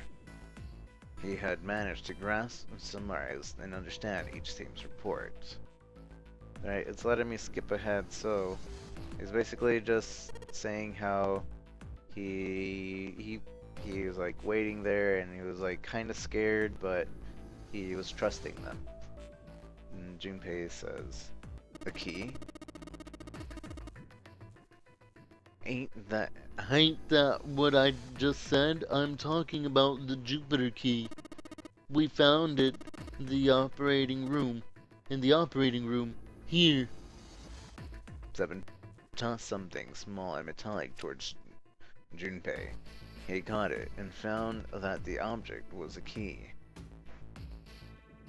On it, some have engraved the symbol very similar to a number 4. He looked over at June, who nodded back, and it had to have been the Jupiter symbol. And gonna let you hold on to it, alright? Yeah, I got it. Junpei tucked the new key into his pocket. As a group, now they had 3 keys and had not been used. The Earth key, which had been found in the laboratory. The Saturn key, which they had been found in the kitchen. And the Jupiter key, which 7 had just handed to Junpei. And Junpei tucked the new key into his pocket. June spoke up. The Jupiter key is supposed to be for the door at the end of the long street. Hallway, right? Yeah. If the map is right, then it connects to the central staircase. And then next to the stairs, basically saying where all the locations that we can go, where we should check, and... Well, damn, I guess that's how it's gotta be. I guess I'm going with you. He's deciding to go through a certain... They're deciding to go through the 3rd door because maybe Snake Eyes is in there, and they're going through right now. So 7, Clover, and Ace are going through there. And now we're just gonna go around. We're gonna check where all these places go. And there's like, okay, so what's in there? I'm asking you if there's any reason we came back here. And basically he's asking us why we even came back here, and he was like, we just wasted a bunch of time, and we're like, well, last time we were like, well, of course there's a reason, we got new keys and everything, but we're gonna say no idea just to see what the dialogue says. No idea. You know, that's a good question. Junpei looked off into the distance thoughtfully. Lotus sighed and shook her head. I can't believe this. You guys followed me here, but you don't even know why? Junpei, you got the solar keys, don't you? He did. He pulled them out. The Saturn key card and the Earth key. Junpei didn't see what they had to do with anything, though. Both he and Santa were completely lost. Fortunately, June took pity on them. Don't you remember the elevator? On C deck. On C deck, where we are now, there's an elevator. And then it's just June explaining where all the things are, the keys and the things that we found. Now we can go check it out and everything. And I believe we just split up. And there doesn't seem to be an up button. Junpei pushed it, but didn't have much of a choice. So now we're going through. It opened. Look, Jumpy. June's voice was excited, but Junpei could hear the tinge of anxiety. Sweet, it opened. Let's get going. He grinned at June and stepped towards the door. He was about to set foot in it, and when he felt his arm, I actually really like this dialogue, so we might go through it, just so we can go through this dialogue. Teehee. Wait. What? I'm not really. I just. Oh gosh. Junpei was something at a loss. What could she possibly so frightened of? June was probably afraid of being locked up and alone with a boy. They could only go down. After a little thought, Junpei decided that she had to be nervous about being locked up in such a small space alone with a boy. In a way, it was kind of cute, very demure, you could say, he thought. Still, even though it wasn't exactly roomy in the elevator, they weren't going to be pressed up against each other. At least, they didn't have to be. Still, it was making her nervous. Junpei couldn't help but think how innocent she was. Come on, let's go. Again, he stepped towards the elevator. And again, he felt himself restrained. I said 1 minute. Why? Aren't you afraid, Jumpy? Afraid of what? Well, I've never... You know. She'd never been in the elevator with a man alone before. Even so, she still seemed awfully alarmed. I might get wet. What? Down there? Down there? I get soaking wet. Well, I mean, of course you would. That's how that's the way it works. I mean, I've never heard of anyone getting soaking wet somewhere else. That's true. You don't... You don't mind? Mind what? Getting wet. Well, I don't know. I think I'd probably, like it. Gosh, Jumpy, you're so brave. Really? I mean, I kind of think any guy would do the same thing, you know? What happens, happens, right? If you get the chance, you just gotta go for it. That's what a man's supposed to do, I guess. You're so cool, Jumpy. I really admire you. That doesn't really seem like a sort of thing you ought to admire someone for. I'm I'm really scared. Yeah? I mean, like you said, you've never done it before. Yes. So I don't think I'll be able to last very long. And then it'll be over. Over? Yes. I'll go to heaven. Heaven? It feels like kind of you're floating in space and your mind gets all fuzzy, like when you pass out. At least that's what I've heard from people who have experienced it. Ah, yes, I've heard of that too. Although, I don't think the same thing happens to guys. What? Huh? But it would happen to men too, wouldn't it? It wouldn't happen to anyone. It would happen to anyone. Once it goes into your body, the same thing happens to everyone. Well, I mean, usually it doesn't go inside the man. I mean, generally. Yes, it does. Well, eventually it will. It's not like you really have a choice. Your body will force you to swallow some of it eventually. What are you trying to do to me? Nothing. I'm not going to do anything to you. I'm just saying that that's what happens when you... It's a psychological reaction that you're experiencing. Was that really how it happened? It occurred to Junpei that perhaps that was how it worked. Perhaps he'd been mistaken all of these years. He had misunderstood life so gravely. The thought terrified him. June seemed to be entirely oblivious to Junpei's mounting confusion and terror. I know most men probably have larger lungs, but even then, I don't think you could hold your breath for 20 or even 10 minutes. Eventually, you'll have to breathe, and then the water would get to your lungs. Once that happens, your body won't be able to get oxygen anymore, and you'll start to feel that floaty feeling as you pass out.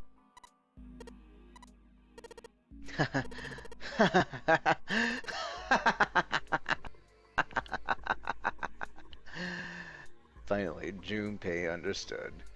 He understood what June was trying to say, and why she was so scared.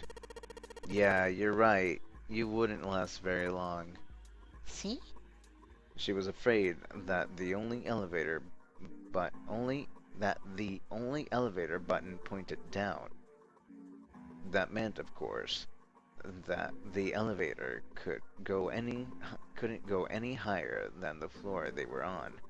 As he thought about it, Junpei realized he had seen elevators on the A and B decks near the central staircase, all of which meant that the elevator could only convey them to the lower decks, and the floor below the one they were on, D deck, should be completely submerged. Alright, so they go and they send the elevator down. It's like, oh hey, elevator's going down. We heard it open. It went back up. Doesn't have any water, so this is how it's drawn. It's clearly D deck is flooded, but no other deck is flooded. And then they look around and it's like, okay, what's in here? There's a door 6 at the end, so that's important. And we're gonna go back and report it. We told the other guys what was there. And now we're gonna talk about it a little bit and be like, okay, so this are all our choices. Now we're gonna go back and see what happened. And 7 is like, oh no, we found Snake and he was dead. And then Ace was like, yeah, he's totes dead. And everybody was like, no, what? Let's see for ourselves. And then he was like, oh yeah, I left the door open for you. And then it has Lazy Rico on the wall. And then everybody's like, why is there blood everywhere? And nobody questions the LNR on the wall. And then that was definitely him. He exploded, so somebody had to have killed him. One of us had to have killed him. We did the same way that number 9 died, and so now we need to trust each other. But no, one of us did it, so we still have to trust each other. But one of us totally did it. Was still Was Zero still on the ship? Of course. Of course he was. That was obvious. Zero was somewhere on the ship, but Junpei had no idea where. Junpei mumbled to himself, lost in thought. Where could Zero be hiding? Suddenly, everyone went very quiet, and Clover is saying, Zero is one of us. Zero is definitely one of us, and we're gonna say that's crazy because we said, well, that's possible last time. That's crazy. Isn't the ship going to sink in a few hours? If Zero were here with us, he'd be putting himself in danger. Why the hell would he do something like that? There's no motive. Clover looked up at Junpei, and her face fell. You don't believe me? Her eyes were so pitiful the moment Junpei met them. He felt his heart tighten. He didn't think what he said was wrong, but perhaps the way he said it had been. He'd been too insensitive. Clover had just lost her brother. Her brother would have been bad enough, but she had also been seen the blasted wreck from the body. Junpei barely knew him, and the sight had been enough to make him sick. What Clover had felt, he couldn't imagine. In the mental state she must have been in, it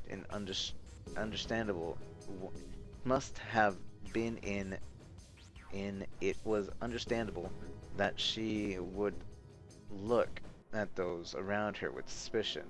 She felt everyone was against her. The least Junpei could have done was trying to understand what she was feeling. He felt ashamed for what he had said. Perhaps he thought I should apologize. But before that apology could begin, Clover, I understand your feeling.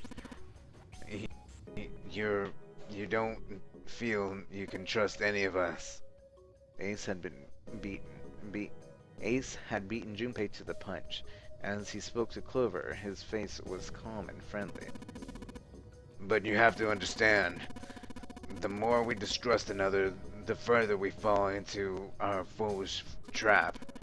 Zero was the one who did these horrible things to your brother. Do you want to let yourself be manipulated by someone who would do such a horrible thing? Clover didn't answer. She didn't even look at Ace. The whole time her eyes were on Junpei. He could feel Clover's eyes boring into him. They were the colors of deep winter lake. Junpei saw no suspicion in them, only sadness. Then, in that horrible silence,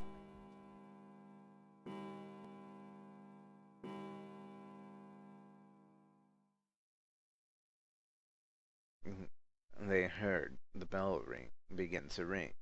It was the clock in the central staircase. It's 3 in the morning. That means we have 3 hours left. Then we need to move now.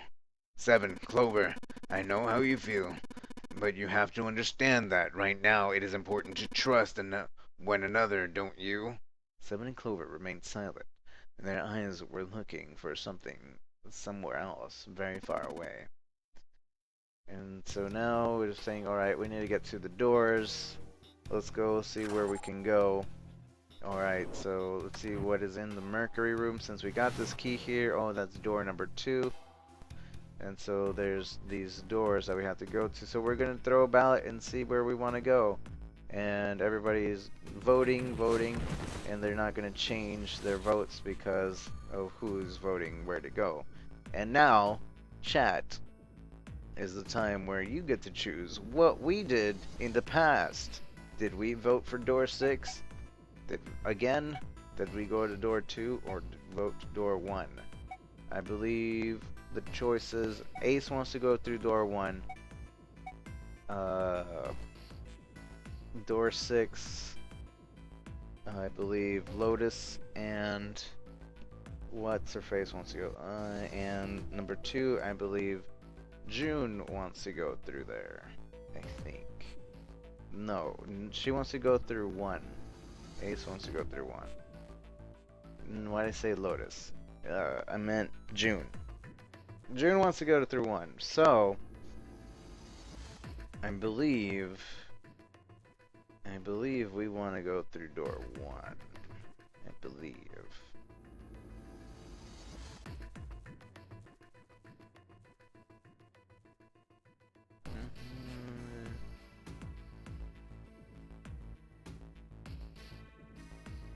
Yeah. I believe we want to go through door 1.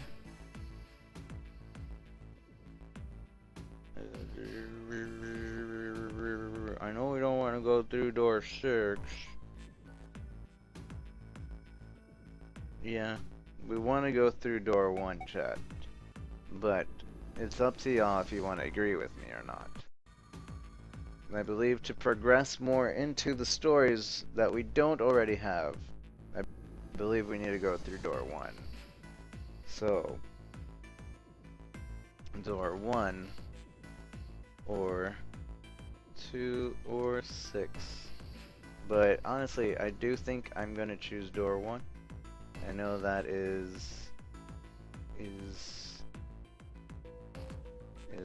taking away from the whole straw poly thing of this, but I believe we need to in order to continue the stories.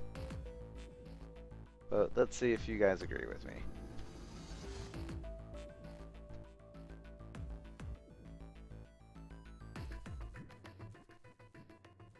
What did you just tweet at me, Murasaki? It's not showing up. You're a liar and a fiend. There's nothing there.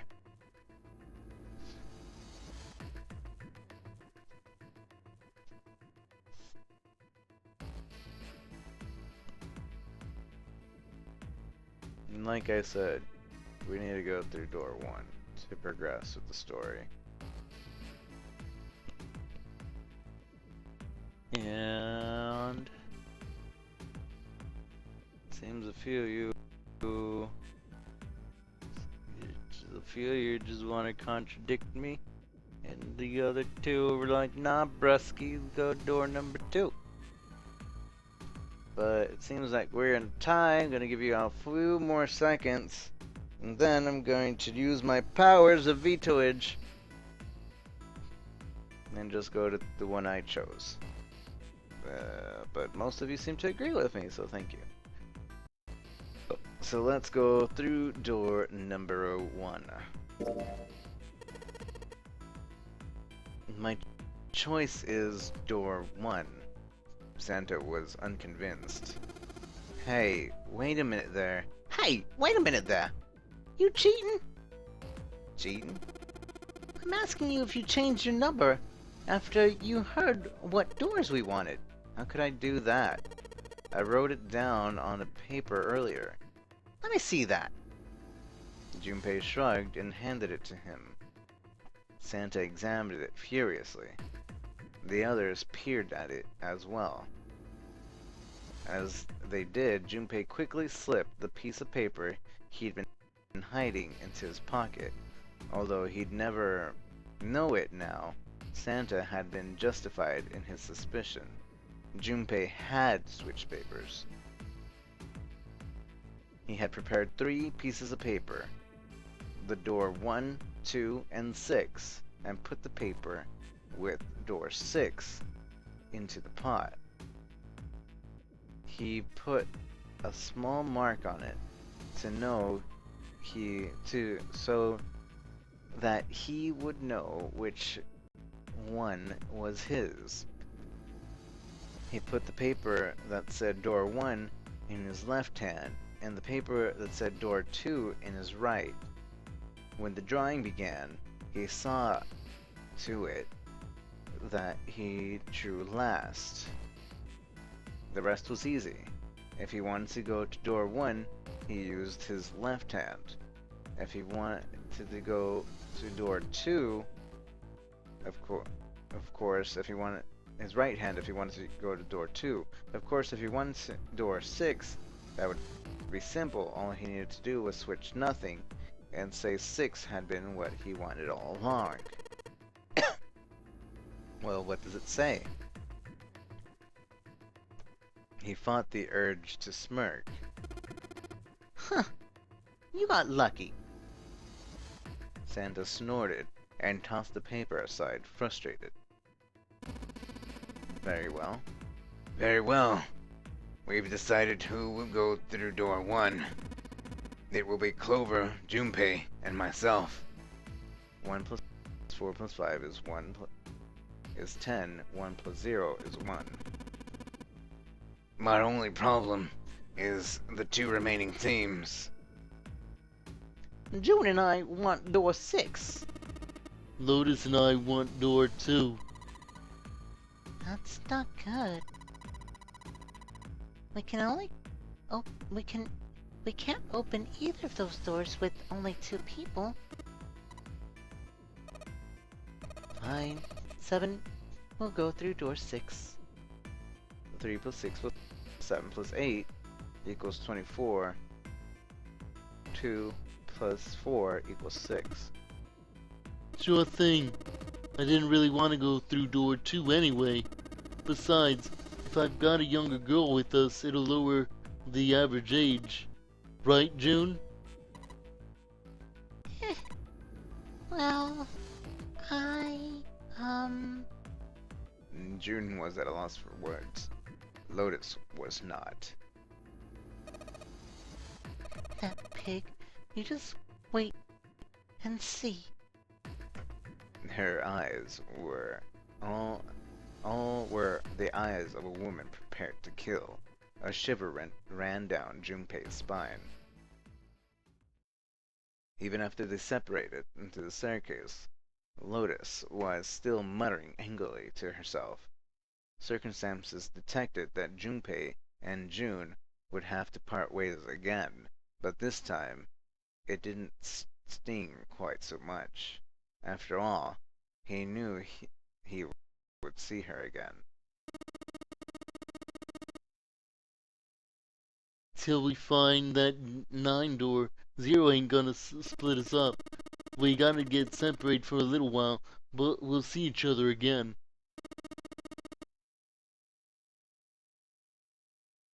Otherwise, we can't open the 9. That's how the Nonary game works.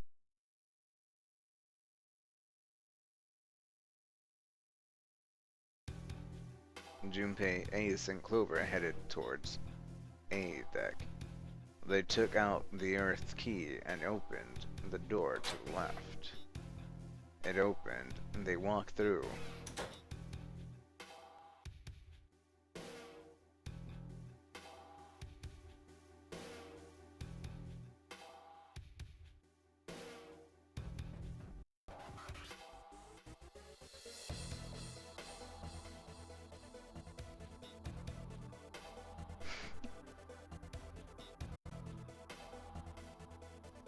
It was just Santa and Lotus. It was just as Santa and Lotus had said. At the end of the hallway sat a door with a large red 1 upon it. A numbered door. To the left of it, bolted to the wall, was the red. Ace went first and waved his wrist through the scanner panel. Junpei was next. Finally, listlessly, Clover lifted her arm. She leaned towards the scanner panel. The third asterisk clicked to life, shining brightly. Ace took hold of the lever, then took a deep breath and turned to Junpei and Clover. Are you ready? Shall I pull it? Yeah, anytime. Clover said nothing. She nodded, little more than a lethargic twitch of the head. Very well then, let's go. 3, 2, 1.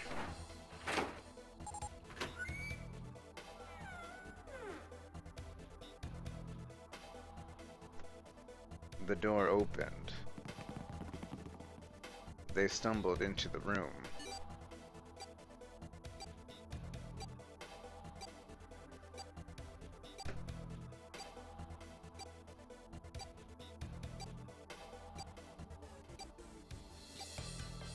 Frantically, Junpei scanned the room.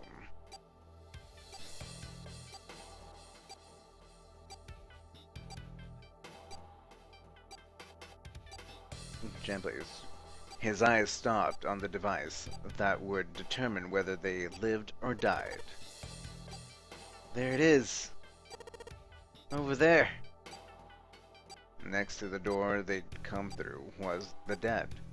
As one, they ran to it. They put their hands over it as if they were fighting for it.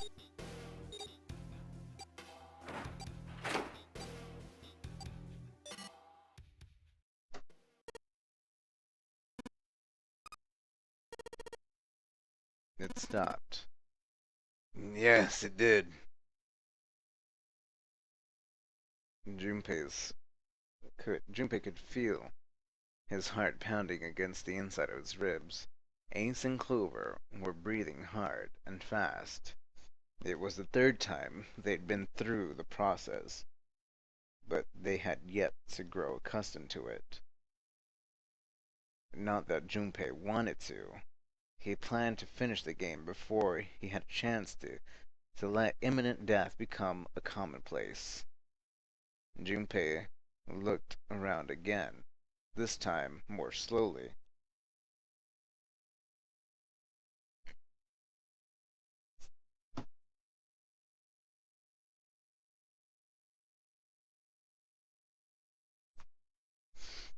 There was another door, different from the one they'd entered, through. He took hold of the knob and gently pulled it open. So, this is the wheelhouse? He closed the door again and turned to Ace and Clover. He fixed each in turn with a meaningful stare, then spoke.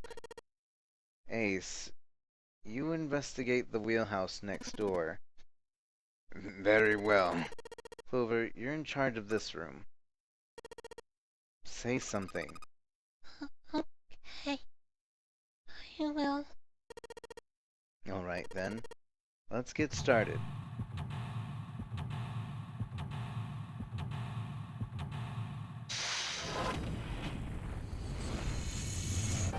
Seek a way out.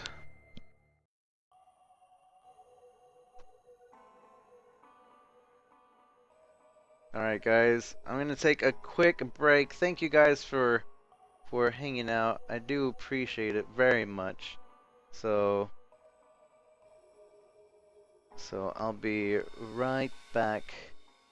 Thank you guys for joining me today. I do appreciate it very much. Please retweet the stream as much as you can. I love you guys very much. Be right back.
Alright guys, we are going to continue. I believe we are in the last few rooms until we might get an ending.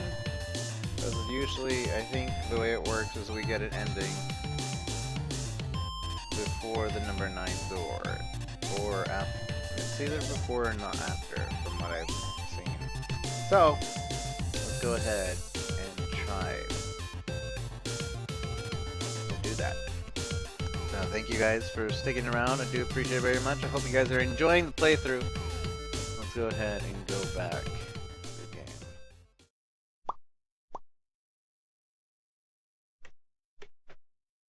Alright, and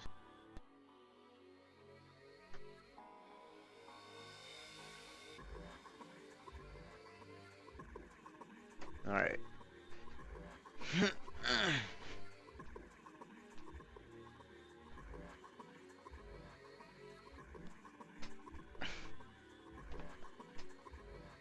So, hi Luna, how are you? Alright, so let's see. We need to be looking around. Looking around, so a light, it looks like it's been wilted in the flower. And then we have all these stacked up nautical charts. I think this is a nautical chart. There's this line on it here. I think the line on the route of the ship is supposed to take... There are these dots all over the map. She's so sad, Clover. There's no way for us to save the brother. Well, maybe if we go through door 3 next time, we might actually be able to save the brother. I doubt it, but I don't remember in VLR if she ever mentioned her brother being alive. I know she mentioned her brother, but she never really mentioned if he was still alive or not. No, those are probably ports like for a boat to stop at. It looks like a line. The line connects the dots. There are stacks on the charts like that one. Yeah. How many are there? I'm not really sure, but I'd say somewhere in the ballpark of 10 or so. It's not because of nautical charts. Each page has a different line on it. Okay. Oh.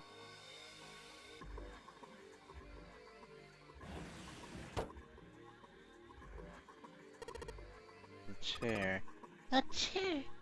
Clover wasn't talking much. Well, I guess that's understandable. I mean, she's been through a lot. Really, it's more surprising that she's still together enough to talk at all.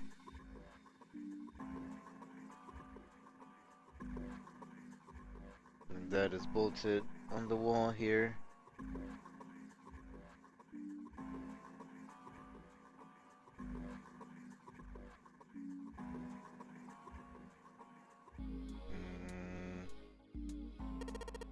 It's a light. Well, I guess she doesn't really feel like talking. She's not really paying attention to anything else, is she? Her mind must be somewhere else. The shelves are lined in the book. Let's see, this is, in this blue one, there's something written on it. Ship's log, huh? Ship's log, huh? New material found in the screen. So, ship's log. Okay, a ship log found in the chart room. The following is written on the last page. We leave soon for a new journey across the sea. After leaving port, we headed south and west. We turned south to steer around the continent, then proceeded north. We made port, then changed our heading to east for the time, and are now heading due to north.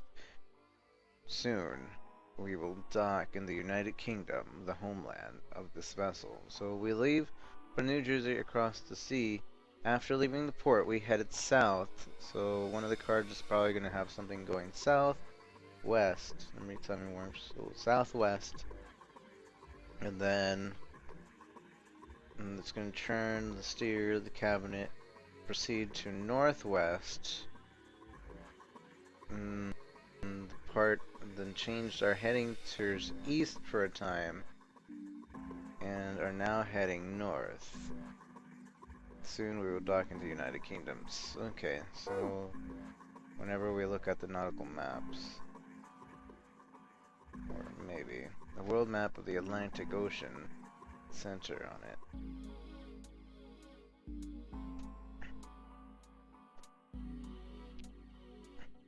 There's a number of red pins, several locations. What do these red pins mean? Well, the nautical charts up earlier have a map on this one. Maybe one of them matches with the pins or something. Let's see. What do you know? What do you know looks like one of them match the pins? Okay, we got 7 locations connected by a straight line, and each one, a word next to it. That's probably the speed, and I'm sure you'll add it to the file screen. Nautical. It's not the same one, but okay. So cool. The nautical table found in the chart room, it shows the direction of southwest, southwest, southeast, west, northwest, east, north, and straight. There is a word next to each point on the map. Full, half, slow, full, half, dead, stop. That's what it says. Alright, have the nautical charts match up to the pins. I don't think we need to spend any more time on the map.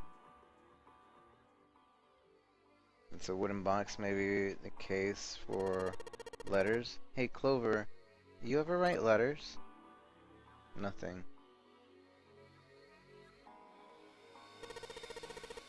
It's a pretty empty desk. My brother's desk looked a lot like this. 'Cause he couldn't see. He never put stuff on it that he didn't need. Damn, that's... What am I supposed to say to that? Poor kid.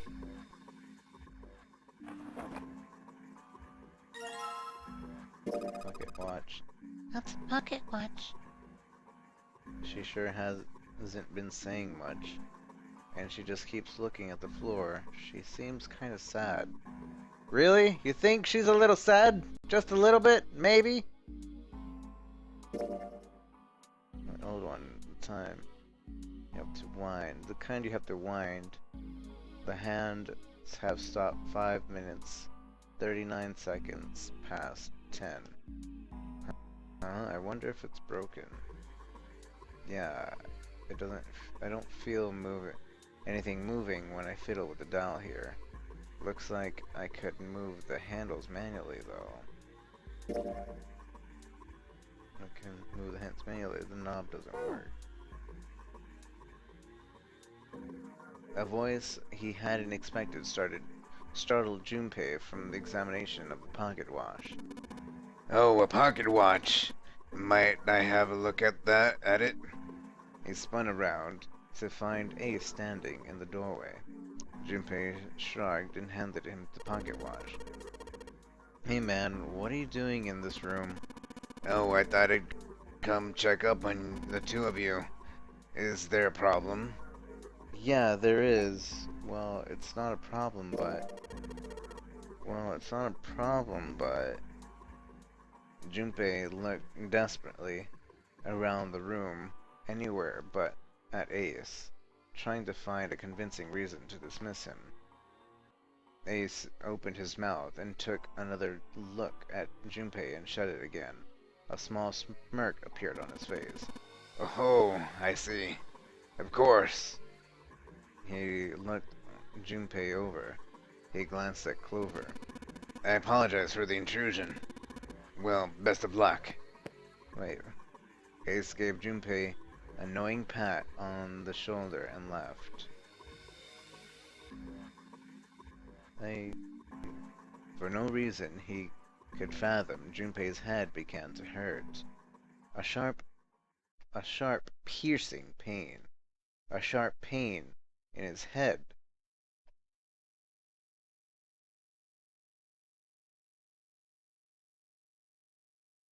How much time passed, he wasn't sure, but he didn't notice when Ace strode through the door.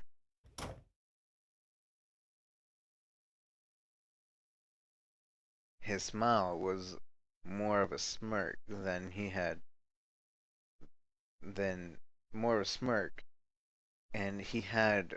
the air of a man who knew more than his opponent. Ah, yes. There was something I wanted to check, if you don't mind. Yeah, what's that? Pardon me. With no warning, Ace slipped his hand into the pocket of Junpei's vest. The numbers. Hey! What the hell are you doing? He reached for Ace's arms. But it was already too late. The older man handed were the pieces of paper Junpei had balled up hidden in his pocket. Just as I thought. You switched them, didn't you? When we voted. Ah, well. I can't say I care. I managed to go through the number door I wanted despite your mischief. Why did you... Oh, simply curiosity. I hope you won't think ill of me for it. Ace smiled, gave Junpei a friendly pat on the shoulder, and then turned to his heel and left. It was a small defeat, but it was a defeat. Junpei had lost the upper hand, and he knew it. He could feel his stomach begin to tense.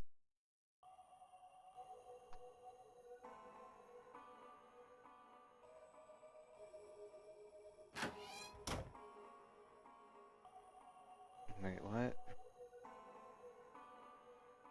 Lock. Looks like some sort of lock.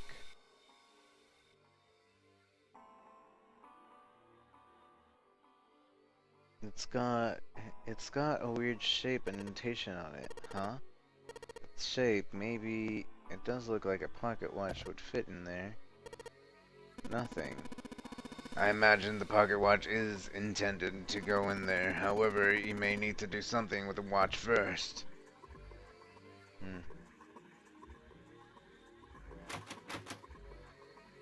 Let's see if it opens. No dice. Must be locked. What is this? Some kind of display?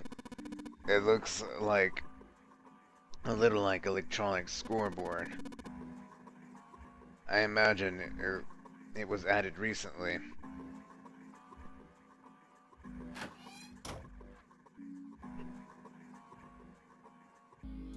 Chair, it seems sullen, somehow melancholy. There was nothing left in the doors.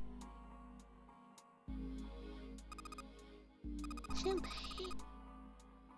are you trying to open that door? Forget it, it's pointless. I tried it earlier. It won't open. This is the door that came through. We can't go back. The shelves are lined with books. It looks like they have something to do with sailing. None of these look very useful.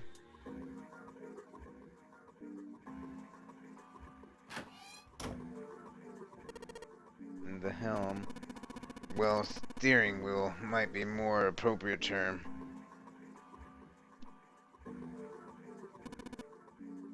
A compass. It appears to be broken, however. You see, the glass cover has been smashed to pieces. Looks pretty glassy to me. There's another room on the other side of the window. Is that the...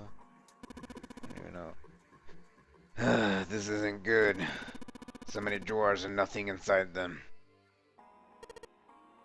The desk. Anything in the drawers? Nope.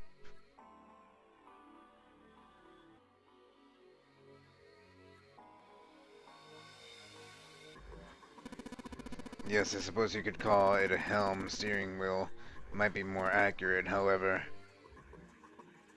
Well polished steering wheel looks like it still moves.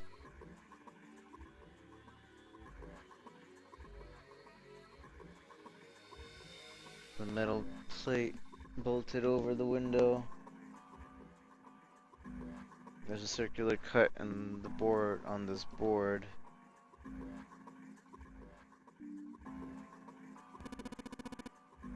And an engine ordered telegraph. They use this on old ships to adjust the speed of the ship. Like a gear shift in a car? Well, it's a little different. This device doesn't connect directly to the engine. In short, it's a transmitter. The navigation officer uses it to set the speed of the ship. It sends a signal to the engine. There's a handle on top of it which can be moved back and forth to... Hold on. Huh? Huh? There's no handle. You're right, there isn't. It looks as though it's deliberately removed. The engine is telegraphed, so the handle has been taken off. If we find the replacement handle, I could probably get it to move. Middle bolted. Wooden board, nothing suspicious there. Steering wheel, there's handles placed on regular intervals. And easy to turn, old school. Hey, a handle? So can we take one of the handles and use it here? Is that what you're trying to tell me? Steering wheel, let's see if... Whoa! Looks like the steering wheel moves. So it would seem. I noticed something else as well. What's that? Well, when you move the wheel, the compass also moves. What do you mean? The ship, it's moving. Ha! Tricked you, didn't I? The wheel and the compass must be connected to one another somehow? Do you think that's important? Well, let's try turning it again.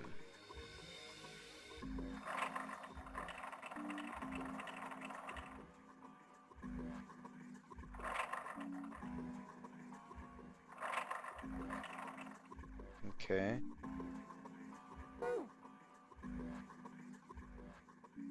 So what? Steering wheel. If we move it in the direction it changes, I swear I saw something at directions on it. Maybe if we put in direction in that order. So don't we want to go south, I believe.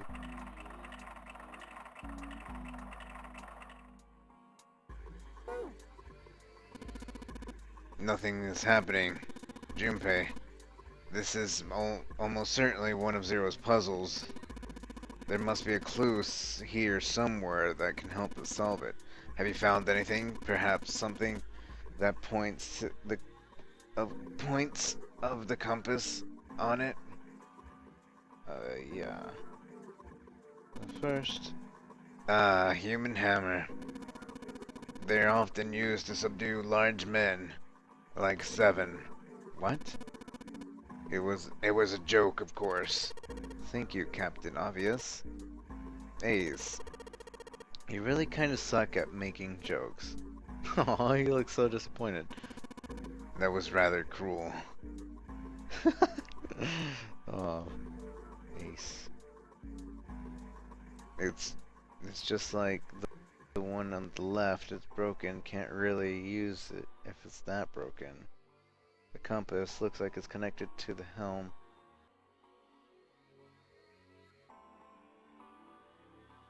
Broken compass doesn't look like it's very useful. This won't budge, feels like there's something keeping it in place.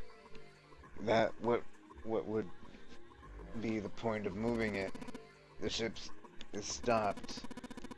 What would be the use of steering it? Yeah, I know, still. Thus, there's nothing in the drawers. Okay, so now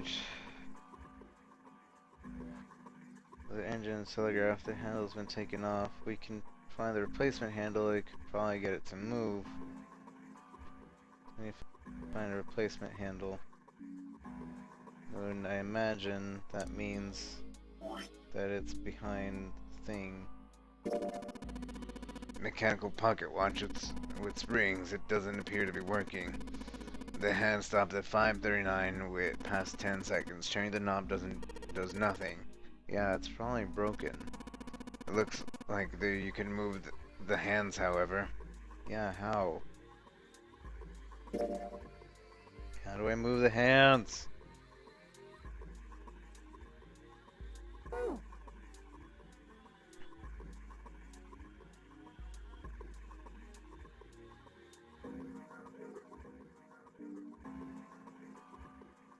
It's supposed to with the pocket watch in the hole, but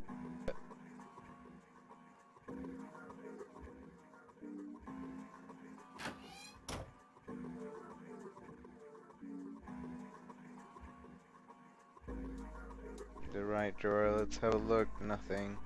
Left drawer, let's have a look, nothing. Nothing. Doesn't look like there's anything useful on the desk. Chair. Clover isn't very talkative. She looks kind of out of it. Is she thinking about Snake?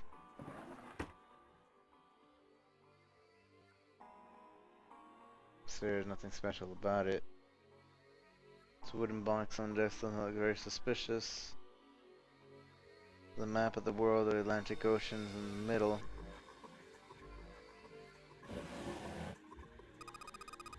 I guess this is probably for reading maps or something. Yeah, they probably spread the map here and decide the route. Yeah, they're nautical maps, apparently.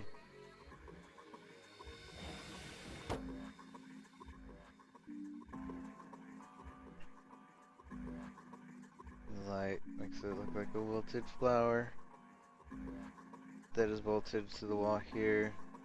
It's the way we came. I don't get it. I don't get it.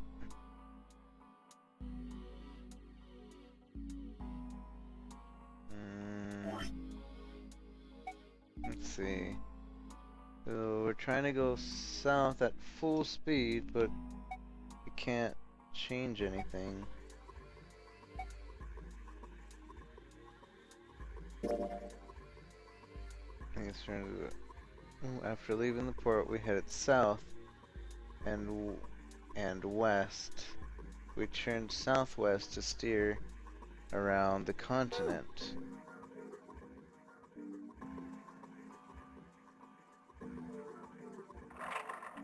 South.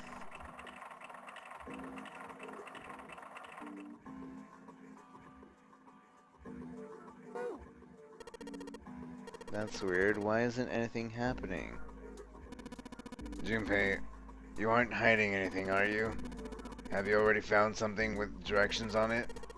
Something with directions? Does that mean with the compass points on it?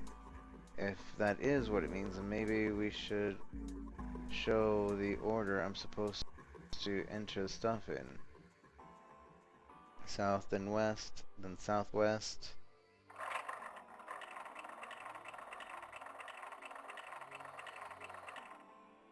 South, then west, then southwest, and then north?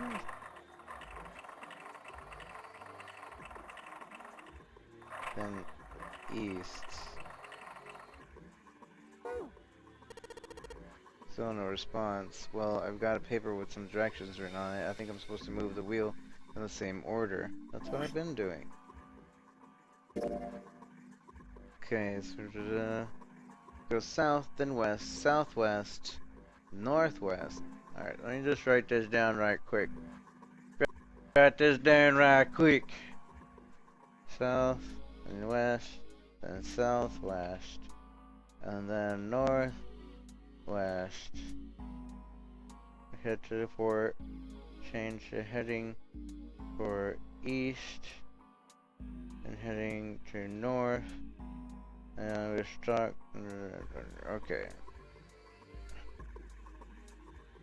So let's try that. South.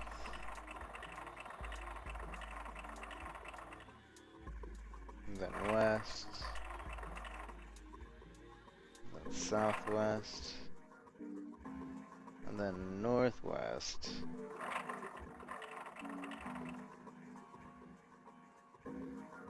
And then east.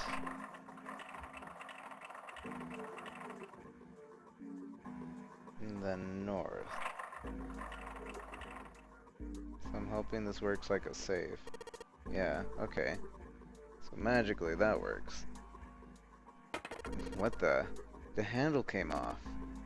Heh. Stooping so low. Are you Zero? Wait, what? Why are you telling me I stooped low? What? The handle came off of the steering wheel. A handle. Yeah. A steering wheel that's missing one of its handles. You don't need to mess with the thing anymore. Okay. So, I'm sure this handle fits. Yes, it fits. Excellent. Now we're able to operate the engine or telegraph. Let's give it a shot. Wait.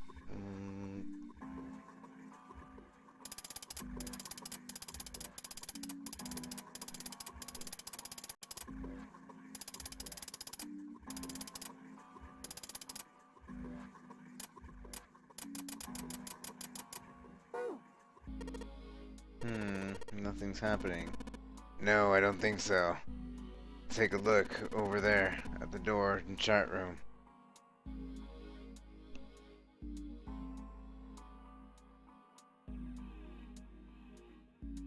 Something on the wall that looks like an arrival board. There's only stuff displayed to the left. What the hell is this? It's the name of the ports in the world. I imagine it's showing us the ship's route. You know, just like the ones you might see in the airport. Departing XX carrier XX flight XX at XX00. Like that. Oh, I get it. It does look like there are the names of all sorts of along the ship route. But there's only one line that shows the arrival time. Nah, the time at the bottom right. 47 seconds, 25 minutes, and 7 o'clock. Perhaps that's the arrival time? Can we change the clock? Is that a thing we can do? That's suspicious. Yeah, I know. I mean, it's set even to the last second. There's a meaning behind it. Oh, perhaps. Suddenly, as Ace went to Junpei. Excuse me, Junpei. Hey, you just took my pocket watch. Hey, what the hell are you doing? Just trust me. It should be fine now. Well, thanks for giving me the pocket watch back, but you didn't need to look so smug about it. I took it and looked at the needle, then 47 seconds, 25 minutes, and 7 o'clock. Oh, so you changed it to match the final arrival time. Ace nodded slowly. You know what to do next, right? Give it a shot. Pocket watch. Good night, Exy. Let's go to estimated arrival time and final destination. Ace changed it so they match. Alright, so I still haven't done the other thing, so I'm gonna do that first. Which I'm pretty sure has to do with this, so let me write this down somewhere. So, full, half, slow, full, half, dead, stop. Alright, let's do it like that.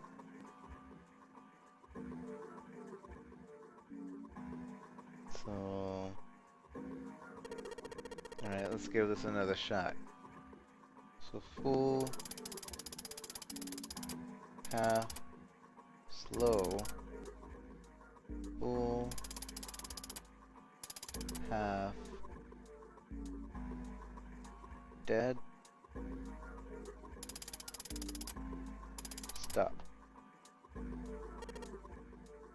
Huh? Well, that's weird. I thought if I put in the right speed, did I mess up? No, I don't think so. The same thing happened earlier, remembered?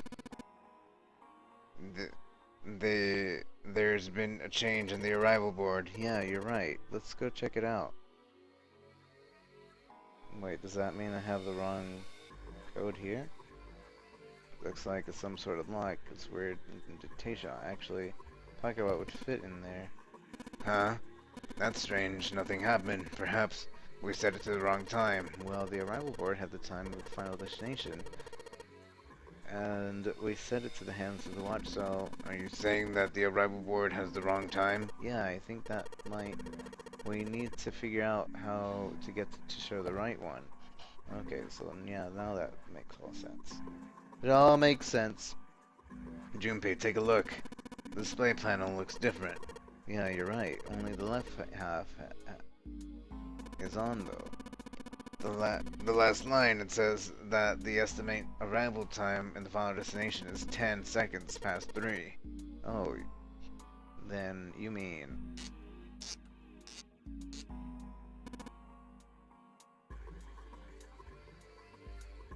I see. Good work, Junpei.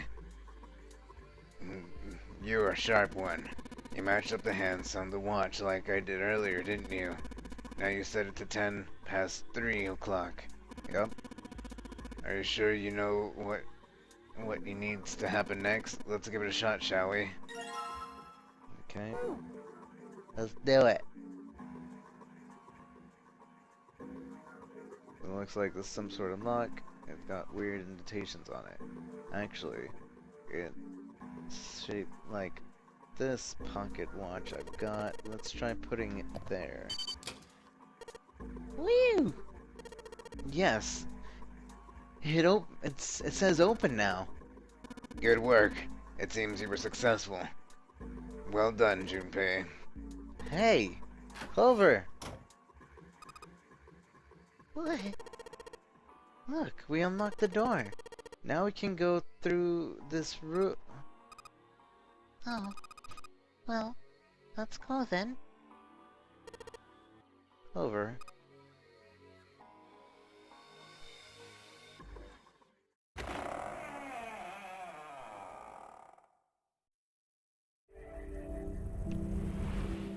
You found it.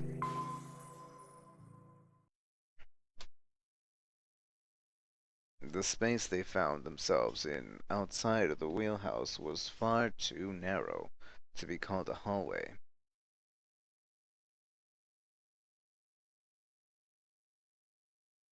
On their left was a wooden door. Junpei pushed it open and stepped into the room beyond.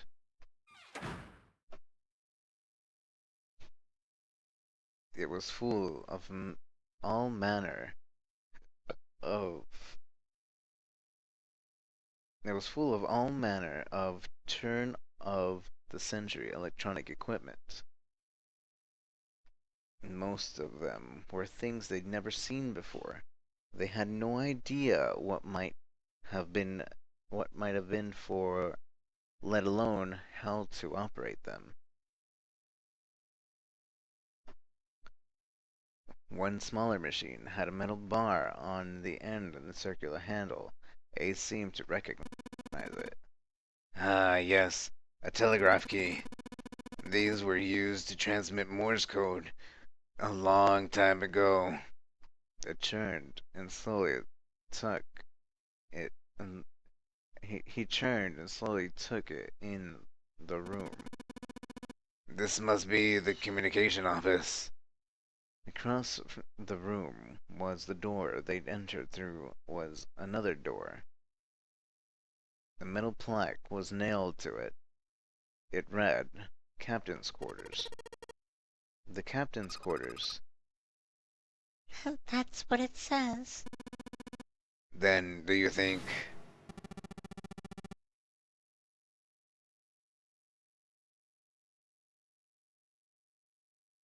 I am Zero, the captain of this ship. Ace swallowed. Junpei could feel his hands begin to sweat. Only Clover seemed unaffected. Well, we won't know if we don't open it. She walked up to the door and put her hand on the knob.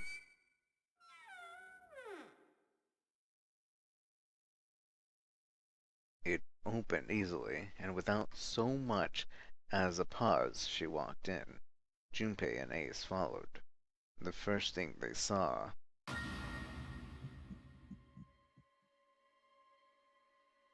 was a man on the floor, covered in blood.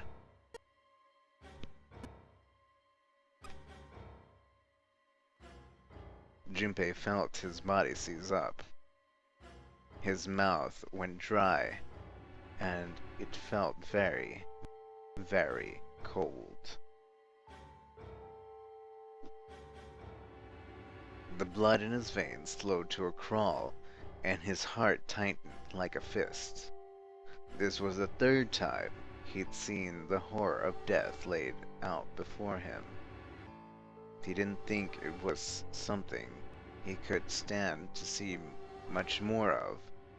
Still, he had begun to accept that whatever it was that he saw, whatever happened to him, was beyond his control, and whatever force controlled him was driven by a determination that he could not hope to match.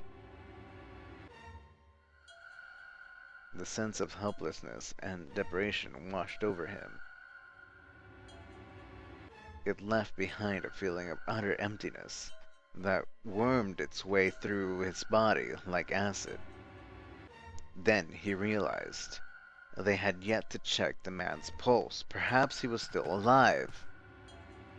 Fueled by a spark of hope, Junpei ran to the man's body, and his heart fell.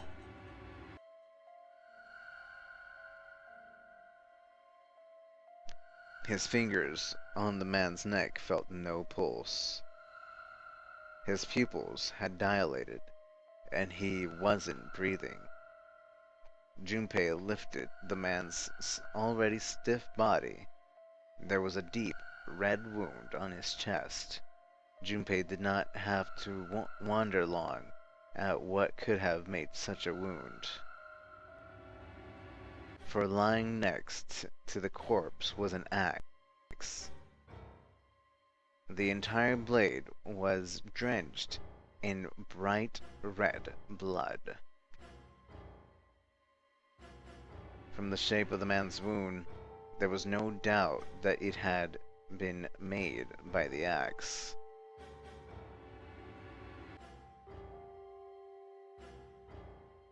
Junpei looked at the body again. A lake of blood stretched out around it. It was wearing the clothes of the ship captain, although they were stained with blood. Hey, what the? He has a bracelet. The captain.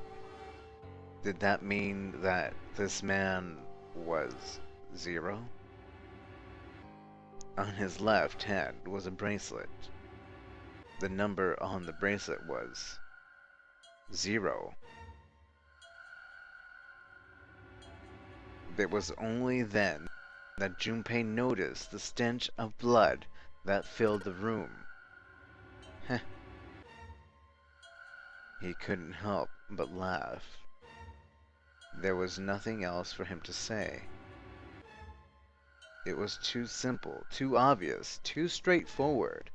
If there hadn't been a dead man on the floor, Junpei might have thought it was a joke.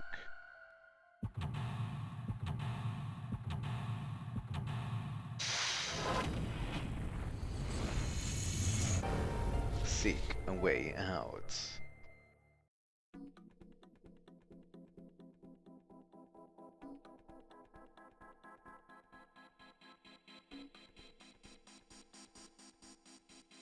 That's an interesting turn of events indeed. Is that really zero, though? Is it really? There's a camera here. A camcorder. It looks like this is pointed at the door. Well, the power's on. Why would someone want to videotape the door? I think this kind of camera records onto a hard drive, but it doesn't look like there's one recording anything. What do you mean? It's just sending whatever it sees to something. Well, what does it see? The door. Display, I guess, power. You control the panel electronic lock. I guess we gotta put in the passcode. I don't think it's just numbers. There's a hole in the bottom right of there. I think you need to put in a key first. Maybe. So this is the exit, huh? Don't even really have to try this door to know that it's locked. I knew it.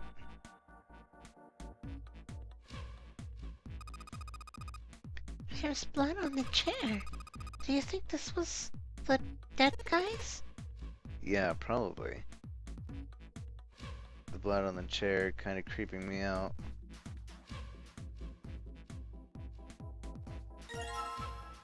Music box.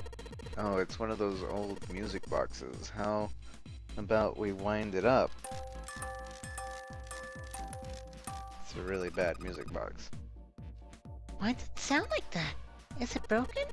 The pins on the cylinder are shaped all weird. I don't think those are the pins. It looks like someone put something else on top of it. I think we're gonna have to take it apart and figure out what's going on, don't you? Why? Music box. The pins on the cylinder look odd. And have to take it apart if we want to have a good look at it. It's a lamp, but it doesn't turn on. I don't think there's anything special about it. Small table. A bed. There's nothing in it.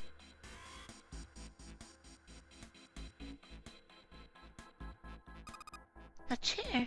Why does she keep commenting on the chair? Can you explain, please? What's the deal with this? Is it some kind of code? There are 4 rows of number and letters. They all start with 0 and end with 8, F, N, or V, respectively. Maybe it has something to do with the number bases. New material has been added to the file on the screen. File. Screen. 0, 0, ABCD, refuse, 0. The numeral system chart found in the captain's quarter, 10 in base 10 is written as a hexadecimal. Therefore, 11 is B, 12 is C, 13 is D, 14 is E, and so on.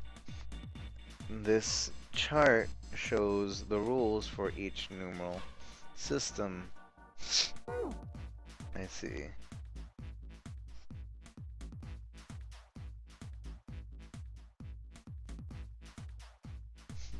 Let's see. The screen showing what happening in the central staircase on B deck. The screen shows what's going on in a small room somewhere I don't recognize. This room with screens looks really fancy. This was a random hallway. This one, the screen shows the big hospital room. This one shows a central staircase on C deck. I don't recognize the room on this one. There's a bunch of weird buttons on here. Probably switch what you see in the screens. Do you know how to work this thing? Why don't we just press one of these like this one? 0. Well, I guess it does the... What the hell is this? There's nothing on the monitor, just static. Hey, isn't that the door on the screen, the one right behind us? You're right. So whatever camera it sees is sent to the screen in real time. I wonder if that means something, you know? No, there's nothing on the monitor, just static. Z. Oops. Oops. Whatever, yeah, save.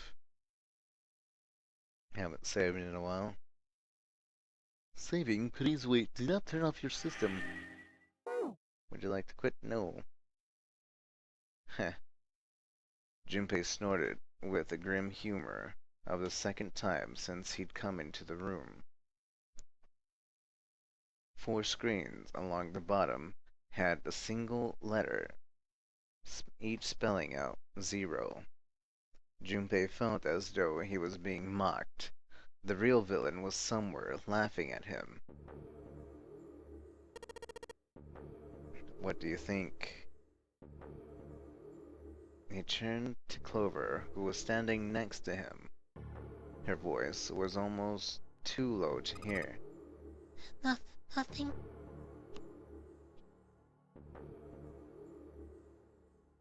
It seems that she cared about little. Of course, Junpei could hardly blame her, given the strain she was surely under.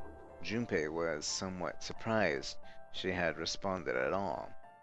Still, he had to ask. He gestured towards the corpse. What about him? Do you think that's really 0? Clover shook her head weakly. There's no way that's him. Didn't I tell you already? 0 is one of us.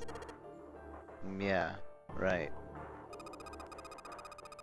I know it's important to figure out who this guy is, but don't you think we should figure out how to get out of here first? But... Please. I don't want to waste any more time. Clover looked miserable, as if she could start crying at any moment. Junpei just didn't have the heart to tell her no. Alright, sure. Sure thing. Was his mind playing tricks on him? Junpei wondered. For a moment, he could have sworn he'd seen Clover smile.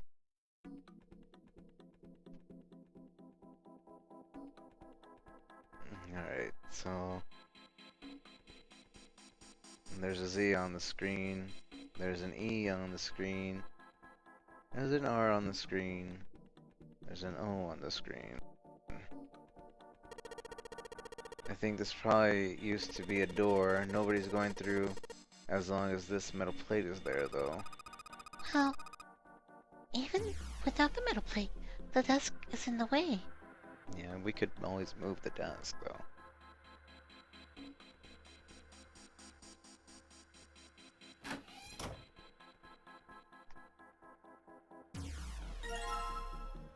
Small screwdriver. Huh. A set of small screwdrivers. Perhaps we can use them to dismantle small devices?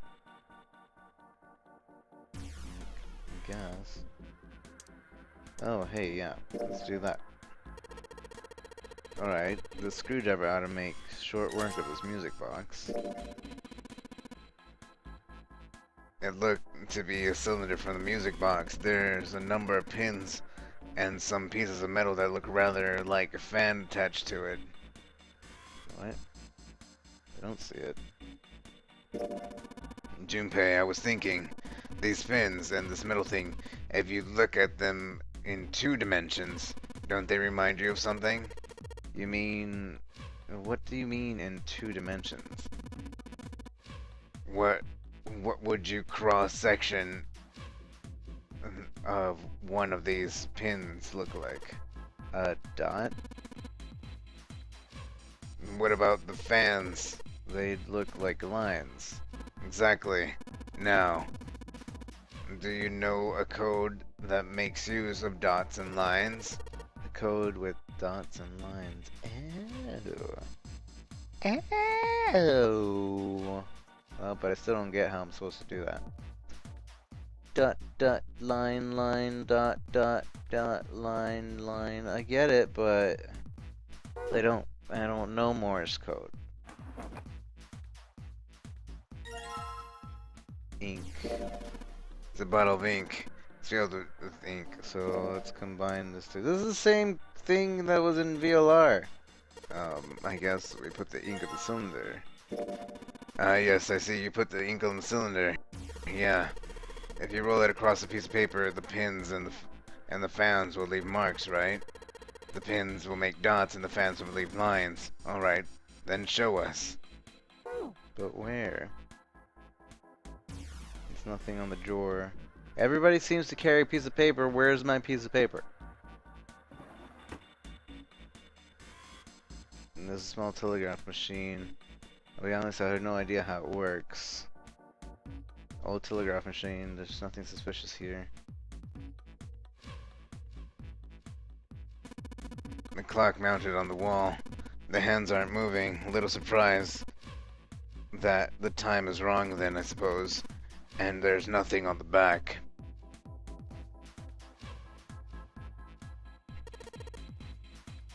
Hey Ace, look, there's a monkey with a glass. How on earth did you arrive to that conclusion? Monkey with a glass? What? I don't get it. It kind of looks like someone who's been watching too much TV. To be honest, I have no goddamn idea what the thing really is. It's probably some kind of radio transmitter. Hey Ace, look, it's a model of a steam train. How on earth did you arrive to that conclusion? I just have no idea what it really is. It's probably some kind of radio transmitter. It's a telegraph machine, a machine for transmitting Morse code. I'd try send SOS earlier, but I doubt that did anything. Zero would never make it that easy. So you think it's broken? No, it works. I'm just not sure if it actually transmits anything outside the ship. Huh. It's a telegraph. We used to send messages Morse code. Hey Ace, look, there's a big ass rat trap over here. I told you, it's a telegraph key. It's a device that transmits messages through Morse code. Yeah, he's annoyed. Hey Ace, look at this. Hey Ace, look at that. There's a cable that comes out of the thing connected to the desk. What does it mean? It looks like the drawer is only a thing that's locked. I don't see a keyhole though. It's an electronic lock, perhaps. Take a look at the left side of the drawer. Yeah, there's some cables over there. That must mean... Hey, what's this? It's a blank. There's nothing written on it. There's a blank sheet of paper. White piece of paper that's blank. Combine. Now let's just roll the cylinder across this piece of paper, and I'm right. The ink should... Just as he suspected, right? Now you can have a pattern from dots and lines on the paper. I imagine it's Morse code. These dots and lines are the dots and dashes of Morse code. Thanks, buddy. Junpei, what are you doing? You have the Morse code message. Certainly you know what to do next. You use the Morse code thing. Headphones on desk. A chair. Why does everybody point out the chair? Like, chair, like, I don't understand. Look, a hook. That wasn't a joke. I know, man. Junpei, what are you doing? We've searched the wheelhouse on top and bottom. There's no reason to go back. In fact, don't you think you'd be wise to investigate the captain's quarters? I think we ought to check both rooms, don't you? Yeah.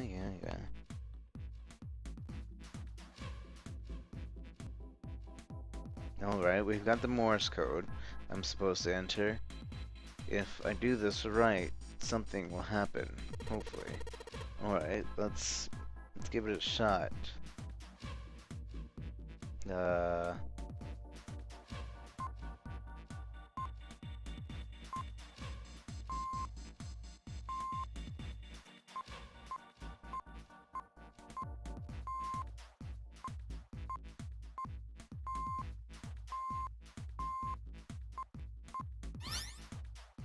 Okay. And that was the last one, and yes. Excellent work, Junpei. Good job. How did you know when to start the thing?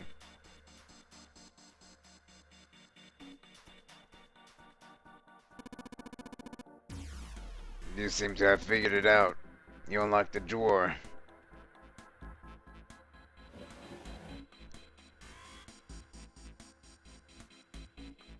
A red file lay in the drawer.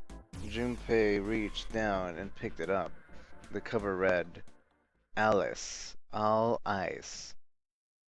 But was it supposed to say all ice? There wasn't a space between the L and the I. Were they trying to say all ice was a single word?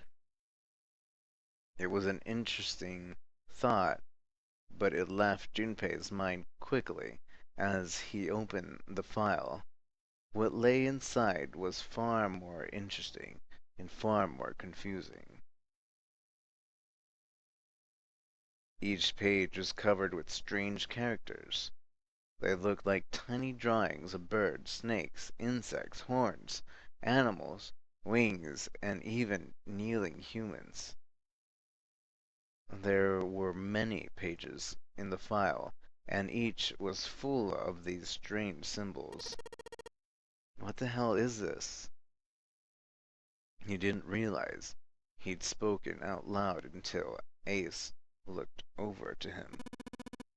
They're hieroglyphs, a form of writing used in ancient Egypt. Ancient Egypt?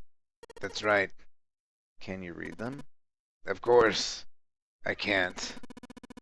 What would make you think I could? What the hell? Junpei flipped through a few more pages. It wasn't just one or two pages that were covered in the strange symbol. Every single page was covered in them. Trying to read them was pointless. Junpei wasn't going to waste any more time with them. He made to close the file, and something fell out. He bent down and picked it up. Hey, a keycard. It was a symbol of it that reminded Junpei of the symbol of Saturn and Mercury keycards. This one, however, had a dot in the center of the male symbol. Uranus. That's the Uranus symbol. Junpei looked over to see Aces examining the card. In addition to the Uranus symbol, there were 3 words engraved on the card as well. On the lower right, it said, Bottom Deck Library. Was the bottom deck a library? whatever might be there, however, would have to wait. At the moment, there was nothing Junpei could do. He gripped the key card tighter and shoved it deep into his pocket. New material has been added to the file screen. So, okay, we still haven't used that information right there. And we just got this. The file says the communication office. It says Allies. On the spine, all of the pages were filled with hieroglyphics from ancient Egypt.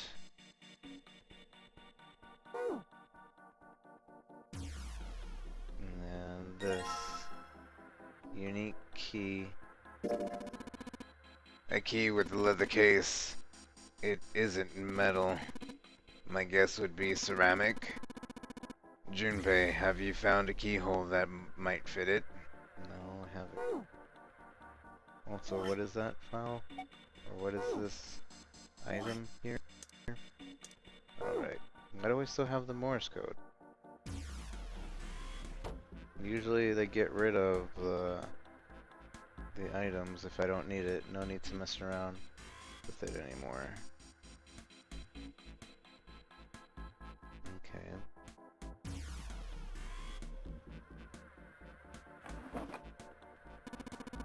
There's nothing in the drawer.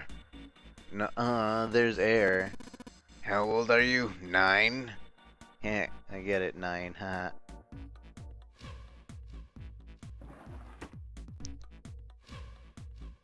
It's an old telegraph machine, to be honest, I have no idea how it works. And it looks like whatever the camera sees shows up on the screen behind us. Yeah, so if I put my hand here in front, it shows in the middle top screen over there. You've got a short lifeline, Junpei. Hey, mind your own business. The camera's pointing at the exit. The exit, it's locked. Display, I guess the power isn't there. Oh, hey, this is where this goes. Control panel, electronic lock, looks like it got a keyhole at the bottom right. Maybe the key I got earlier. Sweet, just had to put that key in, and now it's on. Junpei, look! There's a minus signs on the screen. There's 8 of them. That probably means we've got to put 8 digits. Do you think you can figure it out? No, not really. I don't know. They would have to do with this, I would imagine. 1, 2, 3, 4, 5, 6, 7, 8. And then... But I don't understand. Oh! So, here we go. This is the only time the digital root is actually of any... That digital root calculator is of any use, because I'm not doing this in my head. So, let's see. Let us write this down real quick. So, 1 through 8, 0 through 8, and then 0 through 9, then 8, then 0 through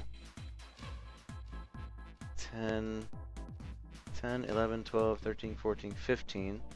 So 0 through 15, and 0 through 16, 17, 18, 19, 20, 21, 22, 23, 23, and then 0 through 24, 25, 26, 27, 28, 29, 30, 31. 31. Alright, so let's use the calculator. The only time we'll ever use this calculator, I assume. If I can get to it. How do I get to the calculator again? There we go. Alright, so let's go 0 plus 1 plus 2 plus 3 plus 4 plus 5 plus 6 plus 7 plus 8. Wait, what?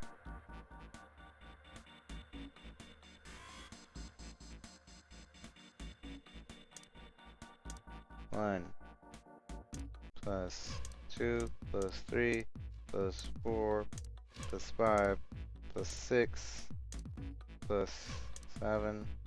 Okay, it doesn't go past. Digital root is 3 plus 6 plus 7 plus 8. Digital root is 9, I think. Wait, no, this isn't gonna work.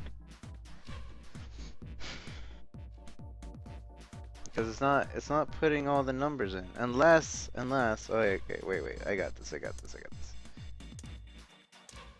0, 1, 2, 3, 4, 5, 6, 7, 8. Digital root is 9. So the first one is 9. And then I don't think this is gonna work, to be honest. 1, 2, 3, 4, 5, 6, 7, 8, 9, 10, 11. No, I don't understand. Does it want me to do the digital root of all those things? I'm guessing you put 8 numbers. No, I don't think so.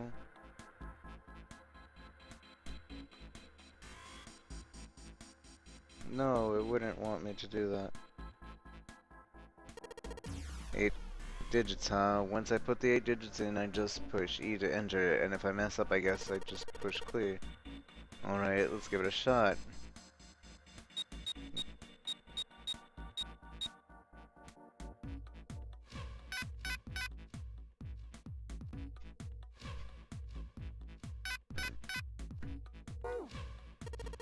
Huh? What's the passcode? I'm pretty sure I've searched every part of the room by now.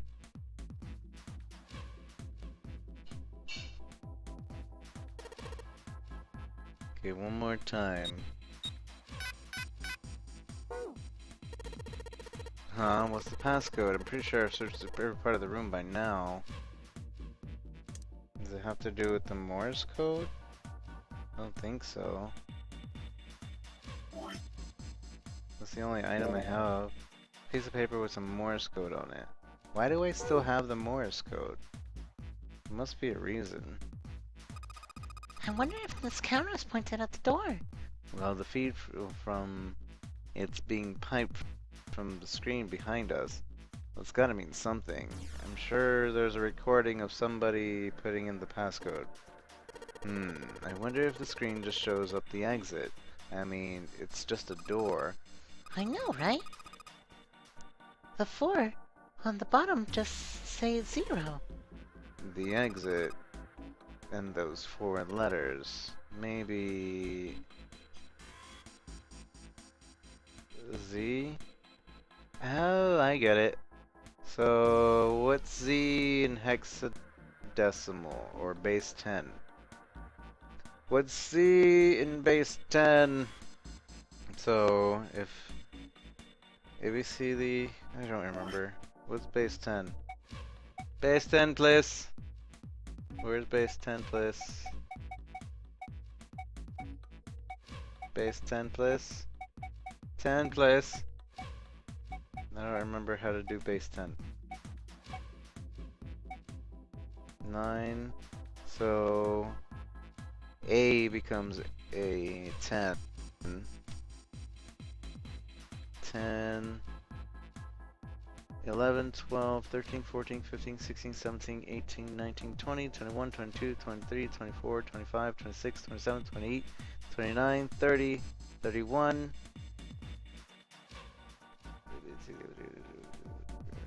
Maybe W, X, Y, and Z. 21, 22, 23, 24, 20, wait. 10, 11, 12, 13, 14, 15, 16, 17, 18, 19, 20, 21, 22, 23, 24, 25, 26, 27, 28, 29, 30, 31, 32, 33, 34, 35. So the first one is 35. Z, E, 10, 11, 12, 13, 14. R, 10, 11, 12, 13, 14, 15, 16, 17, 18, 19, 20, 21, 22, 23, 24, 25, 26, 27.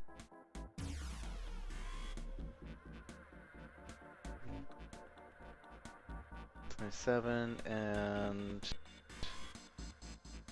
then 10, 11, 12, 13, 14, 15, 16, 17, 18, 19, 20, 21, 22, 23, 24. So 24. Okay. Let's see if that's right.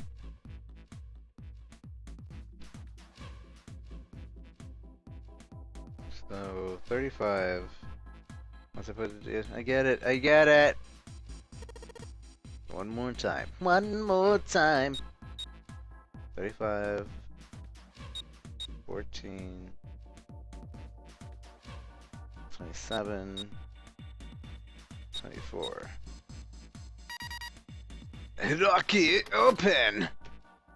Yes! It worked! Good job, Junpei. Oh, she's so happy.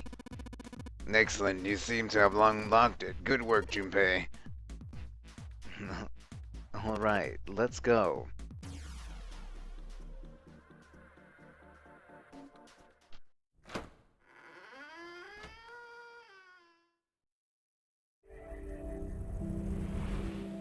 You found it.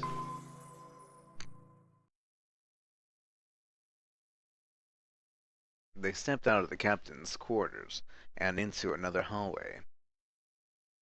The hallway stretched in front of them. Junpei, for a bit, before long left, like a great backwards L. Junpei rounded the corner and took off down the straightaway. He ran. And ran, and ran. At the end of the hallway was a door. He made straight for it. He was nearly halfway to it when he noticed a piece of paper in the middle of the floor. What was the piece of paper doing in the middle of the hallway? Junpei skidded to a halt. He dropped down to his hands and knees and quickly tore the paper off of the floor. Now that he had a chance to examine it more closely, it was clear that it was a map, more specifically a map of the ship's interior for the A deck.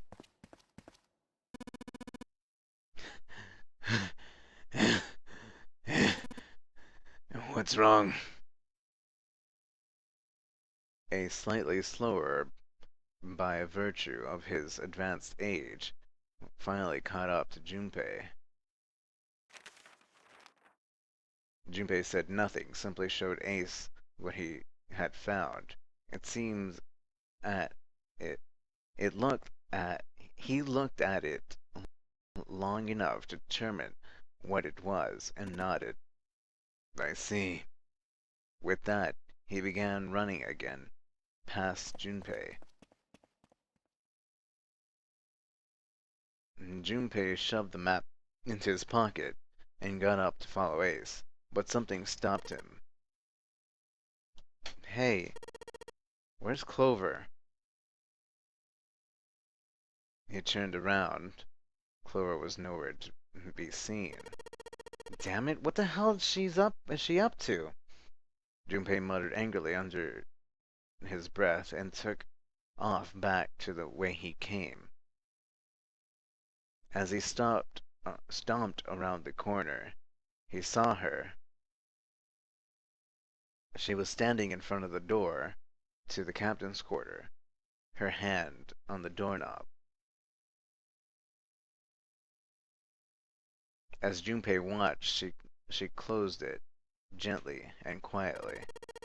What the hell are you doing? Nothing. What do you mean, nothing? Clover had unconsciously put her hands over her pockets of her jacket, as if trying to hide something. What the hell is that? What? You've got something in your pockets. What is it? Oh, this? This is... I wonder. What the hell? Come on, we gotta hurry. With that, Clover ran straight past somewhat a somewhat confused Junpei. As she did, he caught a glimpse of her back. Sticking up from her collar was something that looked like a big wooden stick. Hey, Clover, what the hell is that thing on your back? She didn't respond. Instead, she quickly turned the corner and disappeared. Junpei did his best to convince himself that it would make sense later and ran off after Clover. Junpei pushed through the door and found himself in a large room with a large set of stairs. It was just what he'd expected to see after reading the map. His "I see" after reading the map himself meant that Ace probably realized the same thing. Junpei looked around, but Ace was nowhere to be seen.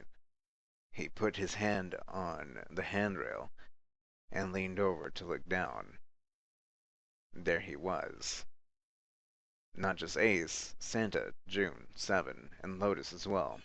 Junpei and Clover glanced at each other and hurried down the stairs.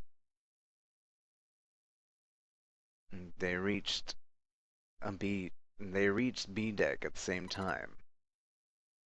Jumpy! Clover! June's face was excited. Something had happened. That much Junpei could tell by simply looking at her. What's up? Given their situation, he was not inclined to be excited about sudden developments. June, however, couldn't contain herself. We found it! Found what? We found it! What did you find? The last door! We found door 9! What? Come on, just follow us. We'll explain on the way. Okay, let's go. Seven turned and jogged off down the stairs. The rest followed. Finally, we made it. The relief and excitement in her voice echoed what each one of them felt. Yeah, it's finally time.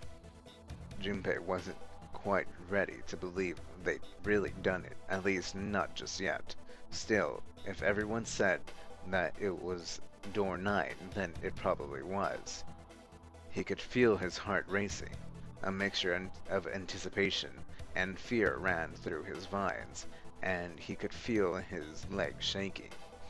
He was doing his best to maintain his sense of healthy skepticism, but he couldn't deny that the prospect of escape was an exciting one.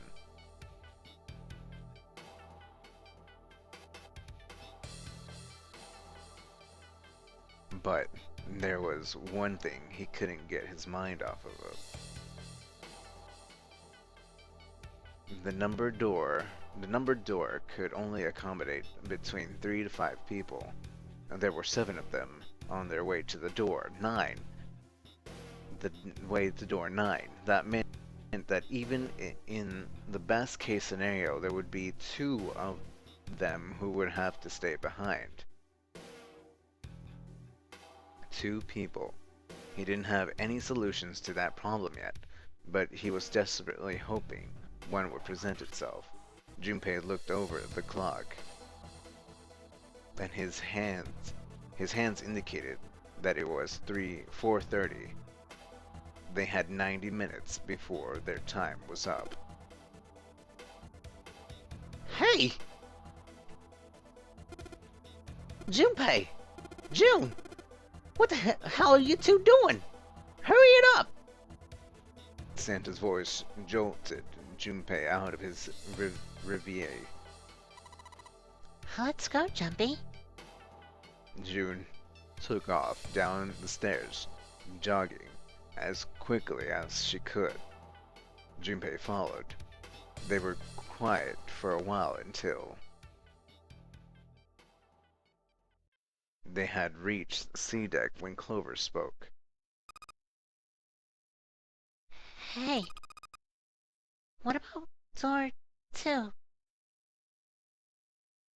Everyone else stopped. They all turned to Clover. At Clover, Seven spoke. What about door 2? Door 2 is the only one we didn't. We haven't gone through, I mean. Yes, that is true. Are you guys... Are you guys okay with that? Not investigating it, I mean. So what? We found door 9. We don't need any of the other doors. What's the point? What's the point of going to door 9? We can't all go through, can we? Then we should do what we have to do before we go any further. It's like a jigsaw puzzle. The best way to finish it quickly is to do the border pieces first. You know? Or what? You think all 7 of us should go to door 9? And then we argue over who stays behind and who gets to go? Do you really want to do that again? Who knows? If we check out door 2, maybe we'll find something. Maybe we can find a way to get all of us out. I don't know what might be in there. You might not find anything. But don't you think it's better to at least have a look? I mean, am I wrong? Does it sound wrong to you guys?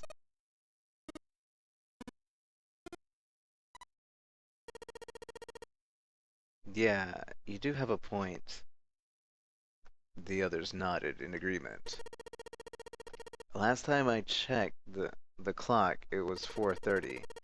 It's not like we've got a lot of time, but if we're quick about it, we might have time to take a look.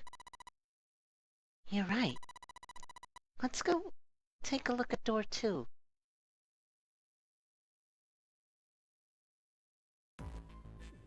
They were back in front of the elevator. Nearby was a large hospital room. The elevator could take them down to door 2. After a few minutes of discussion, they decided that Clover, Santa, June, and 7 would go. 4, 3, 6, 7 equals 20. 2 plus 0 equals 2. Alright, let's get going. I'll see you later. Okay, be careful.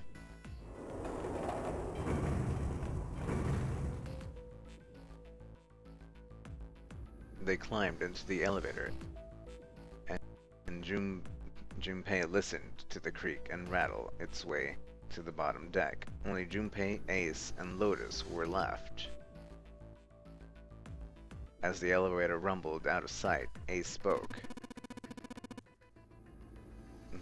Lotus, would you be so kind as to go with me? Go with you? I didn't think people still talked that way outside of the 1950s. Well, I'm a mother. Would that be a problem for you? That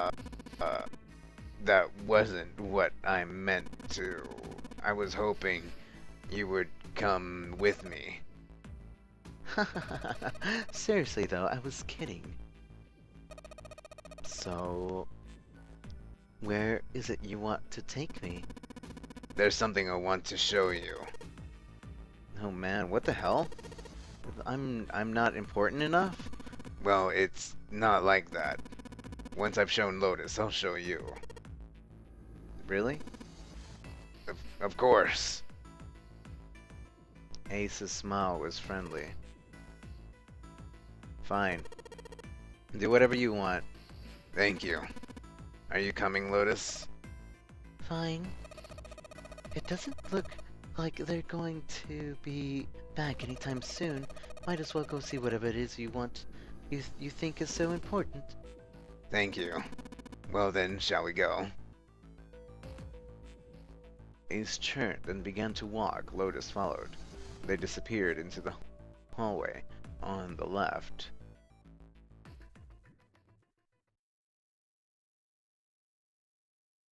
Junpei wasn't sure how long they'd been gone when the elevator suddenly opened.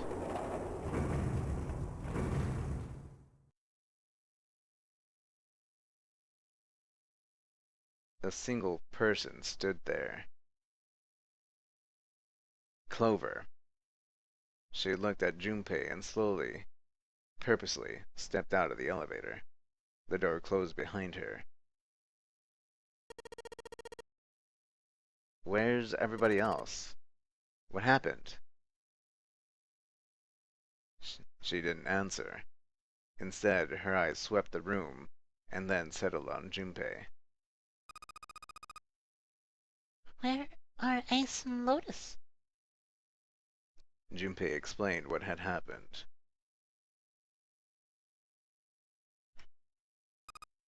Oh. Oh. And they went over there? Her voice was small and timid. Yeah, I think so. He repeated his earlier question. So, where's June, Santa, and Seven? Why aren't they with you? You really want to know? There was something wrong with her smile. Yeah. Okay. Sure. Here, let me show you. Clover pulled something out of her pocket and tossed it to the floor at Junpei's feet. He looked down. On the floor in front of him, there were 3 metal rings.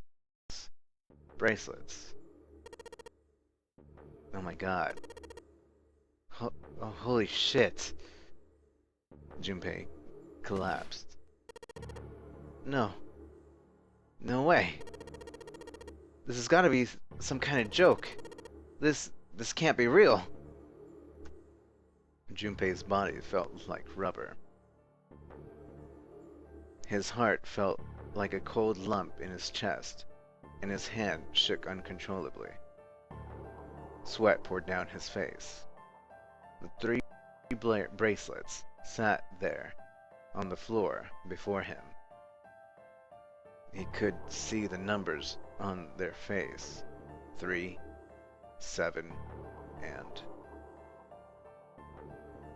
6. Lastly, let's discuss how to remove the bracelets. There are only 2 ways to do so.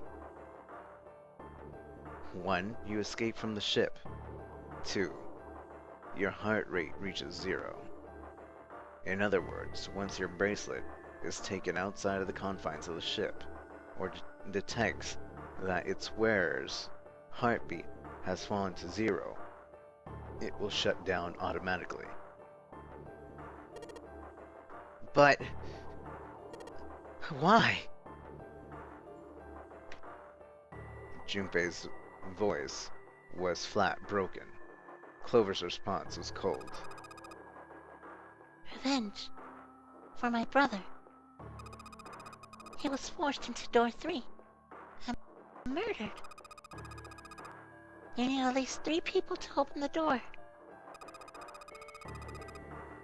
Who were the 2 that opened the door with him? It could only have been Santa and 7. That's why I killed them. 2 plus 3 plus 7 equals 12. 1 plus 2 equals 3. But why? Why did you kill June? Because she tried to protect them. She was in my way. She had to die too. No. No! Junpei shook his head, trying to desperately to wake himself from what had to be a dream. It couldn't be real. It just couldn't. Hey, Junpei?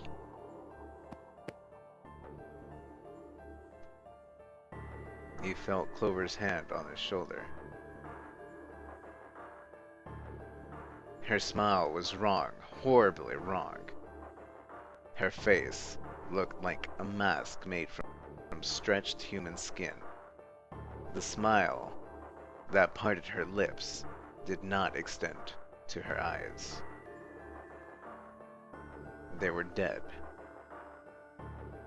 And empty. The girl in front of him was no longer the Clover he'd known.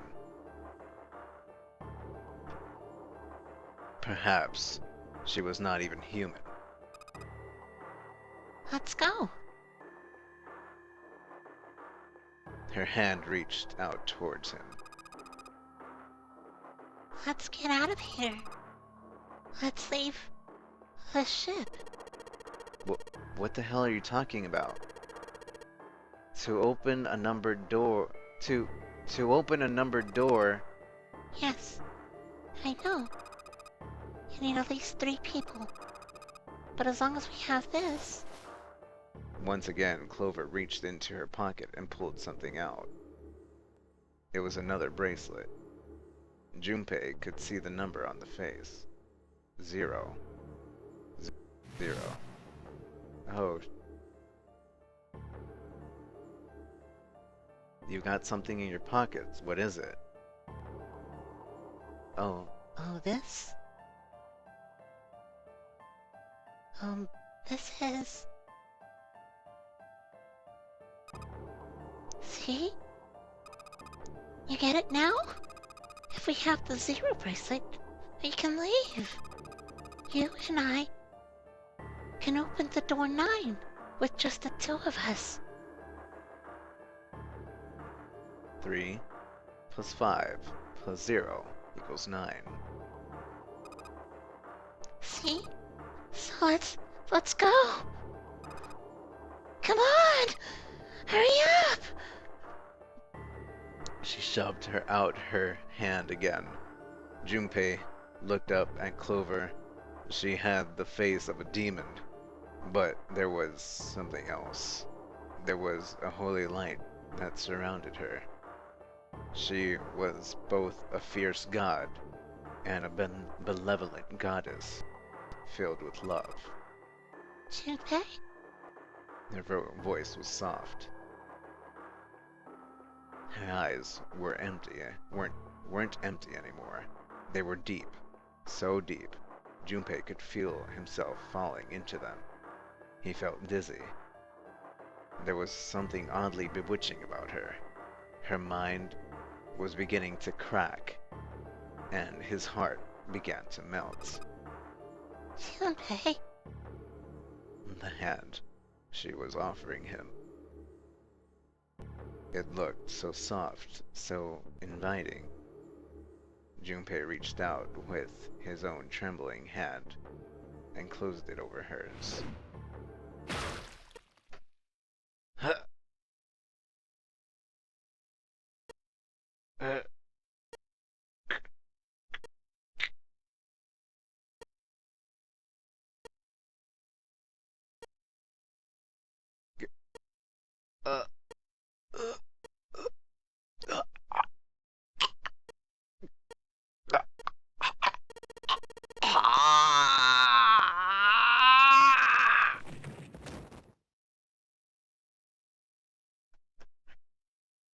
Junpei writhed with agony, shuddered, and twitched, his body spasming as he went into shock.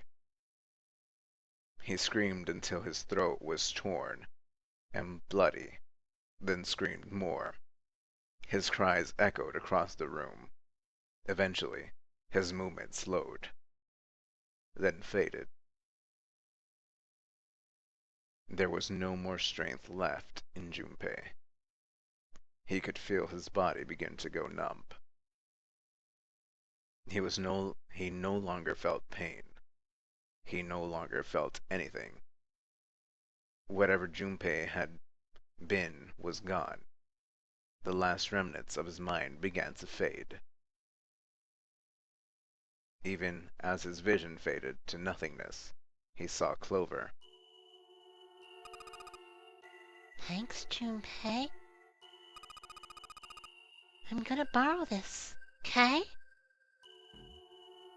Her smile was cold. What was left of Junpei's consciousness mind drifted away. All that was left was a twisted, broken corpse.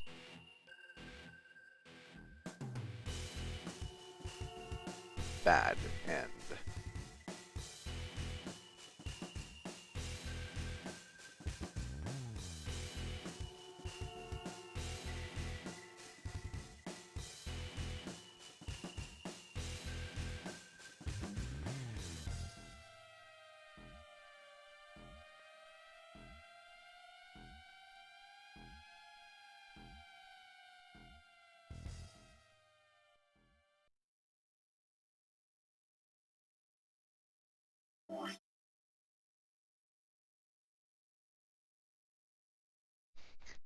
Whew, another ending.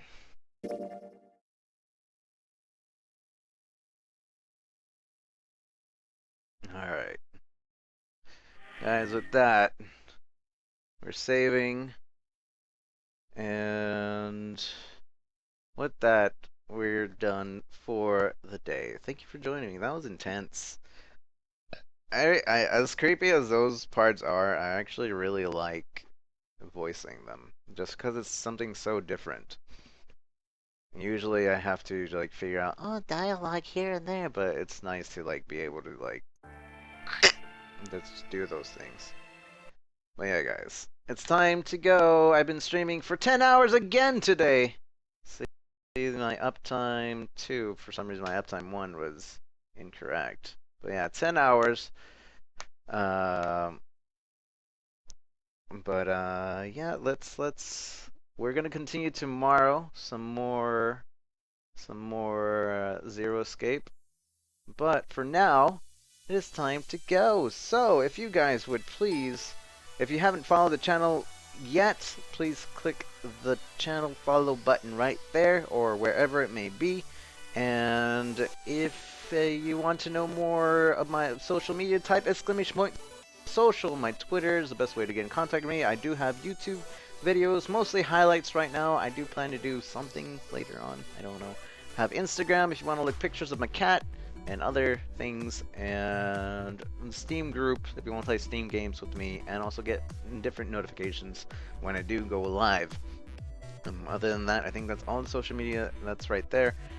And you can also look down below for any other information you might want. So, but right now, let's go ahead and we're gonna go raid somebody. So, the way we raid around here, for those of you that don't know, most of you do know, is that we go to another channel, we stay really quiet, we don't say a word, we don't even follow until you see me say, this is a lazy raid, and then after you will follow, you will say, this is a lazy rah, and you will do all the good things to show support.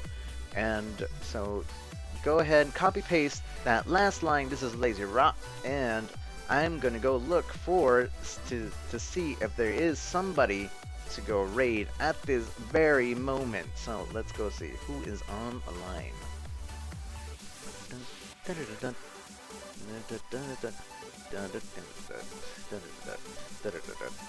Let's see.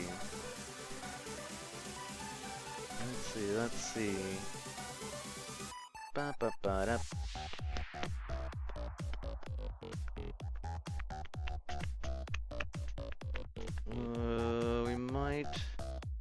We might. What are they playing? Don't hate the Flay edition. Nah.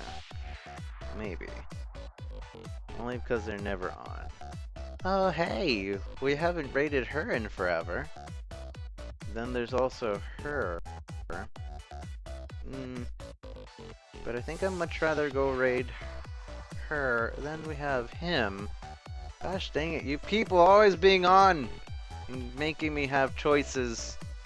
We're not gonna go raid Gem Falking, but I do recommend you to go over to Gem Falking's channel. We're gonna raid this little missy. We haven't raided her in forever. She seems to have very low viewers today. She usually has a lot more. Maybe she just started. Maybe that's what's going on. But we're gonna go over there. We're gonna lazy raid her. And let me make sure she's not on break or anything. I actually got to hang out with her at PAX South. She's a lovely, lovely person. She definitely makes... She's one of those people that make you feel really welcome. She likes talking. And she's an awesome person. It does look like she just started, and she's doing a weird like Skype thing right now, but she's gonna be playing Star Wars as well. So let's go over there and go visit little Miss